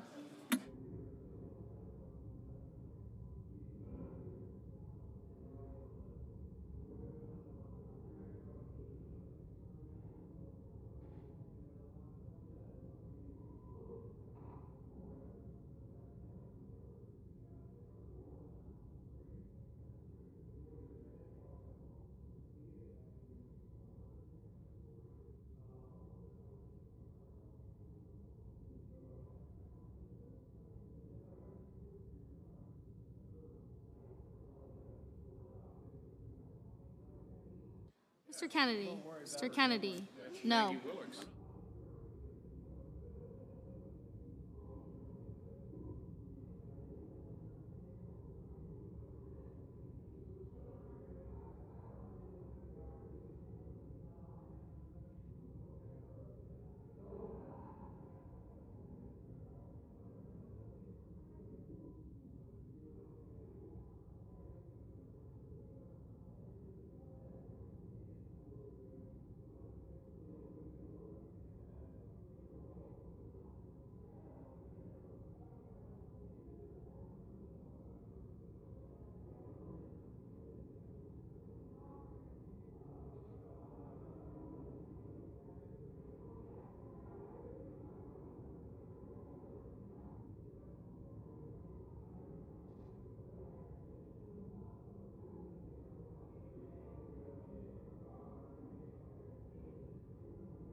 On this vote, the yeas are 47, the nays are 53. The motion is not agreed to. Mr. President, I ask unanimous consent that it be in order for the following senators to be recognized to offer amendments, motions, or points of order. That the amendments be reported by number with no amendments in order prior to a vote in relation to the amendments or motions. Gagel, motion to commit. Hassan, motion to commit. Without objection.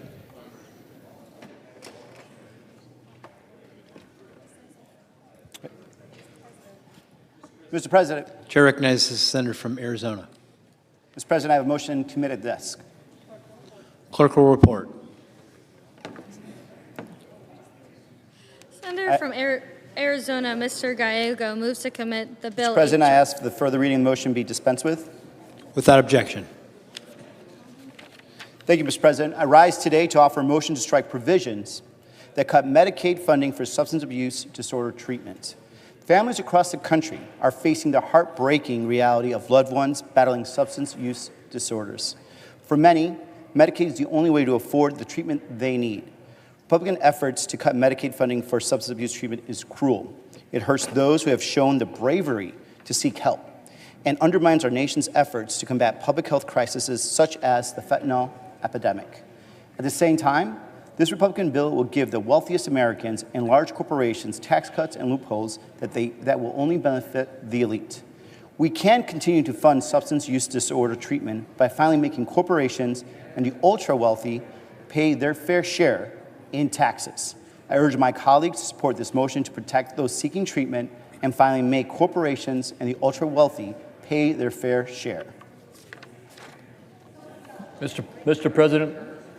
To recognize the senator from Idaho. Mr. President, Republicans are strengthening Medicaid and setting it on a more fiscally sustainable path by targeting waste, fraud, and abuse.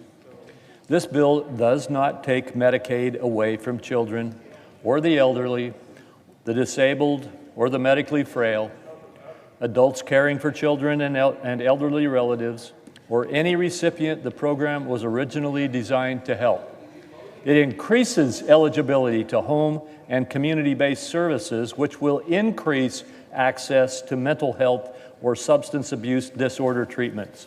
If this motion were adopted, it would delay a vote on this bill and stand in the way of Republicans' efforts to prevent a $4 trillion tax hike on working families and deliver additional tax relief to the middle class. I urge my colleagues to vote no. Questions on the motion?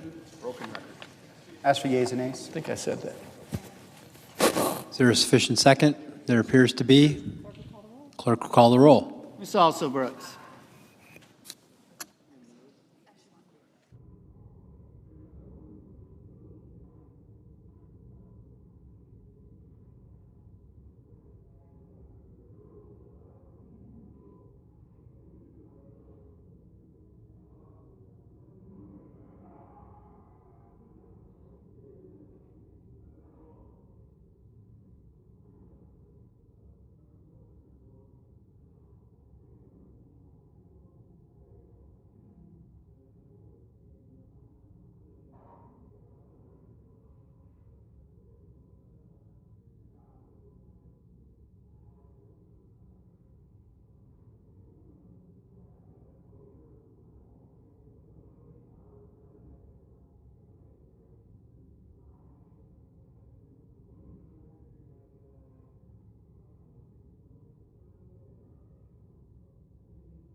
Ms. Baldwin.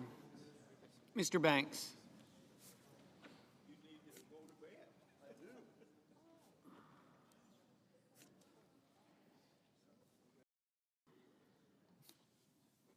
Mr. Barrasso. Mr. Bennett. Mrs. Blackburn. Mr. Blumenthal. Ms. Blunt Rochester.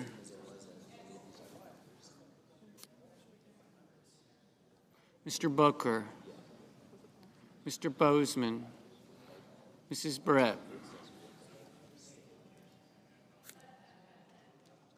Mr. Budd. Ms. Cantwell.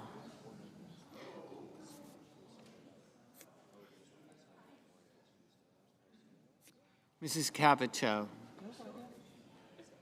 Mr. Cassidy. Ms. Collins.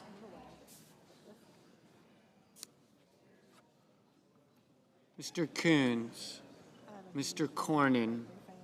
Ms. Cortez Masto. Mr. Cotton. Mr. Kramer.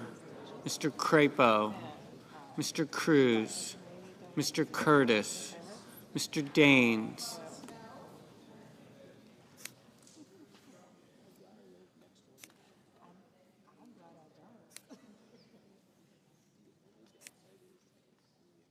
Ms. Duckworth. Mr. Durbin. Ms. Ernst. Mr. Fetterman. Mrs. Fisher. Mr. Gallego. Mrs. Gillibrand. Mr. Graham. Mr. Grassley. Mr. Haggerty. Ms. Hassan. Mr. Hawley. Mr. Heinrich. Mr. Hickenlooper.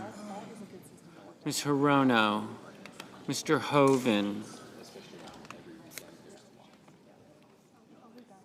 Mr. Husted.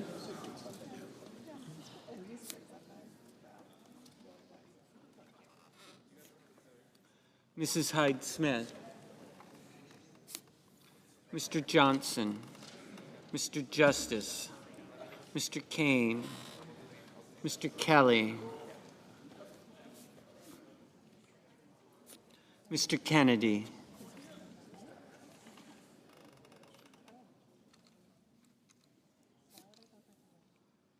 Mr. Kim. Mr. King. Ms. Klobuchar. Mr. Langford. Mr. Lee. Mr. Lujan. Ms. Lummis.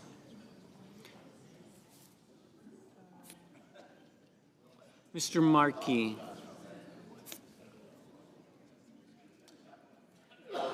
Mr. Marshall.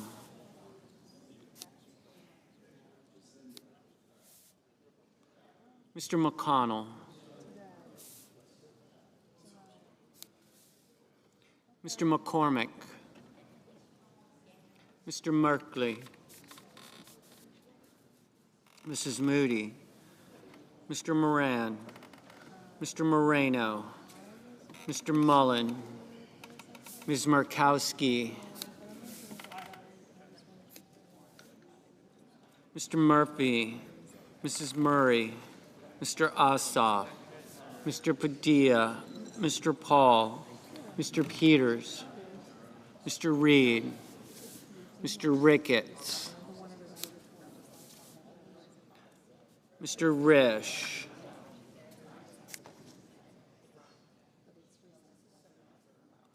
Ms. Rosen, Mr. Rounds, Mr. Sanders, Mr. Schatz, Mr. Schiff,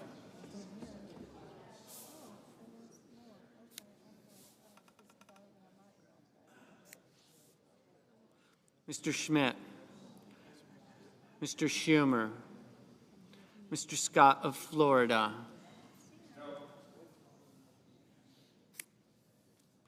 Mr. Scott of South Carolina, Mrs. Shaheen, Mr. Sheehy, Ms. Slotkin, Ms. Smith, Mr. Sullivan, Mr. Thune, Mr. Tillis, Mr. Tuberville, Mr. Van Hollen, Mr. Warner, Mr. Warnock, Ms. Warren, Mr. Welch, Mr. Whitehouse, Mr. Wicker, Mr. Wyden, Mr. Young.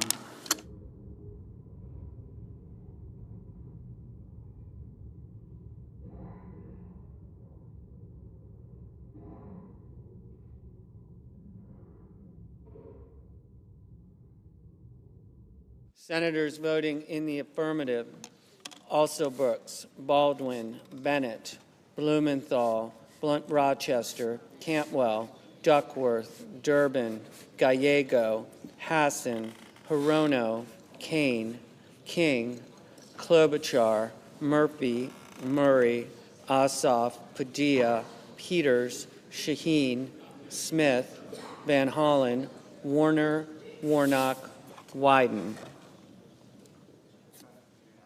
Ms. Rosen, aye.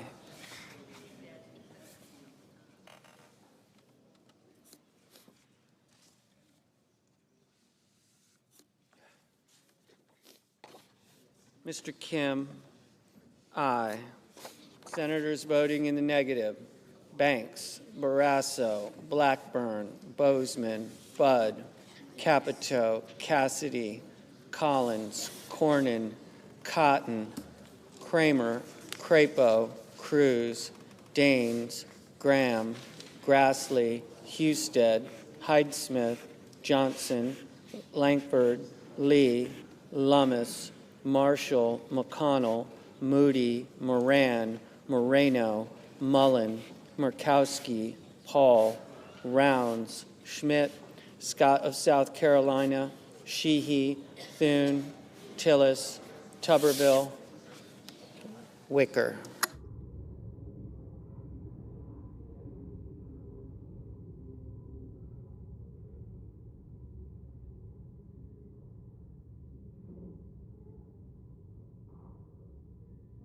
Ms. Slotkin, aye.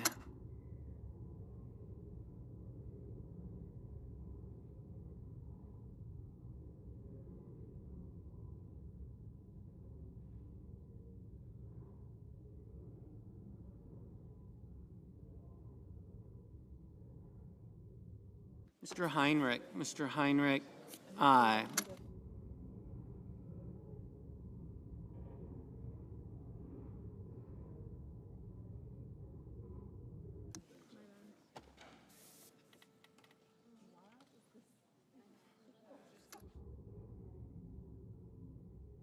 Ms.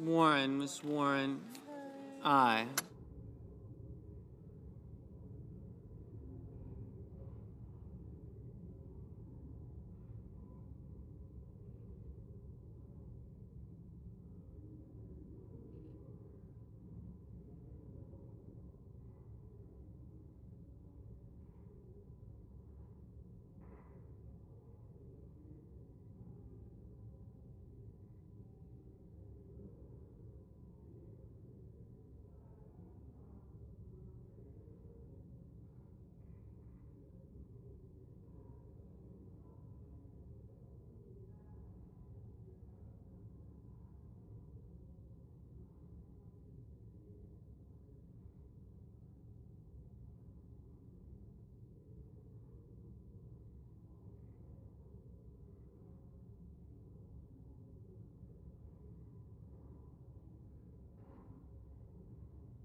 Mr. Merkley, aye. Mr. Scott of Florida, no.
Mr. Welch, aye.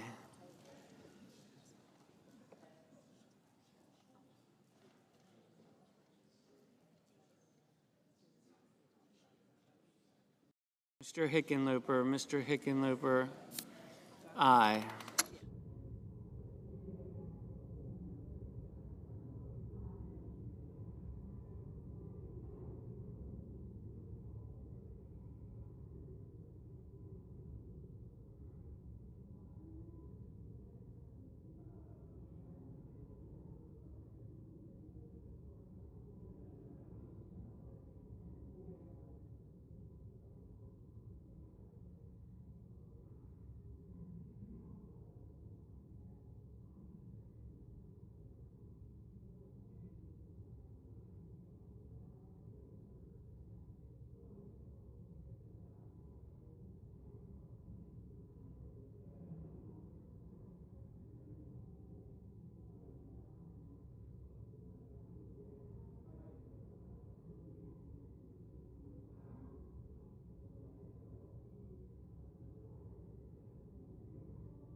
Mr. Hawley, no.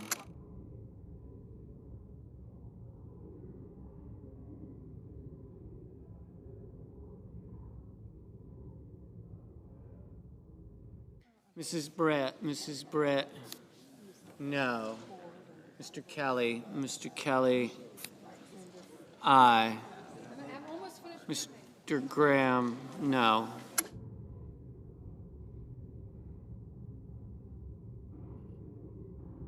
Ms. Cortez Masto, aye.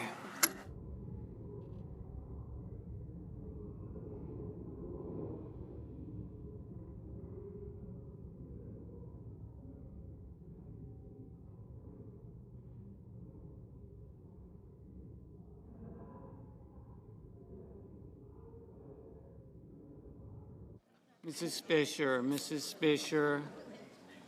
no. Sending out the emails at like 5:39 a.m. and whatever. It's pretty much like. Mr. Lujan, aye. If we put out the white smoke before we send it, Mr. Curtis, no.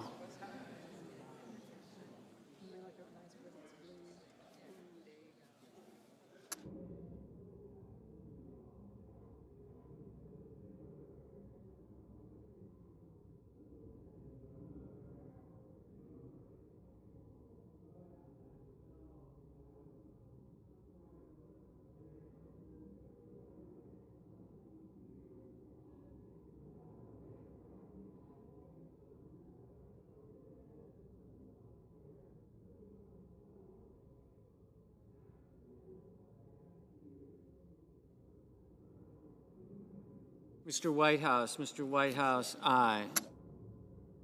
Mr. Markey, aye.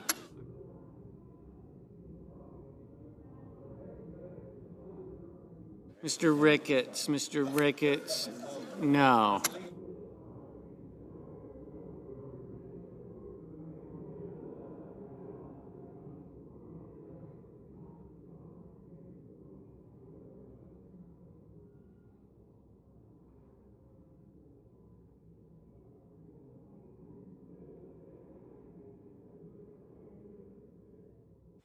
Mr. Booker, aye.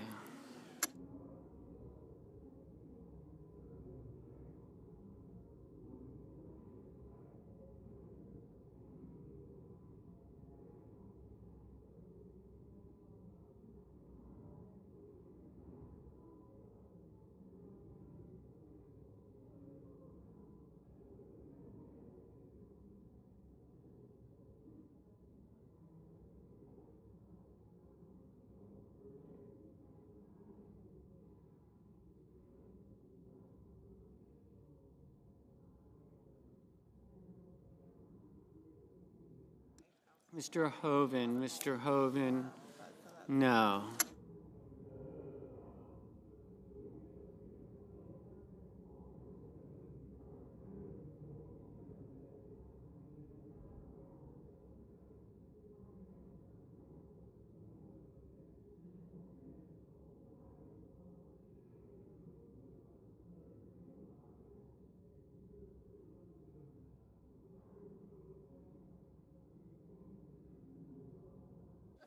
Mr.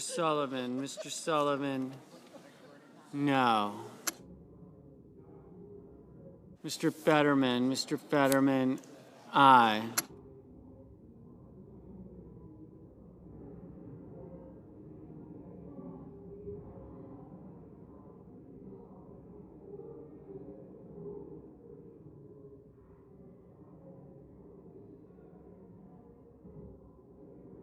Mrs. Gillibrand, aye. Mr. Kennedy, no.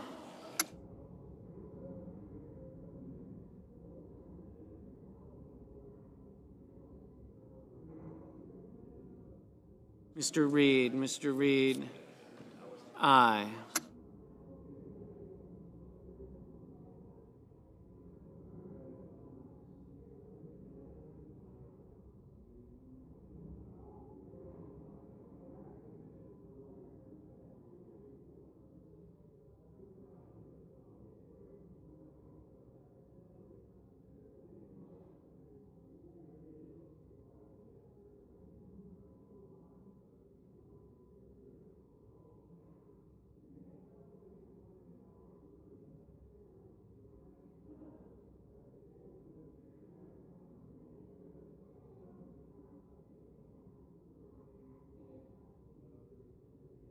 Mr. Sanders, aye. Mr. Schiff, aye.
Mr. Young, Mr. Young, no.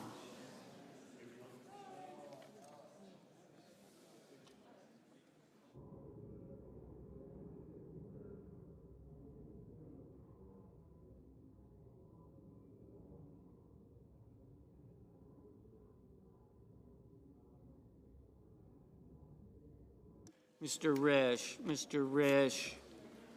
no. Mr. Justice, no. Mr. McCormick, no.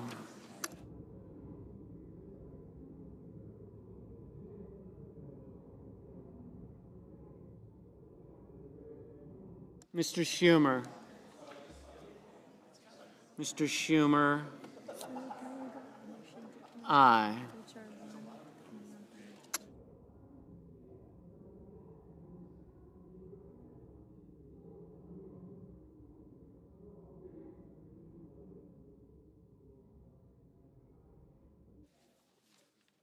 Mr. Schatz, aye.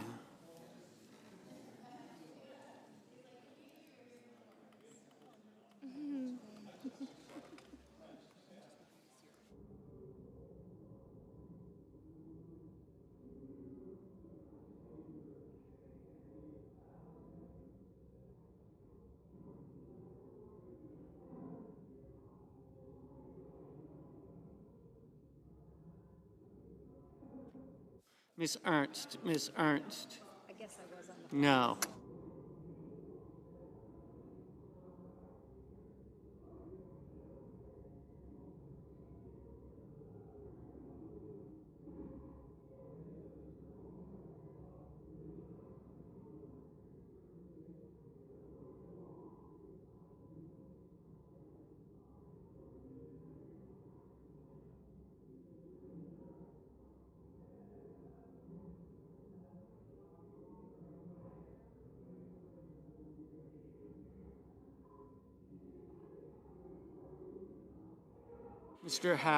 Mr. Haggerty, no.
Mr. Coons, Mr. Coons.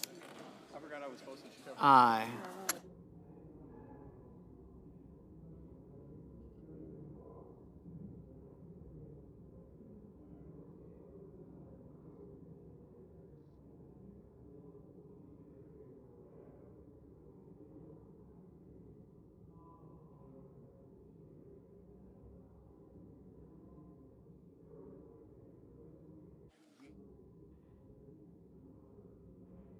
The yeas are 47, the nays are 53. The motion is not agreed to.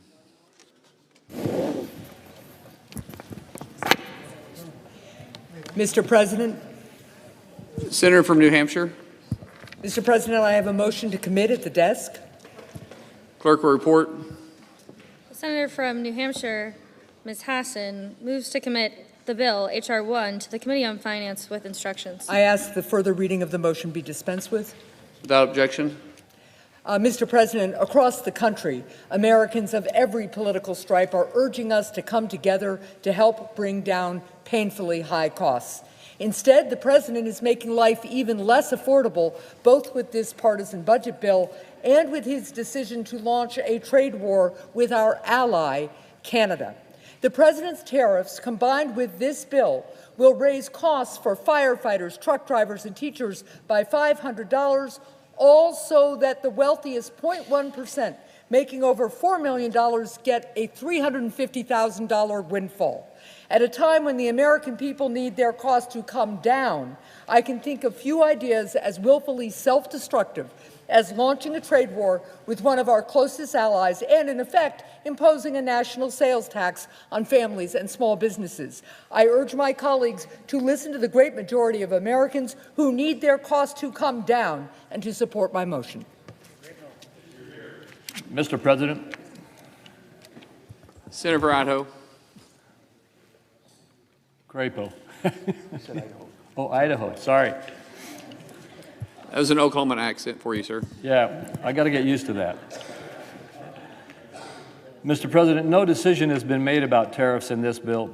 More importantly, none of the President's tariffs rely on any authorities made from a prior reconciliation bill or are contingent on this bill. We can and should have a debate about the precise approaches, including how to best incorporate tariff policy. But this is not the appropriate vehicle to have a serious debate on trade. If adopted, this motion would commit the whole bill to a delay and stand in the way of our efforts to prevent a $4 trillion tax hike on working families and deliver additional tax relief to the middle class. I urge my colleagues to vote no. For the yeas and nays. Is there a sufficient second? There appears to be. The clerk will call the roll. Ms. Alsobrooks, Ms. Baldwin, Mr. Banks, Mr. Barrasso, Mr. Bennett.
Mr. Bennett, Mrs. Blackburn, Mr. Blumenthal, Ms. Blunt-Rochester, Mr. Booker, Mr. Bozeman,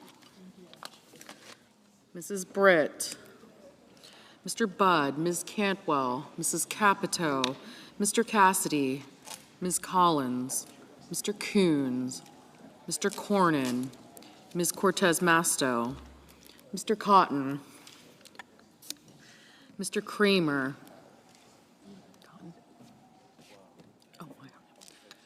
Mr. Crapo,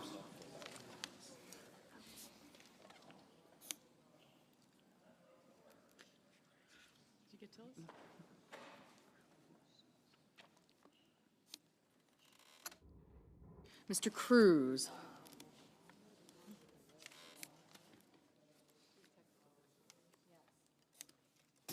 Mr. Curtis, Mr. Daines, Ms. Duckworth, Mr. Durbin, Ms. Ernst, Mr. Fetterman, Mrs. Fisher, Mr. Gallego, Mrs. Gillibrand, Mr. Graham, Mr. Grassley, Mr. Haggerty, Ms. Hassan, Mr. Hawley, Mr. Heinrich, Mr. Hickenlooper, Ms. Hirono,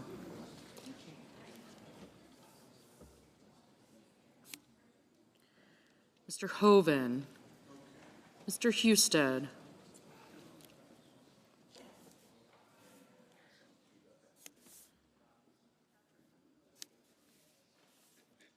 Mrs. Hyde-Smith, Mr. Johnson, Mr. Justice, Mr. Kane, Mr. Kelly, Mr. Kennedy,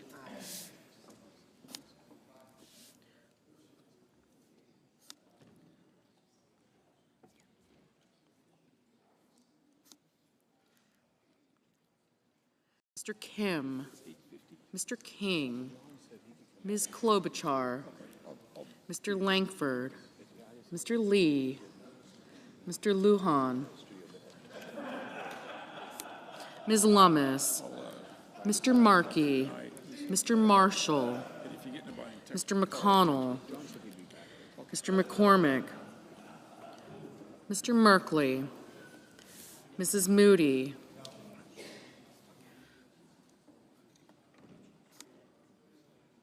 Mr. Moran, Mr. Marino, Mr. Mullen,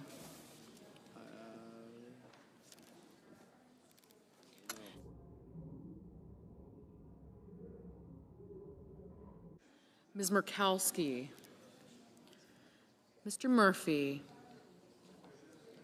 Mrs. Murray, Mr. Ossoff,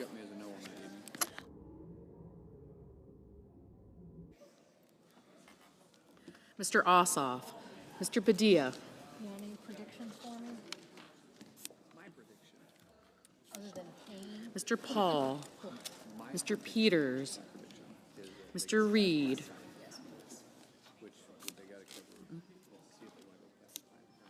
Mr. Ricketts, Mr. Risch. Thank you. Ms. Rosen, Mr. Rounds, Mr. Sanders, Mr. Schatz, Mr. Schiff, Mr. Schmidt, Mr. Schumer, Mr. Scott of Florida, Mr. Scott of South Carolina, Mrs. Shaheen, Mr. Sheehy, Ms. Slotkin, Ms. Smith, Mr. Sullivan,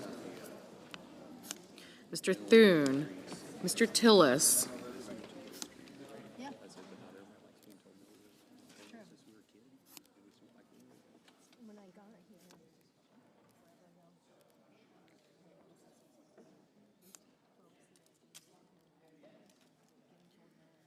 Mr. Tuberville, Mr. Van Hollen,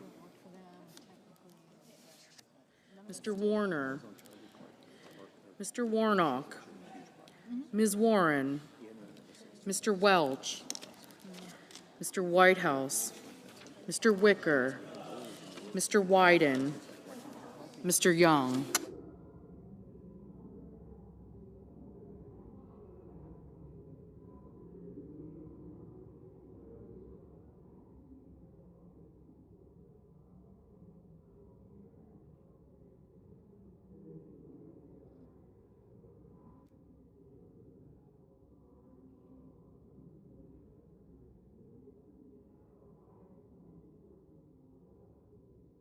Senators voting in the affirmative: Alsobrooks, Bennett, Blumenthal, Blunt-Rochester, Booker, Coons, Duckworth, Fetterman, Gillibrand, Hassan, King, Lujan, Markey, Murphy, Murray, Ossoff, Padilla, Reed, Rosen, Sanders, Schatz, Shaheen, Smith, Warren, Whitehouse, and Wyden. Mr. Heinrich, aye. Mr. Schiff, aye.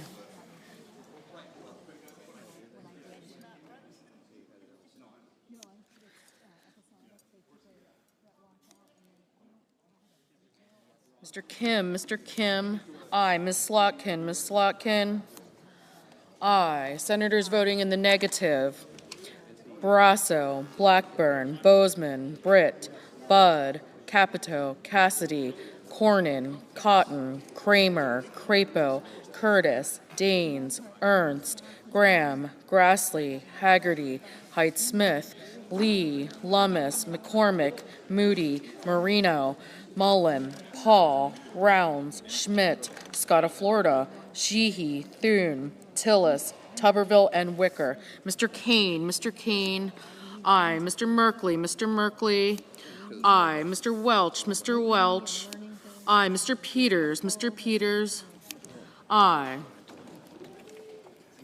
Mr. Durbin, aye. Ms. Hirono, aye. Mr. Hawley, no. Mr. Banks, no.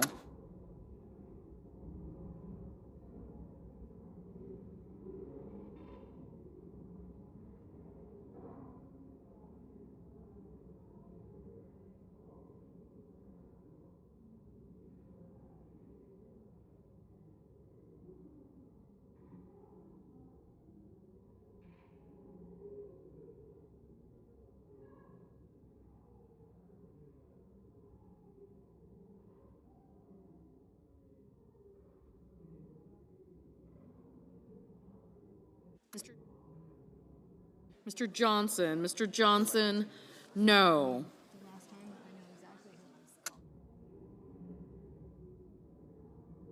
Mr. Husted, no.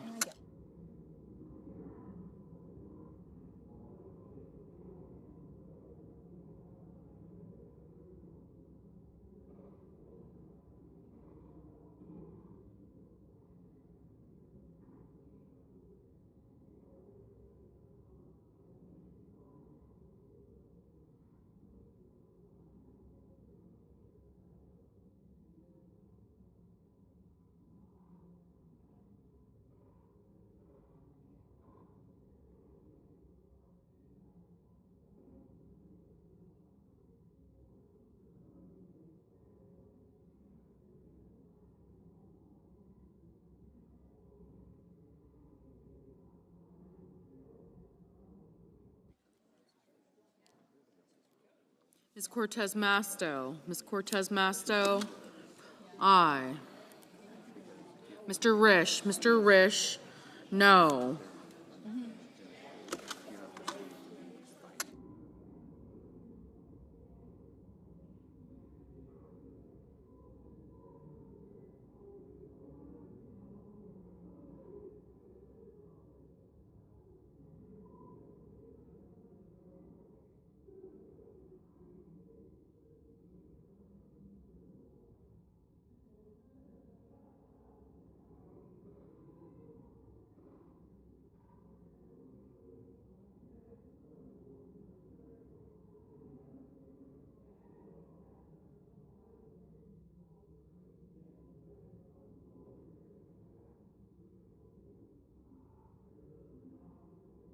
Ms. Collins, aye.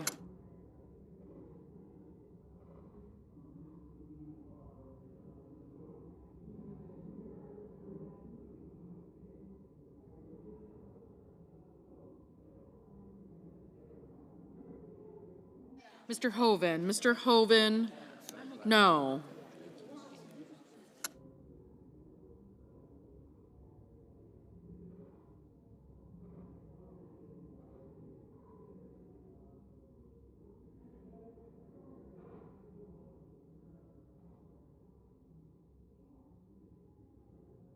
Ms. Cantwell, aye.